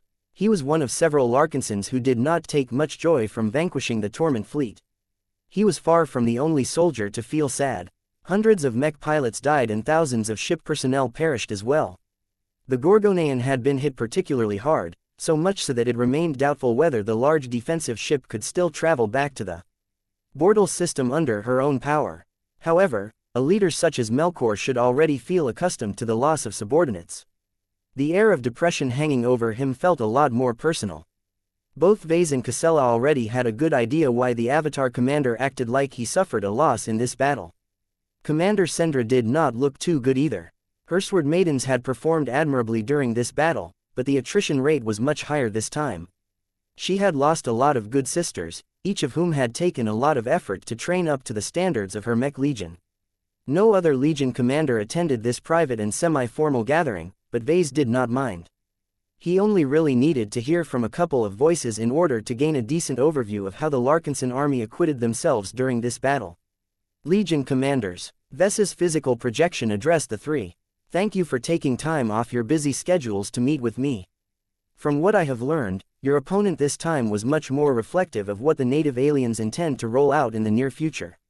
As our enemies continue to get rid of a lot of weak and horribly outdated transphasic warships, their comparatively massive industrial engine will begin to produce large amounts of modern hyper battleships that have been specifically designed to counter large amounts of mechs. In addition, their phase fighter designs have improved at a remarkable rate. The newest ones they fielded earlier today are not yet up to par against second-class mechs, but what about next year? The appearance of those modern hyper battleships and elite phase fighters spooked the Golden Scullers a lot. Their enemies had been slow to adapt to red humanity, but they had time on their side. Enough months had passed for the major alien races to finally kick their technological doctrinal reforms into gear. Vase gazed at the three Legion commanders in the eyes. Each of them formed different thoughts and conclusions from the earlier battle. Well, let's start this meeting by discussing the smallest change, which is the introduction of updated and improved phase fighters. From what I can observe from the battle footage, the Torment Fleet's phase fighters are much more numerous and much more up-to-date than average. Their elite phase fighters are especially powerful. The aliens have apparently learned how to compensate for their lack of killing power against mechs by loading them with transphasic missiles. How well do you think our mechs can cope against these enemies? Commander Melkor felt the obligation to speak. Please like and follow the Cultivation Audiobooks channel first, as he and his fellow avatars had fought directly against the phase fighters. The normal phase fighters are a pain to fight against. Their defenses used to be relatively weak, but once the aliens invest real money into them, they can legitimately stall or even defeat our mechs. I can tell you right away that if we hadn't started to roll out quasi-first-class mechs such as the Fey Fianna and the Storm Swords, those phase fighters could have caused a lot more losses before we were able to take them down. The intervention of Venerable Brutus Woden and a few other expert pilots from our alliance partners also eliminated so many phase fighters that the alien pilots quickly became demoralized. If our regular mech units had to fight against the phase fighter squadrons, it is much harder to say how much of us will be left. Everyone's expressions grew serious. Have the aliens already started to catch up in terms of small craft? Vase softly asked. I am not a tech geek like you, Vase, so I can't tell you anything specific. What I can tell you as a mech pilot who personally faced them in battle is that we shouldn't dismiss the native alien version of starfighters as inferior fighting machines anymore. Sure, they don't have the advantages of our mechs, but so long as they incorporate both phase water technology and hyper technology, they can do a good job at reducing the gap with mechs. At that point, which craft will win or lose is dependent on other factors such as numbers, mech types and cost. Vase presented a scenario. Let's say that a force of mechs is roughly equal to a force of phase fighters in every factor that counts. In which circumstances will the latter be able to win against the former? Slow melee mechs will probably fare worse against phase fighters. Commander Casella spoke up. Unlike mechs, phase fighters never fight while stationary.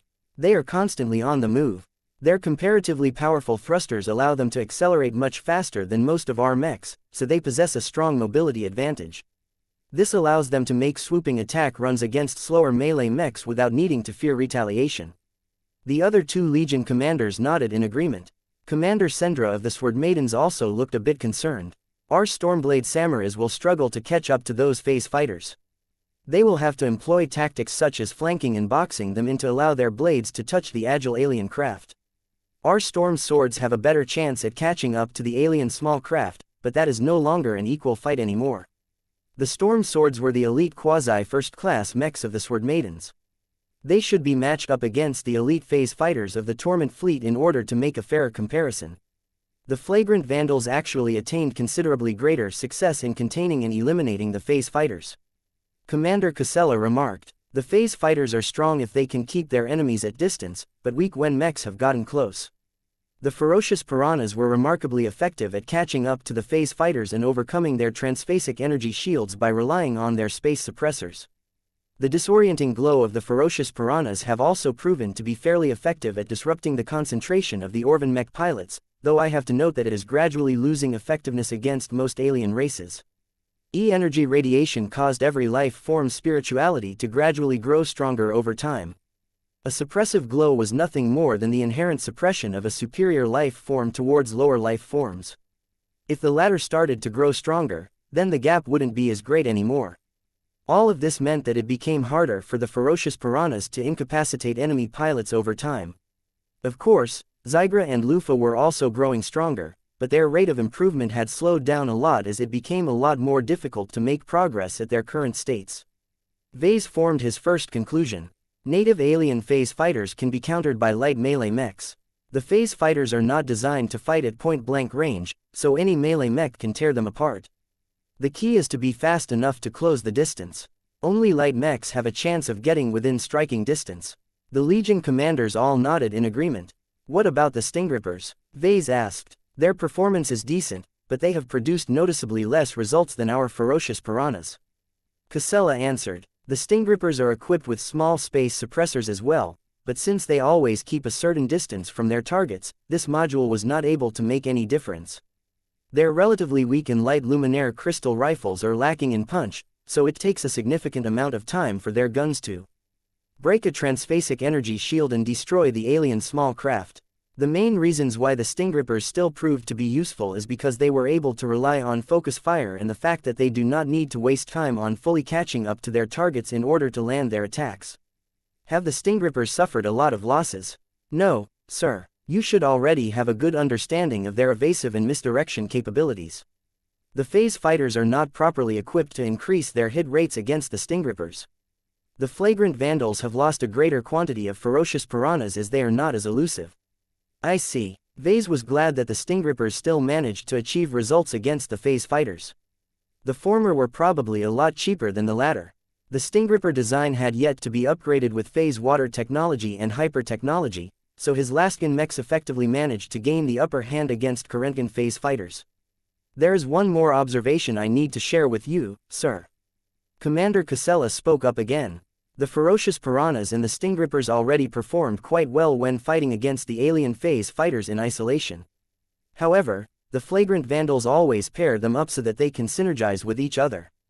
They have proven to be especially effective this time. The ferocious piranhas can weaken the transphasic energy shields and disturb the mind of the pilot. The Stinggrippers can subsequently focus their firepower on the afflicted enemy craft, causing its defenses to collapse much faster and easier than before. In short, combining close-range suppression with lots of ranged fire support was a killer combination against these pesky phase fighters. It sounds like the flagrant vandals have become more indispensable in this age. Vase remarked with a smile. They are well positioned to become our best anti-phase fighter solution. Light mechs definitely had a role to play in this new age of warfare.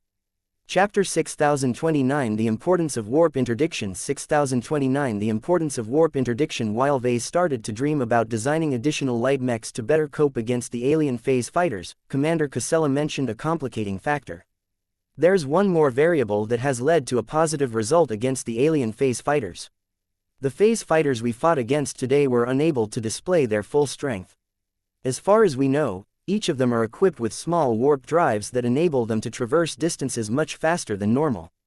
The reason why they were unable to unlock their full mobility was because they were operating in the range of our powerful warp interdictors. This essentially cut down their greatest advantage, meaning that our mechs only managed to defeat a crippled enemy. Everyone gathered in the conference room frowned at that. The Sentinel commander indeed raised a valid point.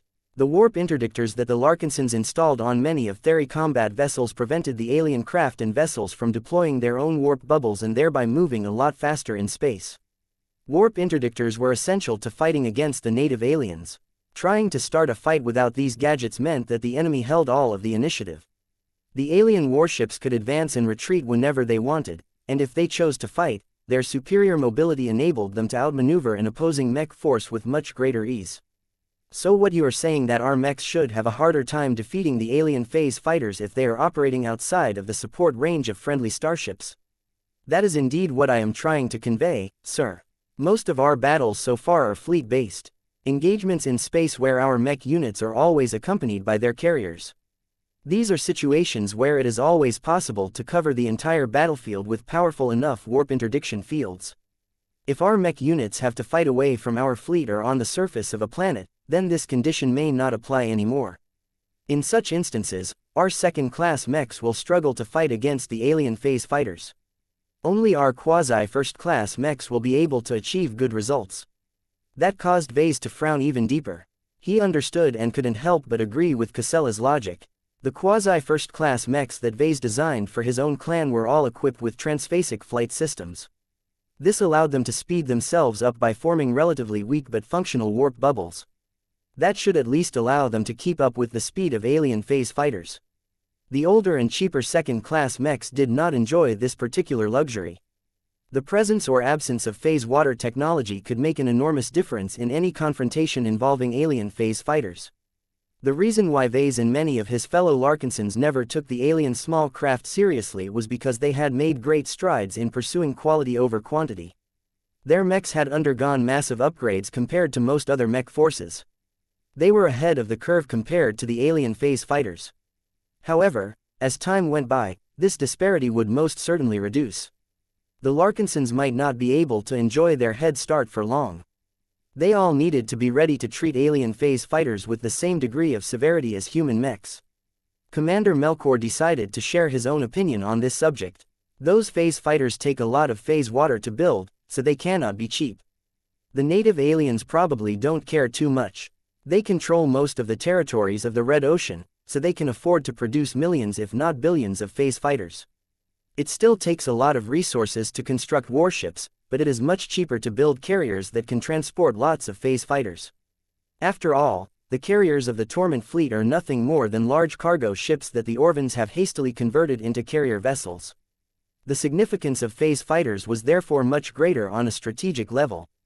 The Red Cabal and the major alien races all possessed a huge amount of industrial capacity, so they could churn out lots of transphasic small craft once they came up with adequate designs and retooled all of their production chains. Vase could already predict that the aliens would probably reduce their dependence on expensive warships and begin to field lots of phase fighters. This was both good and bad for Red humanity. On the one hand, phase fighters were not as big and intimidating to fight against. Many human mech forces were most comfortable when fighting against other mechs. The alien small craft were not exactly the same, but the similarities were still great enough that the divergences didn't matter.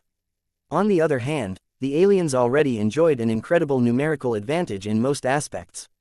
Once they truly began to invest in phase fighters, they could easily field 10 times as many small craft as Red humanity in a relatively short amount of time.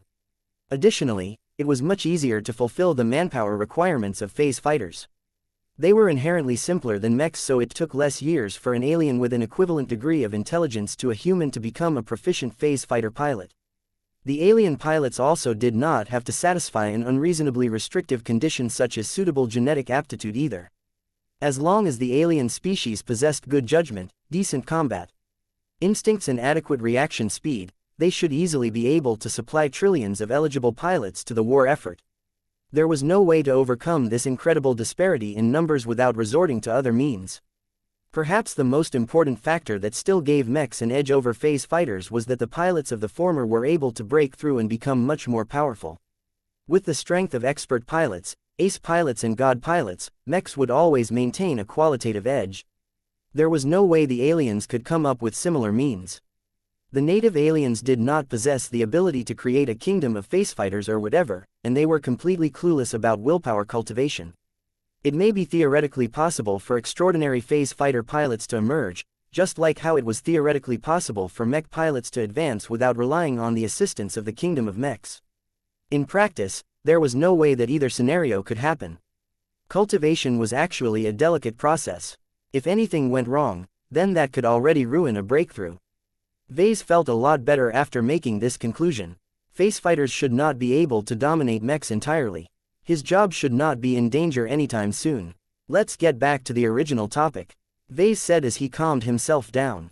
Seeing as alien phase fighters have become a trend in alien space, our mech community must develop more targeted counters against them. First, mechs expressly designed to counter phase fighters must be fast and ideally equipped with phase water technology. If the latter condition cannot be satisfied, then any fight against these alien small craft will inevitably result in tragic outcomes. Phase water technology was simply too strong. It made a huge difference in any battle. Hyper technology might be able to reduce the performance gap, but the aliens weren't stupid. They were beginning to embrace hyper-technology with almost the same degree of enthusiasm as Red humanity. We also need a solution that can reduce our dependence on warships equipped with warp interdictors.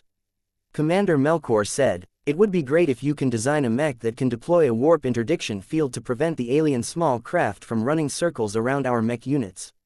It would be even better if the mech can suppress phase fighters in other ways as well." The other two Legion commanders at the table nodded in agreement with Melkor.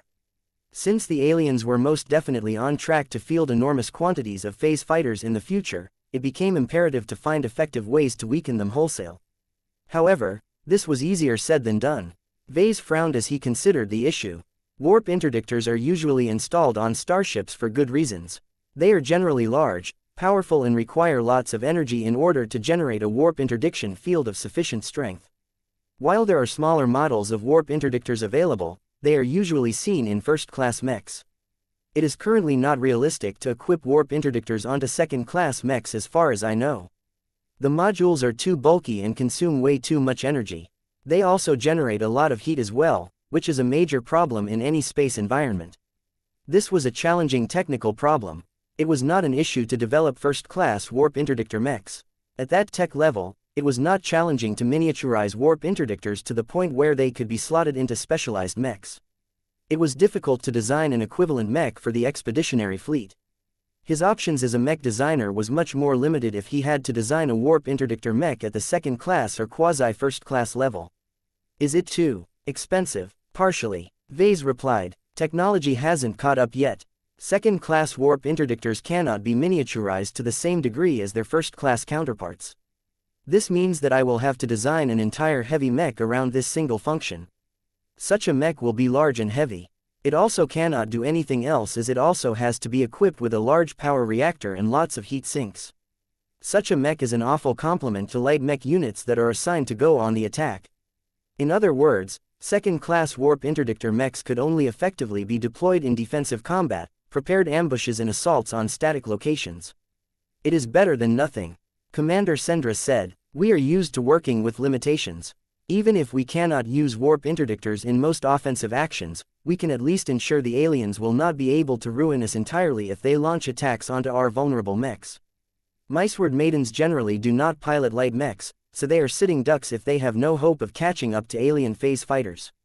The Sword Maidens needed warp interdictor mechs the most since they had no effective way of suppressing the fast and agile phase fighters at a distance." Vase let out a sigh. "I will try to come up with a solution at the second-class level, but I won't lie to you. It will be difficult to design a viable mech with this function. Personally, I am hoping that the Red Association has made lots of progress on increasing the practicality of this tech. They have managed to do so with space suppressors, and it is natural to develop a convenient solution that works over longer ranges. I don't know how many years it will take, so I will try to come up with my own solution in the meantime." That relieved the Legion commanders. They did not want their mech forces to become shackled to their starships on a permanent basis. There were many different scenarios where it was better if mechs could operate far away from friendly starships or fortifications. The Larkinsons talked a bit more about alien phase fighters. They analyzed the approximate performance of different mech types against these expensive but effective craft. Most other mech types did not perform well against the alien small craft. Rifleman mechs cannot inflict enough damage to eliminate the phase fighters quickly. Casella noted, "Heavy artillery mechs possess the necessary firepower, but with the exception of our Transcendent Punishers, every other mech model will miss most of their shots against these mobile craft. The only medium or heavy mech type that can perform well against alien phase fighters are missileer mechs. As long as they are loaded with transphasic missiles, they should be able to take down multiple alien phase fighters, especially if they are accompanied by scout mechs that can provide more reliable targeting guidance." The Sentinel commander was correct, but her solution was not economical at all. Transphasic missiles were far too wasteful and expensive to be employed by most human mech forces. The aliens, on the other hand, Chapter 6030 Missile Resurgence 6030 Missile Resurgence missiles. Any mech designer who thought about this weapon type would instantly associate it with the words, powerful, and expensive. Missiles did not necessarily have to be powerful, but they could be so long as their warheads were filled with highly volatile exotic substances. There was an endless variety of unstable materials that could produce huge exothermic reactions under the right conditions. In fact, different human powers had managed to discover so many effective combinations that they had to be deemed taboo in order to prevent their excessive destructive power from depopulating entire cities and planets. If the law did not hold back the use of powerful missiles, then their cost most definitely acted as another restraint. Transphasic missiles were especially costly as all of the phase water put into their warheads would essentially be gone forever. Missiles. Vase repeated the world. The Battle of Torment has exposed the power of alien missiles. The elite phase fighters launch transphasic missiles that are powerful enough to destroy mechs in a single impact. Some of their larger warships are able to launch large torpedoes that are capable of wiping out hundreds of tightly packed mechs. All of this shows that the native aliens have become more willing to invest serious resources into defeating their human opponents. Given how effective the transphasic missiles and torpedoes were during this battle, I think it is inevitable that the Red Cabal are already in the process of pushing missile warfare on a large scale. This was a big deal. Missiles were nightmares to fight against. Even though it was possible to intercept them, if at least a couple of them struck their targets, they could inevitably inflict a lot of damage. The other Legion commanders looked serious when they thought about the prospect of having to fend off missiles.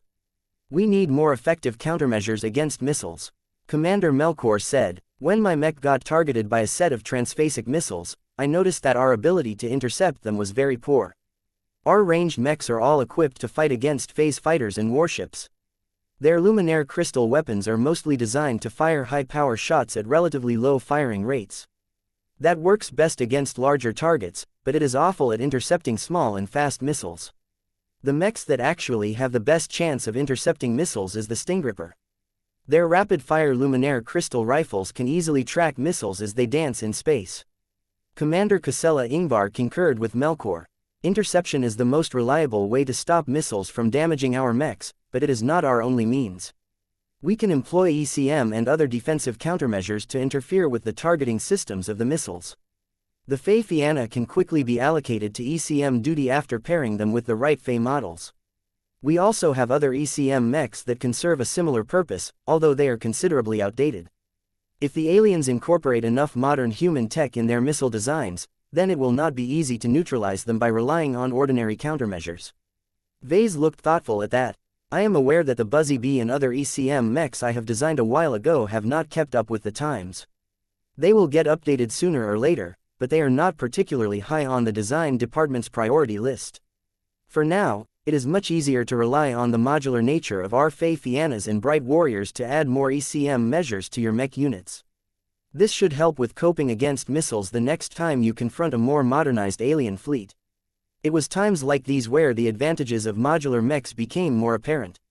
The Larkinsons were also well suited to respond more quickly to changing trends, as the Spirit of Bentime could easily fabricate all of the necessary ECM Fey in the field with her own production lines. "This is not enough," Commander Sendra spoke. "Intercepting and misdirecting missiles is okay and all, but what do we do if those missiles hit their targets? Can we do nothing else but rely on our defenses to withstand the transphasic explosions?" Vase shrugged. "I do not have a magical solution for you, Sendra. I suggest you look into adding more Space Knights to your Mech Legion. A thick transphasic Hyper Tower shield and larger Azure shield generators can cope with these deadly missiles a lot better than an offensive swordsman mech. Other than that, you should either field a few ranged weapons equipped with rapid-fire weapons or team up with the Mech Legions that can fulfill this responsibility in your stead." That was an unpalatable suggestion to Commander Sendra. The Sword Maidens had always been fanatic about relying on sword-wielding mechs and rejecting the use of ranged weapons. If the aliens started to make heavy use of transphasic missiles in the following years, then the Sword Maidens would find it much harder to maintain their current policies. They would all fall into a difficult dilemma. Should they stick to their original stance and suffer greater losses due to their inability to intercept powerful missiles? Or should they make an exception to their rules and add at least one missile interception mech model to their mech roster? Vase did not want to make this decision for the Sword Maidens. This was a problem that they needed to address themselves. Perhaps Kedis might be able to whip up an innovative new solution that would allow her sisters to have the best of both worlds. Is there really no other effective way to defend against transphasic missiles? Melkor asked. Not for second-class mechs, at least. First-class mechs have many more options available. Shield link technology is particularly useful in this case. As long as the mechs are not clumped together, much of the destructive power of a missile will get dispersed as an entire collective of mechs will share the burden. Again, the technology existed, but it was not practical or economical enough to be applied at the second-class level. Vase never really thought about it in the past, but now that he became more familiar with first-class mech design, he understood much more how much second-class mech pilots were missing out on. They were denied so much high technology and so many wonderful features simply because they were too poor to afford anything better. The Larkinsons were not the only ones who struggled with the problem concerning missiles, so Vase did not struggle over it for long. The Red Association most certainly understood how easy it was for the native aliens to invest a considerable part of their resources to arm lots of phase fighters and warships with lots of transphasic missiles. Even if it cost a lot of money to launch an entire salvo of missiles, the native aliens could still withstand the consumption of resources due to the fact they held so much territory. This was one of the frustrating parts about attrition warfare. The side with much greater resources at its disposal could employ all kinds of high-cost but also highly effective solutions at will. There are also the transphasic torpedoes that we need to be concerned about. Commander Casella reminded Vase. Compared to the smaller missiles, the torpedoes can only be launched by warships, but they are so well protected that it is not easy to intercept them. If an enemy fleet launches over 100 transphasic torpedoes, it is questionable whether our fleet can intercept them all in time, especially if they possess high acceleration. Commander Sendra grimaced at the mention of this powerful weapon type. The huge explosions unleashed by these torpedoes are especially deadly against our battle formations. I never realized it before, but it seems obvious in hindsight. In order to execute a battle formation attack, many mechs need to fly alongside each other in a rigid formation. The distance between mechs varies, but it is generally not too much. The need to stay close and follow a fairly straight and predictable trajectory makes it very easy for the mechs to get eliminated wholesale with a single powerful explosive device. We need to be much more careful about employing battle formations in the future. This was another adverse development for the Larkinson clan. Battle formations had been one of the most significant advantages that the Larkinson army relied upon to achieve better results in combat. Entire battles had been won due to the dramatic results of pulling off successful battle formation attacks. The Glory Seekers had practically turned it into their core strength due to how well they were able to summon the power of Helena. Battle formations are becoming less effective anyway. Vase mentioned. The onset of hyper-technology and the spiritual awakening of every sentient life form in the Red Ocean has given everyone a better chance at withstanding the power of our battle formation attacks. They can still be effective in many circumstances, but the results will probably not be as dramatic as before. Combined with the fact that the mechs that form battle formations are actually much easier to target with wide-area attacks, you guys need to be more prudent about pulling them off going forward.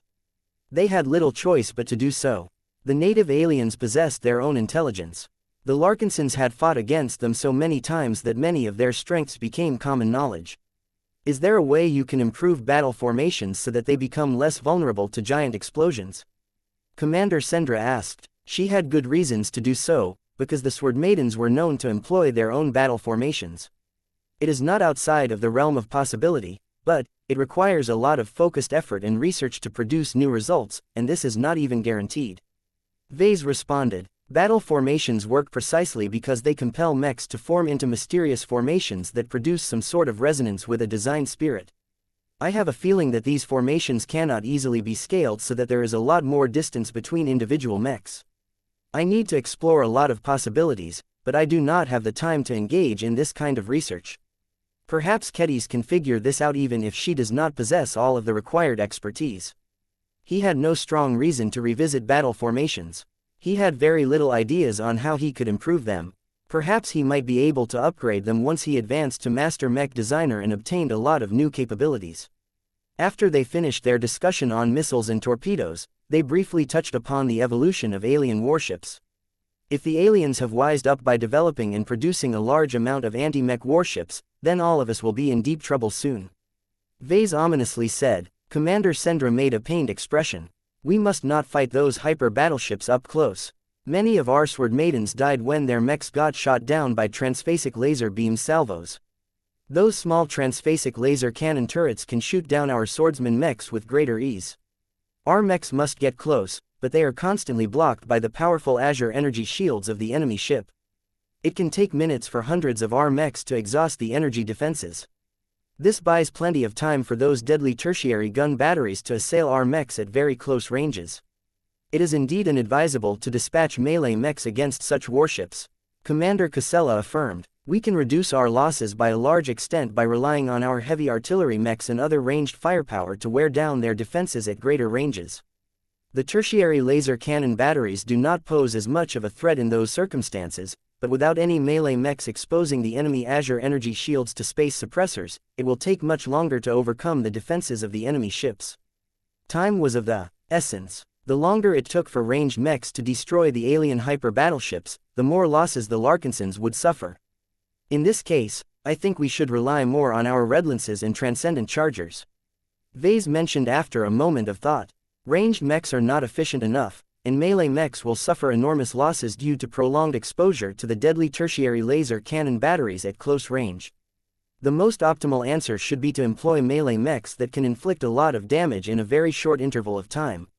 Our Lancer mechs should be able to do the job, but this is hardly an ideal solution. Lancer mechs came with their own set of problems. Vase was not really satisfied with relying on them despite the fact that they appeared perfect for this job. He believed that there may be a much more effective way to counter anti-mech warships. One of them was to employ a warship that excelled at taking out warships like the Tortia Scream, but the Larkinson clan was only allowed to field one such vessel. Vase wanted to develop a more effective counter based on mechs, but how could he possibly reduce the lethality of those laser cannon batteries? He suddenly gained an idea. Wait a minute, Solus gas may be able to offer an effective response against threat posed by both anti-mech warships and transphasic missiles. Chapter 6031 The Power of Rivalries 6031 The Power of Rivalries When Vase next met up with Gloriana after she finished her work session, he cuddled against her as they rested in their parlor. He slowly regaled the discussion he held with the Legion commanders of the expeditionary fleet. Meow tilde, Moreau tilde, Clixie comfortably rested on Vess's lap. Blinky had emerged from Vase and leisurely licked the Rubarthan sentinel cat's fur. Meanwhile, Gloriana partially occupied herself by communing with her pet archi-engineer. Her archglove-covered hand rested on different parts of Heckle's archeshell. Each time she made contact, sparks of electricity occasionally ran through the glove and shell. Heckle did not seem to mind. The domesticated alien engineer made an expression that looked like he felt completely content. Despite the idyllic atmosphere of the parlor, the topic of discussion was much graver. As a newly promoted senior mech designer, Gloriana possessed a good understanding of the state of the mech industry. She quickly comprehended the enormous implications of the rise of alien phase fighters. You are right about the seriousness of this trend, Gloriana said as she furrowed her brows. I do not think we need to fear for the future of high-ranking mechs. It is impossible for the aliens to challenge the supremacy of god pilots. It is much more difficult to say whether low-ranking mechs will remain as well regarded in the coming decades. The age of mechs is already behind us. The rise of phase fighters is but one of many weapon platforms that can overthrow the dominance of mechs in our society. That sounded a bit too exaggerated for Vase. Phase fighters had their merits, but the infrastructure and culture surrounding low-ranking mechs had developed for so long that they had become entrenched in human society. It required a huge amount of effort to shake the inertia surrounding humanity's worship and adoration of mechs. What do you mean by that, Gloriana? Have you forgotten about the Starfighter Corps set up by the Red Fleet? I did hear an announcement about that, but starfighters haven't actually attracted much attention as of late. I think the fleeters are still in the process of setting it up. It takes years to train starfighter pilots and to develop suitable ones that can be used to defend planets and such. Vase responded, have you ever thought that while the native aliens are eager to steal our human technologies, the Red Fleet is just as eager to imitate alien phase fighters? That remark caused Vase to freeze. The Red Cabal clearly invested a lot of resources and attention on the development of phase fighters. That was very obvious to Vase due to how quickly they improved since they first appeared. The aliens were determined to develop small craft that became strong enough to rival mechs, and they had a good chance of succeeding. Given how much the enemies of Red humanity invested into the development of phase fighters, the Red Fleet could easily obtain a bargain by capturing high-tech elite phase fighters from the battlefield before reverse engineering them in their labs. Vase also thought about what might happen beyond this point. If the Red Fleet learned the essence of alien phase fighter design and began to develop improved versions of the same craft, then the native aliens would eventually find out and find ways to capture the superior fleeter craft. Vase even surmised a more direct way for the native aliens to comprehend the last starfighter advancements of the Red Fleet was by relying on the cosmopolitan movement to steal the latest tech. In fact, there was an even faster and more efficient way for the aliens to absorb the technological advancements of Red humanity. That was for the Red Fleet to directly leak their starfighter advancements to the native aliens. There were far too many ways this could be done. If at least one admiral of the Red Fleet had a vested interest in spurring on alien phase fighter development, he or she could easily figure out a means to pass on cutting-edge human tech to the native aliens. Once the aliens received and digested human starfighter advancements, their scientists and engineers would proceed to develop their own advancements based on their own tech bases, thereby generating improvements that would have never crossed the minds of human starfighter developers.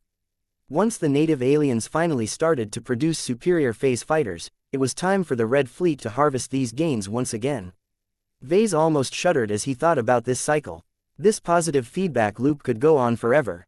Although there were definite elements of collusion in this loop, one side did not need to do anything to gain the cooperation of the other side. As long as they recognized what was best and acted in accordance to the most optimal outcome, they would eventually recognize that both sides showed enough willingness to implicitly cooperate with each other. Why shouldn't they work together? The Red Fleet would be able to accelerate the development of human starfighters by a very large extent. After all, the Fleeters weren't the only ones who contributed to the advancement of human starfighters anymore. Their alien counterparts also provided a lot of assistance. The alien phase fighter developers also had little reason to refuse the aid of their nominal human foes. The native aliens had remained complacent for a long time. It was not until a superior technological opponent in the form of the human race arrived that the major alien races understood that they were no longer the most technologically advanced civilizations in the neighborhood. Although humans are still relatively unfamiliar with phase water technology, their advancements in many other fields of technology completely crushed the accomplishments of the native aliens. If not for the fact that the native aliens possessed a lot more depth when it came to figuring out the finer applications of phase water, they wouldn't even have the qualifications to collude with Red humanity. Humans and aliens may belong on opposite sides, but they both had a common interest in improving their own small craft. Human starfighters equipped with phase water technology were little different from alien phase fighters, so improvements in one area could easily lead to improvements in the other area. Do you realize it now, Vase? I think I do, Gloriana. If this goes the way I think it does, then both human starfighters and alien phase fighters will undergo a very quick and radical development trajectory. This trajectory looked awfully familiar to Vase. That was because it sounded very similar to the development trajectory of mechs during the previous age. While mechs had obviously been invented during the later stages of the Age of Conquest, it was not until the Big Two broke human space into many squabbling states that mech development truly took off like a rocket. By creating lots of states that had many reasons to fight against each other, the rival military establishments invested lots of resources and manpower into speeding up the development of the only effective war weapon that they were allowed to use, which was mechs. The Terrans and the Rubarthans constantly competed against each other in restrained but very consequential restricted battles. If the Terrans came up with a superior mech, then the Rubarthans would work extra hard to copy their adversaries' technological advancements or come up with their own alternative. The same went for second-rate states such as the Friday Coalition and the Hexadric Hegemony. Even though the two large states of the Komodo Star sector had never waged a war until the end of the Age of Mechs, they never dared to fall behind in the development of their military mechs. Every Fredaman and Hexer knew that if their mech armies became too weak, their arch-rivals would not hesitate to launch a war to settle the ownership of the Komodo Star sector once and for all. In fact, one of the driving reasons why the Hexers ultimately decided to start a war against the Fredaman during that time was because those female supremacists thought that their mechs and soldiers were much more superior. In reality, the Hexers grossly overestimated their strength. They merely achieved parity at best. In any case, rivalries always seemed to spur on military development the most. A much more familiar example to Vase was the age-old rivalry between the Bright Republic and the Vija Kingdom. Since the two third-rate states actually waged regular wars against each other, they had quickly developed very strong martial traditions that had been tested over a span of over 4 centuries. Their soldiers became more courageous than the ones who originated from peaceful states. Their military mechs had all become very practical and cost-effective without exception. Vase may have outgrown the Bright Republic by a huge extent, but he always valued many of the basic lessons and principles that he learned at the time. They had never steered him wrong and still remained relevant to the present day. It was due to those lessons that Vase always remained a bit out of tune compared to the rest of the high-ranking mech designers of the design department. The vast majority of them originated from second-rate states and all started out their careers by designing second-class mechs. They grew up in a very different mech culture that caused them to inherit significantly different traditions. Despite the superiority of second-rate states, Vase did not look down on his original lessons at all. He was product of a state that owed much of its existence over the centuries on the strength of its military mechs. In any case, the power of rivalry was one of the strongest drivers of innovation that Vase could think of. Now that he recognized all of the pieces of the puzzle, he became increasingly more convinced that the development of human starfighters and alien phase fighters may quickly come to rival the development of mechs. Starfighters will play an increasingly more important role in human space going forward. Vase stated with concern, "It is a very suitable small craft to employ at the bottom. Starfighter pilots require less training and education to do their jobs in a competent fashion. Starfighters are generally cheaper and easier to produce en masse. While I do not see them participating in any offensive fleet-based actions anytime soon, they are very easy to use in the defense of planets and star systems. You just need to build enough hangar bays in orbit or on the surface of a planet before you can fill them up with as many starfighters as they can fit. Once an alien raiding fleet arrives to stomp out a colony, tens of thousands of starfighters can quickly sortie and overwhelm the enemy phase fighters and warships." Many mech designers probably looked down on this notion of relying on starfighters to defend planets, but that was because they still regarded these small craft as very poor alternatives to mechs. Yet what if they weren't inferior anymore? What if a well-designed starfighter that was not too expensive could beat an ordinary mech in a fight? Once that happened, the ecosystem for mechs was bound to receive a shock. Both Vase and Gloriana understood that they needed to make preparations in advance. It would be too late for them to respond when starfighters and phase fighters finally achieved parity with low-end mechs. As mech designers, they both held an obligation to defend the mech industry against rival industries. "Let's think about countermeasures," Vase proposed. "As long as we can develop effective counters against phase fighters, we can suppress the latter to an extent." "I think you mean that you will develop effective counters, not we." Gloriana correct her husband. "Pardon, I do not have the time to waste on mass production models anymore, Vase. My work obligations have multiplied. I am not only responsible for designing a batch of low-tier expert mechs for the newest expert pilots of our clan, but I have also begun preliminary work on the Amaranto Mark III project and the Riot Mark III project." Chapter 6032 Expert Mech Policy Revision 6032 Expert Mech Policy Revision. Vase originally wanted to bring up the topic of designing counters against alien phase fighters and anti-mech warships. He quickly set this matter aside because his wife brought up a much more interesting topic of discussion. Expert mechs. His wife had already made a lot of preparations in advance. This allowed her to get ready to take action as soon as there was demand for new and upgrade expert mechs.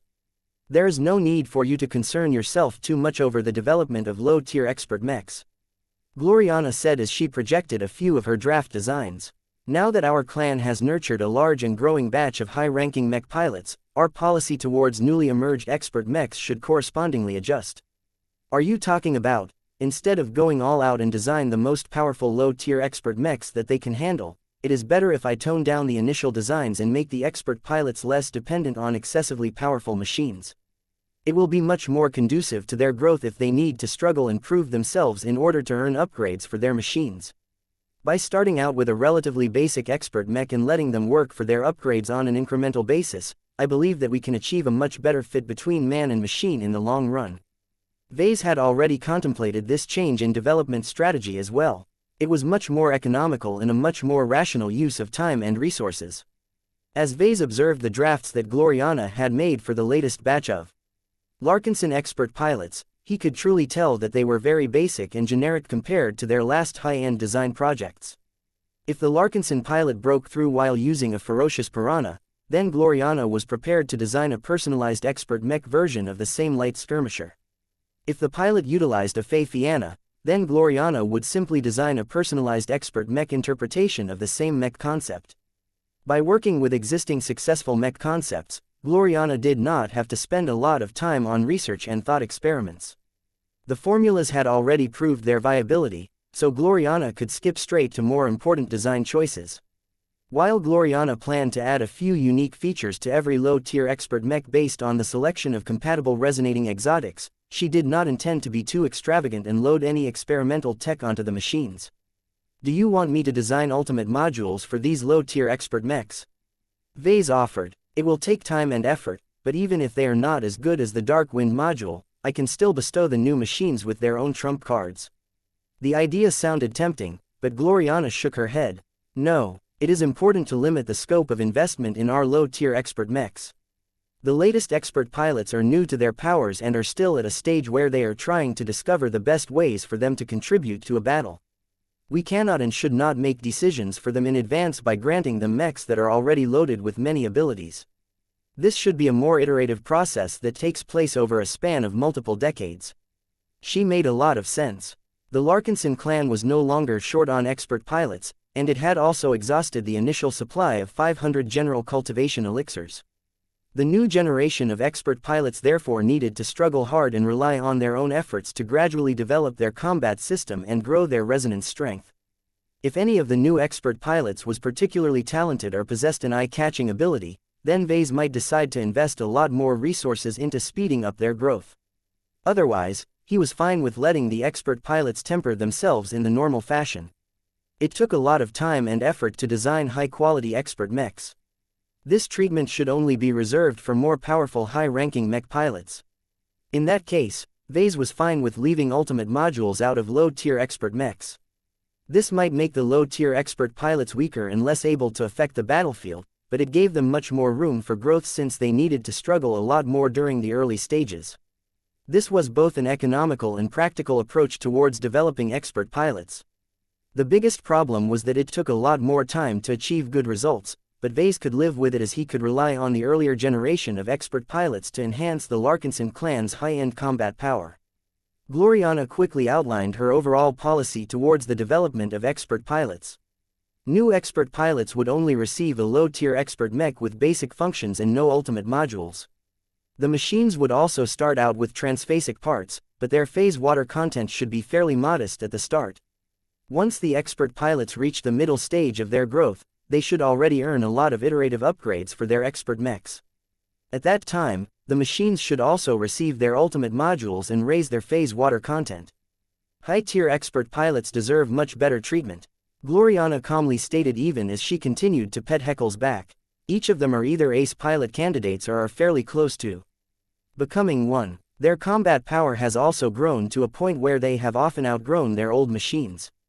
The Hex Army and many other mech militaries usually decide to bestow powerful new high-tier expert mechs to these valued pilots. After all, each of them has the potential to advance to ace pilot in the future. It is always a good idea to provide more lavish treatment to these powerful pilots.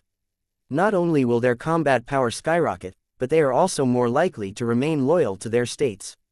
Any state or organization that was stupid enough to neglect the treatment of high-tier expert pilots would always regret it when their talents decided to defect to another employer. The Larkinson clan certainly couldn't neglect this issue either. Vase fully agreed with Gloriana's stance. "So you intend to standardize the process of upgrading existing expert mechs to much more powerful high-tier expert mechs to any of our high-tier expert pilots, is that correct?" Gloriana nodded. Designing completely new high-tier expert mechs from scratch is the prevailing norm in the mech community, but that is not suitable for us as there is value in aged living mechs. Upgrading the existing machines of high-tier expert pilots should become our own standard. It is the right stage in their development trajectory to issue major reworks of the living mechs that the pilots are familiar with. This is also an excellent opportunity to convert the older expert mechs into archimechs. "Oh, I thought you intended to design archimechs for all of our expert pilots.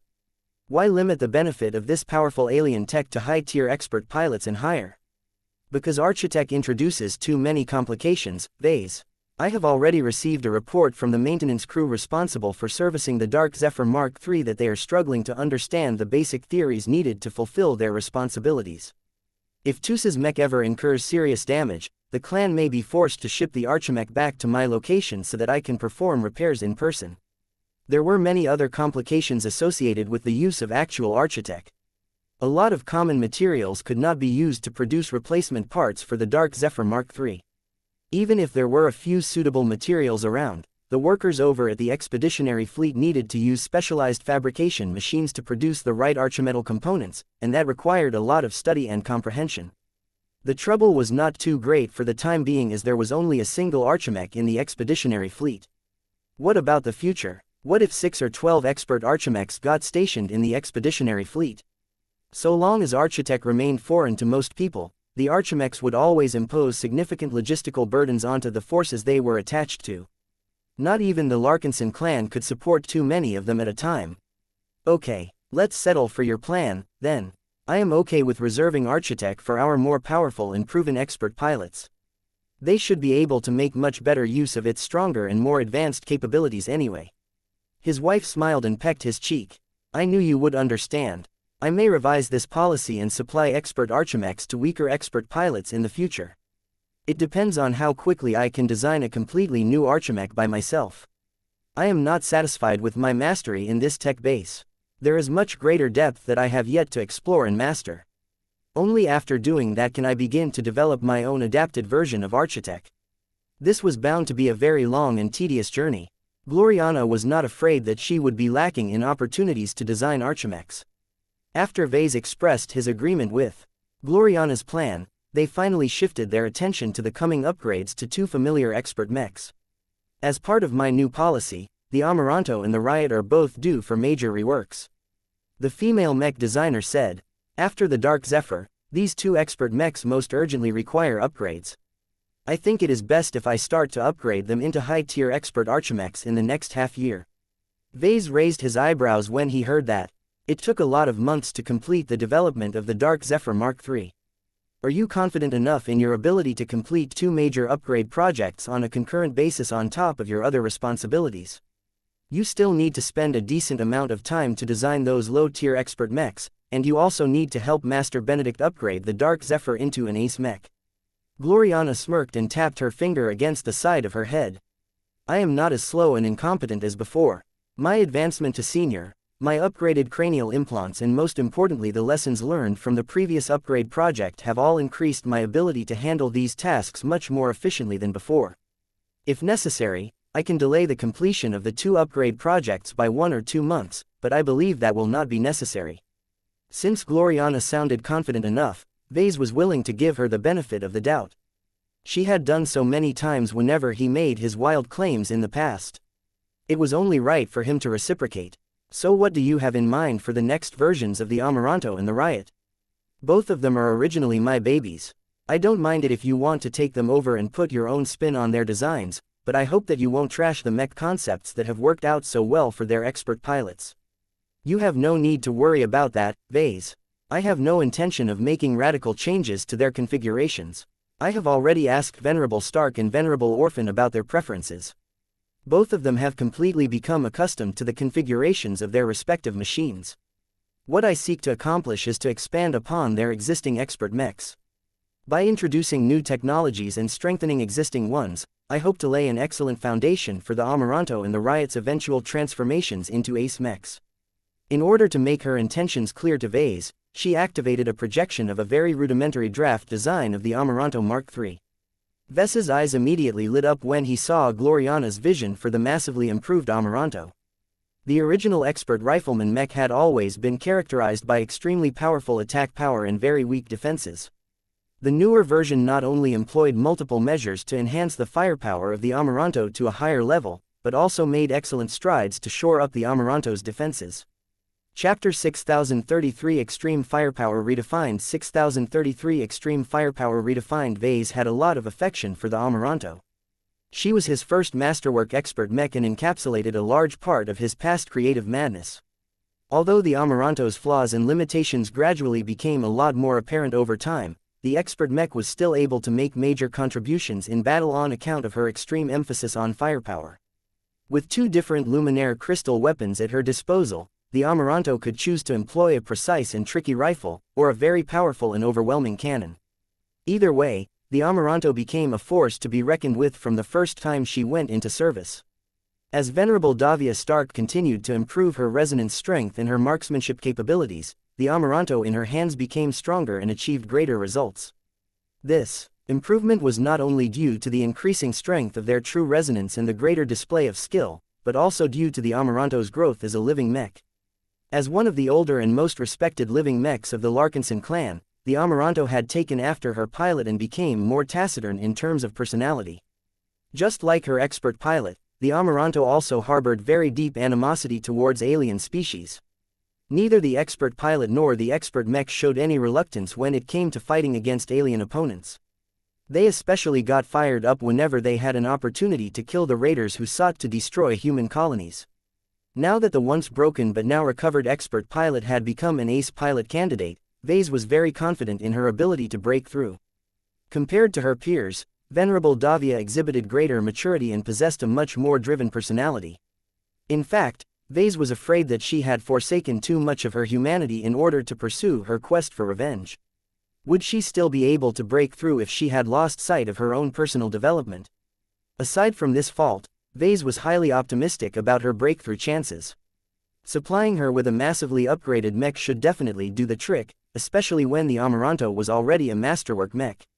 Vase paid close attention to Gloriana's vision of the Amaranto Mark III. His wife had invested a considerable amount of time and effort into drafting a comprehensive proposal about the next iteration of the Larkinson clan's original high-end ranged mech. Let us start with defense, which is arguably the least dramatic area of improvement. Gloriana stated, the Mark I stood out for lacking the unending alloy that was ubiquitous in our other early expert mechs. This was because we were much poorer and only possessed a limited reserve of this special material. By the time we updated the Amaranto to the Mark II, we made up for the deficiency in defense to a large extent, but the expert rifleman mech still does not excel in defense. She tapped her finger onto the projected draft design.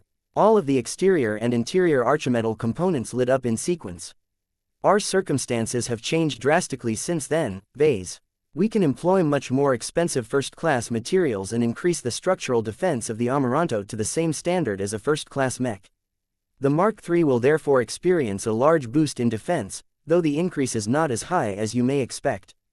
This is due to a radical design choice I have made for this design. Can you deduce it, Vase?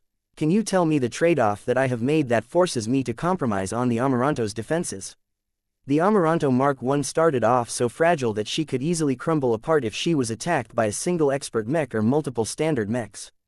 The Mark II addressed this shortcoming to an extent, but she still retained her characteristics as an expert marksman mech to an extent.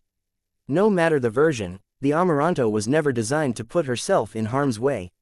Her core design concept centered around extreme firepower. In order to realize that, Vase and Gloriana had always made many design choices that made the mech weaker in other aspects. They believed that the trade-offs were all worth it because the Amaranto had never been designed with versatility and self-sufficiency in mind. She only had one job, and she had always done that extremely well. As for the other jobs, that was what the rest of the Larkinson army was for. There was no need to rely on the Amaranto for defensive melee interception.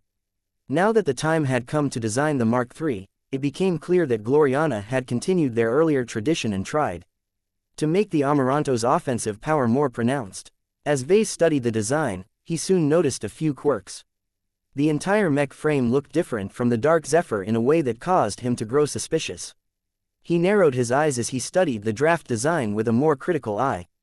The lack of detail and the absence of data made it harder to figure out what exactly caused him to notice that the Amaranto was different, but as he continued to study the design, he began to approach the truth. His gaze continued to rake across every visible archimetal component. He noticed how they were designed in a way that assumed that they were weaker and more fragile than what he expected of an archimech of this caliber. More importantly than that was that Gloriana also made a number of design choices that did not really make sense under normal circumstances. She had shown unusual restraint and prudence in terms of reducing the possibility of E-energy attribute conflicts. This indicated that his wife was unusually concerned about creating accidents whenever the Amaranto channeled a lot of E-energy. Wait. This design is made up almost entirely of hyper materials. Vase gasped. Yes, good observation. In my current plan, I anticipate that it should be possible to use medium and high-grade hypers to construct at least 90% of the entire archimech frame. I am trying hard to explore whether I can make up for the remaining 10%, but even if that is not possible, this is already enough for me to fulfill my goal. Vase couldn't help but react with shock at Gloriana's audacity. This was an extreme design choice that he never expected from his wife. Hypermaterials were new but great. They introduced a lot of new possibilities to red humanity. Their main contribution was to allow humans to channel the power of E-energy in a systematic and effective manner through machines. If this was all, then it made a lot of sense to build everything important out of hypermaterials. In reality, there were many complicating factors that made this a bad idea. Hypermaterials never really stood out for their strong basic performance characteristics. They were not the toughest of materials. They were not able to absorb the greatest amount of heat. They were also less robust and more prone to producing faults when compared to exotic materials. The human race had spent a much longer time exploring the nature and applications of many different exotics.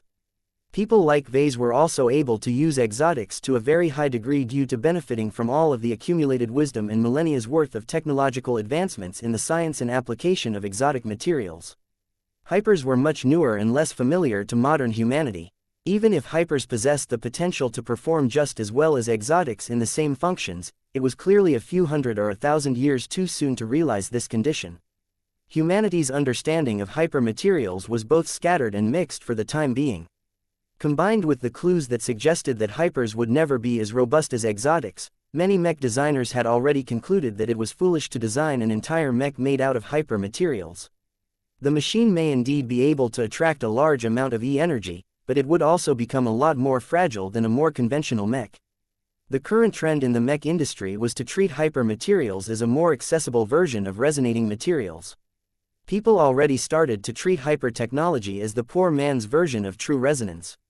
Regardless, it was common sense that a good mech still needed to be built predominantly out of exotics.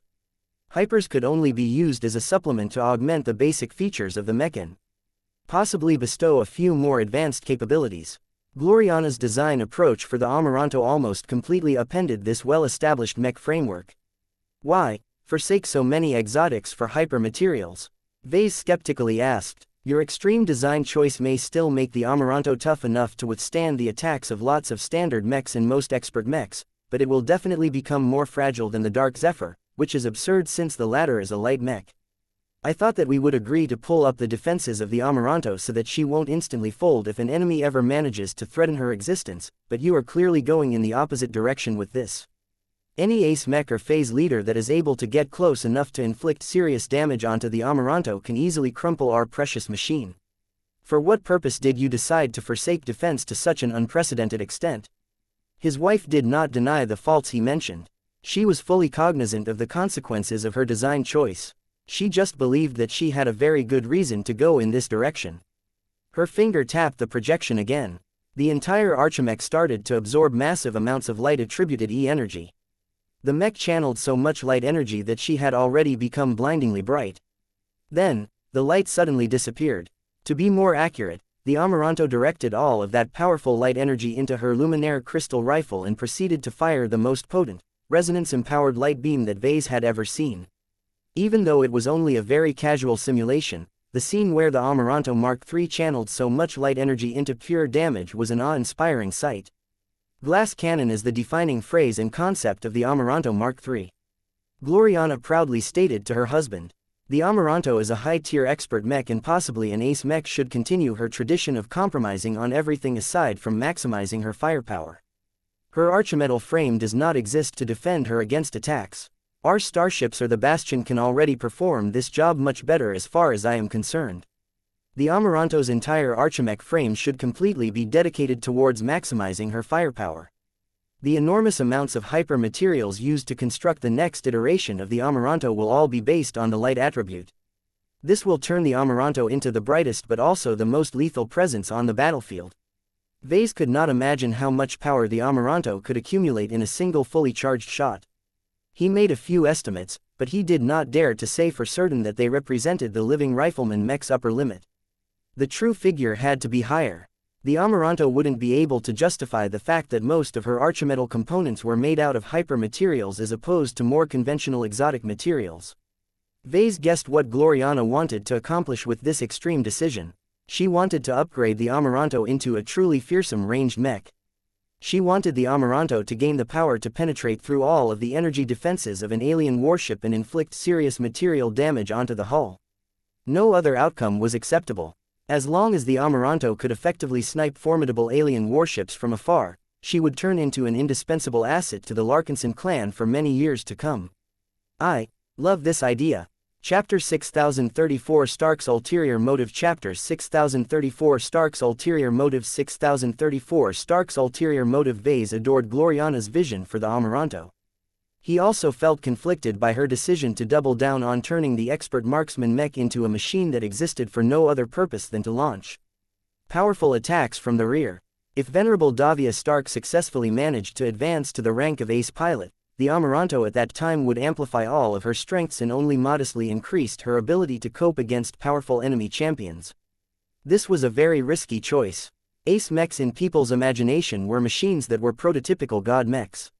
They had already gained so much power that they completely transcended the existence of ordinary mechs. Ace mechs were rare and often deployed alongside a large troop of mechs on an individual basis. This meant that ace mechs were always designed to be self-sufficient.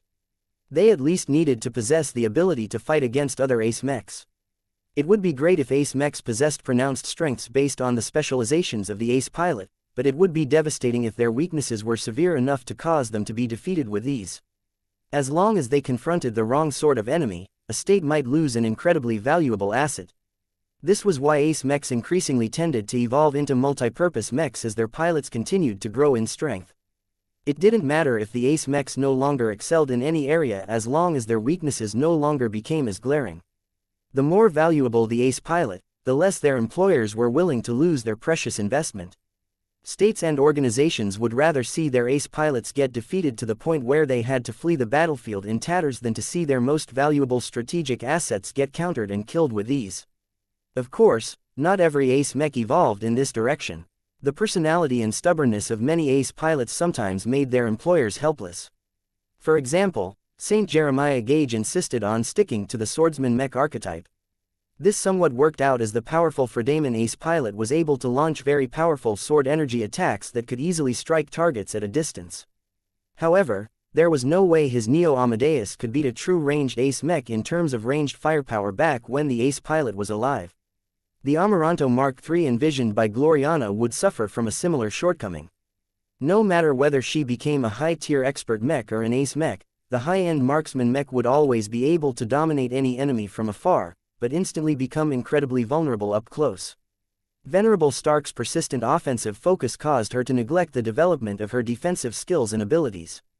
Even if the Amaranto was able to wield a few backup knives or swords, there was no way the relatively fragile mech could overpower an equivalent enemy up close.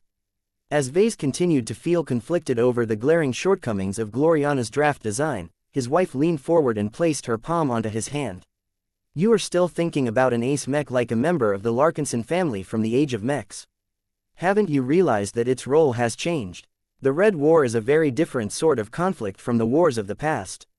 Unlike the human mech armies that our clan fought against in the past, the alien fleets are made up of completely different enemy types that all possess very different traits. The aliens may be different, Gloriana, but that does not mean our expert mechs and ace mechs have become invincible. You cannot underestimate their determination to defeat our champions. Do you think it is that easy for the native aliens to counter our high-ranking mechs? You already identified that the aliens are much less able to field genuine champions at the ace mech level on the battlefield. The only champions that can truly pose a threat to our ace mechs are phase whales and phase lords, but they rarely put their lives at risk. The native aliens have nothing else to rely upon. Their elite phase fighters are nothing without the ability to induce pilot breakthroughs." His wife raised a good point. The Amaranto Mark III should have little to fear from the enemy so long as the enemy did not deploy a rare phase leader. The Amaranto should easily be able to deal with enemy warships and phase fighters, especially if the living mech was able to maintain distance. Venerable Stark never feared a duel at range. However, if the enemy fleet happened to host a phase lord, then the Amaranto would not be able to fare well if she failed to snipe this powerful foe at a distance. Phase lords were infamously tough and difficult to kill. Their body mass was enormous and their spatial barriers were very difficult to breach. If they happened to possess giant suits of armor like the Eminence of Torment, then they could gain even more layers of protection. All of that made it increasingly more difficult for the Amaranto to take down phase lords at a distance. There was little the living Mech could do to stop such a resilient foe from getting closer. Vase let out a helpless sigh. If we commit to this design direction, then the Amaranto Mark III should never be deployed by herself. She must always be accompanied by an ace mech that can stop enemy champions in their tracks. Gloriana did not see a problem with this arrangement. You are fixating too much on the demerits of my proposal.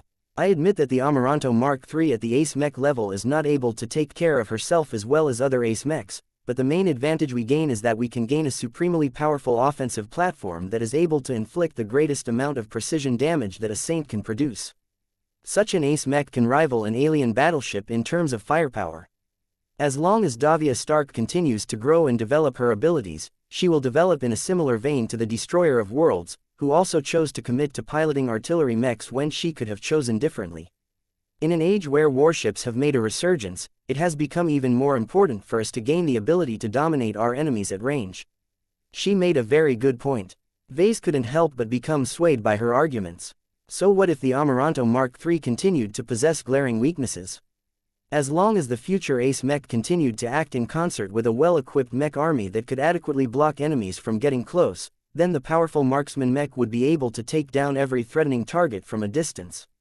We already have plenty of ace pilot candidates who are versatile, such as Venerable Joshua, and others who excel in close-quarter combat such as Venerable Vincent Rickelin.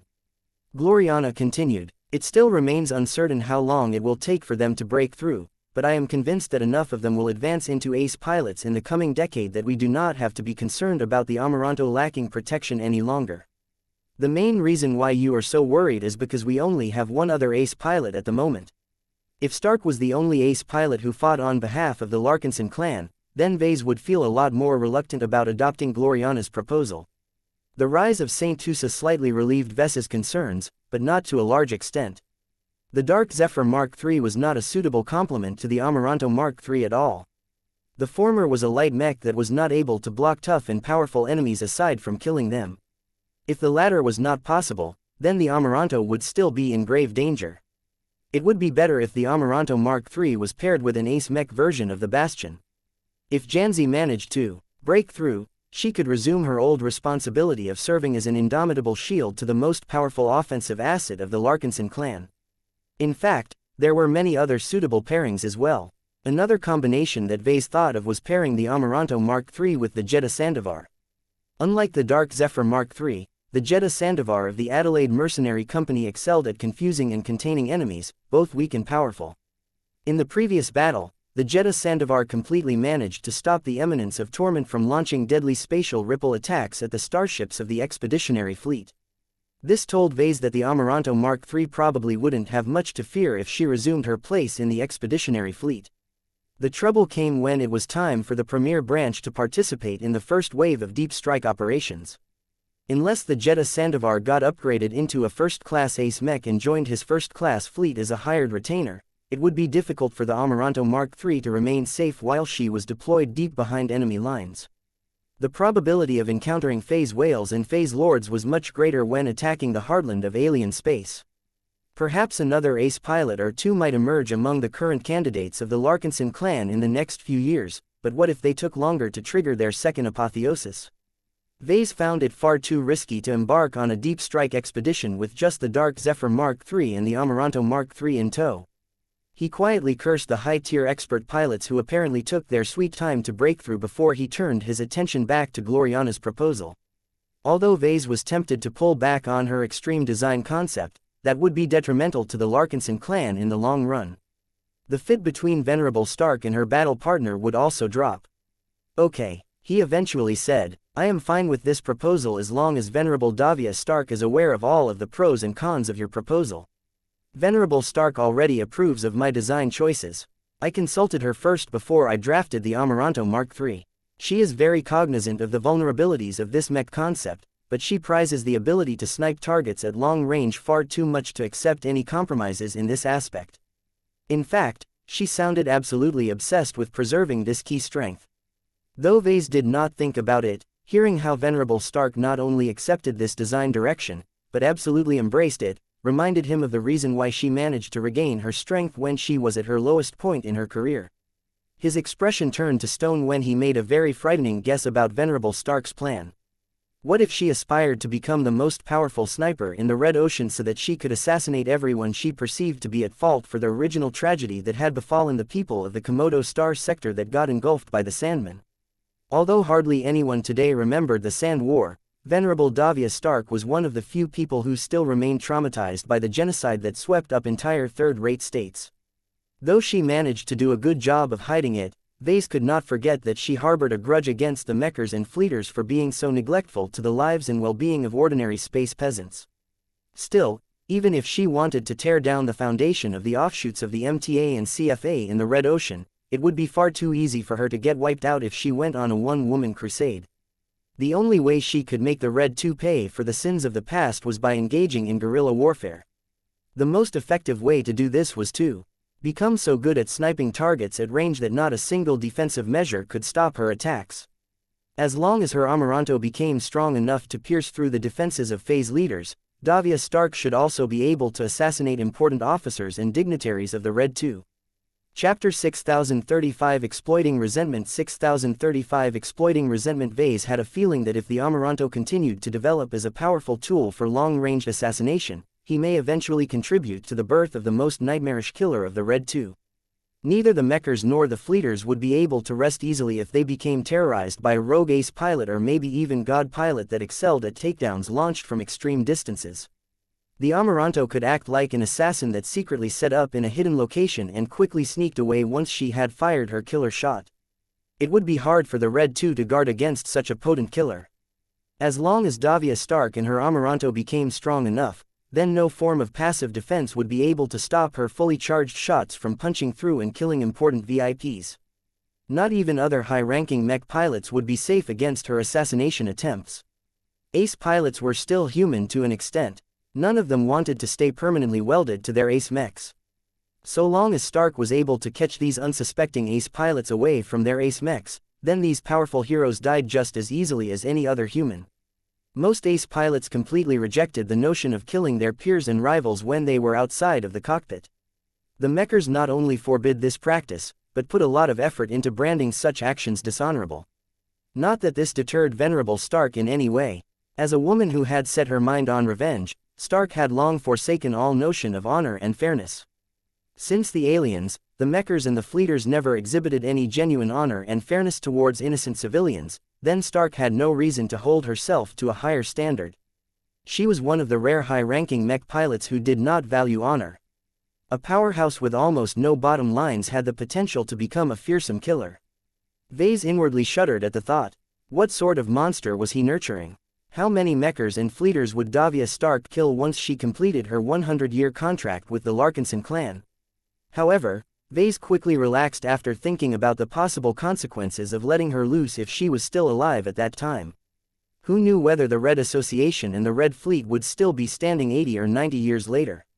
Even if the Red 2 remained as strong as ever, what did their concerns have to do with the Larkinson clan? Vase may have gained the status of an honorary member of the Red Association, but he never fully embraced the Mechers. He had always tried his best to maintain a degree of separation from the Red 2. In no way did he want to become absorbed in their power structure. Vase disliked the Red 2, but he did not hate them. Most of the Mechers and Fleeters were actually quite decent.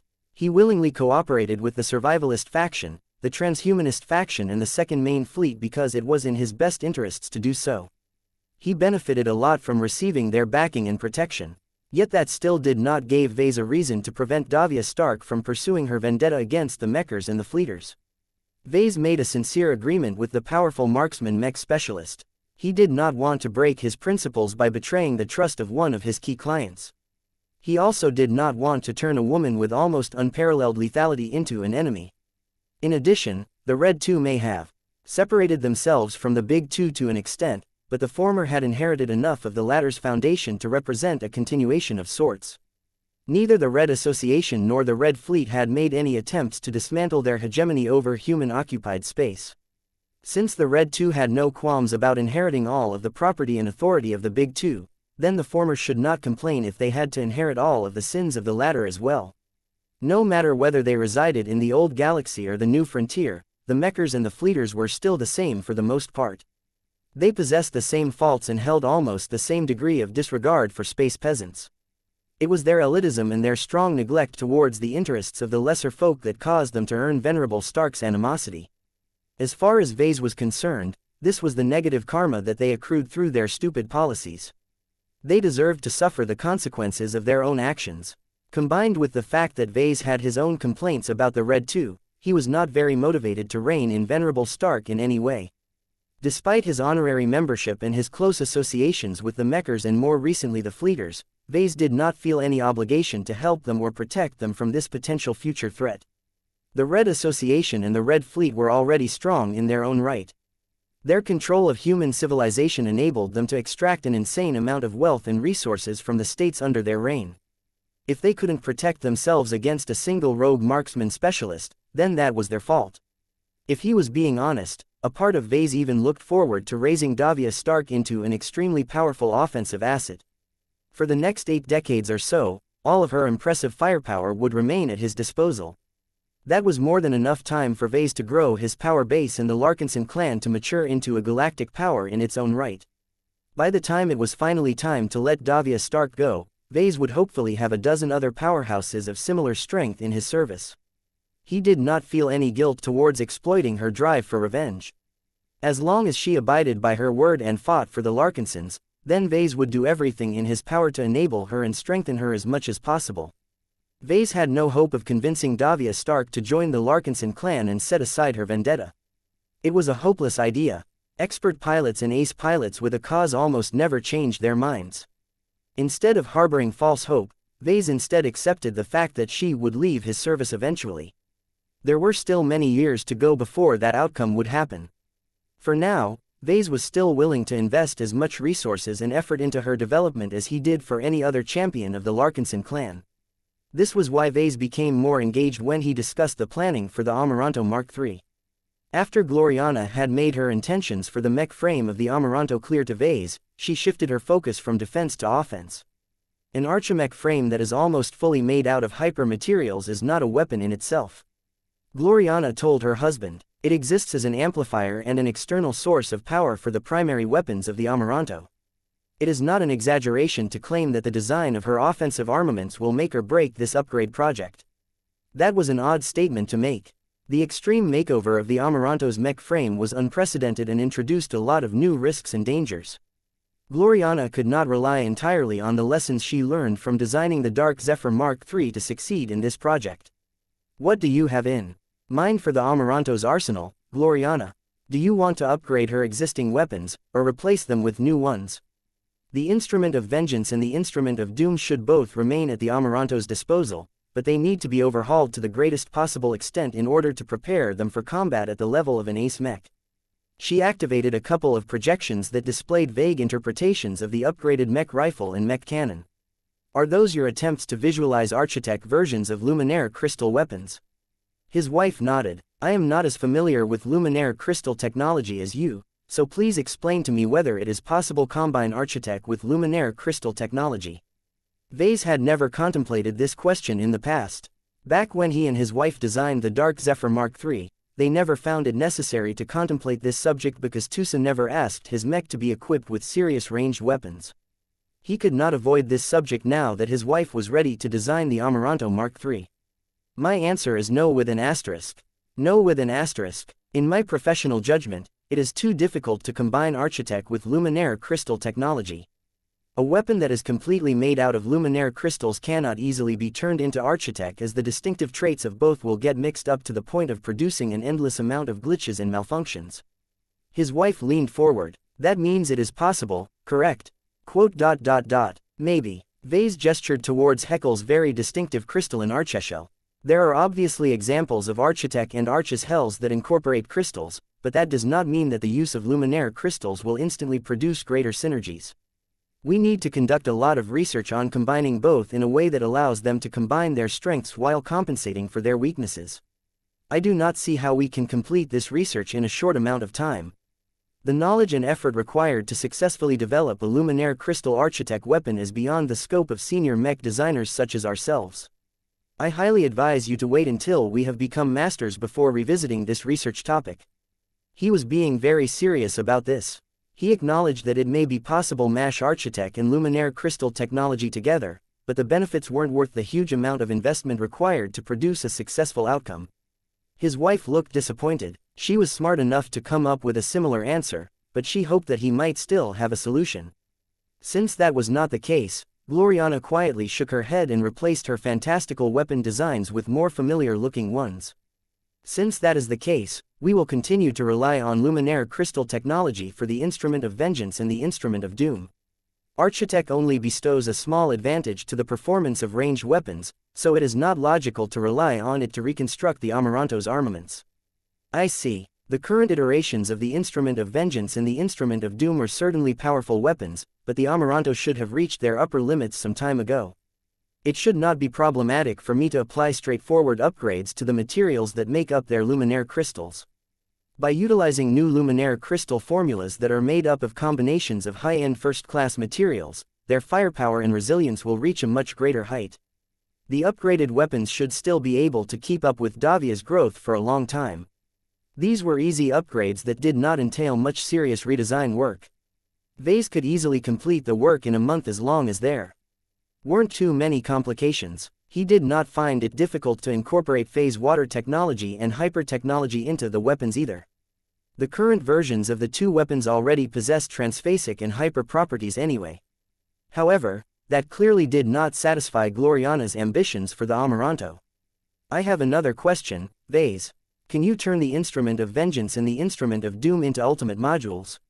I can think of no better aspects to empower with your latest innovation than the primary offensive tools of our expert marksman Mech. If you can empower them even further by granting them extremely powerful ultimate abilities, then I am confident that the Amaranto Mark III can truly gain the power to penetrate defenses of any warship or phase lord. That was an interesting possibility. Chapter 6036 The Ultimate Sniper 6036 The Ultimate Sniper Vase rubbed his hairless chin in thought. It made a lot of sense to convert the weapons of the Amaranto into ultimate modules. After all, the expert marksman Mech did not really need to gain an auxiliary function or an alternate attack mode like the Dark Zephyr Mark III. The Amaranto only needed to do one job really well. Every other aspect ranked lower in priority.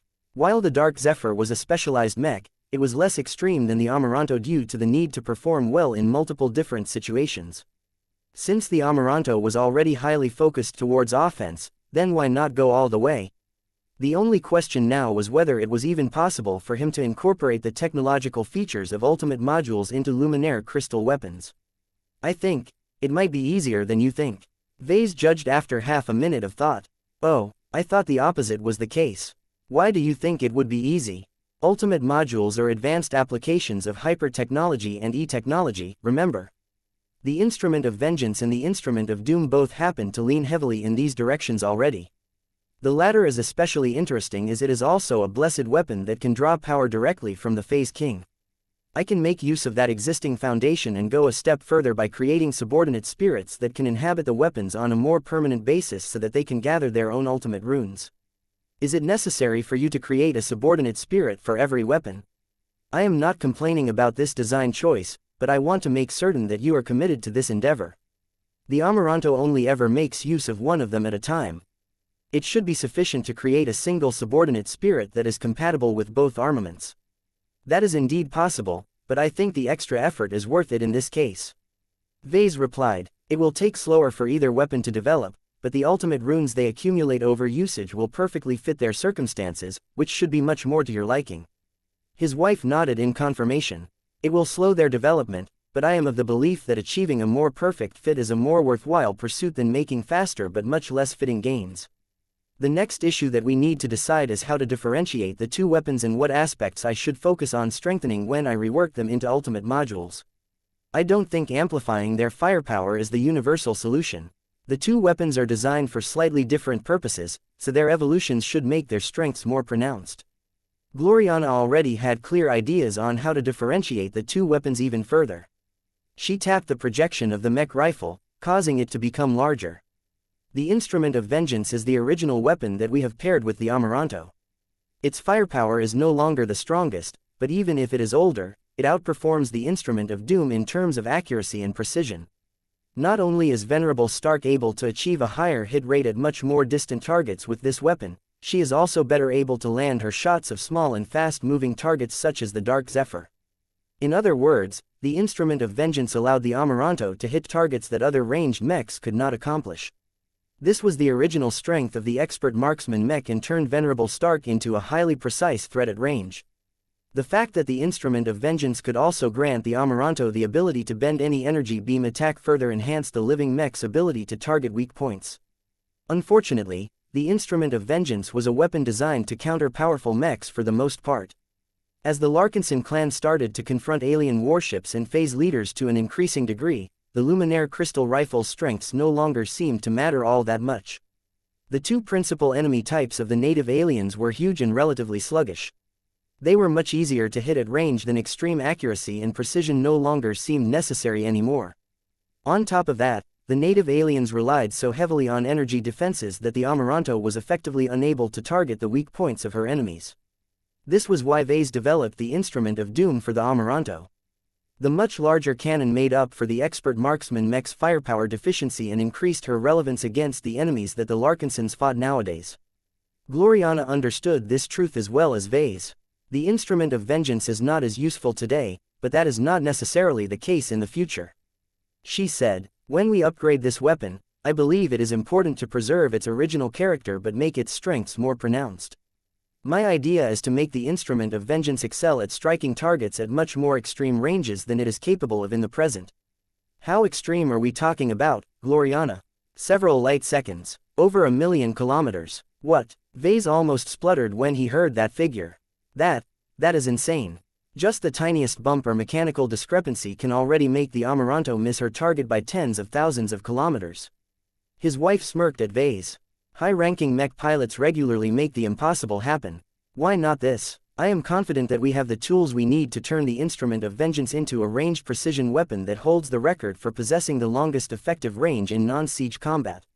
In other words, Gloriana truly believed that the Amaranto armed with the Instrument of Vengeance could snipe targets like moving mechs or starships at a range where the enemy effectively had no chance of making a counterattack. Even if the Amaranto is able to attain extreme scores in accuracy and precision, how will she know where to shoot? Wait, are you thinking about, the illustrious one is the principal design spirit of the Amaranto? Gloriana stated, I do not intend to change that. However, that has not prevented Stark and her battle partner from cooperating with the Phase King whenever they make use of the Instrument of Doom. I understand that the Eye of Ilvain makes heavy use of the Great Prophet, but this design spirit should not be exclusive to that Mech Legion. I am sure that he would be happy to guide Venerable Davia Stark's aim in exchange for her powerful feedback. The addition of Ilvain was the final piece of the puzzle that could transform the reworked Instrument of Vengeance into the ultimate sniping weapon. No Ace Mech or Greater Phase Lord had any chance of retaliating against the Amaranto if the latter started to open fire at such a ludicrous range. In fact, even if the first shot missed or failed to breach the target's defenses, the Amaranto would still be able to fire a lot more shots without needing to fear reprisal. This was because it took a large amount of time for most enemies to transverse several light seconds in an instant. Even if the powerful enemy possessed teleportation capabilities, the Amaranto or an accompanying mech or ship merely had to produce a powerful enough warp interdiction field to make instant interception impossible. As Vase continued to work out this very ludicrous-sounding scenario, he understood that this could definitely turn the Amaranto into the ultimate sniper among her peers. To be able to snipe at targets at interstellar distances was a whole new game. If Ilvain agrees to lend his power to the Amaranto in this way, then I think that there is definitely a reason to make use of the Instrument of Vengeance again. Vase concluded after a bit of thought. The Amaranto was not originally designed to function as a cannoneer mech. I am glad that you came up with a very special concept that gives her a compelling reason to pick up her old rifle again. I can think of many different scenarios where the ability to strike at targets at ranges far beyond any human or alien imagination can be of use. No one else will be able to rival the Amaranto when it comes to taking out powerful targets that are located light seconds away aside from ancient phase whales and god mechs. Although Vase could not say for certain whether this was the case, he truly believed it was difficult for any other ranged ace mech to be able to match or exceed the performance of the Amaranto in this regard. She would become a completely unique existence with an unrivaled advantage. The best part about this was that reworking the Instrument of Vengeance in this manner also enabled her to return to her roots. Damn, I'm so excited by this implementation of the Instrument of Vengeance that I cannot wait to go back to the design lab. I am much more confident about our chances of pulling off a successful deep strike expedition when I can add such a killer asset to our first-class fleet. Of course, that assumed that Venerable Davia Stark managed to break through and become an ace pilot in the next few years. Somehow, Vase had absolutely no doubt that she would be able to break through. The main reason why she was held back for the time being was because the Amaranto had not fully kept up with her growth. Once she managed to get her hands on the Amaranto Mark III and learned how much further her effective range had grown, she would probably break through on the spot. Both Vase and Gloriana grinned at each other as they wordlessly envisioned this future scenario. Once they calmed down a bit, they directed their attention to the Amaranto's second weapon. Gloriana changed the projection to display a large luminaire crystal cannon. When the Amaranto participates in direct action against alien warfleets or phase leaders at more conventional ranges, the advantages of the Instrument of Vengeance are no longer as relevant as before. This is where the Instrument of Doom comes in. I still intend to turn it into the premier solution when absolute firepower is a higher priority than extreme precision.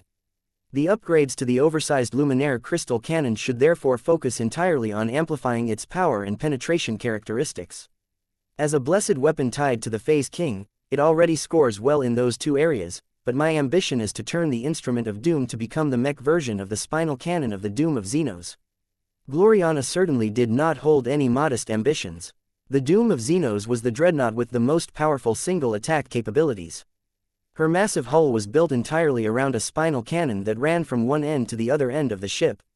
Needless to say, a single shot from the dreadnought's main cannon was enough to crack an entire planet, all without relying on a god kingdom like the Destroyer of Worlds. The Instrument of Doom is already a highly tuned luminaire crystal cannon. Vase said in thought, I can comprehensively upgrade its firepower by replacing the cheaper luminaire crystals with much more expensive ones. However, I am not very confident in increasing its penetration capabilities. I can't stuff more phase water into it without making the weapon unstable, and I can only moderately increase the amplification provided by the Phase King by utilizing more superior high-grade hyper materials. In short, I cannot improve the performance of the Instrument of Doom as drastically as the Instrument of Vengeance. That was not necessarily a big deal. Vase developed the Instrument of Doom years after the initial completion of the Amaranto, so the massive cannon was already much further ahead of the tech curve. Even so, Vase felt it was an insult to his status as a mech designer if he did not produce more qualitative improvements when he updated the Instrument of Doom. How could he improve it so that there was a much clearer distinction between its old and new version? Chapter 6037 Investing Big 6037 Investing Big. Vase was very pleased with the plan for the Amaranto Mark III. His wife's vision for the expert rifleman mech not only made the living mech's offensive power a lot more pronounced, but also turned the Instrument of Vengeance relevant again. If he was able to improve the luminaire crystal rifle in the way he wished, then it would transform the Amaranto Mark III into a terror to all of the enemies of the Larkinson clan. Most battles that took place in deep space tended to be fought across tens, hundreds and occasionally thousands of kilometers. Depending on the relative velocities of the warships and the accuracy of their laser cannon batteries, it was possible to land shots at targets that were inconceivably far away. However, almost no one was able to retaliate against an enemy that far exceeded the distance between old Earth and Luna. Most energy beams dispersed and scattered across such extreme ranges, and the muzzle velocities of most kinetic projectiles were too low to have any chance of striking moving targets. However, Gloriana was correct to state that high-ranking mech pilots were able to do the impossible.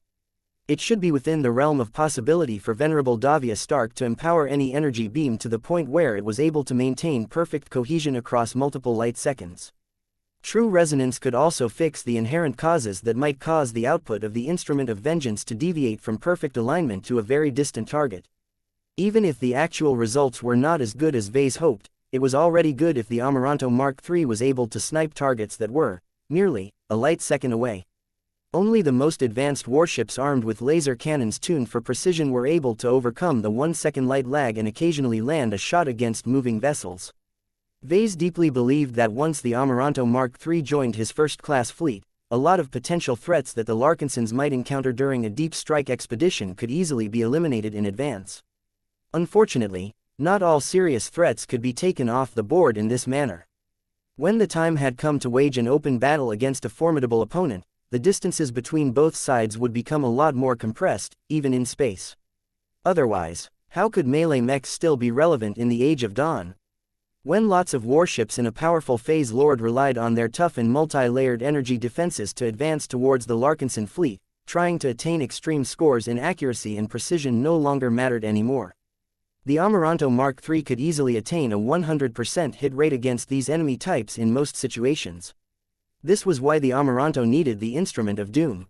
In a situation where absolute firepower became a greater priority than extreme precision, the Luminaire Crystal Cannon became a much more ideal weapon for the living mech.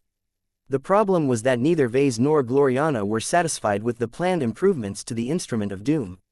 The blessed weapon was most certainly a lot more up to date, but that was not a good excuse to perform a perfunctory upgrade to its tech and material composition. The Amaranto Mark III project was a rare instance where the design department completely reworked a powerful expert mech so that it became ready to face the challenges of the future. If Vase and Gloriana failed to develop improvements that were significant and impactful enough, then the Amaranto Mark III would eventually become limited by the Instrument of Doom's lower growth ceiling. This was not what the Larkinsons wanted to see. It would take months of development time for Vase and the Larkinsons to revisit the design of the Instrument of Doom as a separate project. Instead of waiting for that to happen, Vase felt it was a lot better to qualitatively improve the Instrument of Doom alongside the other elements of the Amaranto Mark III project. 10 minutes passed by as Vase and Gloriana tried to come up with good ideas on how to improve the high-end Luminaire Crystal Cannon. Sadly, the two did not have an endless reservoir of tech to draw upon. They already brought out the best design applications that they could implement onto the weapon design. Gloriana furrowed her brows. If we want to raise the performance of the Instrument of Doom further than the limit of what we can already accomplish, then I see no other way than to resort to two different solutions. We should either try to incorporate compatible high technology, or we should try to augment the power by resorting to powerful hypers or exotics that far exceed the performance of more common first-class materials. It is best if we can combine both. That is going to be really expensive. Vase frowned. Aside from that, I am not sure we possess the capabilities to handle such advanced tech and materials.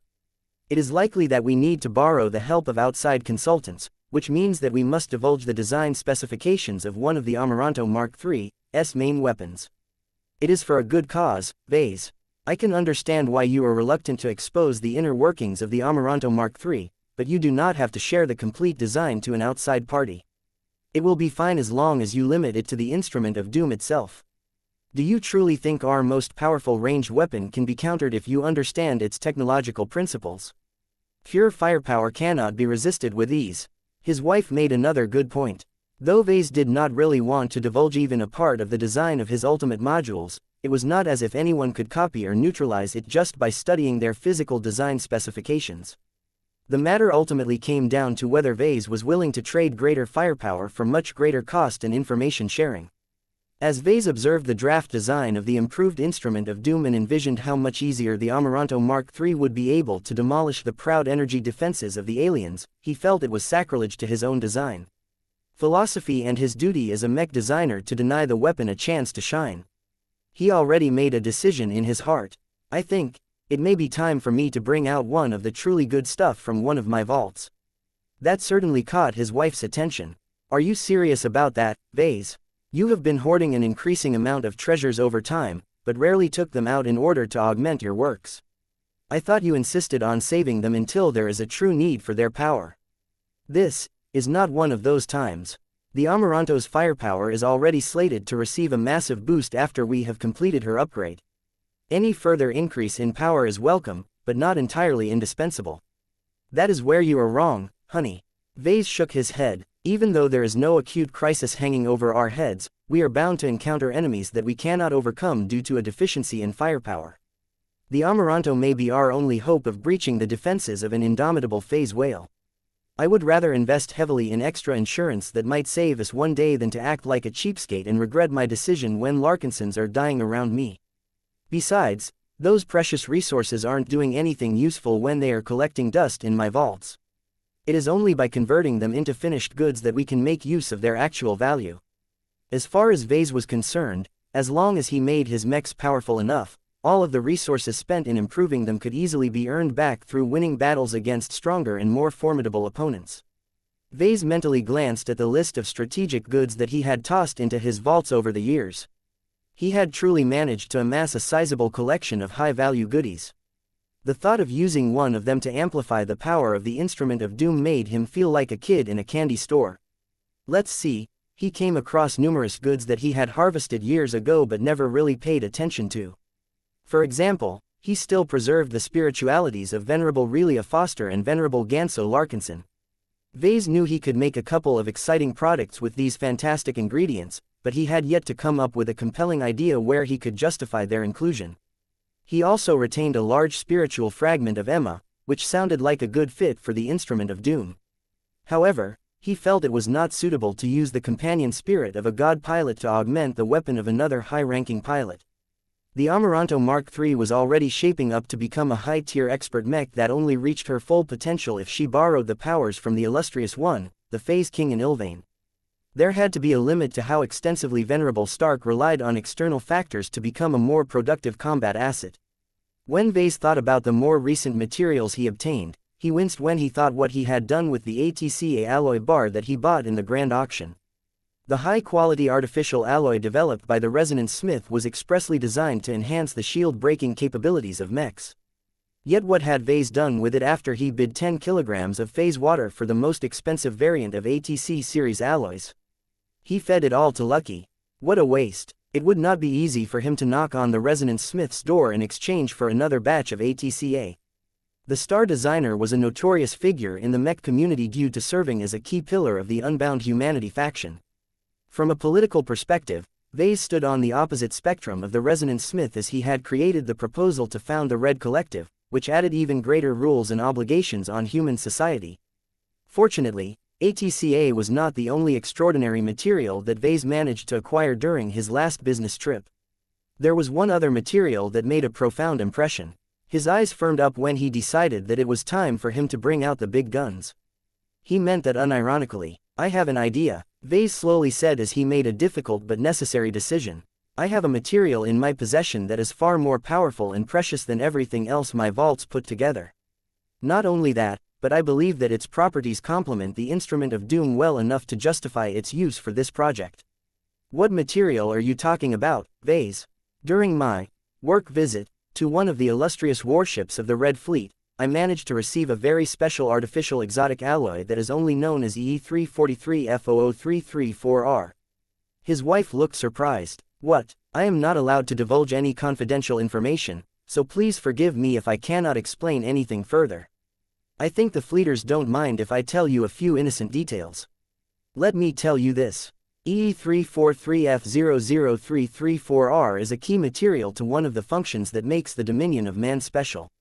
It is also an exceedingly rare and precious super-class material that completely overwhelms the category of first-class materials. His wife might not completely understand what EE343F00334R could do, but she already became astonished after she thought about the hints dropped by her husband. These super-class materials sound as if only dreadnoughts and god mechs deserve to make use of them. Do you even know how to make use of it in a safe and effective manner? If you do not, then there is a good possibility that the instrument of doom might explode if you rashly try to incorporate EE343F00334R. I am aware of the risks.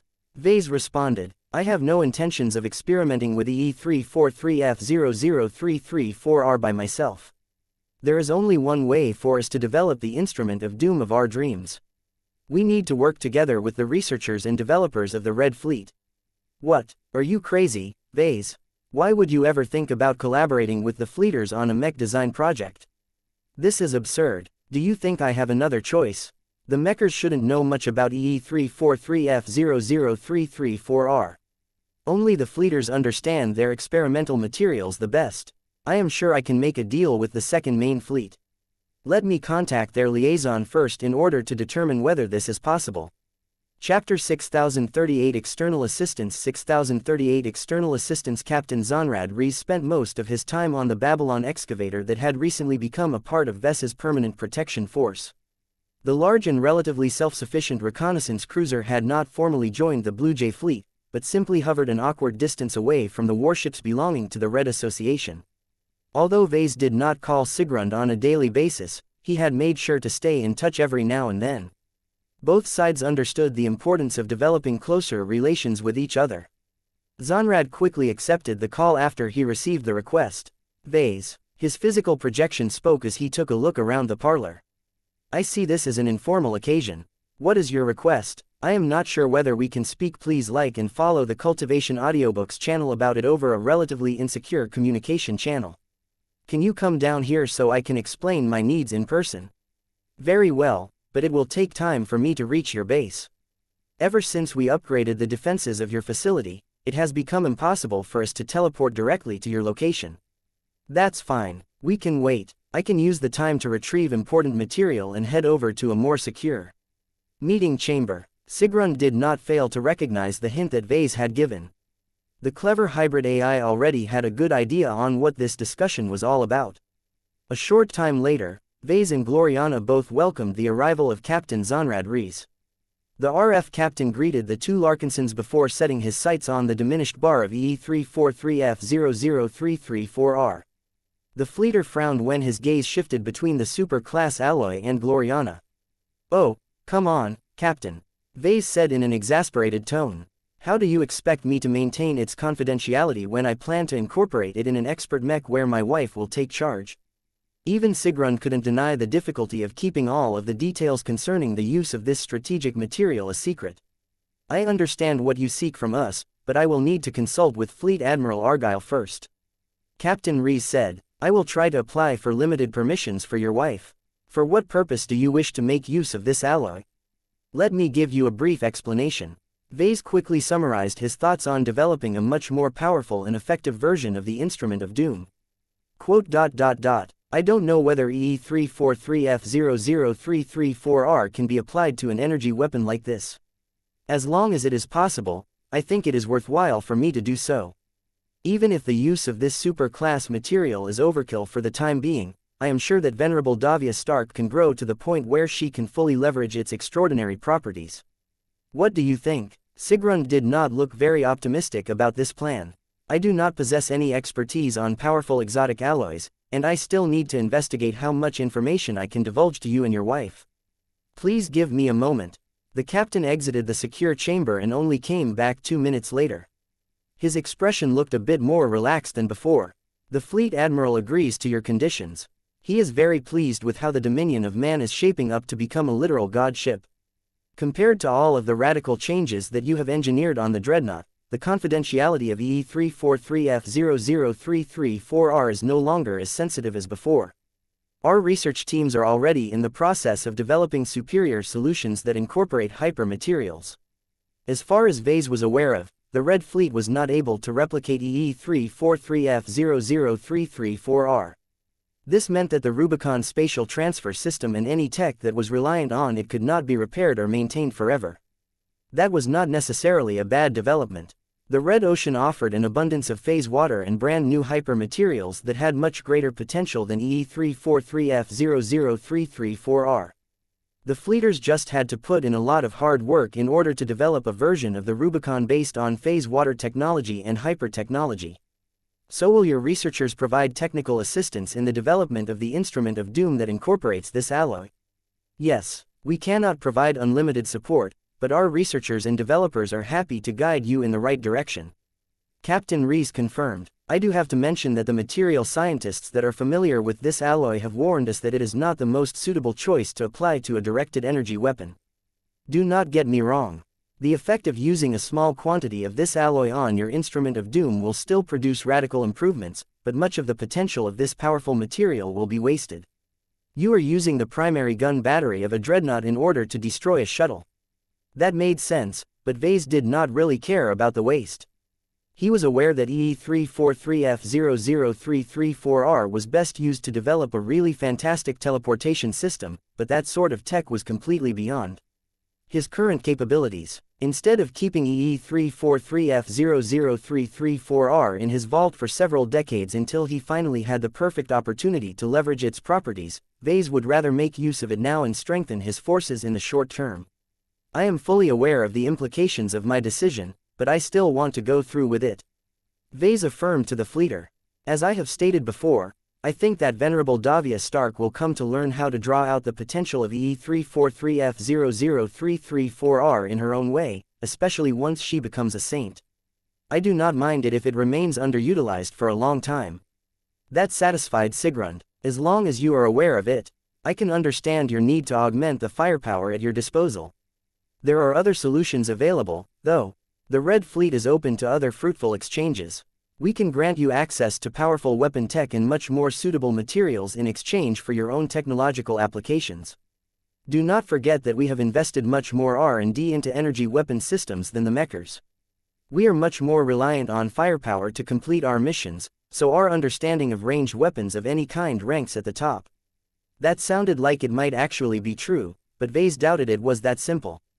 There were numerous star designers in the Red Ocean that had managed to push the boundaries of what was possible with ranged energy weapons. Thank you for the offer, but I do not have any other immediate needs at the moment. I will contact you again if I require further services from the Red Fleet. That was an obvious dismissal, so Captain Rees did not stick around for long.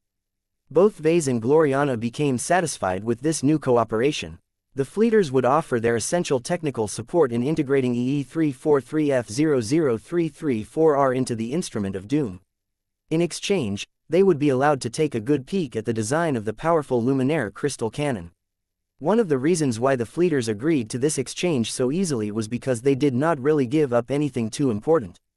Vase already figured out that the fleeters were working to make EE343F00334R irrelevant and obsolete. There was no reason to remain so uptight about protecting its secrets anymore if that was the case. This meant that the Red Fleet undoubtedly picked up a bargain. The opportunity to get a close look at one of the powerful weapons of the Larkinson clan and become involved in its development was a golden opportunity for the fleeters.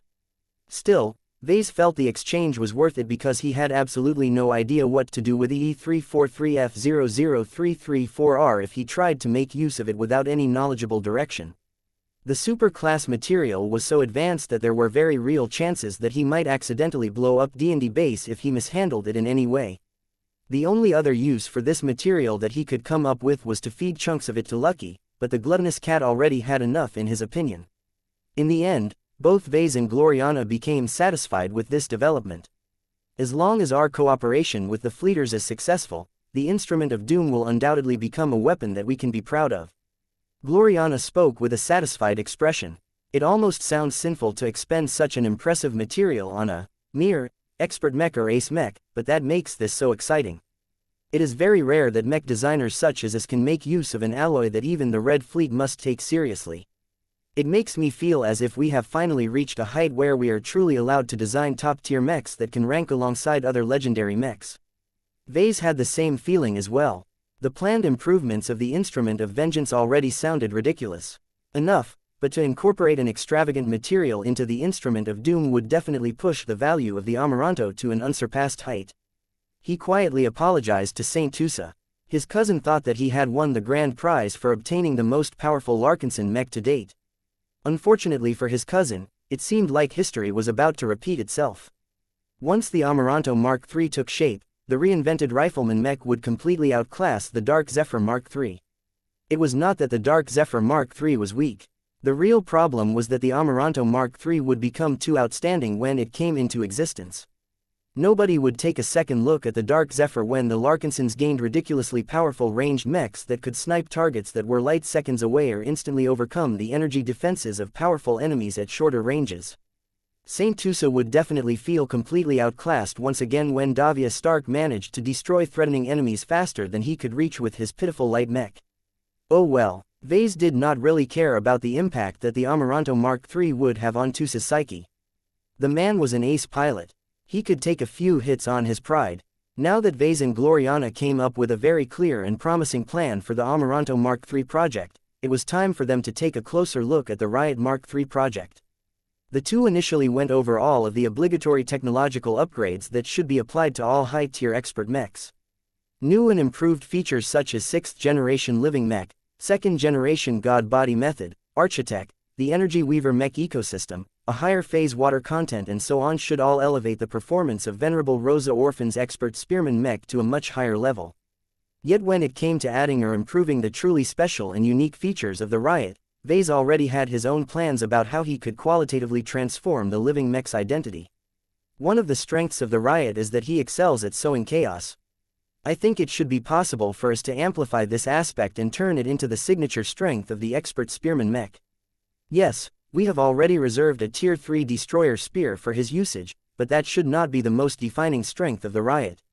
The living mech has much greater potential than engaging in mindless destruction. How do you want to draw out the Riot's hidden potential, then? His wife asked as she crossed her arms. By resorting to outside help. Vase smirked. I am willing to 1106 compromise the Riot Mark III's confidentiality as long as we can collaborate with an excellent mech designer who can definitely bring a lot of value to Venerable Orphan's machine. What do you think about inviting Jovi Armelon to participate in our mech design project? Chapter 6039 Chaos Factor 6039 Chaos Factor. Gloriana looked surprised once again. Her husband again made a decision that contradicted his insistence on secrecy. Why had he changed so much? Why was he suddenly okay with involving outsiders in the development of the most strategic military assets of the Larkinson clan? He had always been careful about maintaining at least some degree of separation in the past. While it hadn't always been possible to keep outsiders completely away from the Larkinson expert mech designs, Vase and Gloriana could still take measures to limit the exposure of sensitive information. That might not be possible this time. Implicit in Ves's latest proposal was to turn Professor Jovi Armelon into a full collaborator in the Riot Mark III project. This went far beyond providing limited consulting advice or developing an isolated mech system such as a fancy mech weapon or a quirky flight system. A goal as broad and vague as enhancing the Riot's chaos properties could not be fulfilled by making a quick pass at the mech design. Jovi Armelon needed to get involved in the upgrade project from the beginning. The mecher would have to make his mark on the expert spearman mech design every step of the way in order to fully take advantage of his design philosophy and his expertise on probability manipulation. Are you truly certain about this decision? What if your friend refuses your invitation? The Riot is a precious Larkinson expert mech, but it is not one of my favorite ones if I am being honest. Vase responded. To me, the Bastion, the Everchanger and the Phobos are much more reflective of my passion and my ideals. I do not want to compromise the purity of their designs by rashly involving outsiders. As for other Larkinson expert mechs, they are still important, but not to the point where we need to forego clear and obvious opportunities to improve them in a misguided drive to maintain total secrecy. It is not as if the mechers are still clueless about the details of expert mechs such as the Riot. He did not consider it a disaster if all of the details of the Riot got leaked to the public one day. The original concept for the expert spearman mech was centered around turning him into a very tough, tenacious and disruptive force. The Riot might not excel at either offense, defense or mobility, but scored decently well in each of these areas.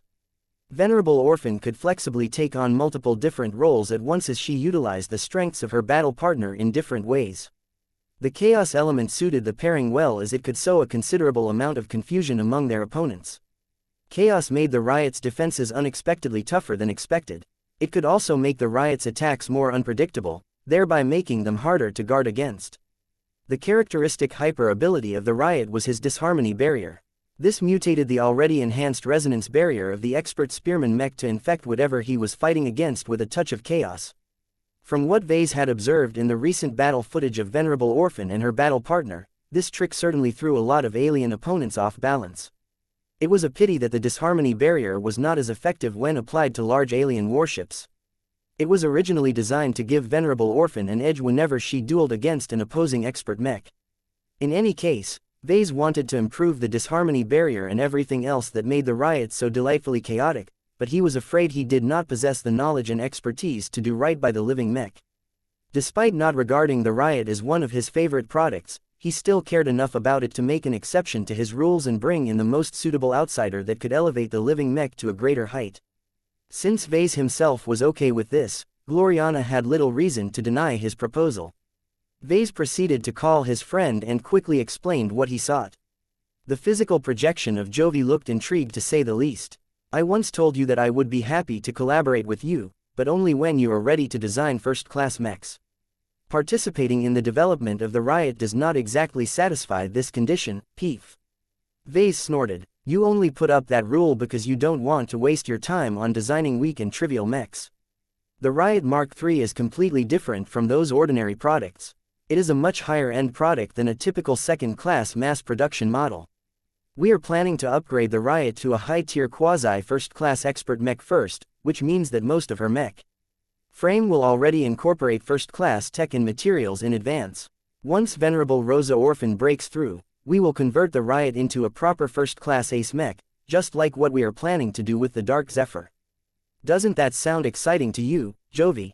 It was not every day that a senior mech designer, even one of Hovi's caliber, received the privilege of participating in the development of a first-class ace mech. In fact, Jovi would most definitely be willing to take part in the development of a second-class ace mech just because of the priceless opportunity to service the needs of a powerful ace pilot.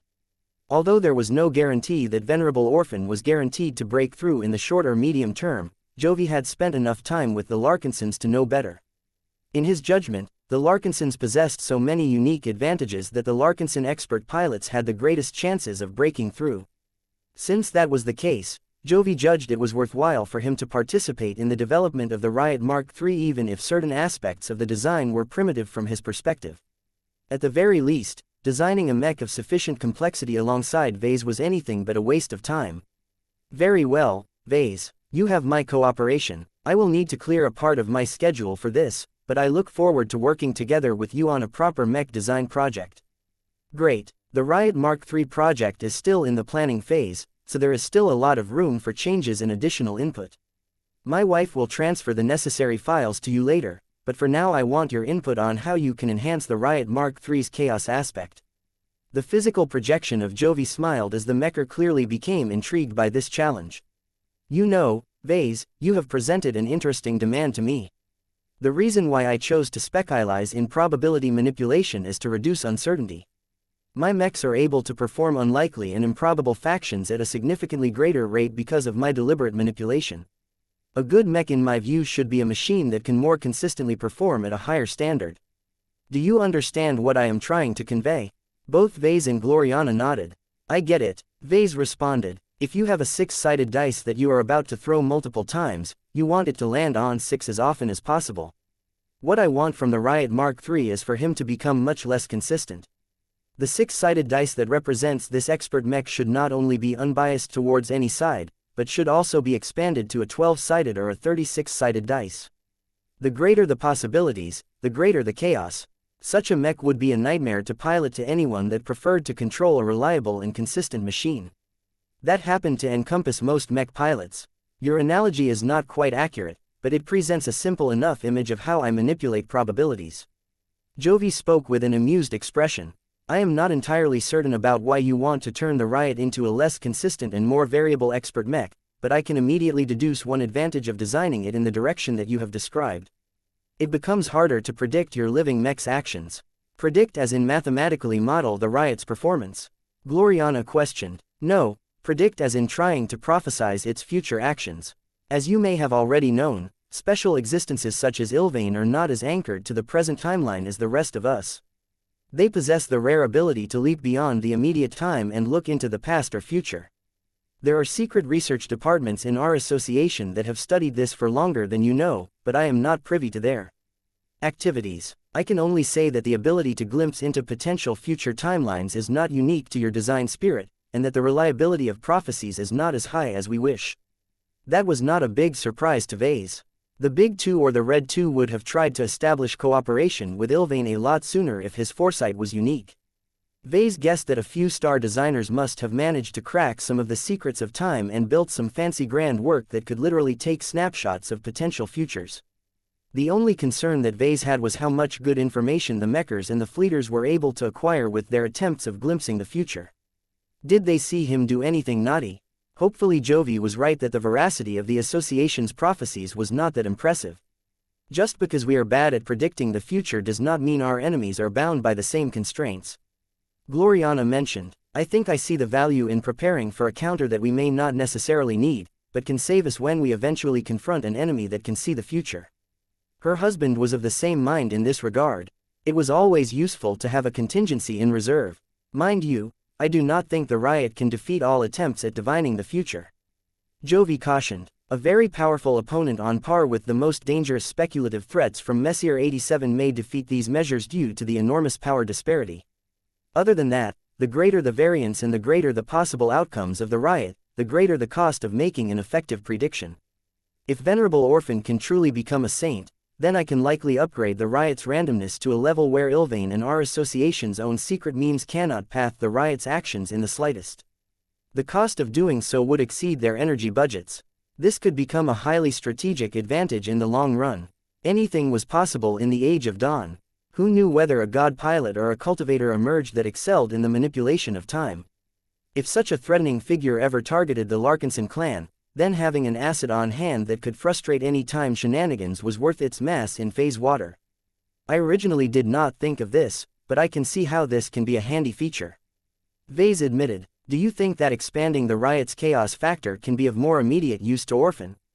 Jovi thought for a moment before offering an answer. Well, if she ever fights against a high-ranking mech pilot or maybe a particularly competent phase leader, she can foil their predictions and mislead their intuition to her advantage. Becoming more unpredictable is a greater strength than you realize. Vase became a lot more interested after hearing that. Even if duels between expert mechs or ace mechs had become a very rare occurrence during the Red War, Vase never ruled out the possibility that human infighting would rear its ugly head once again. If the Larkinsons ever encountered a powerful opponent that claimed he could read anyone's moves, Vase knew which champion he should push forward. Chapter 6040 Destroyer-Resistant Materials 6040 Destroyer-Resistant Materials. The two upgrade projects gained a good start by establishing cooperation with different partners. Soon after making the agreements, Jovi became a regular participant in the discussions and the work sessions centered around the Riot Mark III project. Both Vase and Gloriana noticed the differences right away. As a talent of the Red Association, Jovi Armelon brought a degree of brilliance and knowledge that hardly anyone else could surpass. As I have mentioned before, designing a mech based on the concept of increasing uncertainty is the opposite of what I am usually trying to achieve. The mech designer spoke half an hour after a shuttle dropped him off at D&D base. Even if I have never worked in this direction in the past, I possess enough theories and inferences to be certain on how I should approach this challenge. The best way to increase the so-called chaos factor, as you have called it, is to add unstable materials to the riot's mech frame. Jovi waved his hand in the air, causing projections of different exotic and hyper materials to appear. Most of them looked rather sketchy at first glance. These are not the typical materials that you add into a mech. Vase remarked with a critical eye. I don't exactly know what they do, but they all look rather unstable to me.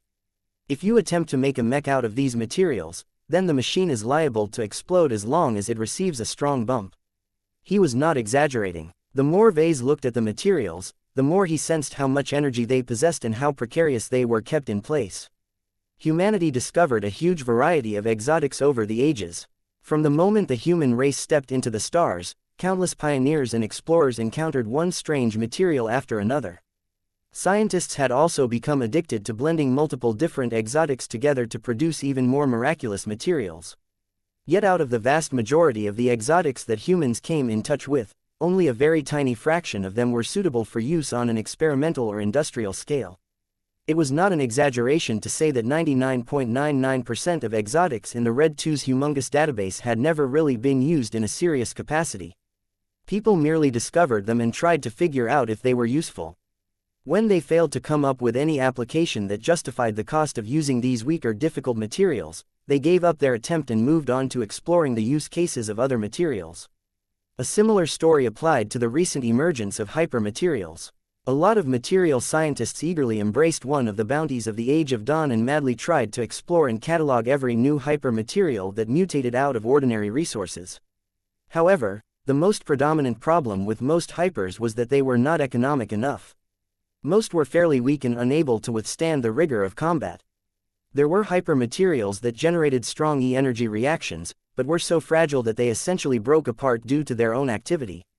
Of course, there were a lot of material scientists that were working to develop new hyper-alloys that sought to preserve the reactivity of these powerful hypers while massively increasing their ability to withstand stronger reactions. In short, what Jovi had done was pull a selection of materials that most mech designers and engineers considered defective. No sane person would think that it would be a great idea to add them to any serious products, especially ones that had the power to save or doom the lives of their users. There are interesting materials available that not only possess high energetic activity, but also produce a range of unstable phenomena. Jovi spoke with a smile. Despite their many flaws, their randomness is so great that they should be an excellent fit for the riot. What I intend to do is procure hundreds of different samples of exotics and hypers and examine them closely. If my experiments confirm that a good selection of materials can increase the riot's chaos factor, then we can proceed to work on integrating them into the architect structure of the mech. Vase glanced over at Gloriana, who looked quite troubled at this approach. I have not investigated how stable we can keep these volatile materials if they are incorporated into archimetal components. She spoke in thought. Well-designed architect is theoretically able to compensate for at least a part of the shortcomings of these defective exotics and hypers. The tech base is derived from how the Archi used to grow their arches hells by devouring all sorts of materials from their lost home planet. They had little ability to distinguish between stable and unstable resources. Through evolution, the Archi species have come to develop their own set of coping mechanisms where they are able to neutralize or compensate for the weaknesses of volatile materials. Can you replicate that in a targeted fashion, Gloriana? Vase asked. It is theoretically possible, but I will need to conduct many experiments. She said, I may also need to consult my architect tutors. If I try to complete this research by myself, I will probably waste numerous years just to produce an acceptable result. Fortunately, they were collaborating with a genuine raw mech designer this time. Jovi made a welcome offer. There's no need for you to be concerned about that. I can contact a few of those experts and work out a small agreement. I am willing to spend my social capital on this because it is originally because of my involvement that you are burdened with the task of trying to integrate volatile materials into your archimech. Besides, any successful result from your research is of good value to me. I can use the solutions that you have developed on other products of a similar nature. This was a collaboration effort, so Jovi should not come away empty-handed. Neither Vase nor Gloriana had any objections to allowing the Mecher to take away this additional harvest. The only goal that mattered to the Larkinson was to transform the riot into the strongest and most suitable battle partner for Venerable Rosa Orphan. Maximizing the chaos factor was more important than retaining ownership over a bunch of research results. It was not as if the Larkinsons were able to hide their research activities anyway, especially now that Jovi directly worked alongside Vase and Gloriana for the duration of this design project. Gloriana and Jovi talked a bit more about the exhaustive empirical research they needed to undertake.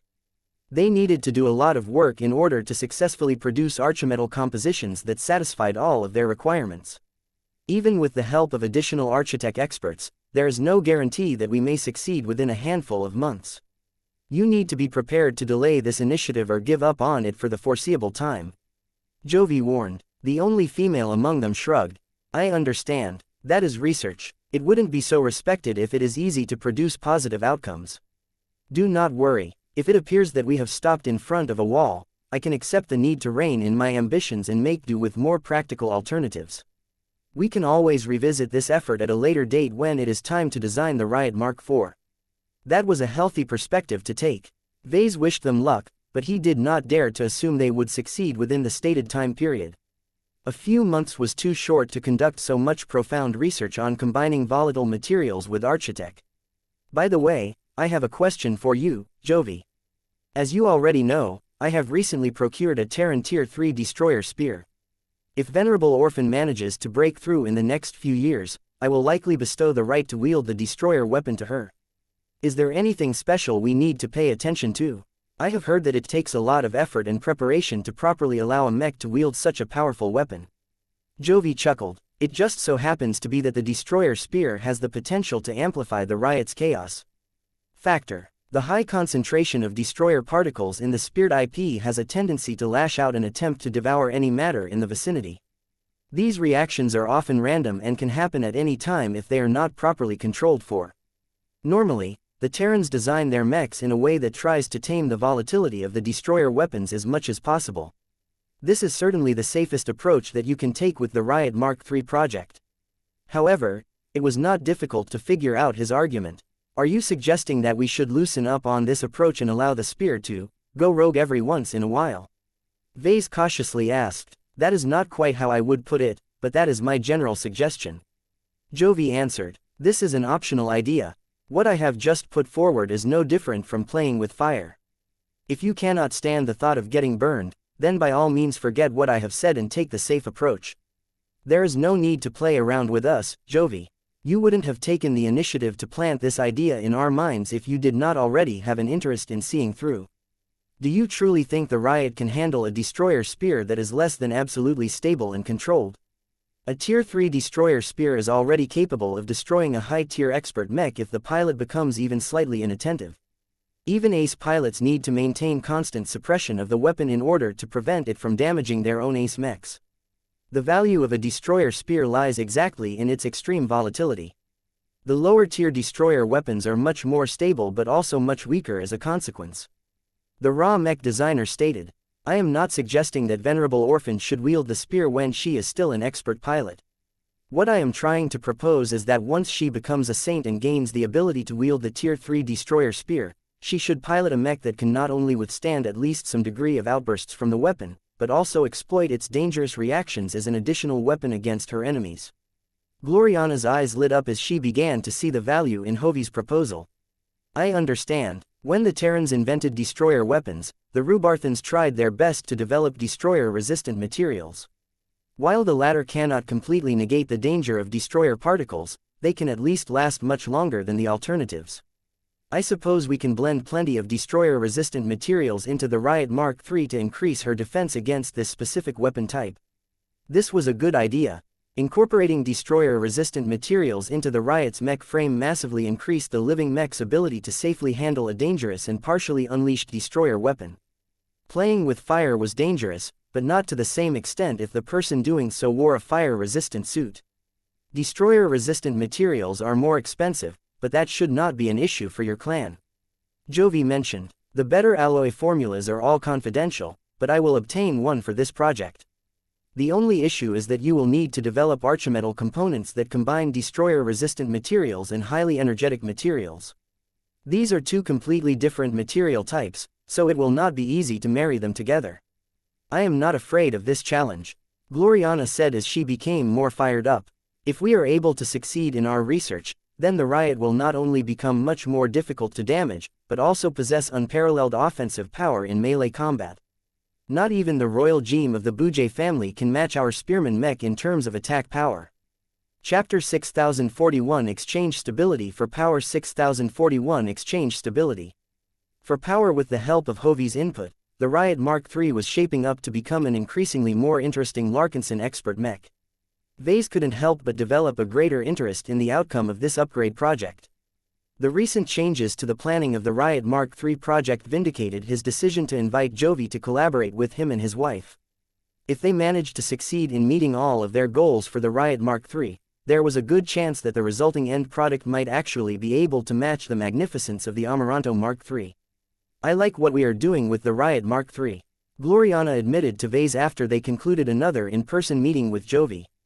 "I never imagined that it would become so much easier to gain access to the resources and expertise of the Red Association. The scope of the project has increased by a large extent, but your friend is conscientious enough to offer solutions to the problems that he has raised. It is quite comfortable to work alongside such a helpful and thoughtful mech designer." "I know, Gloriana. Don't get used to it, though. It is okay to borrow from outside expertise every now and then, but if we want to become better mech designers, we constantly need to hone our problem-solving abilities. No master mech designer is able to reach such a high rank by relying on handouts all of the time. You do not need to remind me of this lesson. I will still undertake a large amount of work myself. Do you think it is easy to combine destroyer-resistant materials and unstable energetic materials? I also have to design an all-hyper material archimetal frame for the Amaranto Mark III, which is a completely different challenge altogether. I barely have any time left to design the low-tier expert mechs for the latest demigods of the clan." It was a good thing that Gloriana had already decided to reduce the clan's commitment to designing low-tier expert mechs. The reduced requirements along with delegating a lot of work to a handful of the many journeyman mech designers of the design department allowed her to cope with her workload. Everyone immediately became a lot busier than before. Both the Amaranto Mark III and the Riot Mark III demanded a lot of time and effort in order to make substantial progress, but none of the mech designers involved had any reason to complain. The work was fulfilling as they yearned to fulfill their dreams for the two high-end upgrade projects. Vase found it fascinating to alternate between the two different projects. While the Amaranto Mark III and the Riot Mark III shared a lot of similarities, their designs radically diverged in many areas. What Vase loved about the Amaranto Mark III was that her design attempted to turn her into an absolute beast in terms of firepower. Gloriana's attempt to design an archimetal frame that consisted almost entirely out of hyper materials would make the high-tier expert mech and potentially ace mech a lot more fragile than equivalent machines. This forced her to be careful about any design choice she made, as the unusual material composition amplified the consequences for any faults and weak points in her work. Yet when she thought about how much more power the new and improved Amaranto could channel in either of her soon-to-be upgraded weapons, she gained another burst of motivation and worked with greater gusto than before. In contrast to the extreme performance profile of the Amaranto Mark III, the Riot Mark III demanded a completely different response.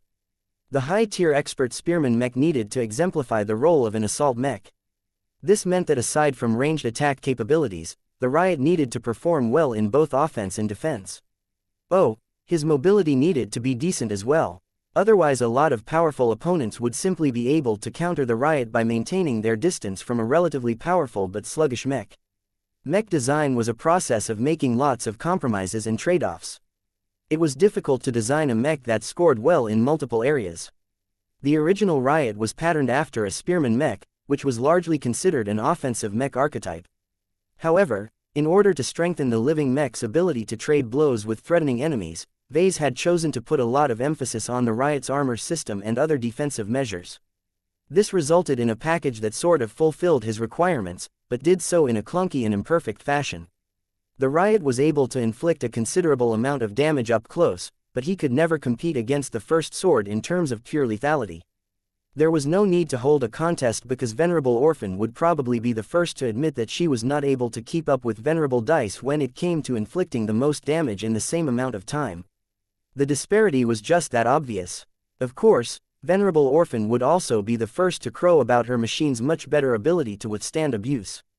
Unlike the first sword, whose relatively lighter and less armored mech frame was designed for evasion and maneuverability, the Riot functioned like a defensive mech without looking like one. Anyone who thought they could make quick work of the expert spearman mech would definitely become unpleasantly surprised by how long the hardy machine was able to last, all without relying on a physical tower shield like the Bastion. Of course, no one was willing to bet that the Riot could absorb more damage than a heavy space knight like the Bastion. The former might possess a surprising amount of defensive strength, but the spearman mech was ultimately limited by his original archetype. The Riot Mark III did not completely inherit this original pattern. Instead, the myriad of suggestions painted a vision that exceeded many of the compromises of the earlier iterations of the expert mech. By employing a destroyer spear in a deliberately less stable manner, the Riot Mark III had the potential to catch up to the lethality of the first sword when the latter also received an upgrade. By incorporating a lot of unstable energetic materials in the archimech frame of the Riot, the expert mech's ability to cope with damage would definitely jump to another level. In short, the compromises became less costly than before. The sweet spots improved to such an extent that the Riot possessed the least amount of shortcomings out of all of the Larkinson expert mechs. However, Vase did not forget the fundamental truth that everything came at a price. It was not true that Vase, Gloriana and Jovi would be able to design the Riot Mark III as an expert mech that broke the limitations of what was possible. The not-so-secret trade-offs to designing the Riot Mark III this way was a huge drop in stability. This was normally antithetical to Vase's design approach. He always tried to put in greater effort to increase the reliability and fault tolerance of his mech designs. He wanted his customers to be able to partner up with his living mechs for the long haul. It was not conducive to his purpose to design living mechs that fell apart after years of moderate to heavy use. Yet that was exactly what he and his collaborators set out to create. Under any other circumstances, designing a mech with so many unstable factors stacked on top of each other was a recipe for disaster. Expert mech or not, such a machine was still at risk of blowing apart when much of the mech frame literally consisted of explosive materials. The reason why Vase, Gloriana and Jovi went ahead with this anyway was because they were confident in Venerable Orphan's ability to control her expert mech and manage the risks. Years of piloting the Riot and developing her abilities to better suit the characteristics of her battle partner had turned Rosa Orphan into a champion who became proficient at navigating chaos. So long as the volatile elements did not actually reach a critical state and explode, their greater power would boost the Riot's performance to a much greater extent than normal. While it was rather risky for Venerable Orphan to pilot the Riot Mark III at the expert pilot stage, Vase had much greater confidence in her ability to control the risk factors when she became an ace pilot. By then, her resonance strength would grow so powerful that she could literally reshape her machine through willpower baptism. Of course, once the Riot Mark III became qualified to wield the Tier 3 destroyer spear, the risk of losing control would shoot up again. Orphan would never be able to pilot her upgraded machine in complete comfort. She constantly needed to exert a lot of willpower to maintain her control over all of the unstable elements. This was why it was important for her to deepen her familiarity with chaos. Only by mastering its rules and mechanisms would she be able to wield its potent power without suffering too many backlashes. If we design the Riot Mark III according to this plan, then we cannot eliminate all of the risks to the mech and pilot. Gloriana warned Vase, according to our preliminary calculations, the mech will occasionally suffer from self-harm. The probability that this happens increases when the Riot is engaged in active combat. The greater the stress, the greater the chance of losing control. That was indeed a major problem. Are you recommending that we should dial it back? Not yet, Vase. I think that the Riot Mark III can still become a highly effective asset, but the premise is that the power of the mech vastly exceeds the damage produced by backlashes. Every time the expert spearman mech deploys into battle, Venerable Orphan will have to take a gamble on how often her mech suffers an accident and how severely the damage will impair the machine. In other words, the Riot Mark III would always be a machine that would regularly incur damage. Vase pitied the poor maintenance team that would become responsible for servicing the dangerous living mech in the future. Vase crossed his arms in thought. Once we complete the Riot Mark III, we will have to monitor his performance closely. I suppose we are doing that for every expert mech we have recently worked upon, but we need to take this a lot more seriously for Rosa Orphan's expert mech. If it turns out that the costs exceed the benefits, we need to be prepared to rework the Riot Mark III into a more stable iteration at the cost of giving up a bit of power.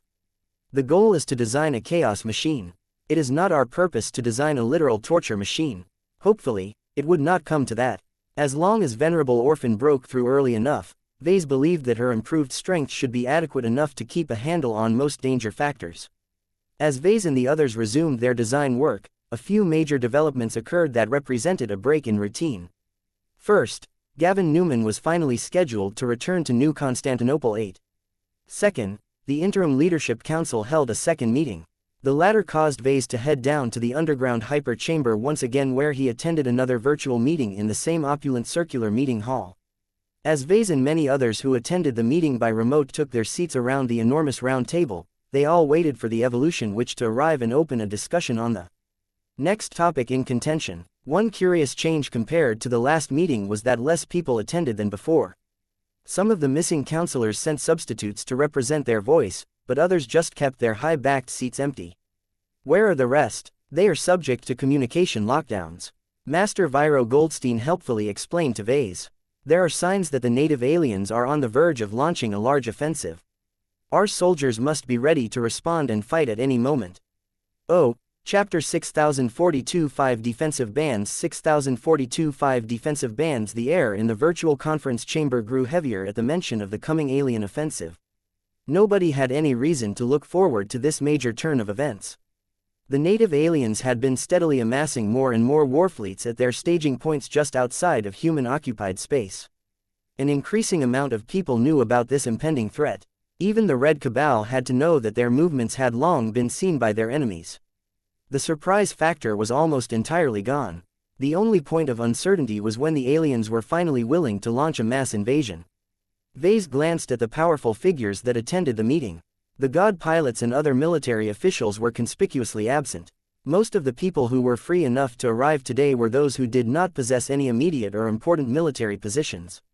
Despite the lack of leaders who were most involved in the defense of human-occupied space, Vase believed that the remainder still possessed a good understanding of the latest developments of the Red War. They possessed a lot of high-level information that was unattainable by anyone else. Since that was the case, Vase might as well try to fish for more insider information. The more he knew, the lower the chance that he would get caught off guard by future events. How big is this upcoming offensive? Vase casually asked. I mean, it is obviously a big deal, but does this offensive have the potential to push us back all the way to Bridgehead 1, or is it more limited in scope? Most of the gathered leaders looked as if they already understood what was going on. The only people who exposed their ignorance were the counselors who hailed from second-rate and third-rate states. Typical. Master Goldstein adopted an amused expression. The older mech designer knew exactly what Vase was doing. Fortunately, he was willing to humor the honorary member of the Red Association this time. Our intelligence services are in the process of collecting as much reliable and variable information as possible. We cannot claim to possess a good understanding of every alien movement. We have already confirmed that the Red Cabal has mobilized an unknown number of phase whales to create pocket dimensions for the sole purpose of hiding their most sensitive and strategic military assets. This is why we can only approximate the total strength and number of the alien attack fleets. For now, there are strong indications that the Red Cabal has amassed enough strength to overrun 3 of 5 defensive bands. That explanation provoked a ripple of surprise from some of the gathered counselors. It turned out that even if they received a bit of insider information, their permissions were either too low, or their organizations did not manage to collect as much intelligence as the Red Association. Regardless, the news that the aliens amassed enough strength to overrun 3 out of 5 defensive bands provoked a considerable negative reaction. What is a defensive band? Vase asked as he felt like he was the only person in the meeting chamber who did not already know this information. It was not as if he wined and dined with all of the members of high society where people circulated this kind of stuff. Vase had been neglecting his social affairs in order to focus on his mech design work. He did not regret this decision as he managed to complete the Dark Zephyr Mark III in a beautiful fashion. Helping Tusa Billingsley Larkinson break through to the rank of ace pilot was much more important to Vase and the Larkinson clan than schmoozing with a bunch of big shots. Besides, wasn't this virtual meeting a chance for him to catch up to the information he missed? Master Goldstein projected a simplified map of human-occupied space. The focus of this projected map rested on the zones that were situated closest to the border to alien space. Highlighted on this map are all of the upper, middle and lower zones that directly border alien space. This is our principal barrier and buffer zone against the native aliens of the Red Ocean. If we lose most if not all of these zones, many core zones will become exposed and turn into the latest border zones. This is a catastrophic outcome as the border zones are no longer suitable for heavy development.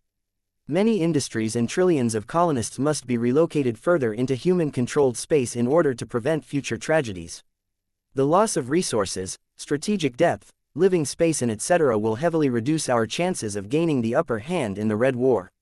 In short, Red humanity could not afford to lose all of their border zones during this critical time. It may be okay for Red humanity to lose 1 or 2 border zones during the upcoming enemy offensive, but the cost of trying to regain them grew exponentially higher if more got lost in the process.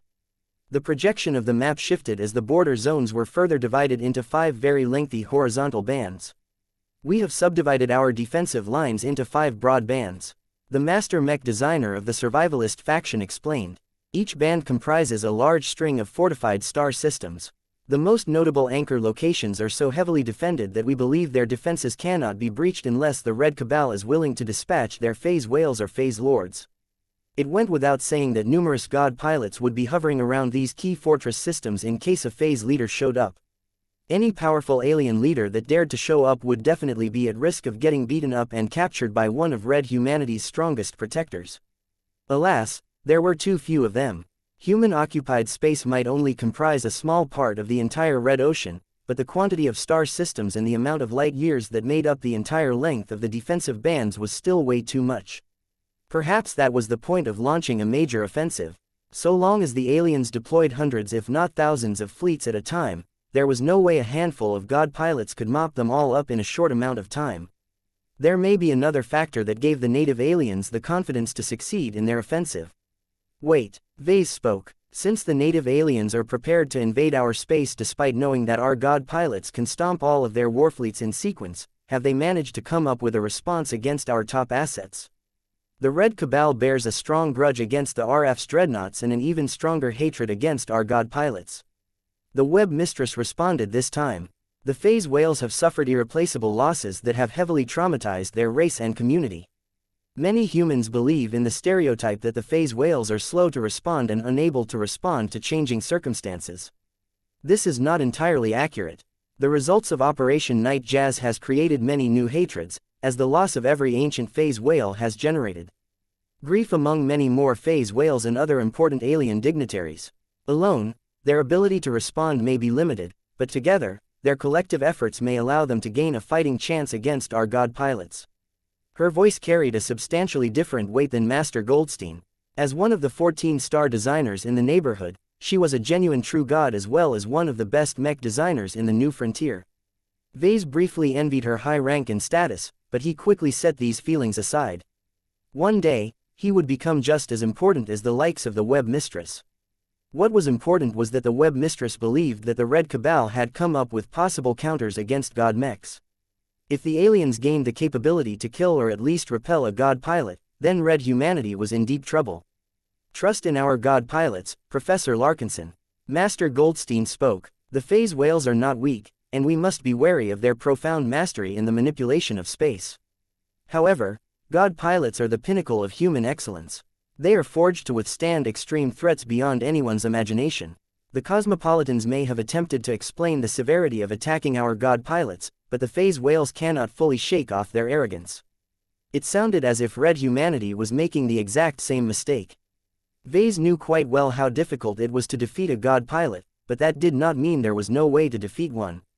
Nothing was absolute. At least the leaders took into account the possibility that red humanity would get pushed back despite the efforts of the god pilots to stem the tide. So how bad is it for us to lose 3 out of 5 defensive bands? The Torald Middle Zone that you are familiar with and numerous other zones will turn into contested territories. Another counselor from a second-rate state replied. It is not as awful as losing all 5 defensive bands during a single offensive, but if the aliens are able to make this much progress, then our remaining defenses will become much more strained. You can expect the aliens to dispatch more raiding fleets to the zones that were previously untouched. Important star systems such as the Davut system may suffer surprise attacks. Human-occupied space would become a lot more strained if that happened. Much of the wealth and prosperity of Davut and other star systems situated close to the border zones relied upon maintaining a high degree of order.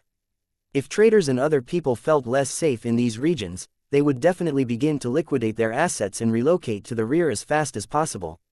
This was a catastrophe that was only a bit less severe than losing all 5 defensive bands. As such, it became imperative that red humanity held the line as much as possible. Losing 1 or 2 defensive bands was a lot less severe as the aliens wouldn't be able to threaten the core zones as easily as in the previous scenario. Why don't we disrupt the alien offensive rhythm by launching counterattacks into alien space? Vase suggested. We don't have to embark on a deep strike expedition in order to hit the aliens where it hurts. Several leaders smiled or chuckled. Why do you think most of our god pilots and other military personnel are absent at the moment? We have already considered every conceivable proposal.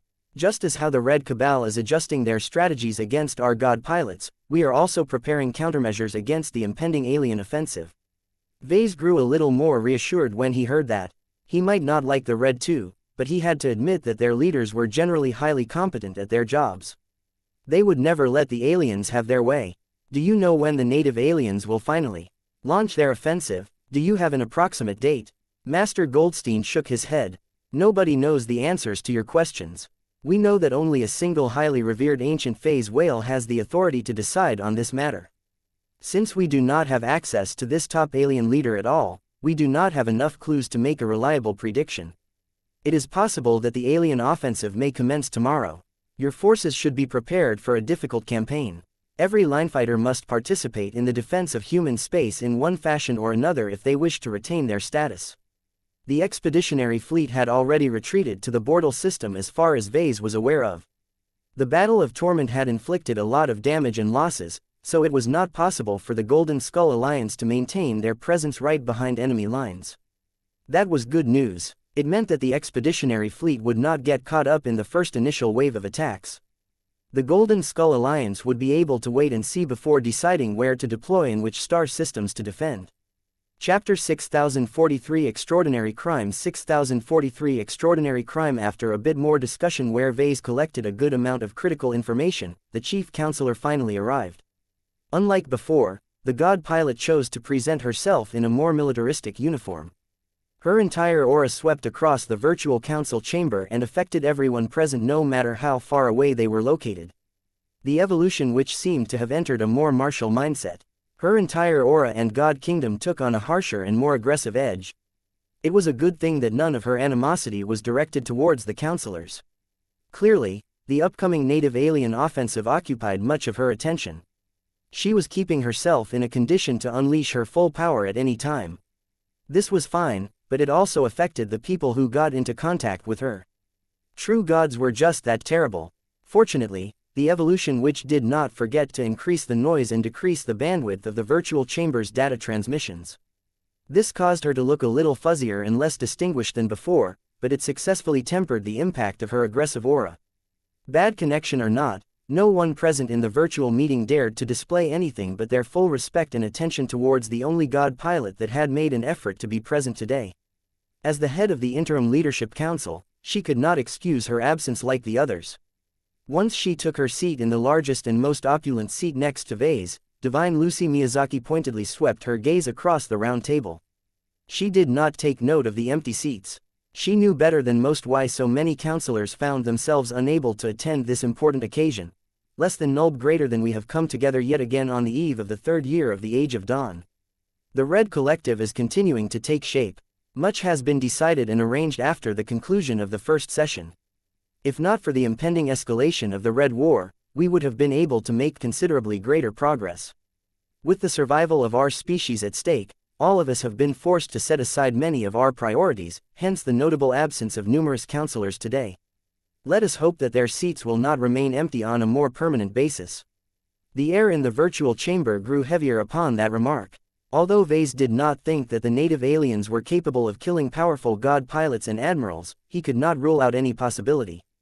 War was not fair. It was also foolish and naive to think that it would unfold exactly according to his estimations and predictions. The evolution which did not talk about the war for long. It was not time for the Interim Leadership Council to get involved in the affairs of the Red War. Less than nulb greater than several important decisions will have to be made today. The intimidating god pilot continued to speak. Less than nulb greater than the previous session largely revolved around the organization of cultivators. We formed a consensus around the sect policy, where we decided that the Red Collective should maintain its distance from ordinary cultivators but also strictly oversee the so-called sects that are responsible for educating and controlling those who yearn for greater power by practicing different methods. However, this is hardly a perfect plan to contain the excesses of cultivation. Pay attention to the following incidents. A large projection appeared above the circular table. It depicted a gruesome sight that elicited sickening reactions from a few of the counselors. It depicted a gruesome cellar where a lot of blood had been splattered across the walls, ceiling and floor. The snapshot had clearly been censored to save the counselors from having their eyes seared with unpleasant imagery, but everyone could clearly guess what was beneath all of the blacked-out areas. Dozens of severed limbs, ground organs and shattered corpses caused the cellar to descend into a hellish ritual site. Vase knew that the motivation for doing this was for ritualistic purposes because the perpetrator of the massacre of so many men, women and even children had specifically created a demented ritual circle and altar. The craftsmanship of these features were very poor to say the least, but Vase knew enough about this kind of stuff to deduce that the mass murderer did not randomly put stuff together based on horror dramas or dark virtual reality games. Vase could perceive a very faint but distinct harmony between all of the blood and corpses in the ritual circle. The ritualistic elements themselves also clearly did not appear to be designed by amateurs who knew nothing. Having pulled off a few rituals himself, Vase was able to evaluate the work in the projection in a more professional manner. Compared to his improvised and ad hoc approach to conducting rituals, whoever designed this bloody arrangement was clearly a knowledgeable expert. Vase shuddered at that thought. If the mass murderer actually got rewarded for his efforts, then this would definitely happen again. Less than nulb greater than the 86th Street Massacre is one of the earliest murder incidents in the Age of Dawn that can be directly tied to cultivation. Many more incidents have occurred where different perpetrators across human space have engaged in varying degrees of slaughter in a misguided attempt to extend their lifespan and increase their power. The projection turned into a slideshow that depicted different crime scenes. Some of them showed obvious ritualistic characteristics, while others hinted that the perpetrators had killed their victims to plunder their strength. During the age of mechs, such acts would have been useless as the barren environment at the time would never have been able to fuel such acts. It was different during the Age of Dawn. E-energy radiation was just so damn responsive that it reacted to any action, especially more dramatic and emotional ones such as engaging in depravity.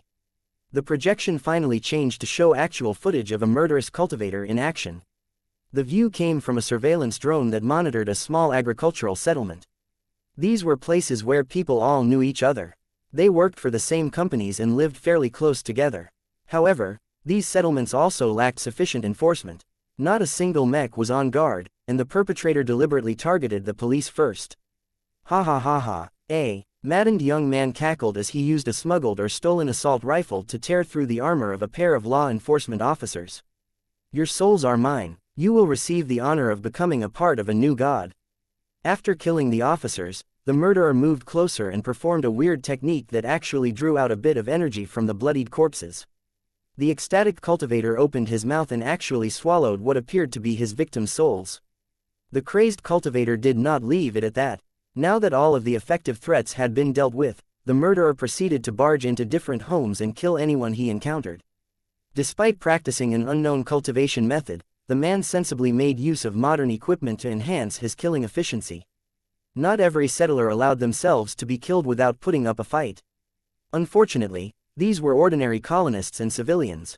They did not own any combat armor, and whatever pistols or other small arms they possessed completely failed to overcome the cultivator's personal shield generator. Even if it was an outdated gadget that did not contain any phase water, the protection offered by the shield generator was still too powerful to overcome by a collection of small arms.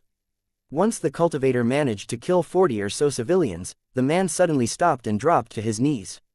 Ah! The cultivator screamed as the souls of multiple victims seemed to jump out of his head. You are mine. Be still and let me devour you. I am a god. Submit to me and become my nourishment. Every counselor watched on with varying degrees of expressions. Most counselors maintained stoic faces, but the ones that showed a little emotions were either disgusted, concerned or intrigued. Vase felt a mixture of concern and interest himself. He was concerned by this display of violence because crazy people like this soul eater would definitely give cultivators a bad name. The more such depravities occurred, the more the leaders of human civilization wanted to shackle the phenomenon of cultivation. He also grew interested in these kinds of incidents because it opened himself up to a form of empowerment through predation. Although the means were despicable, the process was still fascinating. Vase did not forget that his mother practiced similar methods. Predation may often be associated with evil deeds, but it did not have to be so. There was still value in absorbing the strength of real enemies. It was a pity that the screaming cultivator did not sign up for frontline service, but instead chose to visit an isolated farming village on a typical rural planet.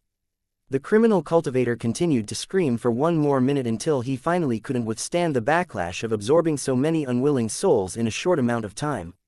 His head exploded. Good riddance, a counselor muttered.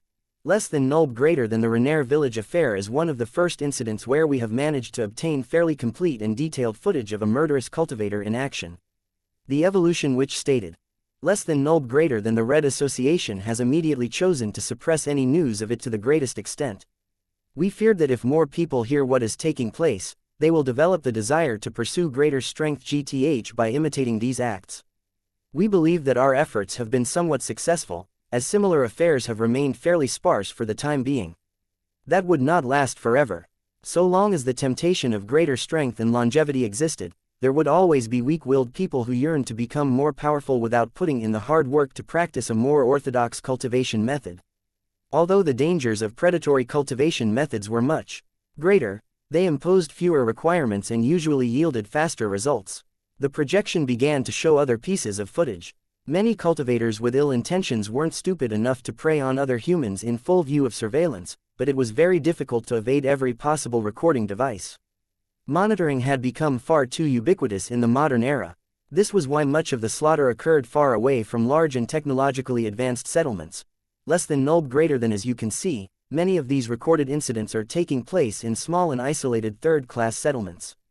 More and more cultivators who apparently managed to gain access to ancient demonic cultivation methods are deliberately preying on the weakest of humans.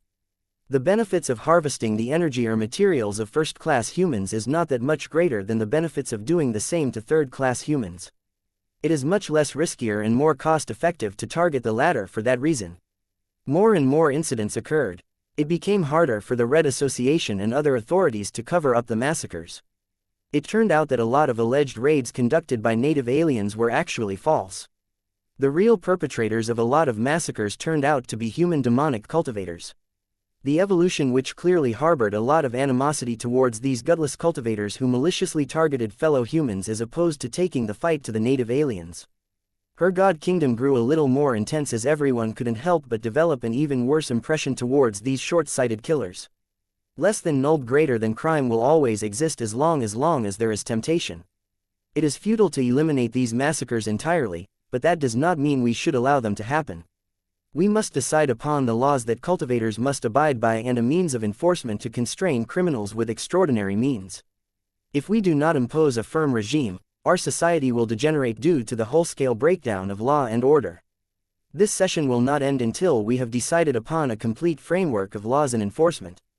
Chapter 6044 The Limitless Provider 6044 The Limitless Provider. Despite the absence of many counselors, the ones that attended the second session were perfectly capable of holding thorough discussions on what should or should not be permissible. Nobody disagreed on the necessity to outlaw demonic cultivation methods that derived their power from plundering the strength and vitality of other people. It is not enough to rely on existing laws to prohibit these vile acts of murder. An angry-looking female counselor spoke. I propose that we deem murder for the express purpose of advancing one's cultivation as taboo. Hear, hear, I agree. We cannot give cultivators any leeway over this matter. It did not surprise Vase that the counselor who made this proposal came from a third-rate state. All of the other counselors from third- and second-rate states supported her proposal. Their states and citizens were the most vulnerable to these sorts of crimes. They did not possess the tech and strength to prevent or stop such acts from occurring on a wider scale. The footage of the first recorded incident showed how easy it was for a demonic cultivator to attack the weak. Just because the criminal apparently based his strength on ancient methods did not mean he was prohibited from making use of modern weapons and tools. What if the demonic cultivator brought a mech instead of infantry gear? What if he employed a warship to perpetrate a slaughter on an unimaginable scale? Vase knew as long as the incentive was high enough, cultivators would be willing to do anything. Much of the notoriety of his mother's past incarnation came from her penchant of draining the power of her enemies and other victims. The mistress of the oceans, who owned the original ocean collar, advanced her true god cultivation by maliciously flooding all of the settlements on entire occupied planets. Then there were the creators of the sacred scrolls. Each of them had attempted to commit one of the gravest of taboos by stealing the strength from the heavenly authority of the Milky Way galaxy. The consequences were dire. Demonic cultivation, especially when targeted towards humans on a massive scale, led to a severe drop of population, stability and cohesion. There was not much good that people could say about predatory cultivation approaches. However, there were still those that did not agree to wholesale prohibitions of this vicious style of cultivation. A female star designer chose to provide a counterweight. We are not herbivores, counselors. The limitless provider responded, what is a demonic cultivation method? Should all forms of cultivation that are based on harming others be declared forbidden? If that is the case, we should stop mech pilots from performing their duties, as they directly or indirectly grow in power the more they fight against others. Aggression is not necessarily a sin. What matters is who you direct it towards. Many of you understand the dire state of red humanity. We cannot and should not impose too many taboos on ourselves. The more we constrain our actions with self-imposed rules, the weaker we become. If there is a fast and convenient method to grow more powerful by plundering the strength of native aliens, then we should support it, not prohibit it out of a misguided motivation to coddle our population. A third-class counselor gritted his teeth. How can you possibly control the cultivators who are allowed to practice such methods? It is possible that most of the cultivators who learn this method will abide by the rules that you have set, but it only takes a small proportion of bad apples to inflict a disproportionate amount of damage to our society. Compared to plundering the strength of hostile native aliens, it is much easier to plot against other humans. How many millions of billions of people will die because of prioritizing the development of powerful cultivators over protecting human decency? A furious debate broke out. Tiffany MacArthur Marmidian, a notable 300-year-old star designer of the expansionist faction, did not want the Interim Leadership Council to completely eliminate what may very well be a fast and effective way of raising the strength of a lot of human cultivators. This was not that much a surprise to the people who read her biography. The limitless provider had dedicated much of her work towards the development of seemingly endless energy sources. She was obsessed with breaking the limits that constrained her work. She gained great satisfaction from liberating people of all kinds of rules that constrained their potential. While that made her sound like a natural fit for the Unbound Humanity faction, she actually joined the Expansionist faction. She even married the Dimension Architect who led the Expansionist. From what Vase had heard, the Limitless Provider was friends with the Resonance Smith, but she did not join his faction in the end. This indicated that the female star designer possessed a lot of personal ambitions. The importance of expanding human space and gaining access to more alien tech and new materials surpassed her desire to reduce the weight of the mechers and the fleeters.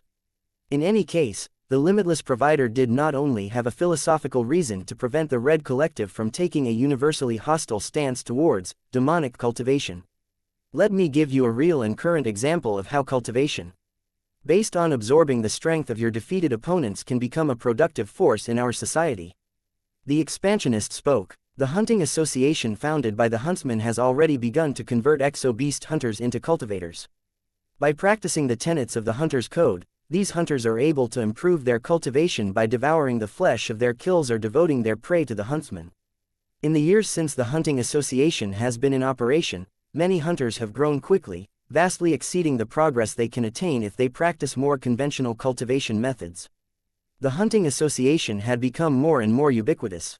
The rapidly growing organization placed branches on any planet that was being threatened by mutating exo-beasts. Although the hunters who practiced the hunter's code initially did not seem special, now that the more successful ones had hunted down dozens of large and intimidating exo-beasts, their extraordinary power and abilities became increasingly more obvious.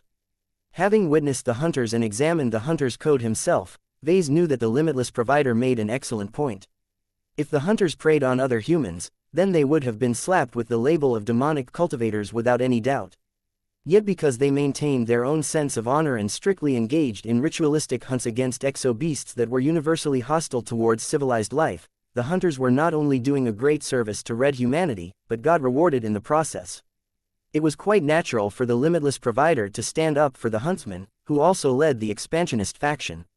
The fact that the Expansionists still boasted 4 star designers and 2 god pilots made it difficult for other groups to ignore their outsized influence. In fact, the original cause of the Expansionist faction had pretty much become irrelevant at this time. Nobody was in a mood to think about expanding human space when the native aliens were doing their best to erase human civilization in its entirety. Many people hoped that the various star designers and god pilots of the Expansionist faction would have a falling out and join the other factions of the Red Association. That had not happened. It was a testament to the Energy Warders' leadership that the large faction continued to remain relatively united from top to bottom. The 500-year-old star designer did not manage to live so long and climb his way up by being incompetent. I admit that the Hunting Association has been a force of good in many states. A second-class counselor conceded. I suppose it has served as a model of a sect before sects have gained official status. That does not mean that hunters can be trusted to maintain control over themselves. It can take only one bad day for any of them to snap and treat other humans as their prey. It was brave of him to argue against a star designer, but the Limitless Provider always had an answer to every accusation. The huntsman has implemented enough safeguards and incentives in the hunter's code to prevent this scenario from taking place. Hunters can only effectively derive their strength from powerful enough prey. Attacking the weak will not yield them any benefits. It will actually degrade them, as they have violated the tenets of the hunter's code. That may be true, but this only applies to hunters who have registered at the Hunting Association. What of other demonic cultivators?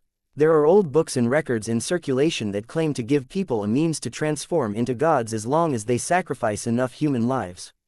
These old and destructive texts are filled with temptations, but contain none of the protections of the hunter's code. Then the Red Collective shall aspire to remove them as much as possible. The Limitless Provider said in a reasonable tone. I am not opposed to prohibiting all forms of aggressive cultivation. We can make a rule that any cultivation method that breaks our existing laws should still be outlawed. This clearly means that cultivation that in some way harms other humans in any fashion should be restricted or eliminated. With respect, that is not enough to prevent abuse, Your Excellency. There will be far too many cultivators who will try to exploit loopholes in order to accelerate their progress.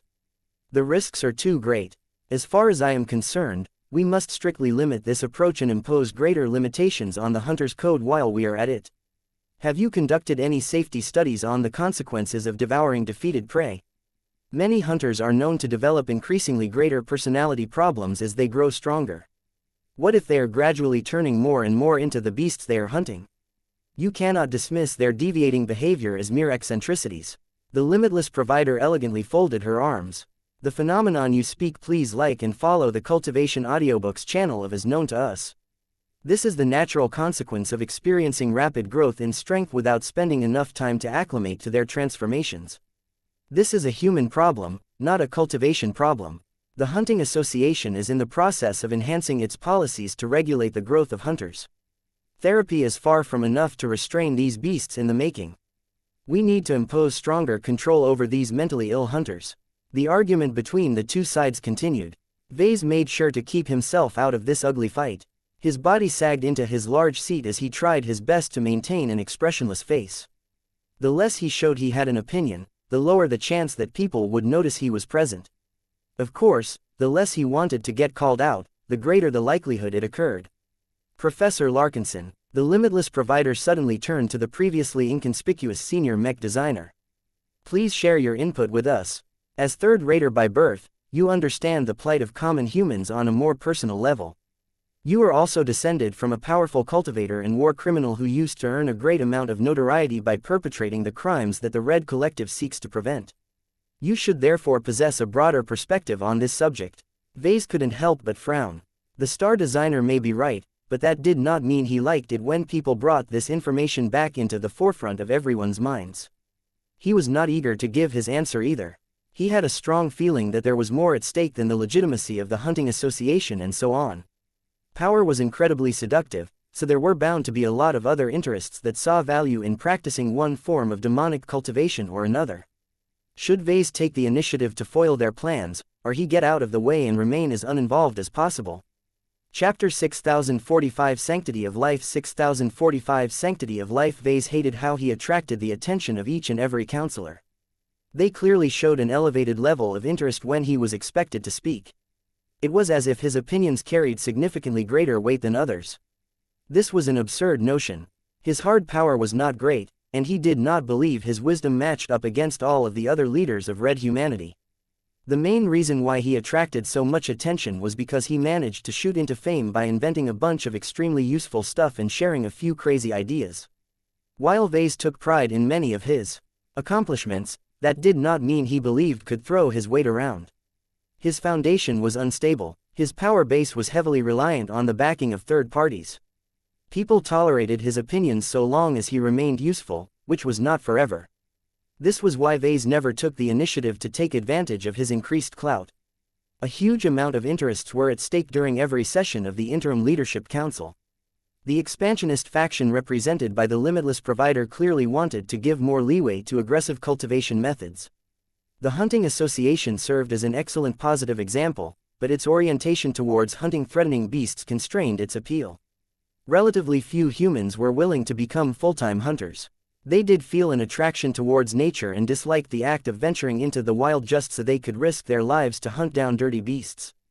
There were other ways to engage in predatory cultivation that could achieve faster results, and it did not involve going on repeated legitimate hunts. Vase had a few ideas of what that might entail. This was because he was thinking about the possibilities of predatory cultivation as well. He did not think it was wise to share too much of his actual thoughts on this occasion. How should he respond? The council wouldn't give him the time to think about all of the political implications of leaning in one direction or another, so he could only form an answer that partially reflected his true opinions. I think both sides of the argument have raised good points. Vase slowly spoke from his high-backed seat. In my opinion, this debate should be framed by how far we are willing to sacrifice our humanity in exchange for greater power. What do you mean by that, Professor? It is easier to plunder than to build. Vase stated. That is a universal rule that applies to many stuff. Cultivation is no different. That said, there is always a price for everything. Trying to grow stronger by plundering the strength of others is an inherently more dangerous and risky means of developing your power. It takes a large amount of discipline and forethought to maintain control over yourself. Not everyone can be as exemplary and strong-willed as the huntsman. The temptation of greater power has seduced many people over the ages, to the detriment of many human victims. Yet it is undeniable that the unending pursuit of power has also propelled the human race far beyond its heights. Can any of you ever imagine that the age of conquest would make our civilization so large and powerful if people weren't as motivated by plundering the tech and resources of rival alien empires? Although the age of conquest definitely possessed a hidden cultivation angle that added a darker context to this period of human history, that still did not ruin the splendor of this glorious age. Humans are weak. Vase continued to address the counselors. Unlike the 7 apex races or the phase whales, we cannot rely on the inherent abilities that we are born with. The only way for us to exceed our limits is to be smarter and more proactive than the other races. Plunder has always been a part of our success story. I think it would be a grave mistake for us to limit the use of certain methods because you find them distasteful. I think an argument can be made where it is permissible to utilize certain controversial methods so long as they are strictly regulated. That is too reckless, Professor. As you have stated yourself, temptation will always lead people to lower their bottom line. We cannot rely on honor and laws alone to protect our population from incidents such as the ones presented by the evolution witch. Vase grimaced. We are at war. We cannot constantly hold the moral high ground. When doing so will just cause us to lose a lot of other ground to the aliens. One day, our enemies will surround the meaningless ground that we are left with and finish the job. I think that if we want to survive the difficult years and decades ahead, it is not enough for us to pursue high-minded ideals. We need to be more ruthless and willing to lower ourselves to the level of our enemies, who have no intention of being merciful towards us. Why should we protect them from our worst tendencies? They are not humans like ourselves. They are not protected by human rights by definition. The implication was that trying to be too soft on this issue might make it seem as if the counselors were siding with the dreaded cosmopolitan movement. This was an absolute taboo. Almost no one could afford to bear the infamy of supporting the cause of the treacherous cosmopolitans. It is not about protecting our alien opponents, Professor Larkinson. A third-class statesman spoke with a steady voice. It is protecting our own dignity. From our understanding, any form of cultivation that expressly encourages the killing of other beings is inherently dangerous and corrupting. If you gaze into the abyss will gaze back into you. Pursuing strength through harming others is not sustainable. If these demonic cultivators are unable to prey on hostile aliens, it may take one snap for them to prey on fellow humans instead. The web mistress also decided to add her voice to this argument. Humans are constrained by both laws and cultural norms. How we act towards our enemies is an important indicator of how civilized we are as a race. I would have thought that you of all mech designers would value the sanctity of life. There is no need to stand up for the rights of hostile aliens, but we should not debase ourselves and throw away our own humanity by treating our current enemies as literal prey. We are already strong enough to defeat them with our mechs. Cultivators may be able to assist in the war effort, but their ability to inflict damage and resist attacks can never keep up with modern war machines. These were all valid arguments, but Vase possessed a different opinion from the web mistress. He became reminded of the destroyer of worlds. Her sense of urgency caused her to reluctantly embrace the potential of darker forms of cultivation. If even a god pilot believed it was necessary to rely on predation in order to prepare her for the most powerful alien enemy that was on his way to subjugate the Red Ocean, then any attempt to restrain such efforts was counterproductive.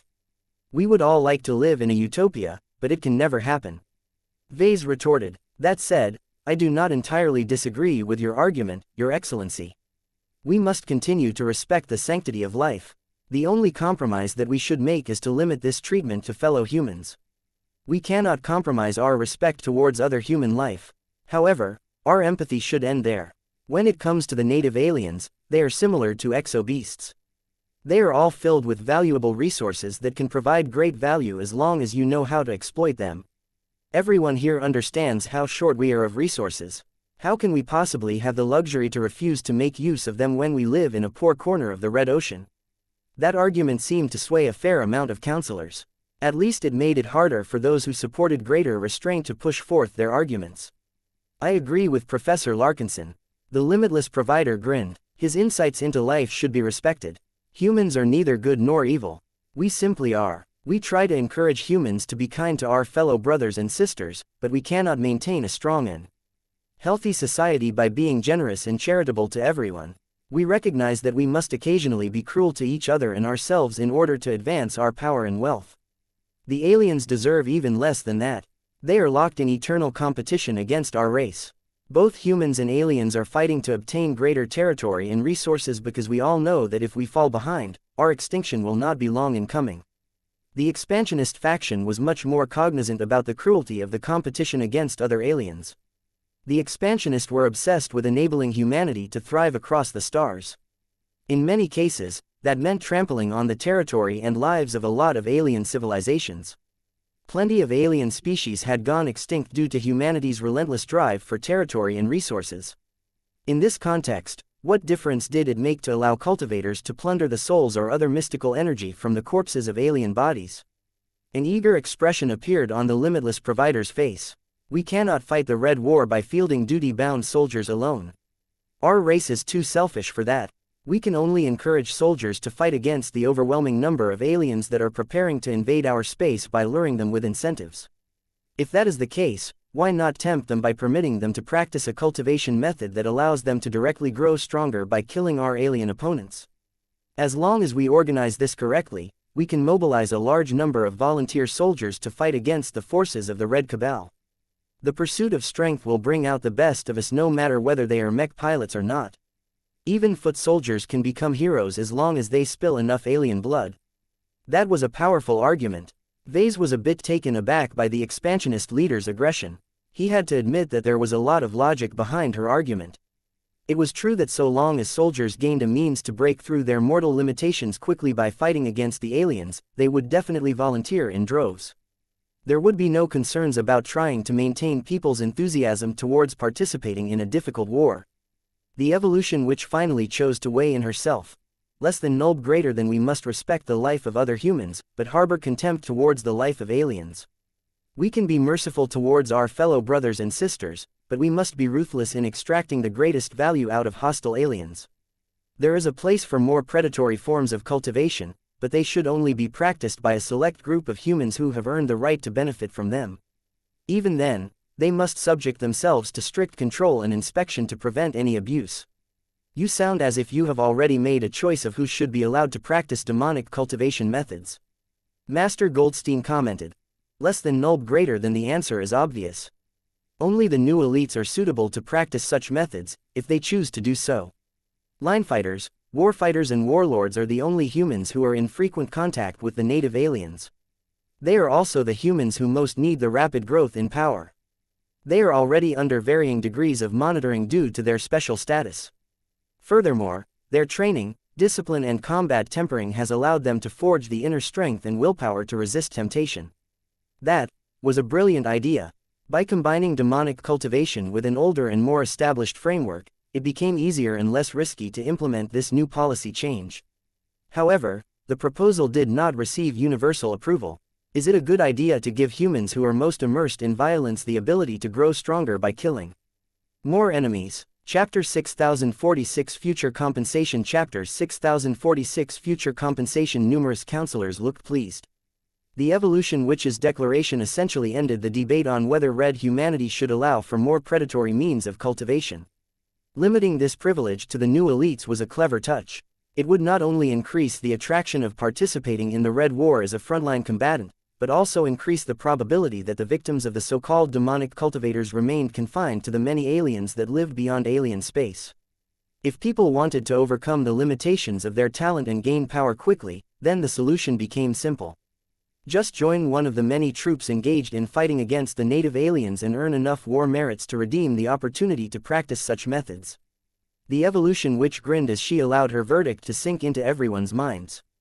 Although the will of the chief counselor did not necessarily override the will of the majority of the interim leadership council, no one dared to oppose her on this issue. God pilots held a special status in human civilization. Their unimaginable martial might not only attracted a huge amount of awe and worship, but also surrounded them with a strong air of oppression. November LBJNN. Even if they did not deliberately set out to intimidate the people around them, they couldn't help it. Their life levels were way too high, and the willpower that they had forged through countless difficult battles had sharpened their mentalities in the sharpest of blades. In addition, the absence of other god pilots in the interim leadership council pretty much made the Evolution Witch their spokesperson. Even though the 8 god pilots all belonged to different factions, they were not as divided as most people thought. Under certain circumstances, they were readily able to set aside their differences and unite to protect their own rights and interests. God pilots were the quintessential warlords of the human race. Now that red humanity was cut off from original humanity, the 8 God pilots were no longer constrained by the old and very powerful legacy institutions rooted in the Milky Way galaxy. This meant that if they wanted to, all 8 God pilots could instantly overthrow every other authority and establish a new one where their will reigned supreme. None of the other human leaders wanted this to happen. They would rather bend and stretch in the hopes that the God pilots stuck to their roles as protectors as opposed to rulers. The current situation gave off the impression that the evolution which spoke with the voice of every God pilot, not just her own. Since that was the case, it was better to let her have her way than risk a rebuke from the powerful divines. What a wonderful display of authority! Vase quietly envied the evolution witch's courage in setting the tone and ability to get away with it. This was the benefit of possessing a huge amount of hard power. We are at war, the evolution witch repeated to everyone even though it was not strictly necessary. For as long as red humanity is under an existential threat, we must prioritize the strengthening and the development of essential soldiers. Under no circumstances should we neglect the necessity of supplying important resources and other benefits to the soldiers who possess the courage and spirit to risk their lives to defend our civilization. Our highest priorities should always be to find better ways to arm our new elites with stronger weapons. Only by it being clear that red humanity as a whole is unambiguously providing them with the support they need to fight our battles will we be able to defend our right to exist in this war-torn galaxy. Every counselor took those words to heart. The evolution witch gave everyone an important reminder. At the same time, she also gave them an acceptable guideline to base their decisions around. We cannot blindly inherit the old ways of cultivation. We also cannot blindly inherit the prejudices of the past. We live in a different age now. Our society, our technology and our culture has evolved. If we want to become stronger, then we must evolve rather than regress. In a galaxy where the survival of the fittest has become more relevant than ever, we must prove ourselves to be fitter than the native aliens by embracing any valid means of becoming stronger. According to multiple studies, more predatory forms of cultivation can yield more results in the short term. They have less demand for talent or qualifications. Only the stronger, more decisive and more courageous people can attain the greatest results. This is what we urgently need to hold on to our defensive bands and protect our heartland territories. The upcoming enemy offensive clearly concerned a lot of leaders. The aliens might not be too ingenious compared to humans, but they had numbers on their side. The quantity of enemies that were about to attack the border zones was bound to be massive. In the face of all of these coming difficulties, the problems related to demonic cultivation no longer sounded as important as before. As the evolution witch continued to lecture the council, Vase wondered how much of her opinions originally reflected her own will. He did not forget that his mother and the evolution witch had formed an active cooperation agreement for a while now.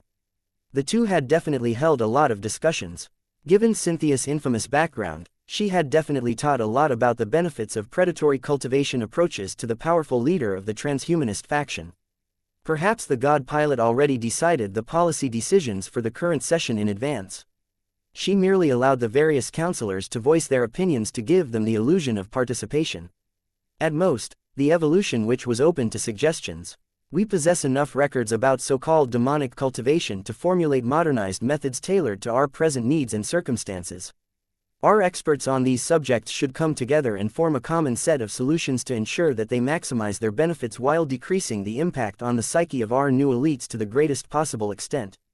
There are many depraved and superstitious elements in these ancient manuals, so they should never be practiced in their original states. The Red Collective must strongly prohibit any instance of practicing these unsafe methods regardless of whether the cultivators are new elites or not. Only by imposing tough measures will we be able to limit the possible excesses. The counselors who advocated for greater restraint and prohibitions looked a little less upset now. The evolution witch did not reassure them entirely, but by taking a tough stance on misuse of demonic cultivation methods, she at least placated a few of their concerns. A third-class counselor still felt that this was not enough. Your Holiness, it is impossible to keep demonic cultivation methods out of the hands of those who do not respect the sanctity of life. Information cannot be completely controlled. People will always find a way to leak or spread it out. No matter whether people pass what they have learned over the galactic net or through circulating secure data chips, once we have unleashed the beast, we cannot contain it anymore. That was not entirely true. One of the ways to effectively control information across Red humanity was to transform the Red Collective into a powerful centralized authority. However, the first session already ruled out this development path. The sect policy meant that the Red Collective would take a backseat and allow the so-called sects take the lead in managing individual cultivators. This was not a perfect arrangement, as the treatment of cultivators and the enforcement of rules was much more dependent on the conditions of the sects. The third raters and second raters feared that they would be unable to adequately cope against this threat. Their ability to defend against the negative consequences of these policies were not strong. In other words, the weakest states would probably bear much of the price of letting Red humanity engage in demonic cultivation.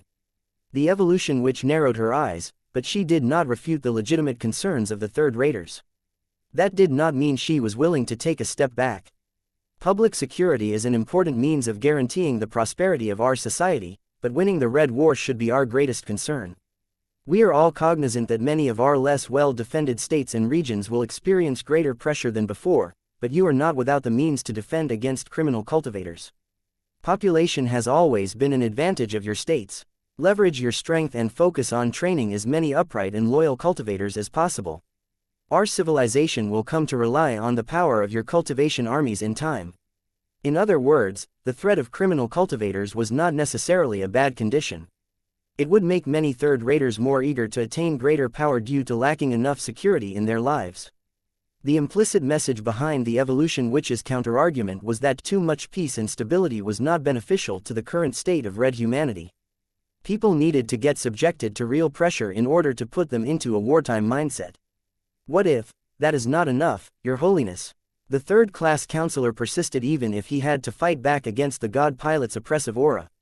A single first-rater with ill intentions can completely overrun an isolated colony planet by relying on superior tech and equipment. With the backing of a first-class multipurpose mech, none of the defense forces of our weaker settlements can last more than a few seconds. Third-rate and second-rate states will not remain as defenseless as before against hostile human cultivators or native alien raiders. The evolution which promised to the relevant cultivators. It is true that your states does not enjoy the wealth to strengthen the defenses of all of your colonies. However, this age has opened up many new possibilities for your citizens to attain power through more diverse means. We are not yet ready to announce the plans that we have tailored to your specific conditions, but I can promise you that you will enjoy rights that first-raters do not necessarily possess. That sounded rather hopeful, but the evolution which frustratingly declined to share any specifics. That said, the third-class and second-class counselors looked mollified. The credibility of a god pilot was ironclad. If the evolution which claimed that the upcoming plans would make the lesser states satisfied, then it was undoubtedly true. Vase jerked in his seat. He had an inkling that his future Carmen mechs may be a part of this package. It was because of his expected future contributions that he understood the underlying strategy. The life of third-raters was too cheap. Most of them were baseline humans and required no expensive resources or manpower to raise. They were excellent test subjects that the Red 2 could use to study the impact of radical new advancements such as the Carmen system on human society. Although this approach was devoid of respect, the third-raters still benefited from these arrangements. They were weak and vulnerable to begin with, so they were more than willing to embrace anything that could help them become stronger. The promise of future forms of compensation successfully neutralized the objections of the lesser states. A broad consensus had formed around the practice of demonic cultivation. Despite the use of a loaded word, the desire to attain greater power in a hurry was too tempting for the counselors to resist. In the end, the Interim Leadership Council settled on a policy that signaled everyone's willingness to sacrifice a part of their humanity in order to attain greater power. Even if the interior of human space became a lot more messed up as a consequence, the counselors were willing to tolerate a lot of instability so long as Red humanity managed to stay alive in the end. Chapter 6047 Religious Contributions Chapter 6047 Religious Contributions The second session lasted a bit longer after the main decision had been made. The counselors addressed other related topics such as determining the punishment for breaking the new taboos and who should be responsible for enforcement. The Red Association can undertake part of the responsibility of protecting the lesser states against criminal cultivators. Master Viro Goldstein of the survivalist faction mentioned, "Our true mechs are especially resistant towards the more mysterious methods that they can employ. Many ancient demonic cultivation methods are notorious due to how much they enable practitioners to manipulate the minds of their victims. Our true mech pilots are especially trained to resist these mental attacks, and the neural interfaces of their true mechs can offer much greater protection than is currently the norm. Vase had never encountered true mechs after their initial revelation to the public, but that did not mean that they did not exist. True mechs were mostly confined to the various bases of the Red Association. They did not serve a useful purpose in the fight against the native aliens, so they had no chance to appear in a prominent event up to this point. That might change in the future, but for now, they mostly preserved their mystique. Other topics came up as well. The evolution, which even brought up restrictions on another form of cultivation. The final issue that I wish to address during this session is the practice of cultivation that explicitly relies on the worship of others as gods. She spoke. Religion and worship has always remained a part of humanity. We are a species that not only long for material answers, but also spiritual answers. Worship in the Age of Dawn holds a different meaning from before. As exotic radiation continues to empower every human in the Red Ocean, their devotion and piety can produce greater outcomes than before. This is both a boon and a bane. Many counselors did not expect for the God Pilot to raise such a contentious subject all of a sudden. Although many of the counselors came from groups with secularist inclinations, none of them dared to underestimate the influence and persistence of religious organizations. This was especially the case now that the Age of Dawn granted them an opportunity to rise. People have come to worship both old and new gods during these troubled times. Neither can be underestimated. The old gods have become a part of our civilization's mythos for millennia, and have amassed a strong core of traditional worshippers who are highly organized and enduring in their beliefs. The new gods are more mixed and can consist of anything from special existences such as Karamon to charlatans that seek to exploit gullible victims to their own advantage. Then there are god pilots such as myself. None of the counselors looked eager to debate on this topic. There were a lot of people who held strong beliefs and would not accept anyone trying to interfere with their worship. November LBJNN. The Big Two and many other human authorities had long tried many different ways to stamp out what they regarded as superstition, but they never really succeeded. It was too difficult to stamp out what appeared to be a core aspect of human nature. Trying to prevent people's need for spiritual sustenance was like forcing them to stop drinking alcohol. Only a portion of humans were susceptible to these measures. This was why the counselors were concerned about the evolution witch's decision to bring up this subject. What if she insisted on taking a harder line against this phenomenon? That would undoubtedly upset a lot of people and produce a lot of unrest in a time where red humanity could not afford to split itself apart. Fortunately, the evolution witch made an effort to reassure everyone's concerns. Do not misunderstand my intentions. I do not object to the practice of religion. Under normal circumstances, it is not our responsibility to tell humans what they should believe in. However, we cannot assume a hands-off approach towards religion due to much greater effects of worship in the current age. The mandate of the Red Collective is to protect and strengthen Red humanity in matters related to cultivation. In order to do that, we must formulate and enforce a set of rules and guidelines to ensure that the worship of other beings as gods will not lead to a devolution of our proud and enlightened civilization. That caused a lot of counselors to relax and nod in agreement. This was a sensible approach towards this controversial subject matter. It was not wise to allow all kinds of crackpots to found their own cults and reenact the Five Scrolls Compact. There was no way the Red Two would permit any iteration of that infamous cult to make a comeback. On the other hand, the counselors also understood that humans never submitted to tyranny. If the Red Collective adopted overly harsh policies against expressions of faith, a lot of different rebellious groups would emerge and skulk in the shadows. The clear answer to this issue was to find an acceptable middle ground that placated both sides. The answer is simple. The Red Collective will permit the practice of religion, but it must abide by the existing laws of our society. As a general rule, the process of worship must be transparent to the people who have decided to dedicate their beliefs. It is not permitted to mislead, deceive or harm worshippers in any way. Religious groups that refuse to abide by the laws and taboos of our collective will be labeled as cults. Each cult is a forbidden organization that must be eradicated without exception. The harm they can cause to our society may be no less than the cosmopolitan movement. Many knowledgeable people already regarded the cosmopolitan movement as one of the oldest and most persistent cults of the human race. Perhaps the cosmopolitans used to adhere to a sensible ideology, but over the millennia, the crazed diplomats and their descendants had radicalized to such an extreme degree that their ideals had become the center of their own faith. In that sense, the Red Collective already had a legitimate reason to attack the cosmopolitan movement. The evolution which continued to express her views. Let me explain to you what should be permissible. Any form of organized religion must register with our collective so that we can supervise them appropriately.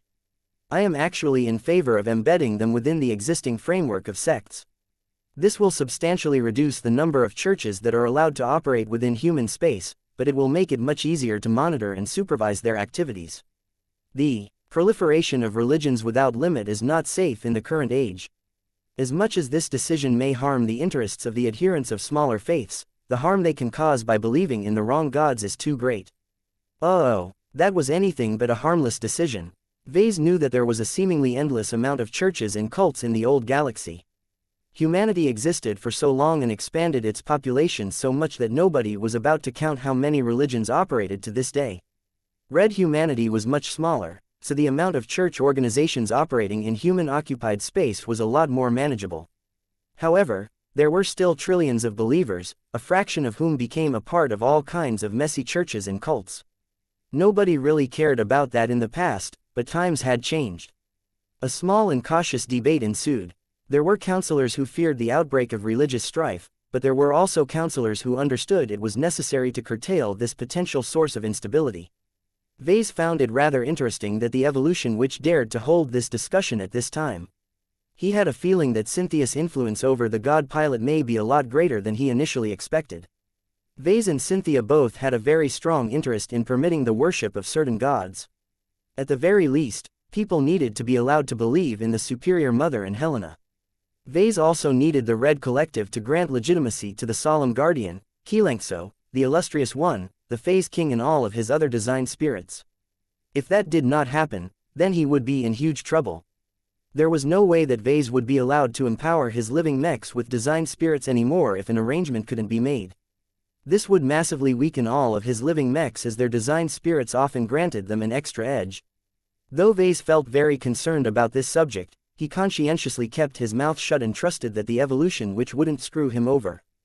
The Red Collective must strictly inspect and verify that sanctioned religious organizations are worshipping gods that are either benign or neutral towards our race and current order.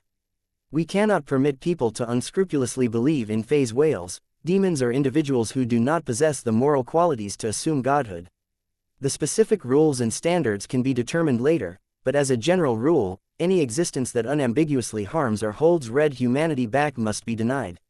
In a time of war, we cannot be as lenient or tolerant as we would like, especially when actions related to faith have real consequences. What of the worship of god pilots, Your Excellency? Will people be allowed to found churches in your name? The powerful god pilots expression remained impassive. Many people have always regarded us as gods, some more literal than others. Different god pilots hold different stances towards worship directed towards themselves. They have earned the right to dictate whether humans are allowed to worship them.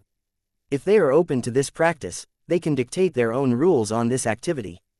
The hunting association founded by the huntsman is an excellent example that should serve as a model to my remaining peers. There was a bit more discussion about specific rules and circumstances. The evolution which had clearly formulated an elaborate plan, because she had answers for every point raised by the counselors. Vase grew more and more reassured as he concluded that his designed spirits should still have enough room to operate as they have always done. Perhaps he might still have to request a few exemptions from the Red Collective in order to avoid any annoying restrictions. When he finally had an opportunity to speak, he pounced on it. Given the importance of the Red War, I think that the Red Collective should reward sanctioned religious organizations that materially contribute to the war effort. There are churches that don't do much to encourage people to fight and defend the human race. They are little different from parasites in that regard. If we want to discourage them from refusing to contribute to our collective defense, more helpful churches that have helped our soldiers fight against our alien enemies should be able to earn enough rewards to take away the rights and privileges of religious organizations that have done nothing useful. If that was the case, then he needed to get more involved in the Red Collective and hold real power in this future organization. This was the only way he could protect all of his interests. Vase did not exactly look forward to that, but this matter was too important for him to allow others to decide on his behalf. When he finally had an opportunity to speak, he pounced on it. Given the importance of the Red War, I think that the Red Collective should reward sanctioned religious organizations that materially contribute to the war effort. There are churches that don't do much to encourage people to fight and defend the human race. They are little different from parasites in that regard. If we want to discourage them from refusing to contribute to our collective defense, more helpful churches that have helped our soldiers fight against our alien enemies should be able to earn enough rewards to take away the rights and privileges of religious organizations that have done nothing useful. The evolution which responded positively to this suggestion. You have made a good suggestion, Professor Larkinson. Your policy proposal may be excessively utilitarian, but our society cannot tolerate any leniency on this matter. Every sector-sanctioned religious organization must serve as a productive force of human civilization. If they do not contribute enough to justify their existence, then let them be removed by upstarts who are much more earnest about contributing to red humanity. This was a harsh but probably necessary rule. At the very least, it would motivate many churches into helping red humanity fend off the native aliens. Vase couldn't help but smile. If this rule truly came into effect, then he expected that his churches may be able to earn much more contributions than most other organizations of the same kind.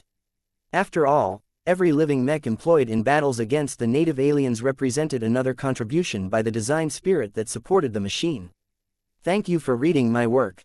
If you wish to support the Mech Touch, please vote with your golden tickets. Purchase privilege for the Mech Touch. Read a varying amount of chapters ahead of regular readers while enjoying a 99% discount on unlocking new chapters.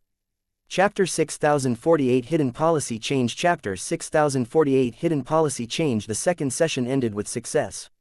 Many counselors eventually came away somewhat satisfied with the decisions made by the Interim Leadership Council. Of course, no one truly got everything they wanted, but few counselors had much cause for complaint. Vase learned a bit more how high-level politics was supposed to operate.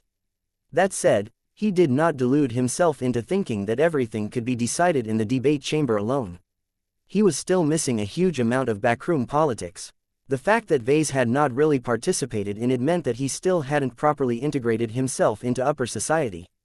That was fine. Vase knew his limits and understood that he still had a lot to go. He needed to strengthen his power base and forge closer relationships before it was safe for him to exert more influence on human society. As the counselors began to bid goodbye to each other and cut off the remote connections, a few of them lingered and exchanged a few extra words with each other as usual. Much to Ves's surprise, the Limitless Provider took the initiative to seek out Vase. Her projected form glided above the floor and approached like an ethereal lady. Professor Larkinson, on the behalf of the expansionist faction, we would like to thank you for your many contributions. Your companion spirit fruits and your kinship networks has increased the enthusiasm of the new elites and helped them gain the strength they need to defend our borders. The star designer sounded sincere enough. She presented herself with a gentle countenance, appearing in the form of a brunette middle-aged woman that could easily look like someone's mother. However, when Vase stared a little closer, he was able to glimpse the real Limitless Provider behind her human shell. Every star designer had practically evolved into an energy-based life form, and the Limitless Provider seemed to embrace this transformation more than others. The woman held an immense amount of energy, more than Vase could possibly estimate. Not only that, but she was probably capable of absorbing a huge amount of energy from the environment, which definitely included E-energy. Though Vase did not know how exactly the Limitless Provider benefited from all of this, she was most certainly putting on an act. Of course, every star designer did so to varying degrees. They had evolved so much that they needed to put conscious effort into retaining their humanity. Vase made a short bow in front of the old and powerful woman. I am glad you appreciate my innovations. I am a part of red humanity as well, so I am always happy to make our race stronger. We all need to work together in order to fend off the native aliens. With enough contributions, we can do more than repel the alien incursions. The Limitless Provider spoke with a firmer voice. As long as we develop fast enough, we can take the fight to our enemies and inflict defeats that will force them to give up their territories. Once the Deep Strike plan truly begins, we will control the rhythm of the Red War, enabling us to erode the grip that the Red Cabal holds onto the new frontier. Step by step, we shall reduce our weaknesses and expand our war-making potential with the spoils delivered by our victory. The star designer sounded unreasonably confident about red humanity's ability to regain the upper hand. Vase did not exactly know why. Was this because the limitless provider possessed inside knowledge that made her a lot more optimistic about red humanity's chances, or was it because she was just as overconfident as every other expansionist? Forgive me for asking, but for what purpose have you approached me? As much as I wish to make more contributions, I do not have any inventions that I can pull from my hat. The limitless provider smiled at Vase in a manner that hinted at her disbelief. There is an opportunity for further cooperation in the future. It is better if we make our acquaintance with each other in advance. The star designer mysteriously said, the impending native alien offensive along with several other future developments may alter the conditions of our plan. We must allow it to unfold before we can discuss specifics. When the right time comes, the rise of red humanity in the new frontier shall truly commence. That certainly sounded vague. Vase had very little idea what the limitless provider had in mind. The lack of information made it useless to speculate about the intentions of the expansionist faction. All that mattered was that the most powerful faction of the Red Association took the initiative to express goodwill towards Vase. The fact that they thought he was worth cooperating with was a positive sign that he was steadily moving up in society. He needed this. The more powerful groups he cooperated with, the less isolated he became. I look forward to hearing your proposal, Your Excellency. Vase had met enough star designers to get rid of the instinctive awe that any lesser mech designer held towards the apex members of their profession. So long as the star designers did not talk about their works, they sounded remarkably human to Vase. After a minute of polite chatting, the limitless provider said goodbye and disappeared, but not before making a meaningful nod towards the evolution witch. Just like in the previous session, the very real form of the evolution witch lingered in the meeting chamber so that she could speak. Please like and follow the Cultivation Audiobooks channel with Vase in private. Once no one else showed any intention of approaching Vase, the god pilot strengthened her god kingdom and formed an almost completely isolated zone around herself. It became more difficult for the hyper chamber underneath D&D base to maintain a stable connection with the distant site. Professor Larkinson, as the offspring of my collaborator and a man who possesses greater insights into cultivation than most people in the Red Ocean, you have earned the right to receive additional information. Let me remind you that what I am about to share must not be divulged to anyone. This includes your design spirits, including that golden cat that is trying in vain to keep an eye on your person. Vase tried his best to maintain a neutral expression. He already felt that the evolution witch's god kingdom had crossed boundaries and made sure to temporarily block his permanent connection with Goldie. Curiously enough, the god pilot was not able to cut him off from Vulcan and Veronica. That made sense as the latter two were intrinsically extensions of himself.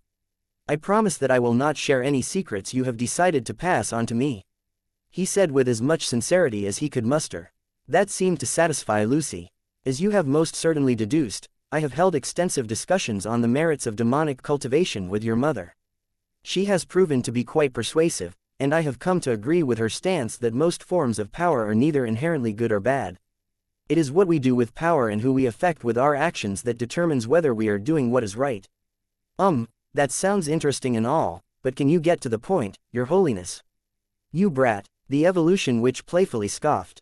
Very well, I shall be direct. There is a debate between star designers on whether aspects of demonic cultivation should be incorporated into the Red Kingdom. Your mother has been helpful enough to formulate several cultivation models that I have relayed to the star designers to support this argument. If a majority of star designers agree, then mech pilots of almost every rank will experience faster growth than before as long as they are engaged in lethal combat against alien foes. What? Vase never expected that such a development had occurred. This was too fast and radical. The Kingdom of Mechs and the Red Kingdom formed the foundation of the mech community in two different galaxies. They were extremely important, which meant that the star designers who held authority over them could never afford to make any mistakes. Even if it was a good idea to apply a change to an invisible kingdom, Vase thought it should have taken a lot longer to test and verify whether the proposal was capable of producing the desired results. The evolution witch recognized his confusion and offered an explanation. The Kingdom of Mechs of original. Humanity has rarely changed over the generations due to several reasons. Humanity in the Milky Way occupies a dominant position, so there is no urgent need for change. There are also many more star designers present in the old galaxy, which makes it much harder to gain the support of a broad majority. Neither of these factors apply to the Red Kingdom. We are urgently in need of change, and there are not as many star designers that we must convince in order to enact a promising proposal. That made sense. Vase needed to stop thinking that all of the rules from the old galaxy automatically applied to the new frontier. Vase grew more apprehensive as a result. Demonic cultivation had a very bad reputation. The antics of the Five Scrolls Compact alone provided abundant examples of cultivators growing mad with power and wantonly slaughtering lots of innocent civilians. Turning this dangerous force into a core part of the mech piloting profession was incredibly reckless. Trust in us, boy. The star designers will not allow mech pilots to become corrupted. Even if they agree to implement this proposal, it will only be phased in on a gradual basis. The effects will not be strong from the beginning. Perhaps certain mech pilots will experience greater gains from killing enemies than others for the purpose of observation. As long as the mech pilots in question do not lose control, the Red Kingdom will gradually increase the effect of demonic cultivation on every mech pilot. Those who risk their lives to defend our civilization will receive much more direct feedback than in the past. Why is it necessary to resort to this measure? Vase questioned. One of the most admirable aspects of mech pilots is that most of them are honorable and upright. Implementing this change may compromise them. Even high-ranking mech pilots may become seduced by the power granted through unbridled slaughter. As strong-willed as they may be, I am not willing to bet that each of them will be able to maintain their cool. The evolution witch smirked. That is not necessarily a problem as long as the mech pilots remember that they must harvest alien lives in order to obtain greater strength. The star designers will try to deactivate this reward mechanism whenever mech pilots kill other humans. This will make the differences more obvious and incentivize more soldiers to participate in the new elites program. I see. It sounds like you guys already know what to do. Why tell me? Is there a way I can help? You can. You are correct in your concerns that rapid growth through predation will generate negative side effects among mech pilots. This is an unavoidable consequence, and one we intend to monitor carefully. It does not hinder us from changing the Red Kingdom. Only by helping it adapt to our current circumstances will we be able to gain the strength we need to fight against our true enemies.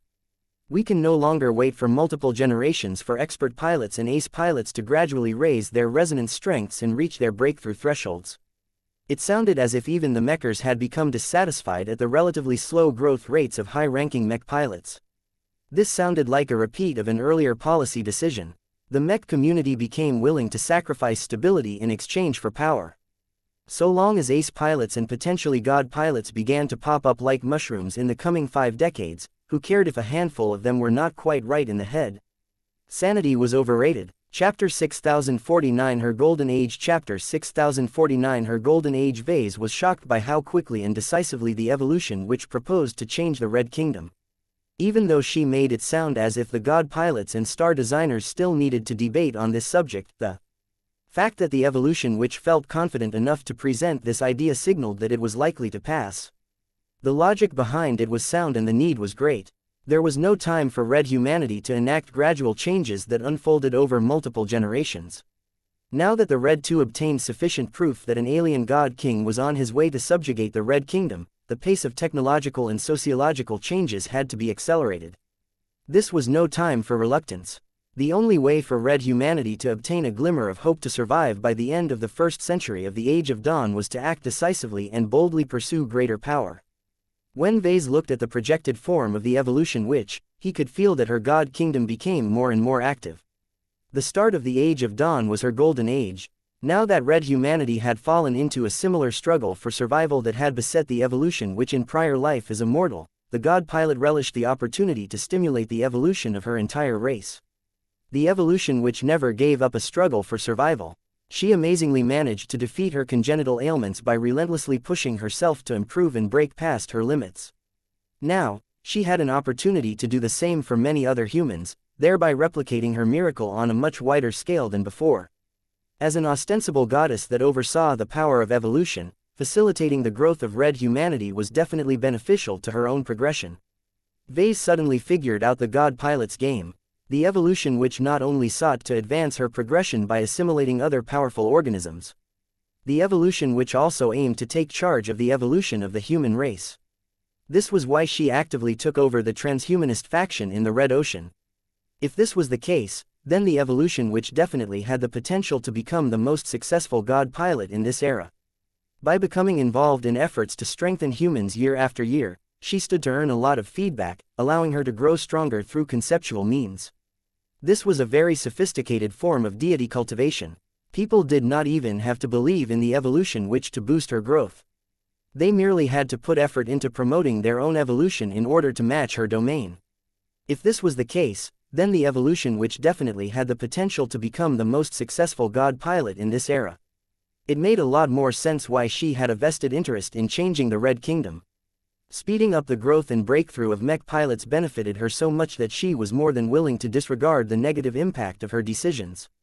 What did it matter if mech pilots became distorted or corrupted by the hidden forces that automatically sped up their growth? So long as the evolution witch was able to advance to a god king pilot before the subjugation king arrived in the Red Ocean, almost everything was permissible. I have a question, Your Holiness. Asked. Earlier, you stated that it was important to make cultivation and its consequences transparent, and to avoid any instances of causing deliberate harm to people. Won't the changes to the Red Kingdom violate these principles? How can you reconcile the act of experimenting on mech pilots with the rules set by your own council? The evolution witch did not show any sign of guilt despite receiving a direct accusation. The strategic value of the Red Kingdom is immeasurable. It is not a subject that should be divulged to the general public at all. Every god pilot and star designer agrees that its safety and secrecy supersedes all other priorities. As much as we value transparency, that does not mean that every secret is detrimental to society. We would also like to protect people from unreasonable sources of harm, but if protecting them too much leads to a deterioration of humanity's collective strength, then we will ultimately cause more harm in the long run. Vase wanted to snort. That sounds like a bunch of cop-outs.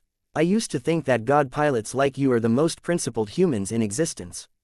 It turns out that even you guys have to resort to flimsy excuses and cheap rationalizations. Despite his provocative words, the female god pilot did not grow angry at Vase.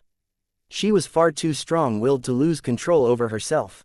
She also felt it was not worthwhile to allow him to rile her up. This was hardly the first time she heard this accusation. Every rule must be tempered by the flawed reality we live in. Each of us wish that we can dispense with compromises, but we are not yet powerful enough to mold reality to our will. That is a sign that we must still pursue greater power before we can fulfill all of our ideals. When I evolve into a god king pilot, I may be able to reform our society so that we no longer have to be as secretive as before, but that will have to wait. Seeing that the evolution witch and likely many other Tier 1 galactic citizens had few qualms about conducting secret experiments on mech pilots on an unprecedented scale, Vase dropped this line of argument. There was no way he could sway the mind of a god pilot, especially when it was related to her domain. Besides, Vase did not actually disagree with her proposal. It was actually a brilliant idea to empower mech pilots by allowing them to absorb a bit of strength from each alien life they harvested. The Red Kingdom directly benefited the Larkinson army. Many of his clansmen would be able to grow faster merely by continuing to fight against the aliens. His expert pilots and ace pilots would be able to grow their resonance strength a lot faster. It would be as if every one of them ingested free vials of general-purpose cultivation elixirs every one in a while. Red humanity as a whole also stood to make huge gains. Expert pilots would reach the threshold of ace pilot candidate a lot faster than before, allowing them to waste less time so long as they actively took part in the Red War. The benefits to ace pilots were even greater as they could reduce the time it took to reach their peak by multiple decades. One of the overarching goals of the evolution witch's secret policy change was to massively increase the pool of peak ace pilots. The more ace pilots arrived at the junction where they had to complete one more transformation in order to become a god pilot, the greater the rate of ultimate breakthroughs in the coming years.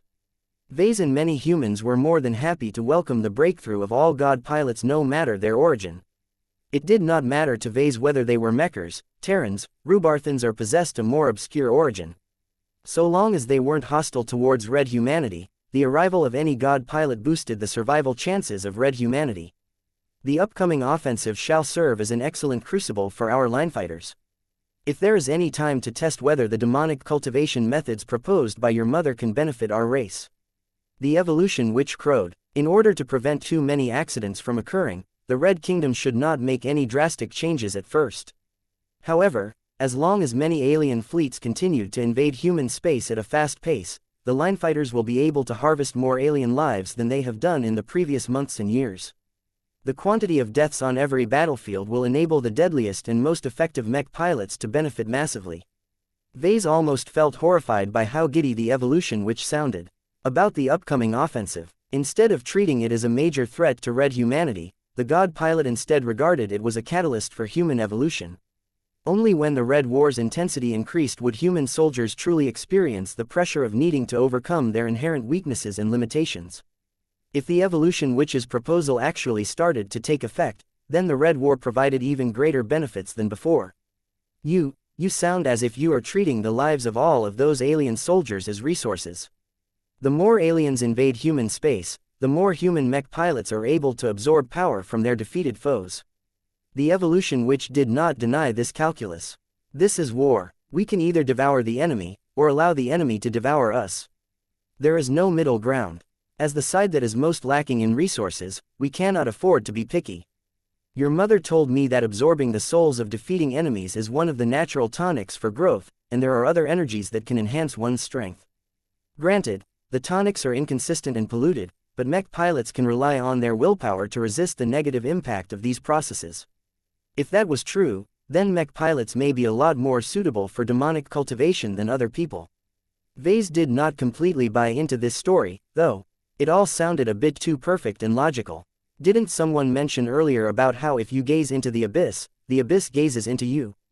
Even if many mech pilots are able to resist the erosion of absorbing energies from alien corpses by leveraging their willpower, their psychologies are bound to change for the worse, especially if they are smart enough to guess what has changed. What if these changes ultimately produce a lot of distorted and power-hungry mech pilots? The Red Association will not tolerate rogue mech pilots regardless of their rank. You can trust us on that. We will not tolerate any mech pilot from besmirching the reputation of this protected profession. We shall especially crack down on expert pilots and ace pilots that have. Why would the mechers be so proactive in hunting down rogue high-ranking mech pilots?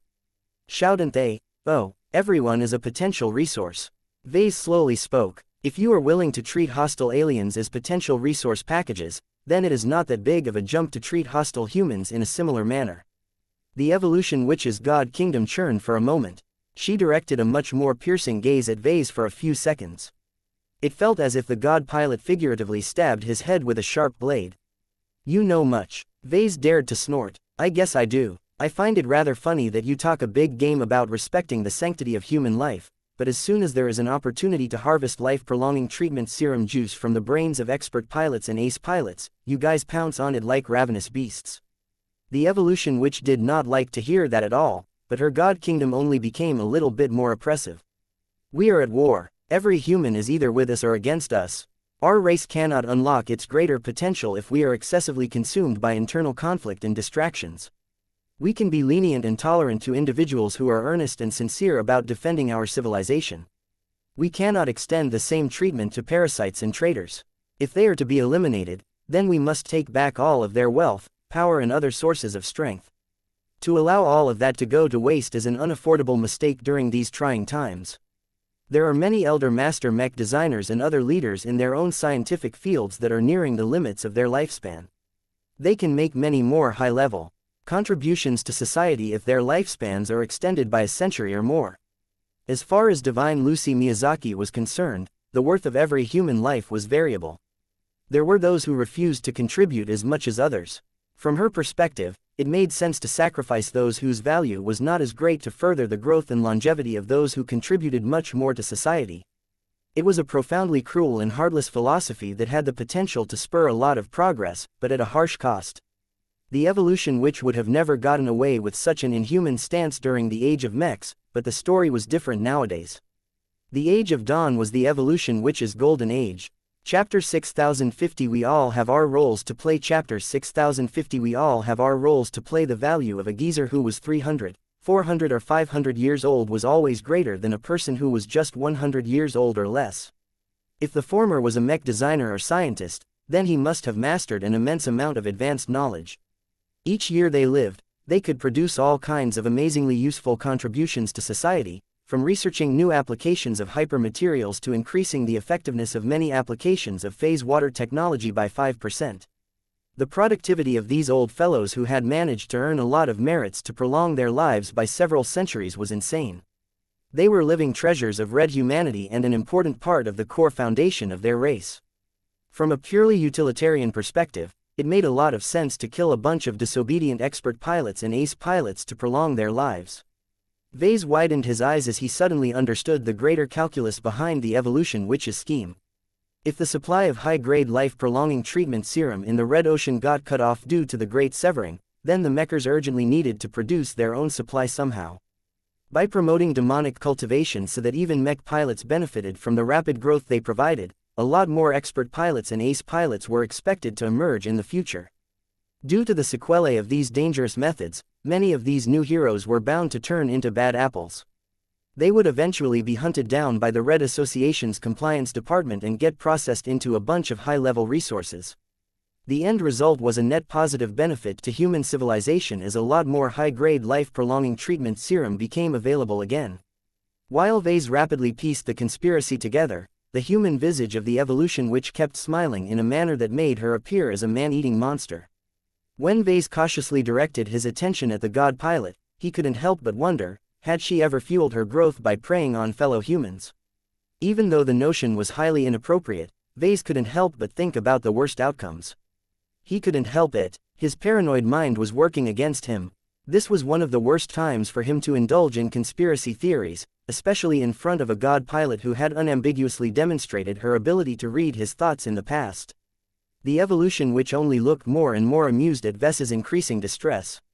This entire farce seemed like an amusing game to the powerful god pilot. It was no wonder Lucy got along so well with Cynthia. They both liked to tease and torment him as if he was a naive little boy. Vase scowled. He was still too weak to earn the respect of these powerful true gods. Only when became one himself would he finally be able to interact with them on more equal grounds.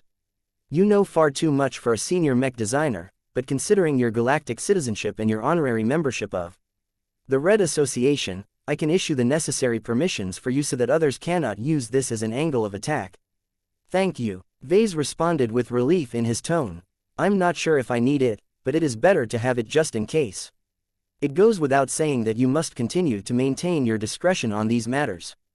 Our society is not as pure and clean as we wish it to be, but there is no better alternative available to us. We must hide certain truths from the general public because disclosing them will make us weaker. This is intolerable for us. Every major power that is aware of the related secrets agrees with this stance. We represent the collective will of our civilization. There was no way Vase could hide the fact that he was skeptical towards this claim. All of this sounded like the same kind of elitism that afflicted the Big Two and the first-rate superstates for multiple centuries. Why did they get to decide what was acceptable and what was taboo?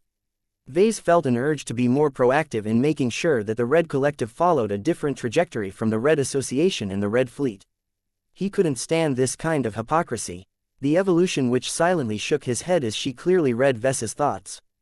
There was no need for them to argue any further on this contentious issue. Before Vase exited the meeting, the god pilot raised one more subject. Once the aliens launch their long-awaited offensive, pay attention to second-raters and third-raters. We certainly will. Their performance is important to the defense of our territories. If they begin to falter against the might of the invading aliens, then it will become harder for us to preserve our defensive bands. We cannot allow the middle and lower zones to become the weak points that enable the aliens to overrun all 5 defensive bands. Vase frowned. There is only so much they can do. It helps that you guys have built fortifications in their strategic star systems, but the RA and RF are ultimately outsiders in those places. They have much less emotional attachment to the locations they are ordered to protect. Only local citizens who have a vested interest in defending their territories will be more inclined to fight as if their lives and freedom depend on it. As for the soldiers hailing from the Red 2, I bet they will withdraw as soon as they begin to incur more serious losses. Their greatest priority is not to hold the aliens back, but to preserve their strength so that they can fight another day. It would be detrimental for the Mechers and the Fleeters to lose too many combat assets during this stage of the Red War. The Red 2 maintained a firm grip on Red humanity due to their overwhelming might. Their god pilots and dreadnoughts exerted a lot of suppression, but their real foundation of power was their abundant amount of mechs, warships and defensive installations. Only by retaining a large amount of combat-capable units were they able to exert firm control over human-occupied space. The evolution witch did not bother to deny this calculus. We all have a role to play. For now, one of our priorities is to comprehensively increase the combat power of the lesser states. I expect you to make a contribution by developing Karman mechs in the near future. Once they are announced, much attention will be drawn towards their ability to allow norms to interface with mechs. However, the more immediate effect is to effectively raise the control of mech pilots with their Karman mechs. This is much more important, so you should prioritize the needs of existing pilots first. Understood. I haven't started yet, but I will do so in the near future. I guess you want me to focus on empowering the mech pilots at the bottom by supplying them with cheap but fairly effective machines, correct? Our liaison will convey our specific needs to you when the time is right. Unlocking the potential of third raters is one of the necessary conditions to win the war in the long term. You have gained a good understanding of the first-class mech community. What do you think is our greatest fault? There is too much of an obsession with pursuing quality over quantity. Vase immediately shared his opinion on this matter. You first-raters invest an unreasonably high amount of money and resources to design and produce mechs that can only be piloted by a minuscule proportion of your manpower pools. There are so many more first-class mechs and first-class mech pilots that can contribute almost just as well to the war effort, but none of you ever gives them the respect and recognition they deserve. The evolution which was well aware of these flaws. I personally agree with you that the primacy of first-class multipurpose mechs is flawed and needs to be addressed. It is the product of a past era when the wars in the old galaxy have turned into limited show matches and brief raids into enemy territories. They still have a role to play in the current age. I can understand the appeal of first-class multipurpose mechs, but why must you force every first-class mech pilot to fit into the same mold? What is wrong with fielding a bit more specialized mechs? They are cheaper and impose less demands on the pilot. Sure, they are more limited as well, but it is more important to increase your numbers since attrition is a major concern in the Red War. If a change is necessary, it will be considered sooner or later. The upcoming enemy offensive shall serve as an important test of our war readiness. Are we truly equipped to fight a long and brutal war against the races that holds most of the Red Ocean? Can the quality of our soldiers and war machines compensate for the vastly greater quantity of enemies that are about to assail our border zones? All will be revealed in the coming years. There are many stubborn old fools who cling to old theories and assumptions despite the radical change in circumstances. Only hard proof of their failures can reduce their credibility and make room for new initiatives and paradigms. That sounded important to Vase as well, as he was one of the many mech designers who enabled some of these new initiatives and paradigms. This was also an important reason why the evolution which spared a small part of her incredible valuable time to speak. Please like and follow the Cultivation Audiobooks channel with Vase. Their cooperation was bound to increase in the future. Both of them needed to depend on each other in order to advance their respective interests. It made sense to deepen their friendships. Vase should have felt grateful for this. He already managed to befriend the destroyer of worlds, having the backing of the evolution which added a second powerful protector to his camp, thereby deterring his enemies even further. However, Vase did not entirely feel comfortable to associate himself with the leader of the transhumanist faction. The more time he spent with her, the more he became jaded by how far she was willing to go to promote her evolution and the evolution of red humanity. Divine Lucy Miyazaki undoubtedly became convinced that her purpose was utterly correct. She possessed such strong conviction that every obstacle in her way had to be removed, with violence if need be. Every god pilot was a natural tyrant. It was no wonder that people were reluctant to put them in charge. Alas, the current circumstances left people with little choice. Red humanity was too divided for its own good. Everyone pursued their own agendas. God pilots were not much different in this regard, but at least they could be trusted to fulfill their original responsibilities, which made them the best out of a collection of suboptimal choices. There will be a lot of successes and failures in the coming years. Vase concluded, I just hope that the failures won't be great enough to put us too far behind. The native aliens are able to mobilize so many fleets that they won't hesitate to expand any breach. Any single collapse at the front lines can lead to a domino effect that will make our downfall inevitable. The evolution which did not look concerned at all. She chuckled as she maintained an optimistic perspective towards the future. That is not necessarily the case. The Red Cabal has been holding back, and so have we. You do not know the depth of measures that we can take in order to tip the balance of the war. Our race did not rise up to become the overlord of the Milky Way galaxy by playing according to the rules. You have yet to truly witness the superweapons developed by star designers. If the Common Fleet Alliance is able to design and construct dreadnoughts by relying on mortal scientists and engineers, what do you think the top of your profession can produce if all they have in mind is creating the most powerful killing machines? Well, if god mechs were an accurate indication of their capabilities, then they could definitely produce a lot of unimaginably powerful superweapons. Chapter 6051 Gloriana the Professor Chapter 6051 Gloriana the Professor. Meow tilde, Lucky and Clixie laid on the foot on the large bed and cuddled against each other while beginning to fall into slumber. Vase and Gloriana had already changed into their pajamas and slipped into their beds. Although both of them had augmented so much that they could skip some of their sleeping cycles in order to spend more time at work, neither of the two discounted the value of sleep. At most, the two shortened their rest times by a few hours in order to squeeze in a bit more work every day. Both of them were swamped with work and responsibilities. Gloriana not only had to lead the design department, but also allocate a lot of time to research how to adapt Architect to the Amaranto Mark III and Riot Mark III designs. Vase had to stay on top of the developments of the Larkinson clan and leave enough time for his studies and mech design work. He was having a particularly hard time in figuring out how to convert the weapons of the Amaranto Mark III into worthy ultimate modules. He hadn't even started to start or resume the next batch of commercial mech design projects. Though he constantly felt he was short on time, Vase did not worry too much about his design obligations. He knew he could trust his wife to complete most of the design work of the expert mechs of the Larkinson clan. As long as he did a good job in the areas he was responsible for, his wife and other collaborators would be able to finish the rest. Right now, he had a different topic in mind. Now that you have become a senior mech designer, you are expected to take on a teaching position. Have you decided where you want to teach? I have, Gloriana said. It is not a choice that you expect. You must be thinking that I am considering whether to teach at a well-respected first-class university such as the Eden Institute of Business and Technology, correct? There is certainly a large amount of convenience if I teach classes at the same employer as you. The commute is also short enough. Vase smiled. Actually, I think you are too proud of yourself to work at the same school as me. You must have received a lot of invitations from large and renowned institutions. Even if you aren't as prominent as me, you are still a qualified masterwork mech designer in your own right. Your expertise in Architect and ability to design a complete Archimech has also made you into an authority in this exotic field. I think that there are definitely a bunch of mech design universities out there that want you to share your insights to their students. Left unsaid was that a lot of groups also had a strong incentive to befriend Gloriana in an attempt to get through Vase.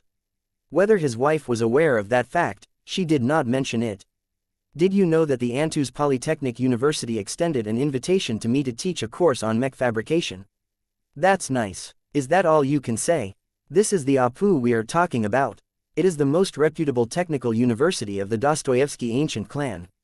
Compared to other Terrans, the Dostoevskys have always invested a large amount of resources into becoming one of the premier leaders in the art and science sectors.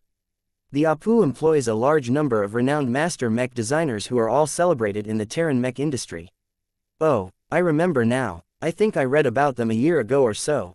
Vase belatedly said, you shouldn't put much stock in the reputation of educational institutions. A lot of universities have taken over the brands of the original ones based in the old galaxy.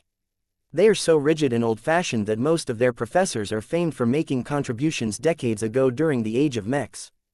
That is not necessarily an argument against them, Vase. You might not necessarily fit into these highly traditional and inflexible schools, Gloriana. There are a lot of universities that have only been founded a few years ago, but are able to rise up rapidly due to the brilliance of the professors who have made many brand new innovations in the current age. The Eden Institute used to be relatively middling, but has now become the premier school in the Terran Alliance because of my presence. His wife smiled but continued to boast about the invitations she received. The Antus Polytechnic University is not the only top school that has reached out to me. The Rubarthans have offered considerably more generous terms for me to teach remote classes at their respected institutions. The most notable offer comes from the Prince Titus Mech Design University. It hires just as many reputable and accomplished master mech designers as the APU, but the Rubarthan school is more generous about allowing me to approach them and learn from them.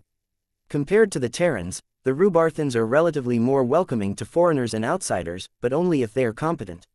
Vase did hear a bit more about the PTMDU. Named after the 476th prince of the Rubarthan imperial household, it was the premier workplace of the master mech designers who cooperated closely with the prominent smokestack prince. The invitation from the PTMDU was a clear attempt by the smokestack principality to forge a connection with Vase. The Terrans already managed to lay their claim early through the Eden Institute, so the Rubarthans probably felt they needed to regain parity by pouncing on this opportunity. It would be embarrassing for the Rubarthans if Gloriana opted to accept a job offer at another Terran institution. So which ones did you decide to work for? Vase curiously asked. Neither. Instead of teaching at one of these prestigious first-class institutions, I decided to go closer to home. After much thought and discussion with my mother Constance, I concluded that it is better if I start teaching at the Woden Technical University that is located on the new Scimitar IV. Vase looked shocked. He had a hard time believing that Gloriana willingly declined the opportunity to teach excellent Terran or Rubarthan mech design students. Hardly any mech designer had an opportunity to work for the APU or PTMDU. Even if Gloriana rejected them, in favor of a less prestigious but more generous first-class university, then Vase had little reason to complain. However, instead of selecting the offers that gave her the option to build relationships with renowned and highly competent first-class master mech designers, she gave up this opportunity in favor of going back to her roots. Far be it for me to criticize your choice, but can't you do better than the Hexers? What is that supposed to mean, Vase? There is nothing wrong with the Hexer people. It is just that they are all second-raters. Now that you are becoming a first-class mech designer and starting to tackle design projects that incorporate a lot of high technologies, don't you think it is a better idea to work at those first-class schools instead? His wife sighed and shifted her position on the bed. Your argument is not wrong, but, ever since I became the director of the design department, I understood the appeal of being in charge of an important organization. I can do much more to strengthen the Larkinson clan now that I can exercise the authority of my new position. I feel much more useful than before. If I follow your advice and work by remote at those first-class universities, then I can already determine that none of the masters over there will regard me as their equal. I will go back to being a student who is primarily occupied with learning as opposed to knowledge sharing. She sounded a bit bitter about such outcomes. It appeared that she recognized that the main reason why she received so many job offers was because she was married to a certain Tier 3 galactic citizen. In order to escape the trap of her own status, she chose to accept a teaching position in more familiar territory. I see. I think I am starting to understand where you are coming from. Have you decided to teach at the WTU because you can assume more authority over an institution run by your family? Correct, but that is not the extent of why I chose to teach over there. The Woden Technical University may only be second class, but the students and professors are all Hexers. I used to be one of them, you know. I understand how they think and what they value. They also have immense respect for me, so I can gain their absolute obedience. Even the master mech designers who teach at the WTU will give me a large amount of deference. That is much better than becoming a fish out of water if I accept those other prestigious offers. Her motivation was clear. She wanted to become the head of a chicken rather than the tail of a phoenix. Though Vase personally preferred to choose the latter, it was not a bad idea to go for the other option. You must have a goal or strategy in mind if you are willing to settle for what most people regard as an inferior choice. He knew his wife well enough that she was an incredibly prideful woman. It was hard for her to give up the bragging rights of claiming to be a professor of a top Terran or Rubarthan university.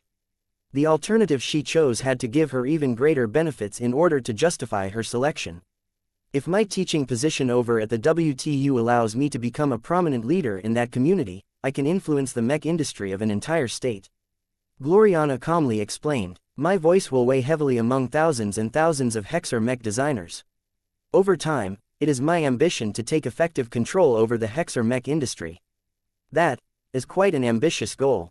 I guess there are a few benefits to it, but the help that Hexer mech designers can provide is largely constrained by their class. I know, but I think there is potential to commanding this industry.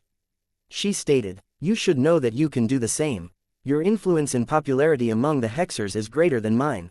Many Hexers wish to replicate your design philosophy so that they can design mechs that carry the blessing of Helena or the Superior Mother. The Woden Technical University would love to have you teach one of its courses. No thanks, I'm good. You know my schedule is already packed. Besides, it is irresponsible for me to reduce or suspend my teaching at the Eden Institute. I am getting to know a lot of promising mech design students over there in advance. A few of them are soon going to apply to work in our design department. There was no way he was willing to teach at a Hexer institution. He would rather eat cat food rather than become a part of the Hexer educational establishment. In any case, while Gloriana's decision certainly surprised Vase, she had clearly set her mind on pursuing her own plan. It was not a bad idea to strengthen her grip on the mech industry of a state that had already become one of the Larkinson clan's most important trading and military partners. Just as the couple turned off the lights and started their sleeping cycles, a chime sounded before the bedroom door slid open. Meow, Mama, Papa, I can't sleep, can I sleep with you? Marvane's pitiful voice sounded. Of course, my dear. Come over here, Mama will keep you safe. The boy walked over to the bed and climbed up while holding his stuffed mech. His mother pulled him into her arms while showering his head with kisses. Another day came to an end for the Larkinsons.